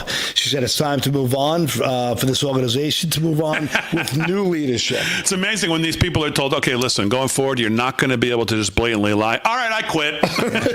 Not for me anymore. All right, I'll do something else. Yeah, so, Paramount Global, obviously, is we're seeing them getting sued for the $20 million because they did that deceptive edit of a presidential race with a cackling buffoon who's not qualified to flip burgers, at a fast food joint, who's running for president as the puppet who would just be the pitch person for the deep state who runs the corporate interest. And she's a scam. And that's really that story I have there. I thought was very, very important to mention. So, also, you guys saw that Trump 2.5 hour call today with Vladimir Putin. He said that Trump announced Monday that Ukraine and Russia will begin negotiations towards a ceasefire and suggested that talks could take place at the Vatican, Big D. So maybe we'll bring some peace and love through the power of Christ in this thing. So Trump took to Truth Social after the 2-hour conversation with Putin and said it went very well. Russia and Ukraine will immediately start negotiations towards a ceasefire and, more importantly, to end the war. The conditions for the have been negotiated between the two parties, as it can be, only because we know the negotiations, nobody else can be aware of it. So that's in Trump language. He was saying that it's all private from here, but that's good news. We'd like to see the end of maybe the wars everywhere. And I don't want to take up too much time, but did you guys see that there's word on the street that Trump said to Netanyahu, if you don't stop the slaughter in Gaza, we're going to cut you guys loose. Did you see any of that? No. Okay. You do that story, and I'm going to find it because it's not on my page. It was in my other iPad. All right, we'll come back to you before the end. Let's do some sports while we have some time here. 10 minutes till the hours. Sports is brought to you by Mike Lindell. LFS6B is the promo code to use at checkout. Slickster, what else is going on in sports? I got another rodeo tonight, Big D. Wrapped up over the weekend. Rodeo season's coming in, Big D. It's rearing its two head here. Liberty Hill Pro Rodeo. Got it. Liberty Hill, Texas at the Harvest Arena. All-around cowboy, Dalton Walker. Tie-down roping, steer wrestling, and team roping. Bareback, Clayton Hibbler took it 87.5 points on Pickett Pro Rodeo Company's Scorching Fire. Steer wrestling, Gary Gilbert, 3.9 seconds. Team roping, Mason Appleton and Rance Doyle, 3.6 seconds there. Saddle Bronc, Gus Galliard, 86 points on Pickett Pro Rodeo Company's Short Night. Tie-down roping, Spence Barney, 8.5 seconds. Barrel racing, three-way tie here, boys. Sharon Hall, Shelley Morgan, and Sissy Wynn all coming in at 16.56 tenths. Good time there. Steer roping, we had the final there, went to Clay Long in 10.9 seconds. And, of course, last but not least, the granddaddy of them all, bull riding, Gavin Mitchell coming in, 88.5 points on Pickett Pro Rodeo Company's Oklahoma Smoky. And, I'll get to a couple of quick baseball scores, if I may. We got the Orioles and Brewers in a good one, tied at 4 in Milwaukee, top of the 8th. Still in a rain delay, Twins and Guardians in Minnesota. The Twins leading that one 2-1. Mariners blanking the White Sox 5-0, top of the 9th there. Another rain delay in St. Louis. We got the Cardinals over the Tigers 5-0. Rockies blanking the Phils 2-0, end of 4. And in the top of the first, just underway, Royals and Giants, no score there. Finals from earlier tonight, Marlins over the Cubs 8-7. Cincinnati Reds over the Pirates 7-1. Red Sox 3-1 over the Mets up in Fenway. Astros down the Rays 4-3. Angels, A's, Diamondbacks, Dodgers coming up in 10:05 and 10:10 respective first pitches. And let me get this last story in if I just might. Tyrese Halliburton invites heckled Pacers fan from New York City, Jamal Collier, an Indiana Pacers fan who was pelted by bags of garbage and heckled for donning a Tyrese Halliburton jersey on the streets of New York City. Those bums in New York. Has been invited by the Pacers star to Game 4 of the Eastern Conference Finals in Indianapolis. Who's a bum? The New York fans, come on, you don't throw stuff at the visiting fan like that. Not like the Philly fans. No, they wouldn't do that. Or the Dallas fans. Hans Perez appeared on the Pat McAfee show on Monday afternoon and revealed he was a firefighter and lifelong Pacers fan, showing off a Pacers tattoo on his wrist before he was surprised by Hamilton with the good news. Everybody in our organization wants to make sure you're taken care of, Halliburton said on video call from Indianapolis after the team practiced Monday. All the team's excited to meet you. It's all we've been talking about. Pete Perez was followed on the streets by a large crowd of Knicks fans who were celebrating after Friday's victory over the Boston Celtics in Game 6 of the Eastern Conference semis. After getting hit twice with bags of garbage, Perez continued to walk away as the crowd continued to follow him and heckle him in a clip that has gone viral on social media. I think Halliburton and the Pacers are going to bring him out to the game now. They are. Oh, okay, yeah. We just covered that. Game 4. That's the story. They gave him tickets. Oh, that's what you're covering right now? Yeah. Slick continues. Game 1 of the Eastern Conference Finals between the New York and Indiana begins Wednesday night in New York, Big D. And that's a wrap in sports. Back to you. Okay. Very good. 7 till the hour. Gordon, here's a Hoosier. Yeah, it's the big newspaper in Israel. It says Israel Helm. He really doesn't pay attention to it. Says the U.S. tells Israel, we will abandon you if you do not end this war. According to the Washington Post report, the threat comes amid intensified pressure in recent days as Israel mobilizes additional reservists and escalates bombing campaigns in Gaza. Netanyahu on Sunday announced Israel's intention to deploy massive force, take control of all of the Gaza Strip while simultaneously restarting a minimal aid deliveries. And Trump administration issued a stark ultimatum to Israel, threatening to withdraw crucial support if Prime Minister Benjamin Netanyahu fails to end the Gaza conflict. Who is this from? I call BS on this whole thing. This is Israel Helm. It's one of the biggest papers in Israel. So maybe this is just a fear tactic. But who's it say it's according to? According to who? Washington Post. Okay, bingo. Right. So this could be just a typical fear-mongering propaganda piece to put pressure on the U.S. to continue to support Israel at every level, and just another way to make Trump look, I mean, I don't think the U.S. or Trump needs any more reason to do. I think they just inherently. I don't think there's any. But this is the big paper in Israel. But it is considered a mouthpiece for Mossad. So I just want to put that out there. All right, Delgado, anything else on your radar tonight? Yeah, real quick. Donald Trump administration wins in the Supreme Court. The Supreme Court on earlier today, Monday, granted the Trump administration authority to revoke the protected status of over 300,000 Venezuelans. Yeah, good. Which is very good news. 8-1. Yep. So there you go. That's a bit of good news. And I don't know if you saw those 10 inmates that escaped at New Orleans jail over the weekend. Good Lord. 7 of the 10 inmates who escaped last week from the New Orleans jail remain at large on Monday. 3 were caught over the weekend. Turns out Lincoln Burrows, Michael Schofield, C-Note, and T-Bag are still on the run. No. They caught a 4. No. They did catch a 4. You're not getting by that with me. I know what you're talking about. What are you talking about? No. I used to, right after 24, every Monday night. There was a prison break. No, you're not getting by with that. I was telling you that there was guys escaped. That's a good one, Delgado. That's a good one. Yeah, so they're still looking. They're still looking for these guys. They could be, according to officials, they admit now these guys could be anywhere in the country, even Mexico. Oh God, that guy was the best. What was the guy? Was it T-Bag? Oh, he was one of the great characters ever on TV. He is fantastic. Yeah. With the hand? Oh, so good. I don't remember T-Bag. All right, as always, we salute our military, active and active police, firefighters, first responders, all emergency personnel. Thanks, guys, on the show. Good discussions. Aaron, Frank, great job as always. Most of all, thank you. Live from Studio 6B audience. We'll see you tomorrow night, 8 p.m. live right here from Studio 6B.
Former President Joe Biden was diagnosed with cancer. The question is, how long did they know, being the Bidens and his administration in the past? Also, CBS, one of the top people over there in the news division, is out after a quarrel with President Trump. The libs are big mad about that.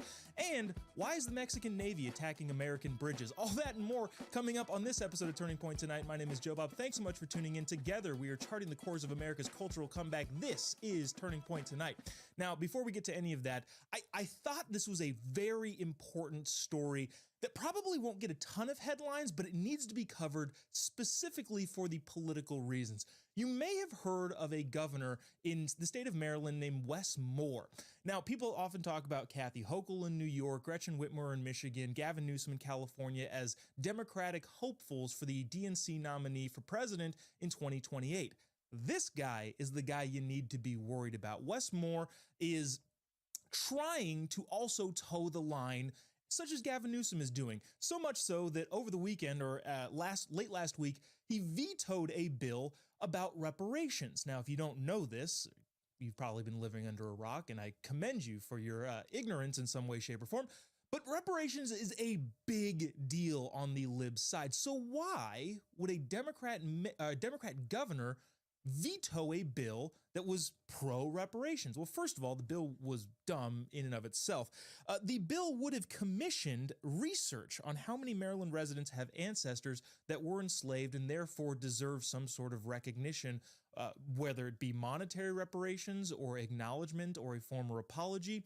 But that bill was vetoed by the current mayor, who again is, current governor, who's attempting to run for president in 2028. And this is the guy that I think we need to be very concerned about. Now, just for the record, Pew Research Center did a survey in 2021.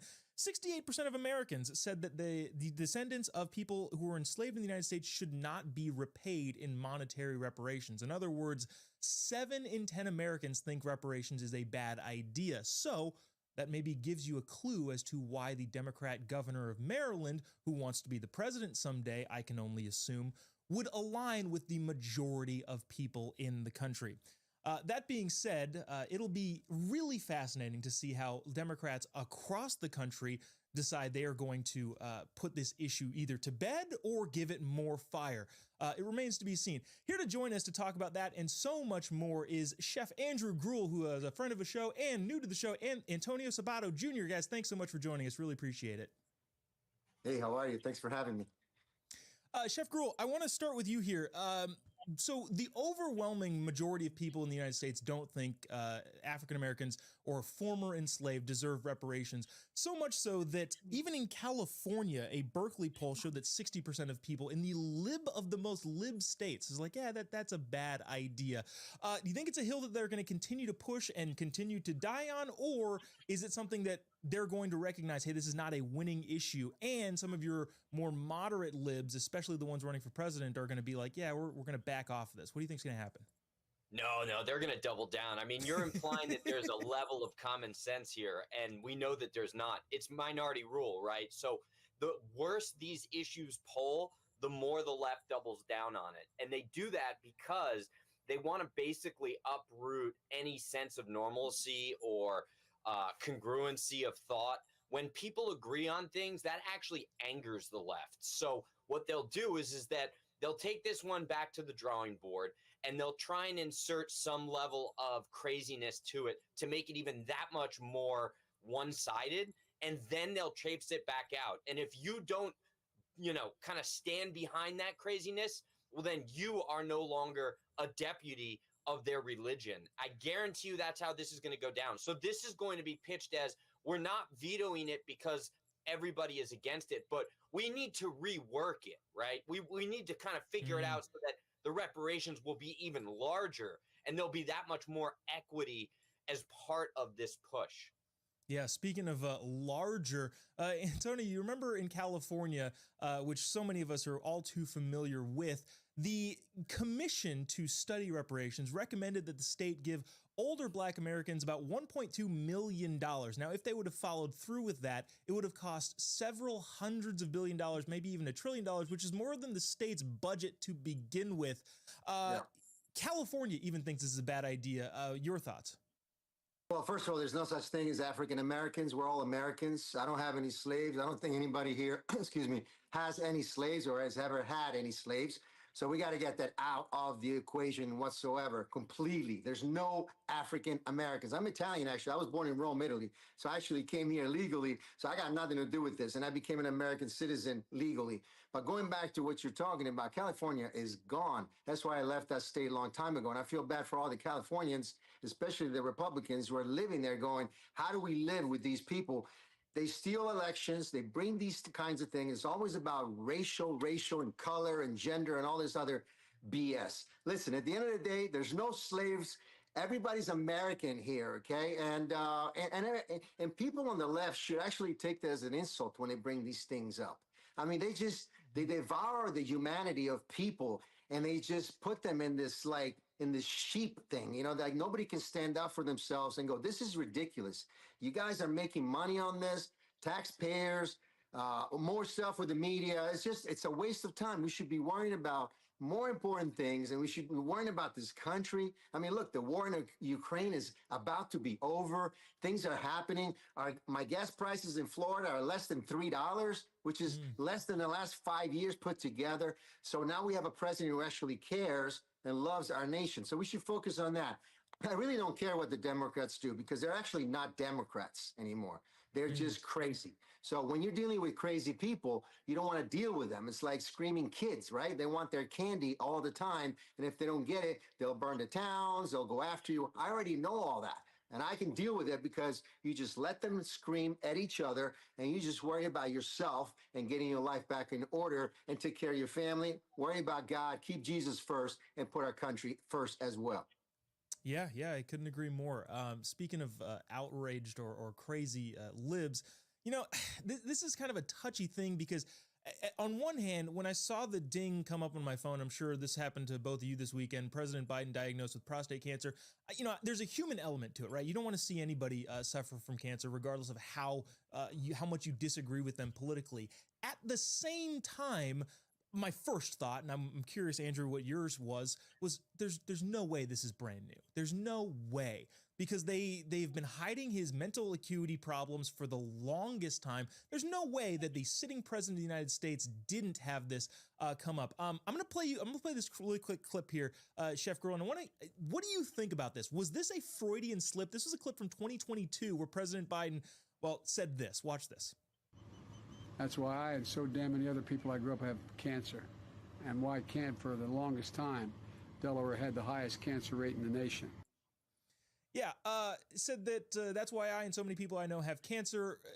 Chef Gruhl, was that a Freudian slip? Did he actually have cancer, and did he know about it, or was that just a weird, I don't know, verbal mess up from him? I can say with, a large degree of confidence that that was not a slip. That was not a gaffe. That's one hell of a gaffe if you go out and say, I've got cancer, right? And you don't even correct it. That's not a gaffe. We all knew it. We all knew this. And I guarantee, here's the thing, you can be empathetic, and I am empathetic for him and his family, as everybody is, right? We actually have hearts, but I know that everybody is thinking, whether they want to say it out loud or not, this is not sudden. This has been going on. We've watched it with our own eyes. None of us need a medical degree to tell you that he's been falling apart. And now we can connect the dots knowing that he went out there and said that. It's a sad situation, but it's also a sad situation for the credibility, or the lack thereof, of the entire machine that was propping him up and telling everybody that he was fine. I mean, It honestly is pretty depressing. It really is. And, we have this audio clip. I don't know if we have the time to play it entirely, but there's audio now coming out from his special counsel hearings with Robert Hur. And Antonio, he sounds very, very, very, very bad. Now, we've been asking this question kind of routinely over the course of Joe Biden getting back into the spotlight and doing the rounds and all that sort of stuff, especially with Jake Tapper's new book. Antonio, the people that covered this up claim, well, okay, we couldn't let our foreign adversaries know that the president was as debilitated as he can. And you can make the argument, I don't think successfully, but you can make the argument that that is patriotic in some way. Personally, I think it's less patriotic because they didn't choose to tell the American people, hey, this is how bad it is. Instead, they ran this guy through, tried to run him again. What are your thoughts? Well, first of all, they stole an election. They put a guy that was completely unable to do anything for 4 years. He's never run this country once. And before that, he's never done anything before that. So, yes, I feel bad for anybody. I pray. I'm a Christian. I pray for everybody, all that good stuff. But this guy's an evil man, and his whole family is very evil. They lied to the American people for many years. Let's not forget the past. We want to be kind. They released this at the right time for the book, for money, because, they want this guy to leave on a good note. This guy was the worst president this country has ever had, probably the worst president the world has ever had. And we have to speak the truth. Do I feel bad for anybody having cancer? Of course I do. Yes, all that good stuff. But this guy wanted our president to be killed. This president did a lot of bad stuff for not only our country, but the rest of the world. Let's not forget that. And let's face it, this guy has not been capable to speak or even remember anything for years. He doesn't even know what's going on. Probably it's good for him that he doesn't even know he has cancer. Remember the last time he was on the beach? There's a guy with cancer, right? On the beach getting tan. Then he has the best medical team anybody on this planet could ever have. They told us he was fine for years. They told us he was perfect. His health is great, when they knew exactly what's going on. And they do checks on these presidents. They do it. They have to. They're White House. They want the guy to, they do it.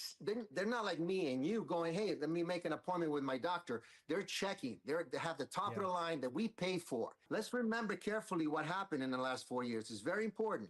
I think it's Jill's fault personally, but it's a whole different conversation for a different time. She's probably the sociopath that kept trotting him out there. Andrew Chef Gruel and Antonio Zfactor Jr. will be right back after the break to discuss why is the Mexican Navy attacking U.S. bridges, and also the top head, one of the top heads at CBS is out. All that and more coming up after the break.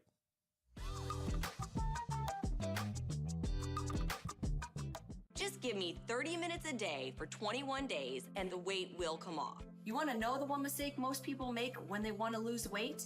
They try to overhaul their entire life at one time. My secret is you just commit to 3 weeks at a time. In 21 days, I lost 10 pounds and 15 inches off my entire body. Right now, bundle 21-day fix with Shakeology, superfood nutrition that helps you lose weight and feel less bloated, and save up to 60%. Just go to body.com today. That's body with an I.com. Do you suffer in pain? Are you stiff and less flexible? Do you have trouble sleeping? Are you less active than you once were? Introducing the EasyWell Remedy Massage System that combines the incredible effects of vibrational therapy, targeted deep tissue shiatsu massage, plus soothing infrared heat.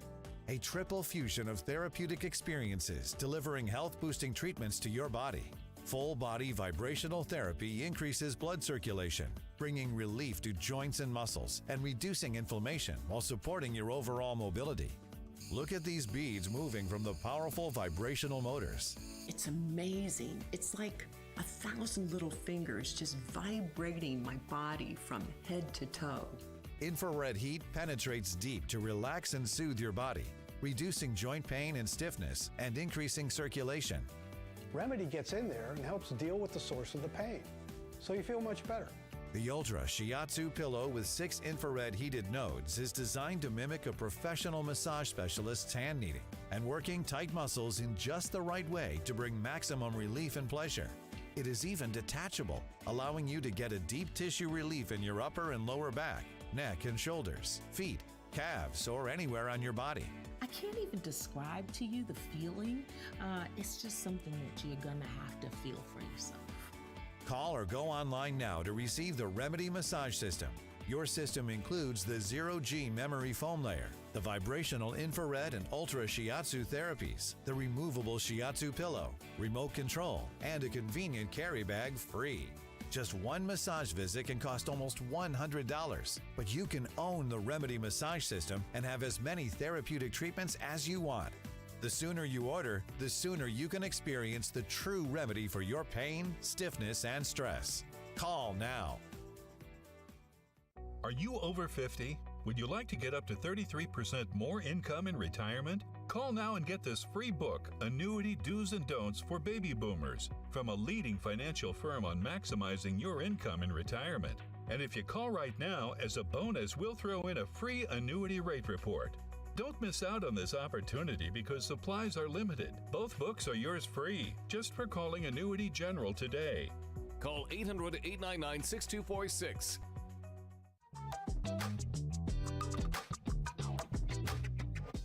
Welcome back to Turning Point Tonight, where together we are charting the course of America's cultural comeback. Thanks so much for sticking with us.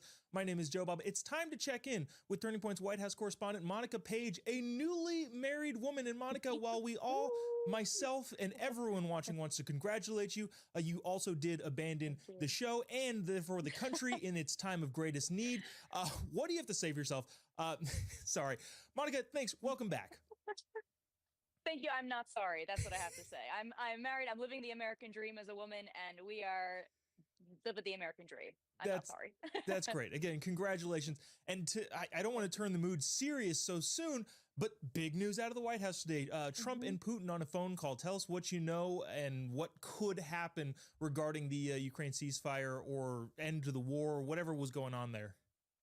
Yeah, exactly. 2 hours. 2 hours the phone call lasted between President Trump and Russian President Vladimir Putin. And it was quite the conversation. President Trump saying it went very well. The two spoke about possible ceasefires in the future. Now, this is something that Vice President J.D. Vance has been alluding to previously at the Munich Leadership Summit just about a week ago, saying we're going to try to revisit this as many times as we can to try to get both sides to talk to each other face to face, Russia and Ukraine. And it looks like things are kind of heading that way. Of course, Vladimir Putin saying he is looking towards a ceasefire, maybe facilitated by the Pope, the new Pope, Pope Leo. So maybe something could come of that. And once the bloodshed finally ends, some trade talks could be happening as well. This is something that President Trump posted about on Truth Social, that Russia is interested in trade with the United States. So we'll see how that goes. President Trump saying that he notified members of the EU, also notifying Italy's prime minister, members, leaders in Germany, across the entire European nation over there. So everyone is well aware of this very pleasant phone call. And now only time will tell to see what happens in the future moving forward. Yeah, we'll be checking in frequently on that and seeing how it goes. In other news, the Take It Down Act, can you kind of explain what is going on there? Ted Cruz is involved, Melania Trump is involved, President Trump is now involved. What's going on at the White House regarding that? Yeah, the Take It Down Act being signed into law, basically holding these online digital platforms accountable for any sort of revenge porn, any kind of sexualized AI images, AI generated images of minors or adults without their consent being posted online to be taken down within 48 hours upon being notified of it, or you will face penalties such as jail time, fines, you name it. But essentially, I spoke this morning with Ellison Berry. She was a 14-year-old girl from Texas who was victim to artificially intelligence generated sexualized images of her, where a photo of her went through this AI app and it removed her clothes, and some kid and one of her classmates was sending it around online. So she tried to take this to authorities. Her Senator Ted Cruz picked it up and basically said, we're going to do something about this, and place it on the president's desk. She was working very closely with the First Lady on this as well, and she's kind of the one who was facilitating this. It's actually got bipartisan support, which is fantastic, and it's going to be signed into law just this afternoon. I believe they're just signing it as we speak in the Rose Garden. So this is a huge move for young minors, young girls, who are mostly targets for these kinds of things. So all good news around here at the White House, on a very turbulent way to start this week here as the president returns back at the White House after a very long trip to the Middle East. We're starting off very strong here at the White House. Yeah, that whole Take It Down Act is terrible that it even has to be a thing, but glad that the Trump administration is on top of it. Monica Page, Turning Point's White House correspondent, thanks so much for joining us, and welcome back. Thanks so much, you guys. I appreciate it. Great to have Monica back. Really appreciate her reporting from the White House. Let's bring our panel back, Chef Andrew Gruel and Antonio Sabato Jr. Guys, so this is actually fascinating. So CBS has been going head to head with President Trump, and one of the top execs over at CBS is now out, and the New York Times is saying amid confrontation with President Trump. Remember, this is the CBS News that had to apologize for a difficult conversation regarding Israel-Palestine with Tony DeCopel. If people don't remember that story from late last year, or might have been even earlier this year, and also in charge of the incredibly biased 60 Minutes. But this particular individual is now out, and it seems that the libs are saying, well, the Trump administration is just taking shots at the free press and the free media. Andrew, Paramount, the owner of CBS, is basically, they're not saying this outright, but basically they're saying, yeah, but our reporting has been super biased, so we understand why the Trump administration filed this $20 billion lawsuit for suggested edits of the Kamala Harris interview, among many other things. Do you think do you think Paramount be wanting to settle this? Sorry, I buried the lead here. There's a big lawsuit going on. That's probably part of the reason why the CBS person was out. But do you think Paramount is in the right wanting to settle this with the administration? And do you think they're bending the knee, or do you think they're just realizing how biased their own media department is? I think they just want to settle to get this thing put to bed as quickly as possible, because they know that it's not just bias. I guarantee you, during the discovery phase, there's going to be other crumbs of conspiracy that come out based on any of the communication amongst their top executives. We know that to be the case. The Trump derangement syndrome is so deep, and it is such a pathological sickness that it's a guarantee that it's running through the veins of every single person related to this controversy. But I will tell you this, right? During COVID, everybody had an excuse. They used COVID as the excuse for absolutely everything, right? 5 years after COVID, it's like, oh, we can't clean your room because of COVID, right? People were cutting labor. Everything was always, oh, because of COVID, we can't offer that service. COVID was really the common denominator when it came to businesses making excuses. Now, especially in the media world, Trump is the excuse for everything. It's like, well, yeah, we're horrible at our job and we don't make money and nobody's happy that works for us, but it's all because of Trump. Trump is the media's version, the media's excuse, similar to the way in which COVID was for every corporation in America for 5 years. Antonio, Wendy McMahon, who's the executive we're talking about, took over in 2023 and has effectively overseen a huge collapse in ratings over at CBS. But like Andrew's saying, everything is Trump's fault. The only reason she was dismissed or decided to resign, which is the correct, I guess, exactly what she did. But the only reason any of that happened is because Donald Trump is such a bad guy and is going after the public media. I don't know how long do they get away with this? It used to be so much better years ago. I mean, when actually Hollywood was conservative, we never had these kinds of issues, and then these people actually put everybody, all the actors and performers at CBS to take that COVID shot, and they forced everybody. They did a lot of bad stuff, and now they have to get out of it because Trump is right again. These people will do anything to attack President Trump and the way of life for the American people in our country because they have an agenda. They want to change the way this country runs and the future of this nation. And they do it with media, and they do it with the news, and they do it with everything, especially at CBS. So I say, you know what? They want to get out of it. They want to just get this and bury it and put it under the rug and move on. But once again, Trump is right. Can we find some executive producers in Hollywood are conservatives, or at least are on the right side of track with some sort of logic here? Because these people are insane in a way, because they're talking about stuff like this, and they just waste a lot of time. And ultimately, they lose the fans because CBS should be about entertainment, should be about TV shows. They try to get rid of me from Hollywood because I voted for Trump. How ridiculous is that? I mean, like, if I vote for this person, I can't work in Hollywood? No, you can't. I mean, that's crazy. So I have to get my career back on track because these people they'll do whatever to destroy you if you're on Trump's side. I mean, look what they're doing if you wear a hat with MAGA on it. They'll burn the entire restaurant down. So I think it's crazy times, But hopefully, there's hope for the future. These people are getting scared that they won't do this again. And we got to get rid of these people and change them into something with more logic. Logic hopefully will win out the day. Chef Gruel probably knows something about restaurants being under attack there. Guys, I hate to make light of this because 2 people unfortunately were killed in this accident, but I've been making the joke, why is the Mexican Navy attacking U.S. bridges? Big mishap. Again, I don't want to make too light of it because I feel like we can't go full-blown sarcasm and snarky here because unfortunately 2 people died, but a Mexican Navy ship on a goodwill tour hit the Brooklyn Bridge. Probably everybody has seen the video. Andrew, I don't know, this just seems indicative of, this is the whole kind of problem that we're facing. We don't want people can't drive boats, I guess, or the boats lost power. Nobody knows entirely what exactly happened. My thing is, how did they allow these sailors to be on top of these masts?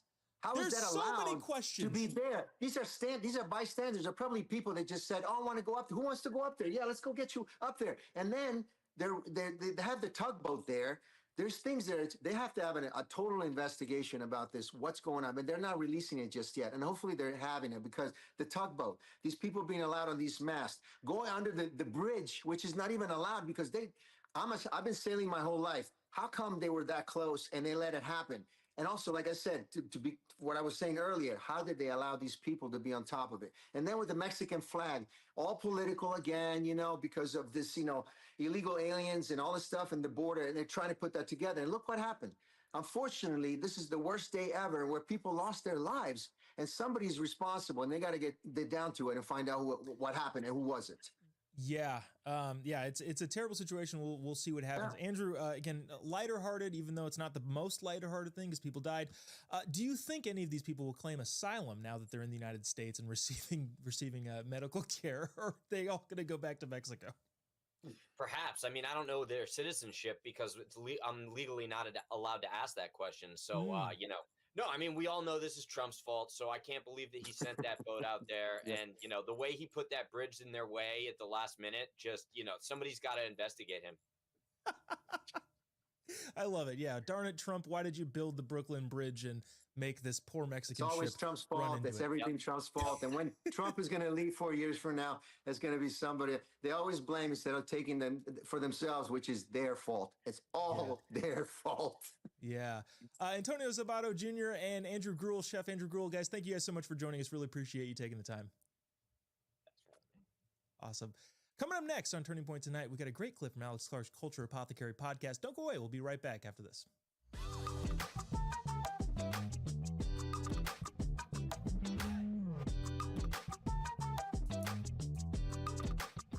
Mama, look. It's just like our new house. Warranty! I hope you have an American Home Shield warranty. Leaky toilet? Fixed. Clogged AC coils? Fixed. Oven beyond repair? Ta-da! If AHS can't fix your covered item, then replace it, no matter its age. A warranty is smart. Oh, a happy family. Is that us? Too much.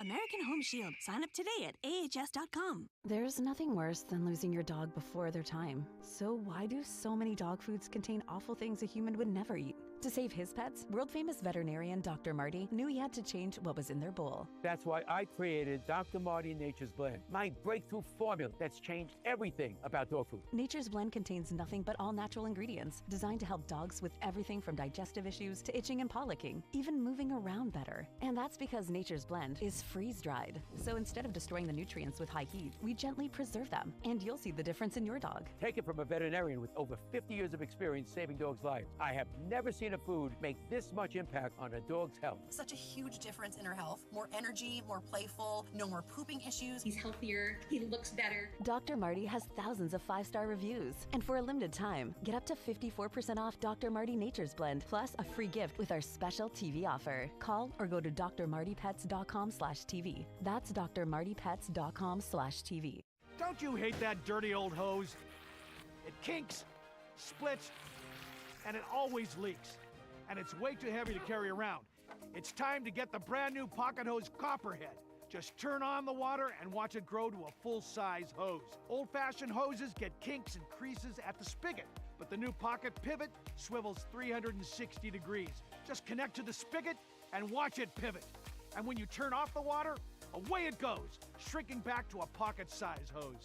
And it makes it easy to carry and put away. Call or go online now to get the Superlight 25-foot pocket hose Copperhead today for only $29.99. Order right now and get our 10-pattern thumb drive spray nozzle free. Simply use your thumb to turn it on or off. There is a strict limit of 3 per order, so don't wait. Order now. To order, call 1-800-956-8517 or visit getcopperhead.com. So call 1-800-956-8517 or visit getcopperhead.com. Order now. Hi, Chef Daniel Green here with Rice Robot, the 1, 2, 3 rice cooker. Watch. 1, add the white cup for rice. 2, add the blue cup for water. 3, click it and let Rice Robot perfectly cook it. The secret is perfect cook technology for even cooking. Then Rice Robot senses when it's done, auto stops, and keeps it warm to serve. It won't burn, overcook, or undercook, guaranteed. Get the complete Rice Robot cooking system, all for just $39.99. Order now.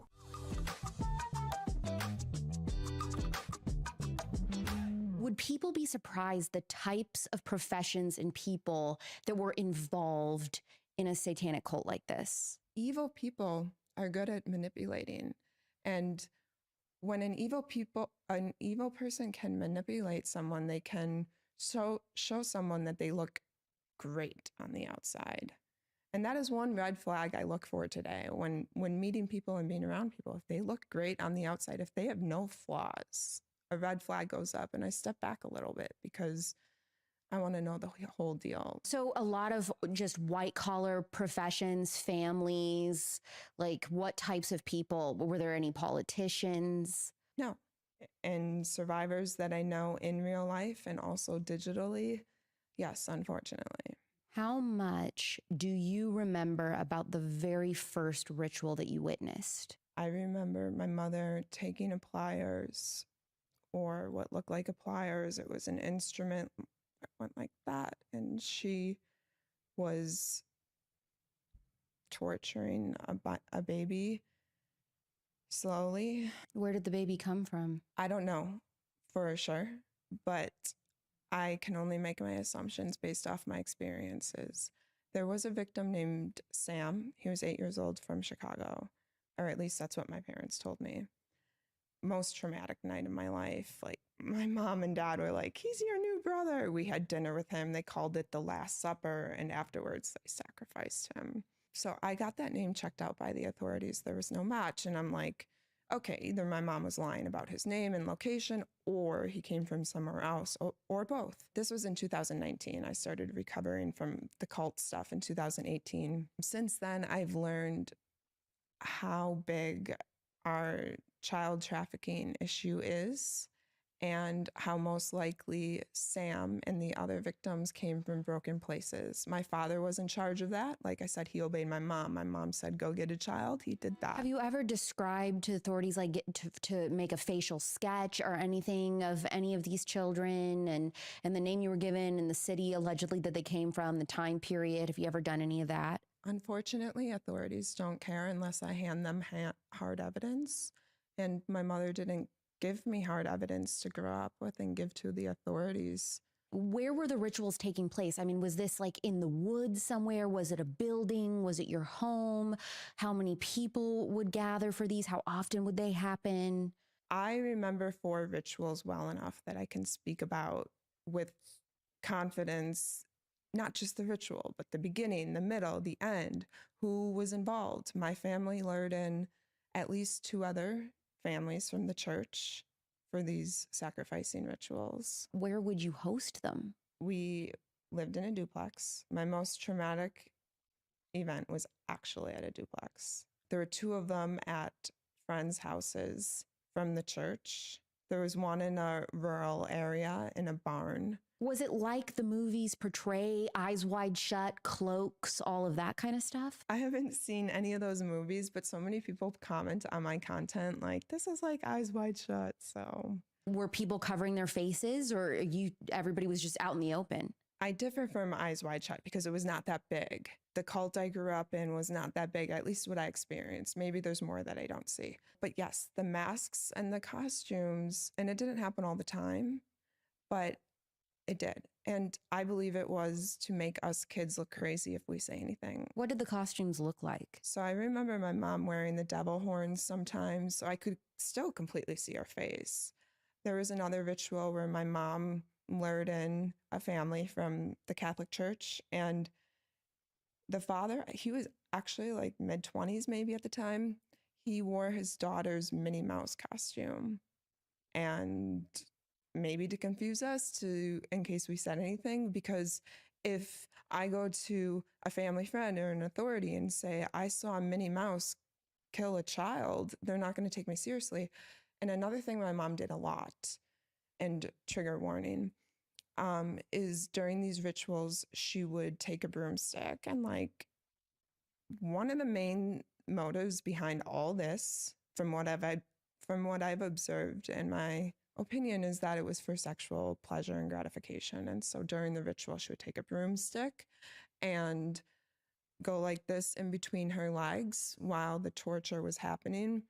And after she would get off, apparently, and it was obvious, then she would continue to essay the children. And I believe she did that as a way to groom us to think that it was normal and to do it to the next generation. And also physiologically, if she's training children to get off to control and evil, what is that going to do to a child? Growing up, I thought my family was the only evil one. Come to find out, this is actually way more common than I thought.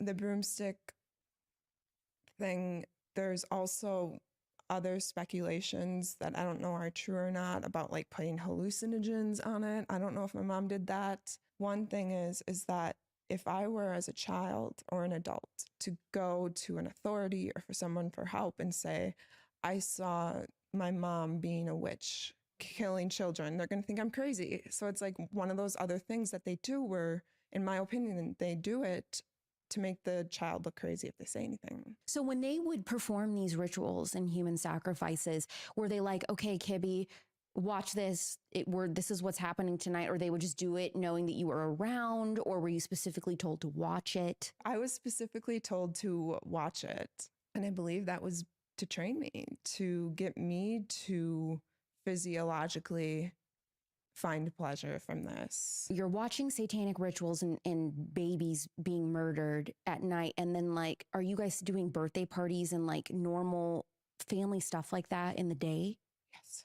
So we celebrated Christmas. We celebrated all the holidays with my mom's side of the family. Was your mom ever openly saying things like Hail Satan or anything like that? Or it was just like, we're doing these sacrifices, but we're saying we're Catholic? So she never said Hail Satan that I remember. Sometimes it like seemed like she praised Jesus and she actually believed in him. I don't know if it was a manipulation tactic to use against me. She didn't say Satan. She said that she worshiped the devil, and when she gave her soul to the devil, she could get whatever she wanted. And that actually enabled me to develop dissociative identity disorder, which I worked on very hard and has been taken off of my charts in 2023, the beginning. I didn't know that that was something that you could overcome. I thought you just learned to live with it. No, really? And I strongly disagree with that. And So you had different personalities and different alters, and then you were able to completely be done with that? And it happened because around age 9 or 10,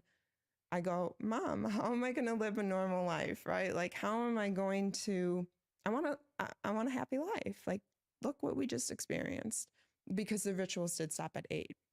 And she goes, well, you can do what I did, what I do. And that is that I give my soul to the devil and he gives me a new one. And when I get a new one, my pain goes away and I get to restart on another life.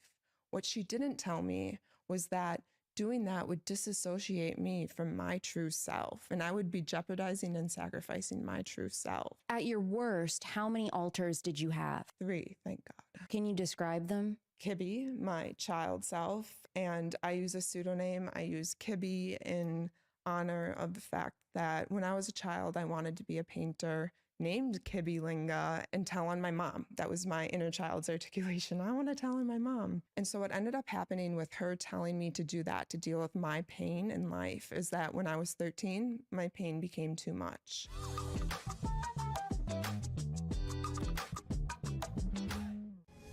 The poverty is unimaginable. There are people who are struggling. This is where she washes the dishes. If you're ever going to allow your Christian faith to rise and to do something for God's chosen people, now is the time. This is the home of Galina. She's 96 years old. This is what she had to eat for today. She has one pot with water and wheat. My father was killed by the Nazis, and I was an orphan. I didn't know about God. But now, in the cold, hungry nights, I pray for food to the God I've never known. There are good people that love you. You'll see the tears. Scripture says joy can come in the morning, and you can be the reason. If you will bless these hurting children of Israel, you will receive God's blessing in return. Your urgent gift today of $25 will help rush a survival food box filled with life-saving essentials. If you call right now, your gift's impact will be doubled to help save lives. Call, scan, or go online now. I'm not exaggerating when I tell you, I don't know how much longer she could have waited for us to come. I can't even grow my food anymore. What will happen to me? I'm doomed to starve. Tens of thousands of elderly Holocaust survivors in the former Soviet Union are living in extreme poverty, hungry, and forgotten. But through the International Fellowship of Christians and Jews, we can bring them hope. Eggs. It's my favorite food. May you be blessed. You say to them, we see you and we're here to help. If you call right now, your gift's impact will be doubled to help save lives. Do you suffer in pain? Are you stiff, tense, or less active than before? Introducing the EasyWell Remedy Massage System that combines the incredible effects of vibrational therapy, targeted deep tissue shiatsu massage, plus soothing infrared heat. A triple fusion of therapeutic experiences. Full body vibrational therapy increases blood circulation and reduces inflammation. Look at these beads moving from the powerful vibrational motors. It's like 1,000 little fingers just vibrating my body from head to toe. Infrared heat penetrates deep to reduce pain, soothe, and relax. Remedy gets in there and helps deal with the source of the pain, so you feel much better. The Ultra Shiatsu pillow with 6 infrared heated nodes mimics a professional massage. Plus, it's detachable for deep relief anywhere you need it. It's just something that you're gonna have to feel for yourself. Experience the true remedy for your pain and stiffness. Call now. Immediately, no BS, thought about you, who's just 24/7 flooding the zone, back to my 13-year-old, owning this space every day, getting a convert. And then I'm thinking about, we're going to stand back and watch you run circles around us. He said it best at Turning Point USA. We're relentless. We're changing minds on campuses every semester, defending conservative values, and fighting for America's future. Your donation helps keep us on campus. Join the movement and donate to TPUSA today. Welcome back to Turning Point. Tonight, we're together. We are charting the course of America's cultural comeback. That's right. You can donate anytime you want. TPUSA.com. Help keep conservative voices alive and well on college campuses. We all know that college campuses need a little bit more conservatism in them. Also, you can find out all of Turning Point's fantastic events, especially the ones this summer. The Young Women's Leadership Summit is coming to Dallas next month. You can't go if you're a man. You can't. I'd like to see you try. Honestly, that would probably make for some great online content, just getting thrown out on your butt. Also, Student Action Summit is going to Tampa in July. Don't miss that. That's going to be a fantastic event. Also in conjunction with the Turning Point Academy Educators Summit. You can find all of that information at tpusa.com. Also at turningpointacademy.com. Fantastic resources for you if you do in fact want to see American conservative values thrive in this country. If you don't go to those websites. Also, you know what? Just turn the TV off. That's what you should do. You know, if you don't want to see America thrive, just turn it off. I can't imagine that anybody actually turned their TV off. So I appreciate you watching. You can email the show anytime you want, tpt@tpusa.com. We got a lot of emails over the last week that I thought were interesting. Bailey is one, but also one of several, talking about whether or not James Comey wrote those seashell things on his own, which I'm getting, I could be convinced. I can be convinced of that. Also, Joseph, I think, emailed, among many other people, talking about Bruce Springsteen's concert in the UK. Of just, America used to be good and now it's bad, which I don't know. Bruce Springsteen's a crazy person. What are you going to do? But you can email the show anytime you want, tpt@tpusa.com. It's time for some fun and interesting videos because I think just, okay, we talked about Joe Biden's cancer diagnosis. We don't, you can dislike him politically, but you don't want to see anybody suffer from cancer. However, right, just because you have cancer or just because you have any debilitating disease does not mean you're off limits to ridicule. Watch this clip of this lib who does not agree with that sentiment. Check this out, clip 2. Leave him alone now. Leave him alone. Joe Biden has prostate cancer. Everybody leave him the alone. Thanks. Yeah, again, terrible news. We're all, praying for, whatever the outcome might be of this, it to be, positive, or at least as positive as it could be.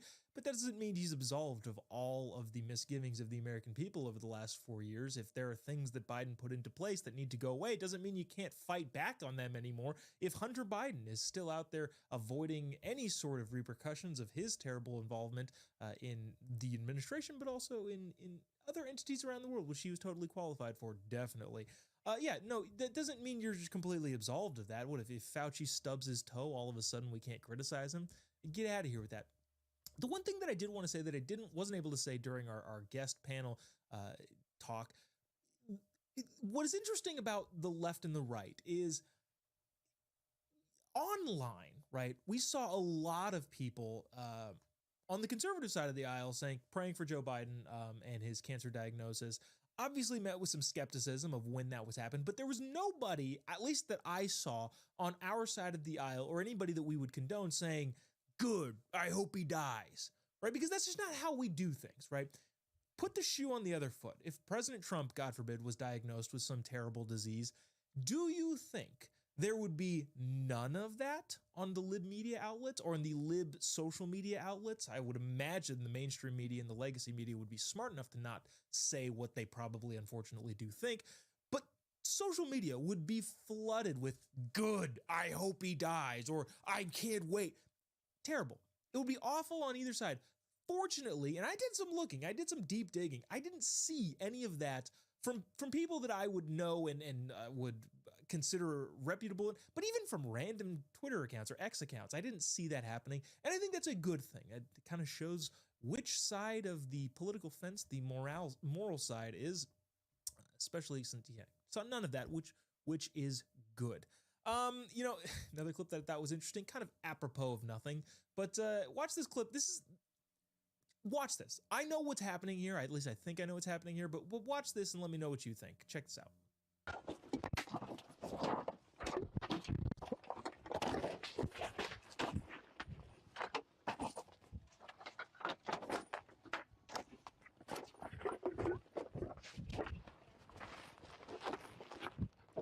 Yeah, go ahead and turn that off. That's enough of that. Look, if you're gonna do crazy, weird TikTok pranks, don't get mad if there are repercussions of that. I would imagine that somebody in the store was gonna be like, "Stop! Those guys are stealing stuff," and they would be like, "No, this is just how we shop," and it'd be for TikTok, and it'd be like an internet thing, and they maybe would get very upset. I don't know what actually happened after that. But don't play stupid games, win stupid prizes. There's so many people out there that just want to do stuff for the internet and like, oh, we're going to grab everybody's groceries and this is going to be funny. And if we get stopped, we're going to say, yeah, we didn't do anything wrong. Yeah, technically you didn't do anything wrong. I don't think at this point from that video, I didn't see them run out of the store, which would be a problem.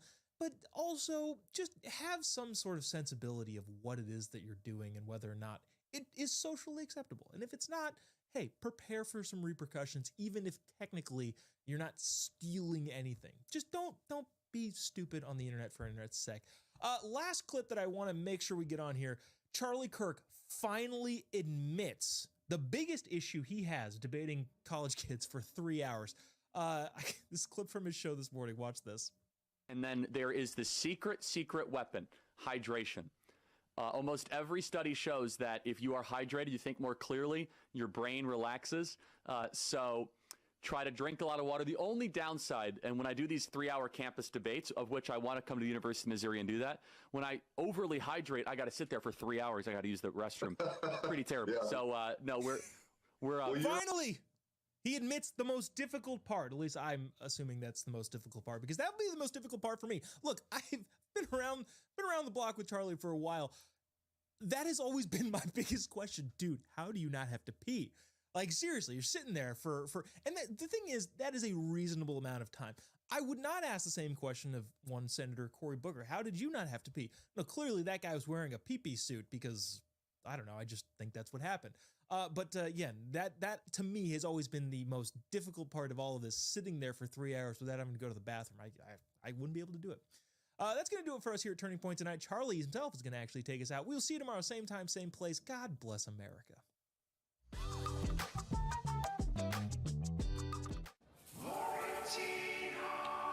Yikes. Leaky refrigerator coil card. Oh no. But your future is bright with an American Home Shield warranty to protect your covered home system. Don't worry, be warranty. Wounded Warrior Project empowers post 9/11 veterans and their families with life-changing programs and services. I realized I could be successful in a civilian career. We stand by warriors and advocate for their needs going forward. They were by my side in the hospital, and they're still with me today. Through our programs, community, and advocacy, we're proving anything is possible. Learn more at woundedwarriorproject.org/connect. Just give me 30 minutes a day for 21 days and the weight will come off. You want to know the one mistake most people make when they want to lose weight? They try to overhaul their entire life at one time. My secret is you just commit to 3 weeks at a time. In 21 days, I lost 10 pounds and 15 inches off my entire body. Right now, bundle 21-Day Fix with Shakeology, superfood nutrition that helps you lose weight and feel less bloated, and save up to 60%. Just go to body.com today. That's body with an I.com. Don't you hate that dirty old hose? It kinks, splits, and it always leaks. And it's way too heavy to carry around. It's time to get the brand new Pocket Hose Copperhead. Just turn on the water and watch it grow to a full-size hose. Old-fashioned hoses get kinks and creases at the spigot, but the new Pocket Pivot swivels 360 degrees. Just connect to the spigot and watch it pivot. And when you turn off the water, away it goes, shrinking back to a pocket-size hose. And it makes it easy to carry and put away. Call or go online now to get the super light 25-foot Pocket Hose Copperhead today for only $29.99. Order right now and get our 10-pattern thumb drive spray nozzle free. Simply use your thumb to turn it on or off. There is a strict limit of 3 per order, so don't wait. Order now. To order, call 1-800-956-8517 or visit getcopperhead.com. So call 1-800-956-8517 or visit getcopperhead.com. Order now. The bathroom of your dreams is only a phone call away with BCI Bath and Shower. We can make your ordinary bath and shower extraordinary. This is not a cookie cutter design. This is a complete custom build that will fit your every need, and discounts for seniors and military. We're in London right now, and we are doing lots of different things. I'm debating in Cambridge momentarily, actually, and then tomorrow I will be debating at the Oxford Union. So we are here on the front lines debating on the issues that matter most, that are pressing on Western civilization. Tonight I'll be doing an open mic Q&A format, and then on Tuesday I will be doing 2 debates at the Oxford Union. Great honor and lots to cover and lots to debate. So we'll be doing our show live here. Later in the program, we have Mike Davis and we have Alex Marlo. We also have Senator Eric Schmidt joining the show, the great senator from the state of Missouri. And I want to dive in, of course, with the news that happened over the weekend. 2 points of news that are noteworthy and are very important. The first of which is that we finally got our hands on the Robert Hur tapes. Now, remember, Robert Hur was investigating Joe Biden for his mishandling of classified documents. Joe Biden mishandled classified documents allegedly by putting the documents in the garage, and none of us were really that overly animated about it if it meant that Donald Trump simultaneously was also not going to be indicted for similar charges for the January 6th related document case and the document case beyond that when they raided Mar-a-Lago. The more interesting part of this, though, and remember they recommended no charges for Joe Biden. Remember when Robert Hur wrote this report, this scathing report saying that Joe Biden does not have the mental acuity to be president? Now, we've known this. And what I'm about to tell you is without a doubt one of the most egregious, one of the most outrageous examples of not just media bias, but intentional and repeated media malpractice in American history. We get asked all the time by members of the media, why do you guys not trust us? Where does this come from? This right here is why the American people, why the media far too often has become the enemy of the people. Remember, Hur said that Biden would just seem like a forgetful old grandfather. So that's why he wasn't worth indicting. He was essentially too old and too feeble to prosecute. This guy's barely living is basically what Robert Hur said. And the media told those of us that noticed Joe Biden's mental decline for years that you are wrong, that you are spreading mis and disinformation.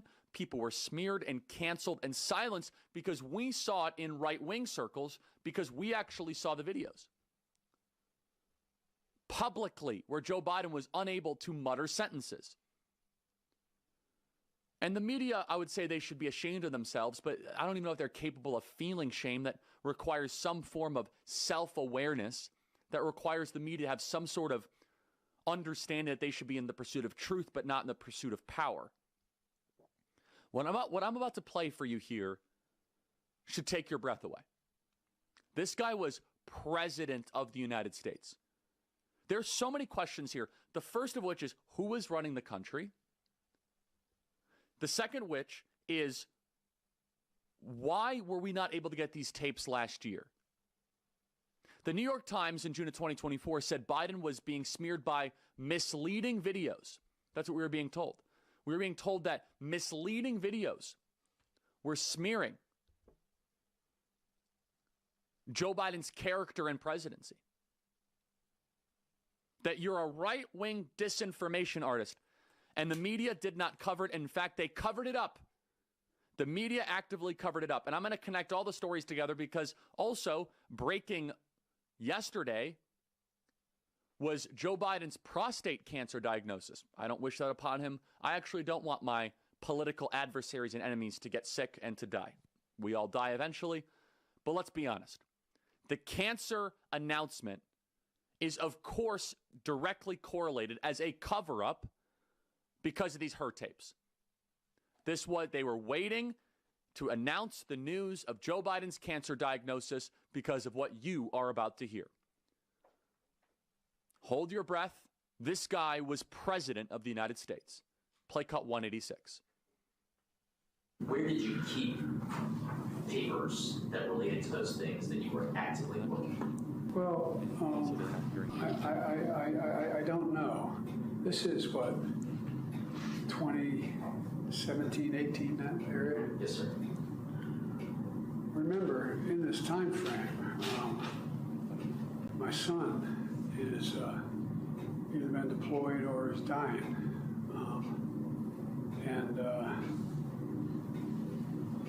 And so it was, and by the way, there were still a lot of people at the time when I got out of the Senate that were encouraging me to run in this period, except the president.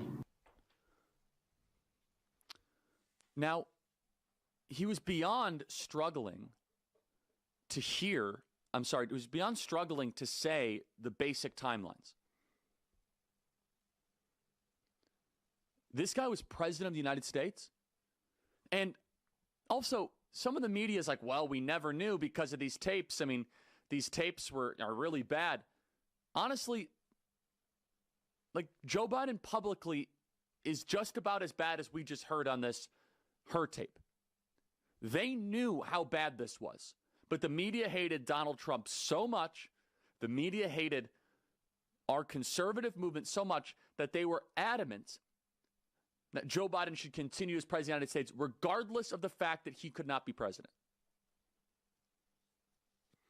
And then, breaking yesterday, play cut 179.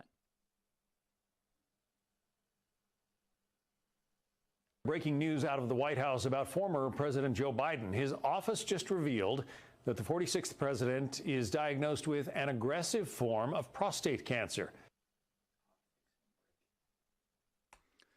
So they announced that Joe Biden has prostate cancer 2 days after the Her reports. Everybody, they were running this man for re-election less than 10 months ago.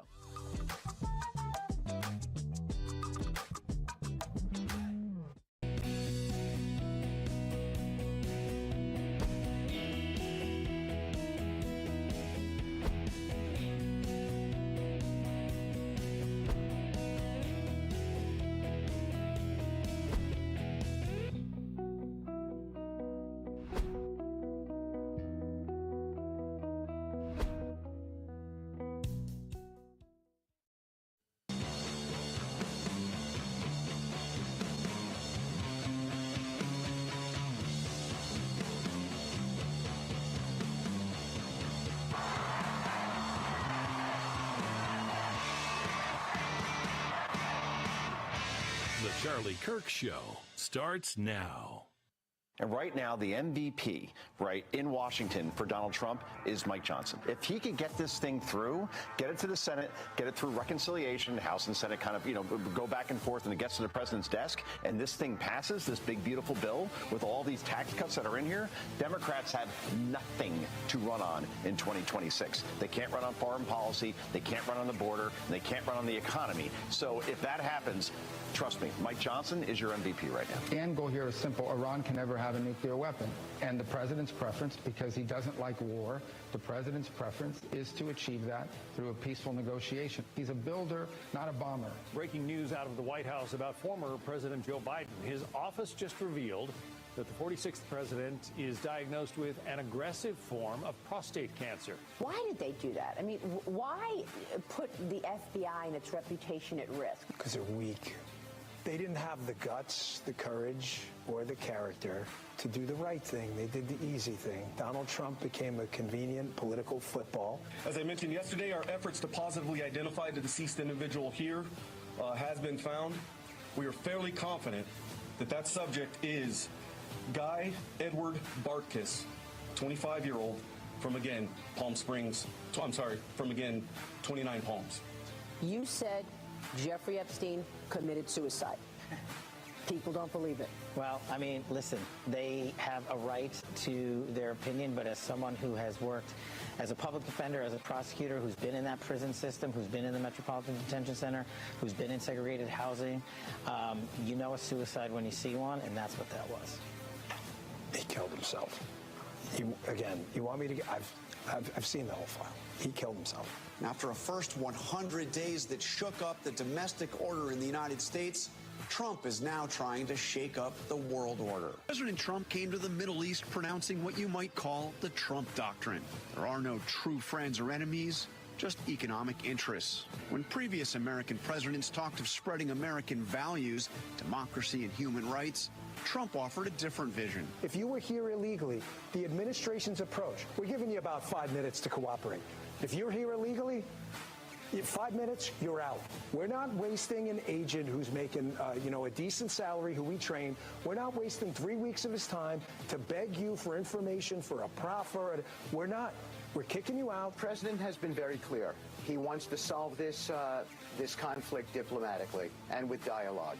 And he's given all the signals. He's directly sent letters to the Supreme Leader. We have one very, very clear red line, and that is enrichment. We cannot allow even 1% of an enrichment capability. People are saying tax increases are inflationary. If taxes are inflationary, let's cut taxes.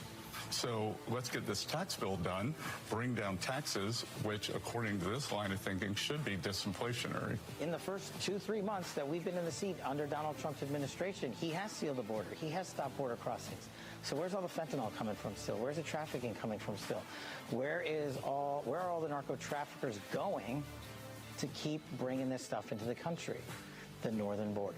The northern border. Strategic uncertainty is a negotiating tactic. So if we were to give too much certainty to the other countries, then they would play us in the negotiations. At Turning Point USA, what we are doing every single day is we are dedicating ourselves and our staff and our students and our activists for a full revival of America.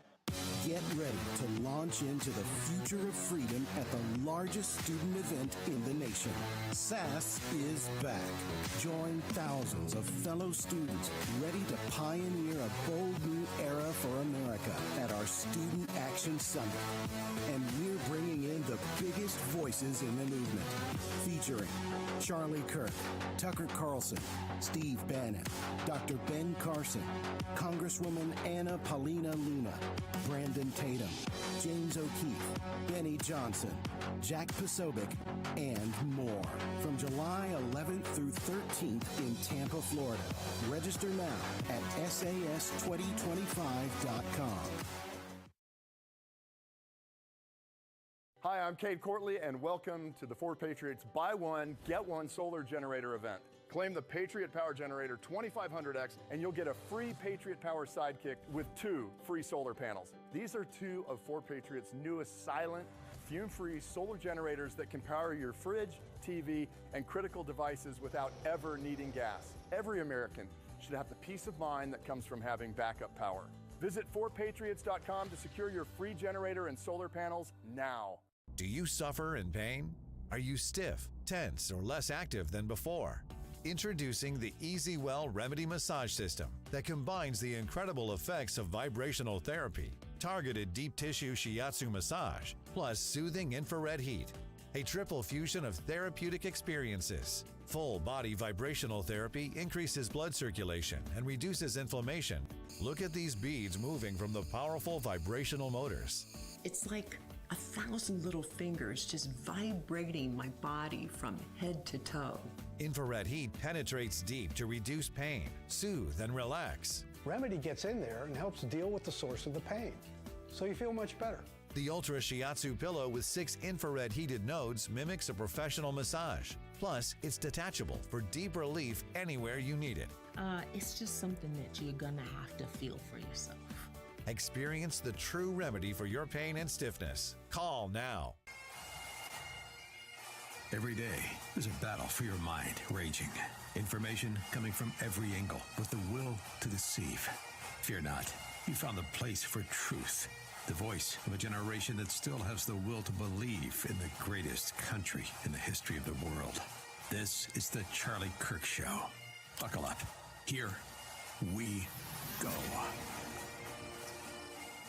Okay, everybody, radio stations across the country, should I say across the world, honored to be with you as always. I believe this is our first ever broadcast internationally, definitely our first ever broadcast across the ocean. We're in Europe, we're in London right now, and we are doing lots of different things. I'm debating in Cambridge momentarily, actually, and then tomorrow I will be debating at the Oxford Union.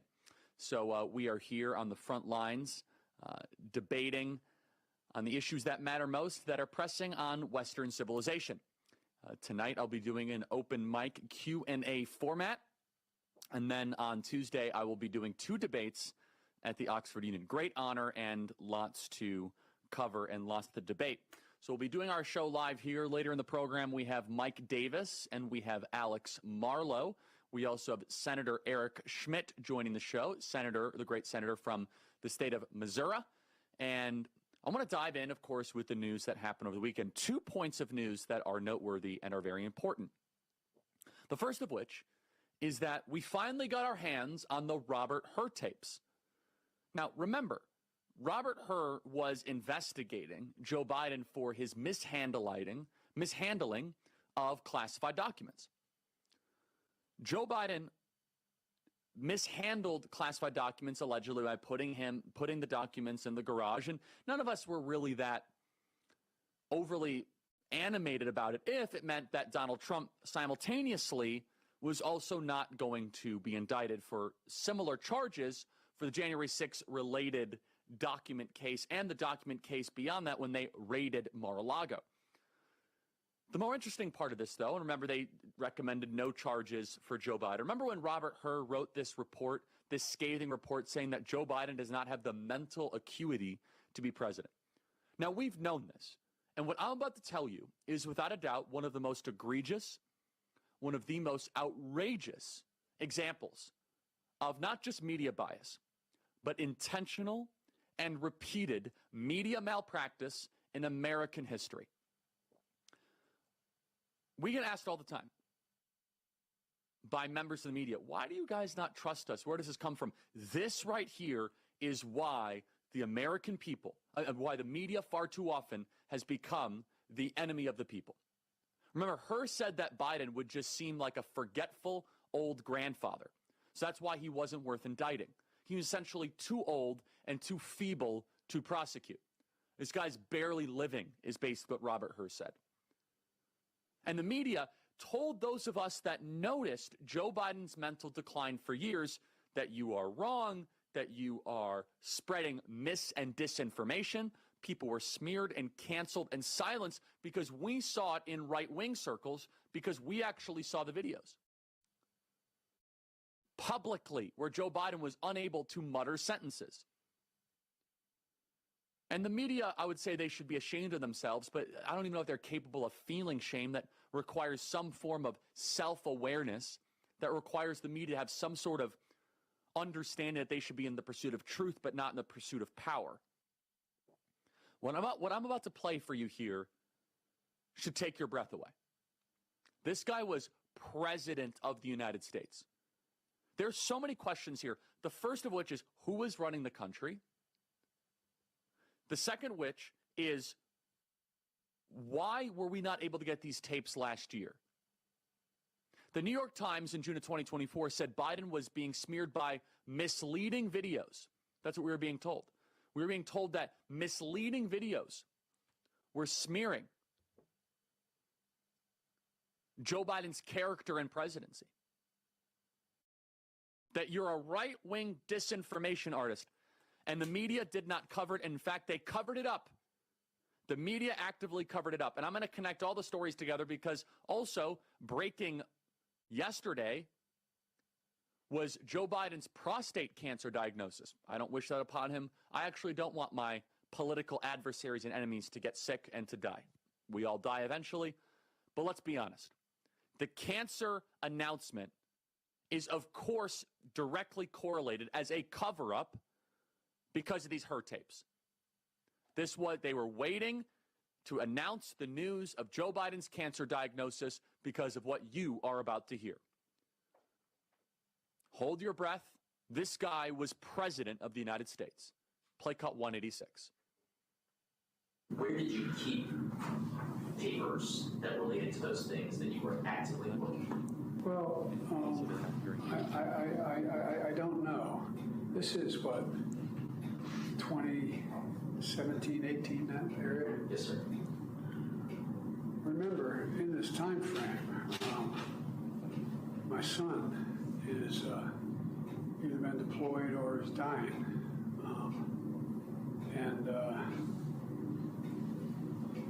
And so it was, and by the way, there were still a lot of people at the time when I got out of the Senate that were encouraging me to run in this period, except the president. Now, he was beyond struggling to it was beyond struggling to say the basic timelines. This guy was president of the United States. And also, some of the media is like, well, we never knew because of these tapes. I mean, these tapes are really bad. Honestly, like Joe Biden publicly is just about as bad as we just heard on this her tape.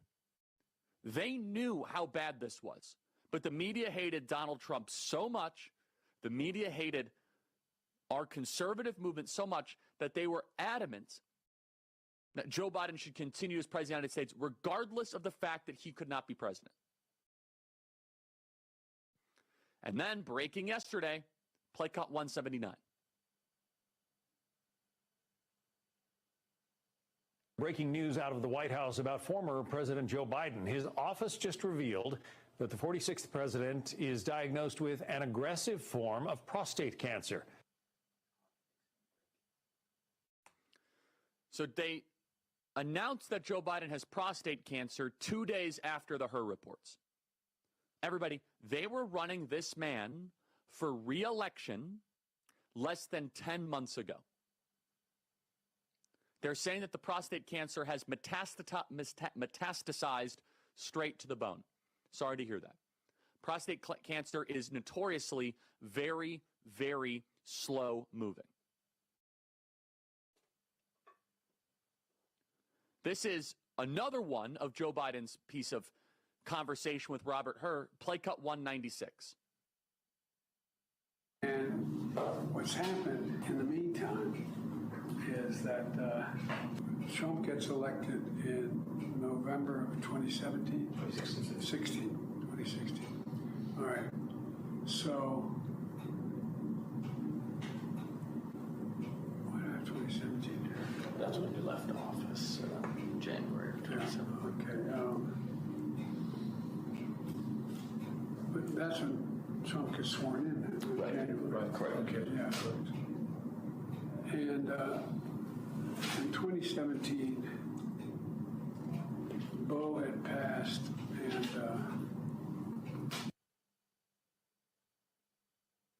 he keeps thinking that Donald Trump was elected in 2017, and they keep on correcting him. And look, we have to get to a break here, but how many times does he have to mention the fact that Beau Biden was dying?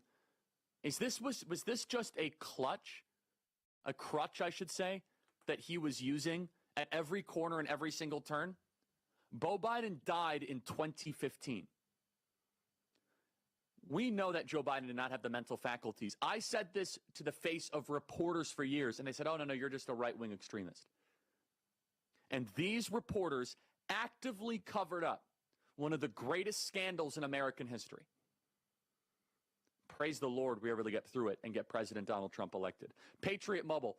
Think about it. Every dollar you spend is either supporting your values or working against them. In today's economy, when you spend your money matters. That's how we take back America. Patriot Mobile is America's only Christian conservative wireless provider. Switch today without sacrificing quality or service. You'll get exceptional nationwide coverage because unlike most budget wireless providers, Patriot Mobile has access to all 3 major U.S. networks. Right now, go to patriotmobile.com/Charlie or call 972-PATRIOT to get a free month of service with promo code Charlie. Make the switch and defend freedom with every call and text message you make. That is patriotmobile.com/Charlie or call 972-PATRIOT. That is patriotmobile.com/Charlie, patriotmobile.com/Charlie. We're broadcasting here live from London. I'm going to be debating in the Cambridge Union tonight, Oxford Union tomorrow. Going to be lots of fun. Email me, freedom@charliekirk.com. We'll be right back.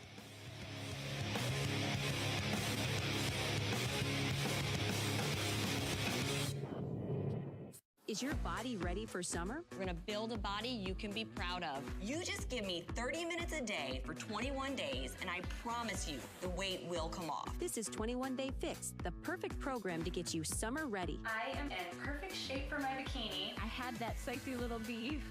Get simple fitness, simple nutrition, fast results in just 21 days. Get ready for summer with 21 Day Fix. This week, try it free at 21dayfix.com. That's 21dayfix.com.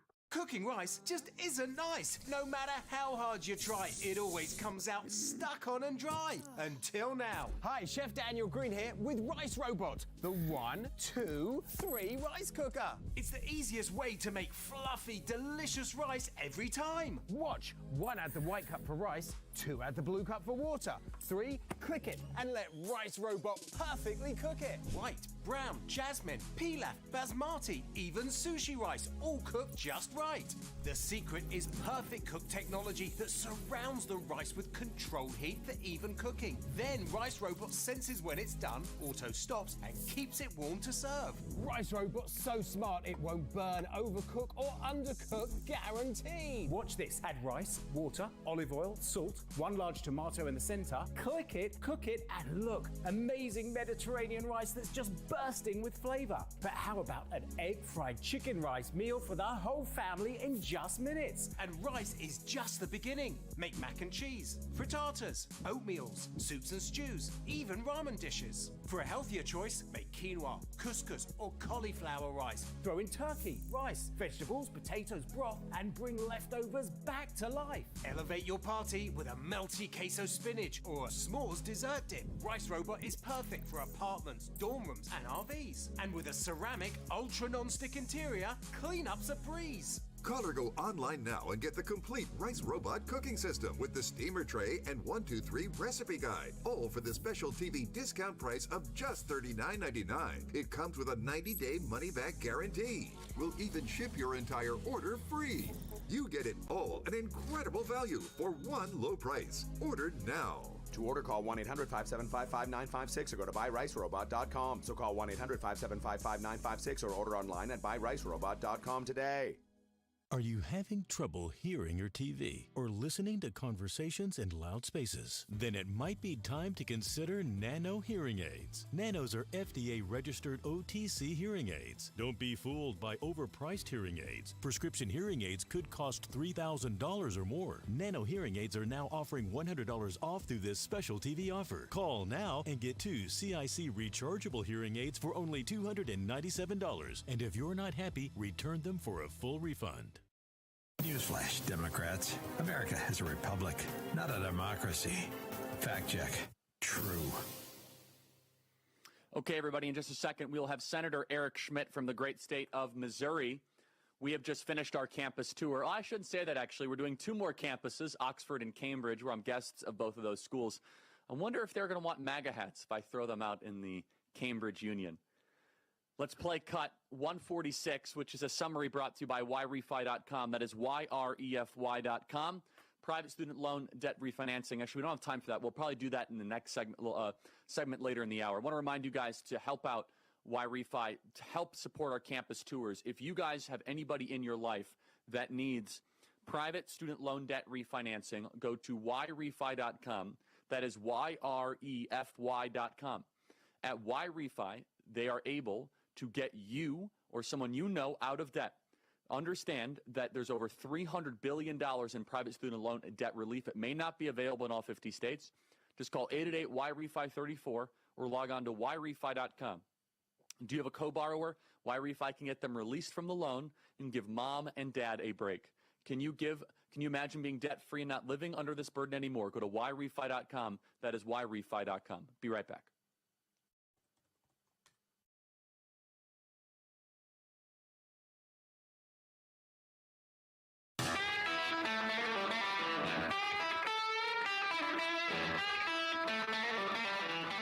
Okay, everybody, welcome back. Email us, as always, freedom@charliekirk.com, and subscribe to our podcast. That is the Charlie Kirk Show podcast page. We are here live in London, and I know we're having some tech issues. Let's see if Senator Eric Schmidt can hear me or not. I sure hope so. Senator Schmidt, welcome to the program. Thank you for your patience. How are you doing today? I'm good. By the way, do you have some pre-debate routine you do? Like you got like a certain number of push-ups or something? What's the protocol, Charlie? Well, you know, it's interesting. I try to eat very clean. You got to get your sleep. It's very important. Yeah. I always like to have a banana. I do like to work out and go for a walk. And then there is the secret weapon. hydration. Almost every study shows that if you are hydrated, you think more clearly, your brain relaxes. So try to drink a lot of water. The only downside, and when I do these 3-hour campus debates, of which I want to come to the University of Missouri and do that, when I overly hydrate, I got to sit there for 3 hours. I got to use the restroom. Pretty terrible. Yeah. So no, we're in the big leagues at Oxford and Cambridge. So you are. You're like our American intellectual prize fighter. We're pulling for you. So. That's funny. I have to write down the full routine. It's a great question, but thank you for joining the program. You're awesome and doing great work. So I want to just first get your reaction to these Robert Hur tapes and the cover-up of Joe Biden's health and his mental frailty. Obviously, we're sorry to hear the news about that he has prostate cancer. We don't wish that upon anybody. This timing of when they dropped the news is awfully suspicious, but who was running the country the last couple of years, Senator Schmidt? It's a great question, and we ought to have hearings about this because I was the first senator to call for that constitutional process to go into play to remove him because he was clearly not competent. Anybody with a half a brain could see that. And when the Hur tapes came, they never released actually the audio of the tapes, but you got to remember, you go back when they interviewed him, it was about the documents that were, of course, stored in his garage where Hunter Biden, who, had all sorts of dealings with other countries and potentially a drug addict, was living in that house at the same time those documents were in the garage. The only reason they didn't charge him was because they didn't think he was competent to stand trial. So, I mean, all these things were happening at once. Anybody could see it. And if his debate performance wouldn't have been as bad as it was, and I was in the spin room with Rubio and Vance and others, and you could see it playing in real time like everybody else, if it wouldn't have been so bad, they would have literally continued to keep him propped up just so they could have another 4 years. It was all about power and control. And this sort of come to Jesus moment that they're all having now is so phony because they knew it. But who was running the country? It's a great question. A lot of people have different theories. But it's being run by AutoPen, but who was hitting go? We ought to figure that out. Yeah, and it's also just this question of what form and structure of government did we have and do we have, which is if you can have a president who does not know what year he took office, who does not know what year he left office as vice president, does not know what year President Trump actually got elected, then, and the country can still quote unquote run, then is the president nothing more than a kind of ceremonial figurehead? Senator Schmidt.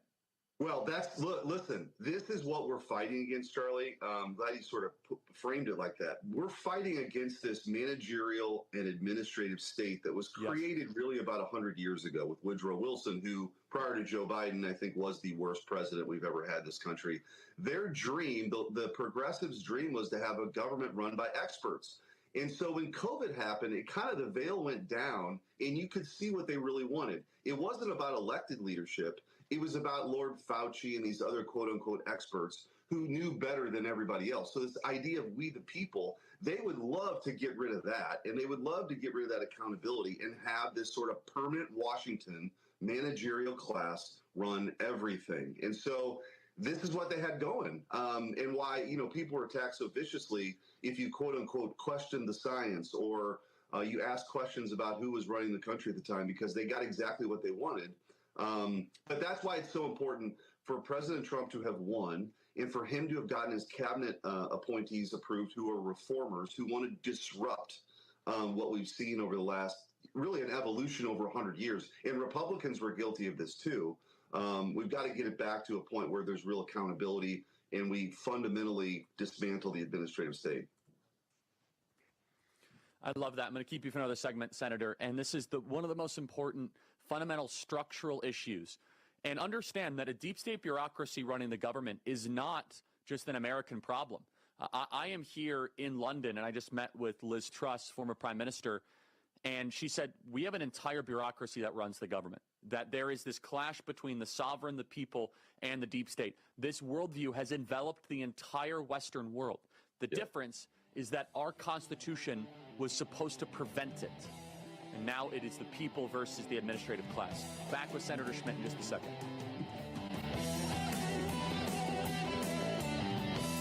Don't you hate that dirty old hose? It kinks, splits, and it always leaks.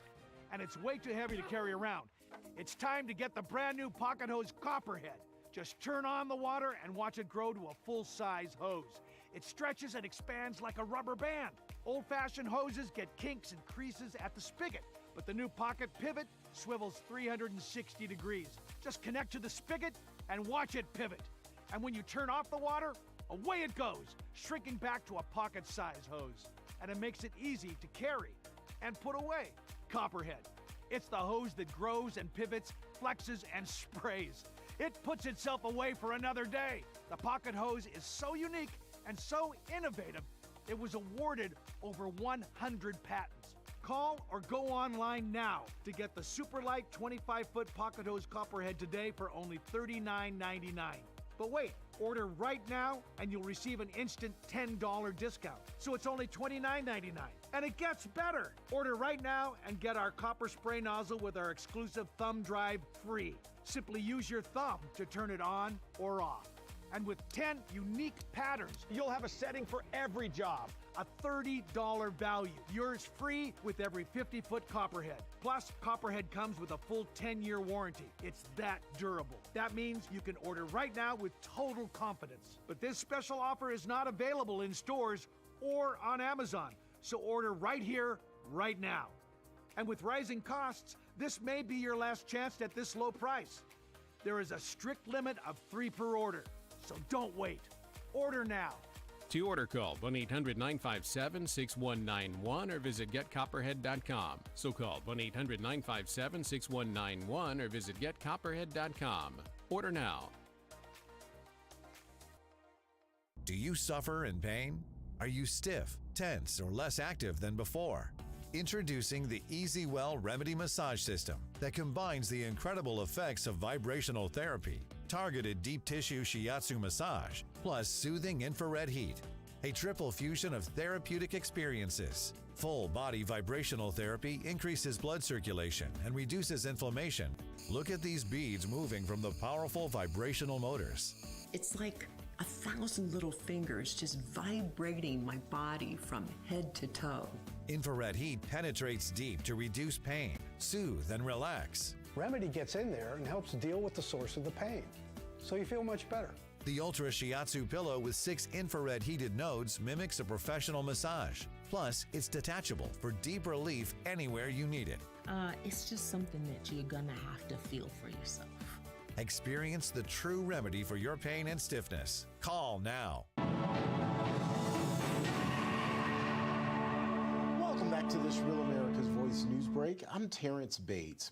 We begin with the good news for President Trump's so-called One Big Beautiful Bill. It passed the House Budget Committee overnight, paving the way for a vote before the full House as soon as late this week.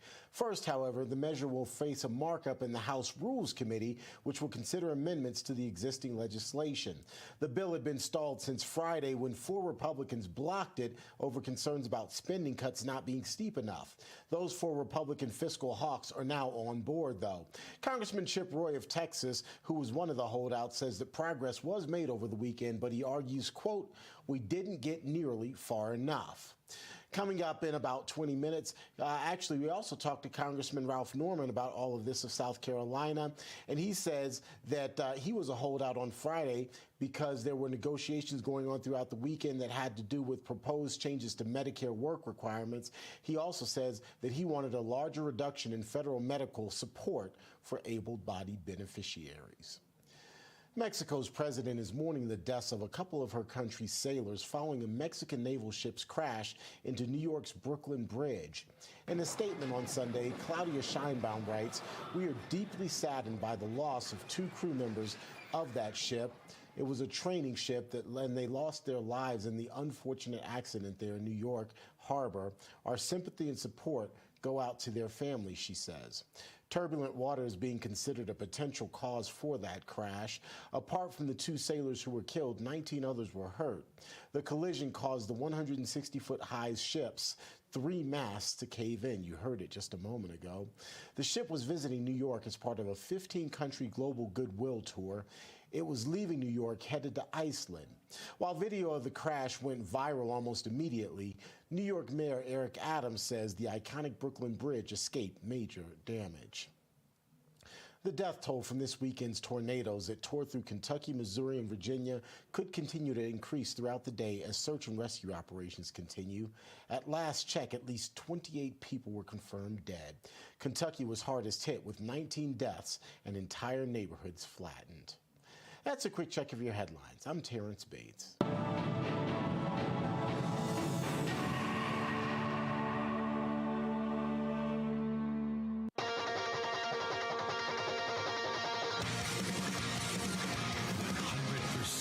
American-made. And darn proud of it. The Charlie Kirk Show. Okay, everybody, I want to tell you about Patriot Mobile, one of our great partners here. Think about it. Every dollar you spend is either supporting your values or working against them. In today's information economy, where you spend your money matters. That's how we take back America.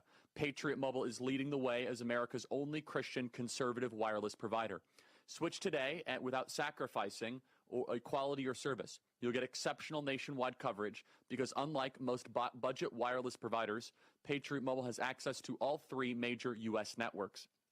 You can even add 2 numbers on 2 networks on one phone, something the big guys can't even do. Stay connected with flexible, unlimited data plans to fit your lifestyle. These plans offer high-speed data, mobile hotspots, international roaming, device protection, and even internet backup. Here's the best part. When you switch to Patriot Mobile, you're supporting faith, family, and freedom. If you believe in your First and Second Amendment rights, the sanctity of life, and supporting our veterans, this is where you belong. Switching is simple. Keep your number, keep your phone, or upgrade.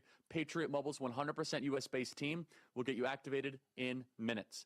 Right now, go to patriotmobile.com/Charlie or call 972-PATRIOT to get a free month of service with promo code Charlie. Make the switch. Defend freedom with every call and text you make. That is patriotmobile.com/Charlie or call 972-PATRIOT. Senator Eric Schmidt continues with us here. So I want to now shift gears for a second and talk about the reconciliation bill and kind of where that is standing and the one big beautiful bill. Senator, admittedly, there are so many people talking past each other right now. The White House has a certain opinion and stance, and there's so much good in this bill. I spent about 40 minutes reading this bill. It takes you longer than 40 minutes, but if you could basically get the main components of it on Friday. For example, there's an amazing thing in the bill of taxing of remittances, which will basically financially and economically make illegal immigration untenable, which is the money that people send back to their home and native countries. It's the largest investment in border security in American history. No tax on tips, no tax on overtime. We're going to see across-the-board tax cuts, drill, baby, drill, and also the repeal of a lot of Joe Biden's Inflation Reduction Act nonsense. But, Senator, do you believe that it cuts discretionary spending enough? Senator. I don't. And that's, I think, where the rubber's really going to meet the road. It's also got some great school choice provisions in it, which are, yes, it does. At the end of the day, we can tout. But I do think, here's how I look at it. And I think we've talked about it before. Normally, when you do an appropriations bill or even a continuing resolution or even these ridiculous omnibuses, it takes 60 votes in the United States Senate, right? So the Republicans that want to spend more money are hunting for working with Democrats who want to spend more money, and that's how you get to the 60 votes, and that's why spending typically continues to go up and up. This is different in the sense that you only need 51 votes in the United States Senate. So we do have a real chance to reset the amount of money that we're spending every year. That's how I look at it. It's historic. To deliver on President Trump's promises. And by the way, he's talked about having a balanced budget himself. He did in the State of the Union. Now, I really believe if we're serious about spending reform here, we can get there by the end of his term, because if you just get to pre-pandemic spending levels, plus population growth, plus inflation, and you hold that line for a couple of years, revenues will catch up and you'll have a balanced budget. That's how I see it. So I do hope that they get a little bit more serious about the spending reforms over in the House. That's what I want to see in the Senate, too. And I think that's what's kind of going on behind the scenes right now. They're continuing to move that process forward. The Budget Committee passed it out, I think, last night. So this will be a big week for where the House actually lands. So all this conversation about SALT stuff, that to me, whatever. that's not a big deal to me. I know it is to people, the reps in New York and in California, but well, hold on. Let me tell you why it's not a big deal. It's not a big. It's not a big deal because Missouri largely has its act together, and you guys don't extract 10% of your citizens' income every year to fund a bloated social welfare bureaucracy, and that's where I'm torn. I'm not torn, but why I'm against the SALT thing, which is it's an indirect subsidy of the failed pension system of New York, the failed public sector teacher unions of Chicago. It's an indirect federal subsidy that do not make these states get their house in order. Senator, unfortunately, though, what we've seen since the SALT deduction is these states, when we got rid of it with Trump, these states did not get their act together. But you could make an argument, and I know that the New Yorkers don't want to hear it. I know the Californians don't want to hear it. But once we got rid of SALT, I think a lot of Republicans or smart people that want to pay lower taxes left the blue states, going to red states, which is one of the reasons why Arizona's getting redder and Georgia's getting redder. Again, we don't make the policy based on that, but you can make the argument SALT makes people getting rid of SALT makes people voting with their feet. What are some of the other interesting nuggets of good stuff in this bill that you want to make sure remains? Well, you've got even on the defense side, right? And so you put me in the category. I did a thing with Politico. They had me as a MAGA Republican, this American realist, as like a zoo animal they like poking. So I did an interview with them at their defense forum last week, and just said, look, the days of us being everywhere all at once all the time, it's not realistic. President Trump, I think, gave a great speech in Saudi Arabia. Maybe one of the great presidential speeches I've heard. I've never heard a president articulate that vision on the world stage like he did. And it's long past time. We've squandered that inheritance. Nobody ever adjusted 30 years ago. Now President Trump is. So you've got some real opportunities in the defense side for the Golden Dome, for procurement reform. You mentioned the border. It would help accelerate deportations with the dollars because they're adding more people under expedited removal. You don't actually need to go through all the hearings that the Democrats are calling for through expedited removal. That's people who've been here for less than 2 years. It adds more money for that, so you can process more people more quickly. So on the border side, on the defense side, and then on the energy side, I think it really kind of ratchets up the good stuff, pulls back some of the Inflation Reduction Act stuff that was really wasteful.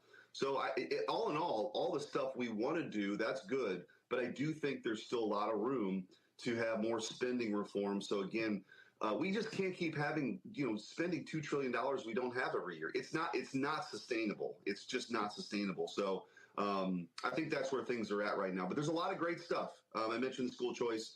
You had mentioned a few of those things already. There's a lot of provisions in there that are President Trump's priorities and what conservatives have been looking for a long time, that we only need simple majorities. So if we stick together, we can get it done. But I do think we got to get serious about spending reform. So, yeah, and where would you say is the ripest for spending reform that we should emphasize? And secondly, I don't know where you stand on this. Our podcast is doing very well. Praise the Lord. We are on the higher income earner. I don't want to pay more in taxes, obviously. I think I pay way too much in taxes. But if I have to pay 3% more in taxes and you guys are able to cut $1 trillion in spending to make the math work, I don't think we should be overly ideological about it. And because the math is so compelling that if we raise taxes by 2% on high income earners, that could actually offset some of the tax cuts for no tax on tips. Is that still being entertained? I know Speaker Johnson removed it. The one thing we should be ideological about is not having America go bankrupt above and beyond all. Again, I'm not asking Congress to raise my taxes, but I can say, as someone who would see my taxes go up, I would be okay with it if we get serious spending cuts and if it gets us on a path towards a balanced budget. Is that been dismissed? Is that idea still alive? Please, Senator, your thoughts. Yeah, I think, look, the truth of the matter is, and let's just take Medicaid, for example. If you do work requirements, if you have regular audits to make sure the people who are actually receiving the benefits, and there are people, we've made a decision, and I agree with it, the people who cannot help themselves, in particular, people with, individuals with disabilities, poor kids. Absolutely, that should be a safety net that we need to strengthen in many ways. And I think there's efforts to do that. But people who are able-bodied ought to be working, and I don't think that's controversial. But we don't do that now. So that's one way that you could provide some savings, and I think re-secure that network for the people who need it most. But also, and Ron Johnson's talked a lot about this, if you went through individually, and I hope that we do this because we got to get this right. Like I said, I don't know that we'll get another chance in it. This is my third year in the Senate. It could be the only time in my time in the Senate we ever get this opportunity through reconciliation with the trifecta. If you just go back, we were spending $4 trillion before the pandemic in 2019. We spend $7 trillion. We take in $5 trillion. If you could just go back and say, you know what, the COVID spending, or the IRA, the ARCA money, all that stuff, ARPA money, that blew the lid off of. Let's go back. And if you look at what DOGE is doing, Charlie, a lot of what they're doing when they talk about reducing the number of employees in departments like at Veterans Affairs, they're just talking about getting back to where we were 4 years ago, right, to make it more manageable and deliver great service. So I think if you were a little bit more precise about that, there's a lot of savings that can be found. But I talked to President Trump on Saturday. I never divulge private conversations, but he's talked about this publicly. What we're seeing with some of the revenue that he's instituted with the tariffs, that is sort of a part of this calculation too.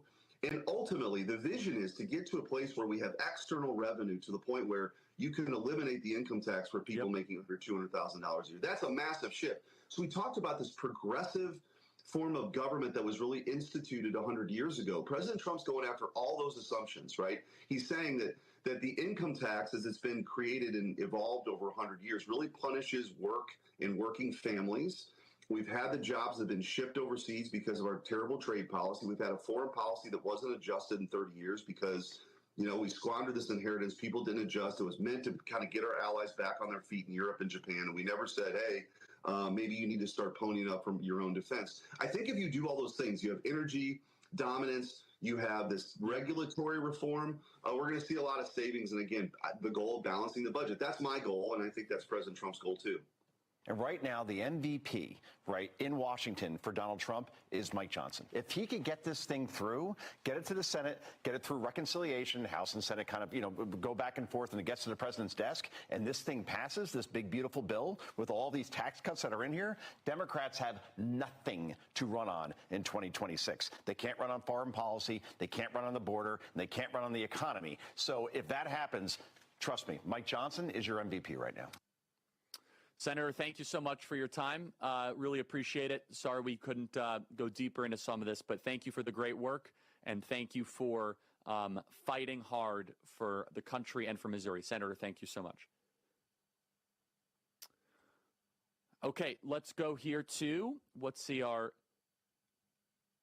Relief Factor, 100% drug-free Relief Factor. Check it out right now. Maybe you have knee pain, back pain, joint pain, elbow pain, shoulder pain. Check it out right now at ReliefFactor.com. That is ReliefFactor.com. The 100% drug-free Relief Factor can get you out of pain when you might be struggling with all the types of pain that you encounter. Relief Factor has been a wonderful supporter of this program. So check it out right now at ReliefFactor.com. That is ReliefFactor.com. 100% drug-free Relief Factor. So take a look at it right now. No groggy feeling when you take this. It is phenomenal. So go to 1-800-4-RELIEF. That is 1-800-4-RELIEF, ReliefFactor.com. That is ReliefFactor.com. Email us, as always, freedom@charliekirk.com, and subscribe to the Charlie Kirk Show podcast. When you subscribe to our podcast, you guys can listen to our conversations 24/7, 365 on demand. So check out the Charlie Kirk Show podcast page. Deeply appreciate when you guys subscribe, follow, download, and send our episodes to your friends. So take a look at it right now, the Charlie Kirk Show podcast page. Email us, as always, freedom@charliekirk.com. And check out Turning Point USA at tpusa.com. We're here live in London, Cambridge tonight, Oxford tomorrow. We'll be right back.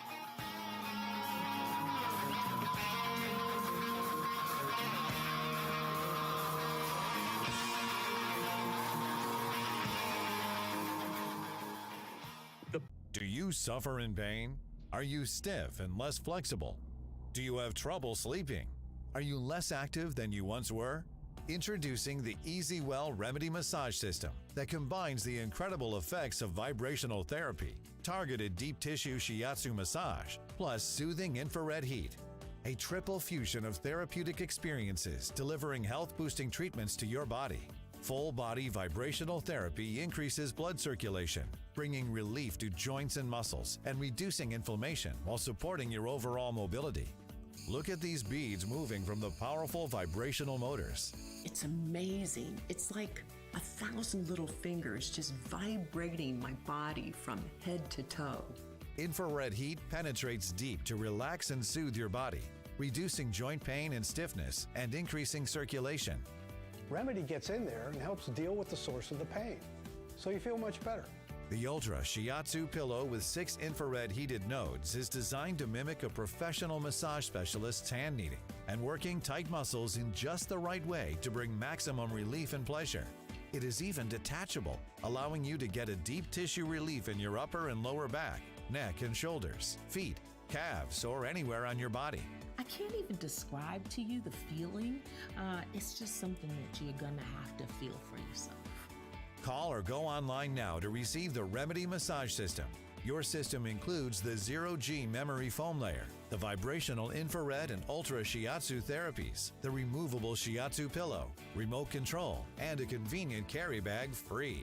Just one massage visit can cost almost $100, but you can own the Remedy Massage System and have as many therapeutic treatments as you want. The sooner you order, the sooner you can experience the true remedy for your pain, stiffness, and stress. Call now. You're listening to the future of America, and the future is bright. Here is Charlie Kirk. Okay, everybody, we have our Young Women's Leadership Summit coming up in just a few weeks in Dallas, Texas. Let's play Cut 51, please.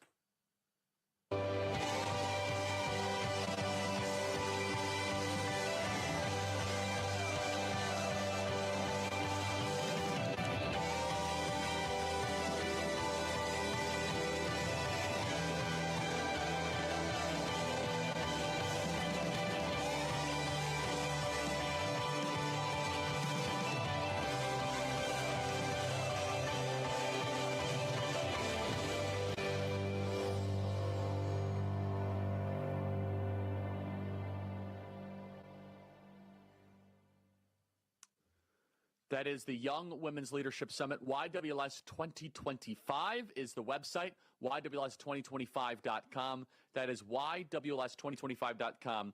Amazing speakers. We're going to be broadcasting live from there, including my wife, Erica, will be speaking there.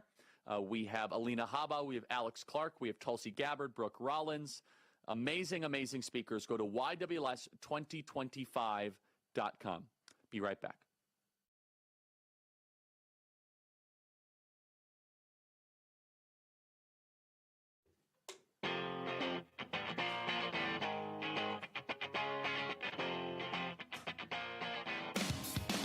Okay, everybody, welcome back. Email us, as always, freedom@charliekirk.com. So I'm here live in London. I want to just give you a little update here.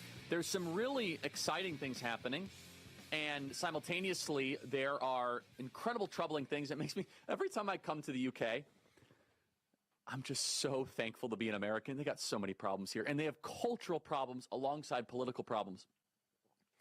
So firstly, the good news. Some of the by-elections here in London, Nigel Farage's Reform Party is doing very, very well.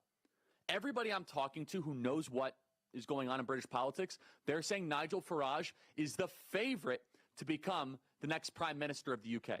They say the Reform Party is ascendant. They say that the old Conservative Party is dead, and they were not conservatives at all. And the Reform Party is the new opposition party, that they are gaining momentum, they are gaining strength. And honestly, we are Nigel Farage's biggest fan as they are trying to continue to do that. So straight from the front lines here, there is a movement that is afoot. But what is needed here is the grassroots. And we just sat down with Liz Truss and her team. We were talking about this. She was the prime minister back in 2022 for a little while. And there is a fundamental issue in the UK. And it's both a cultural one and it is a political one. The United Kingdom, Britain, England gave us our free speech ancestry. Free speech came from the UK.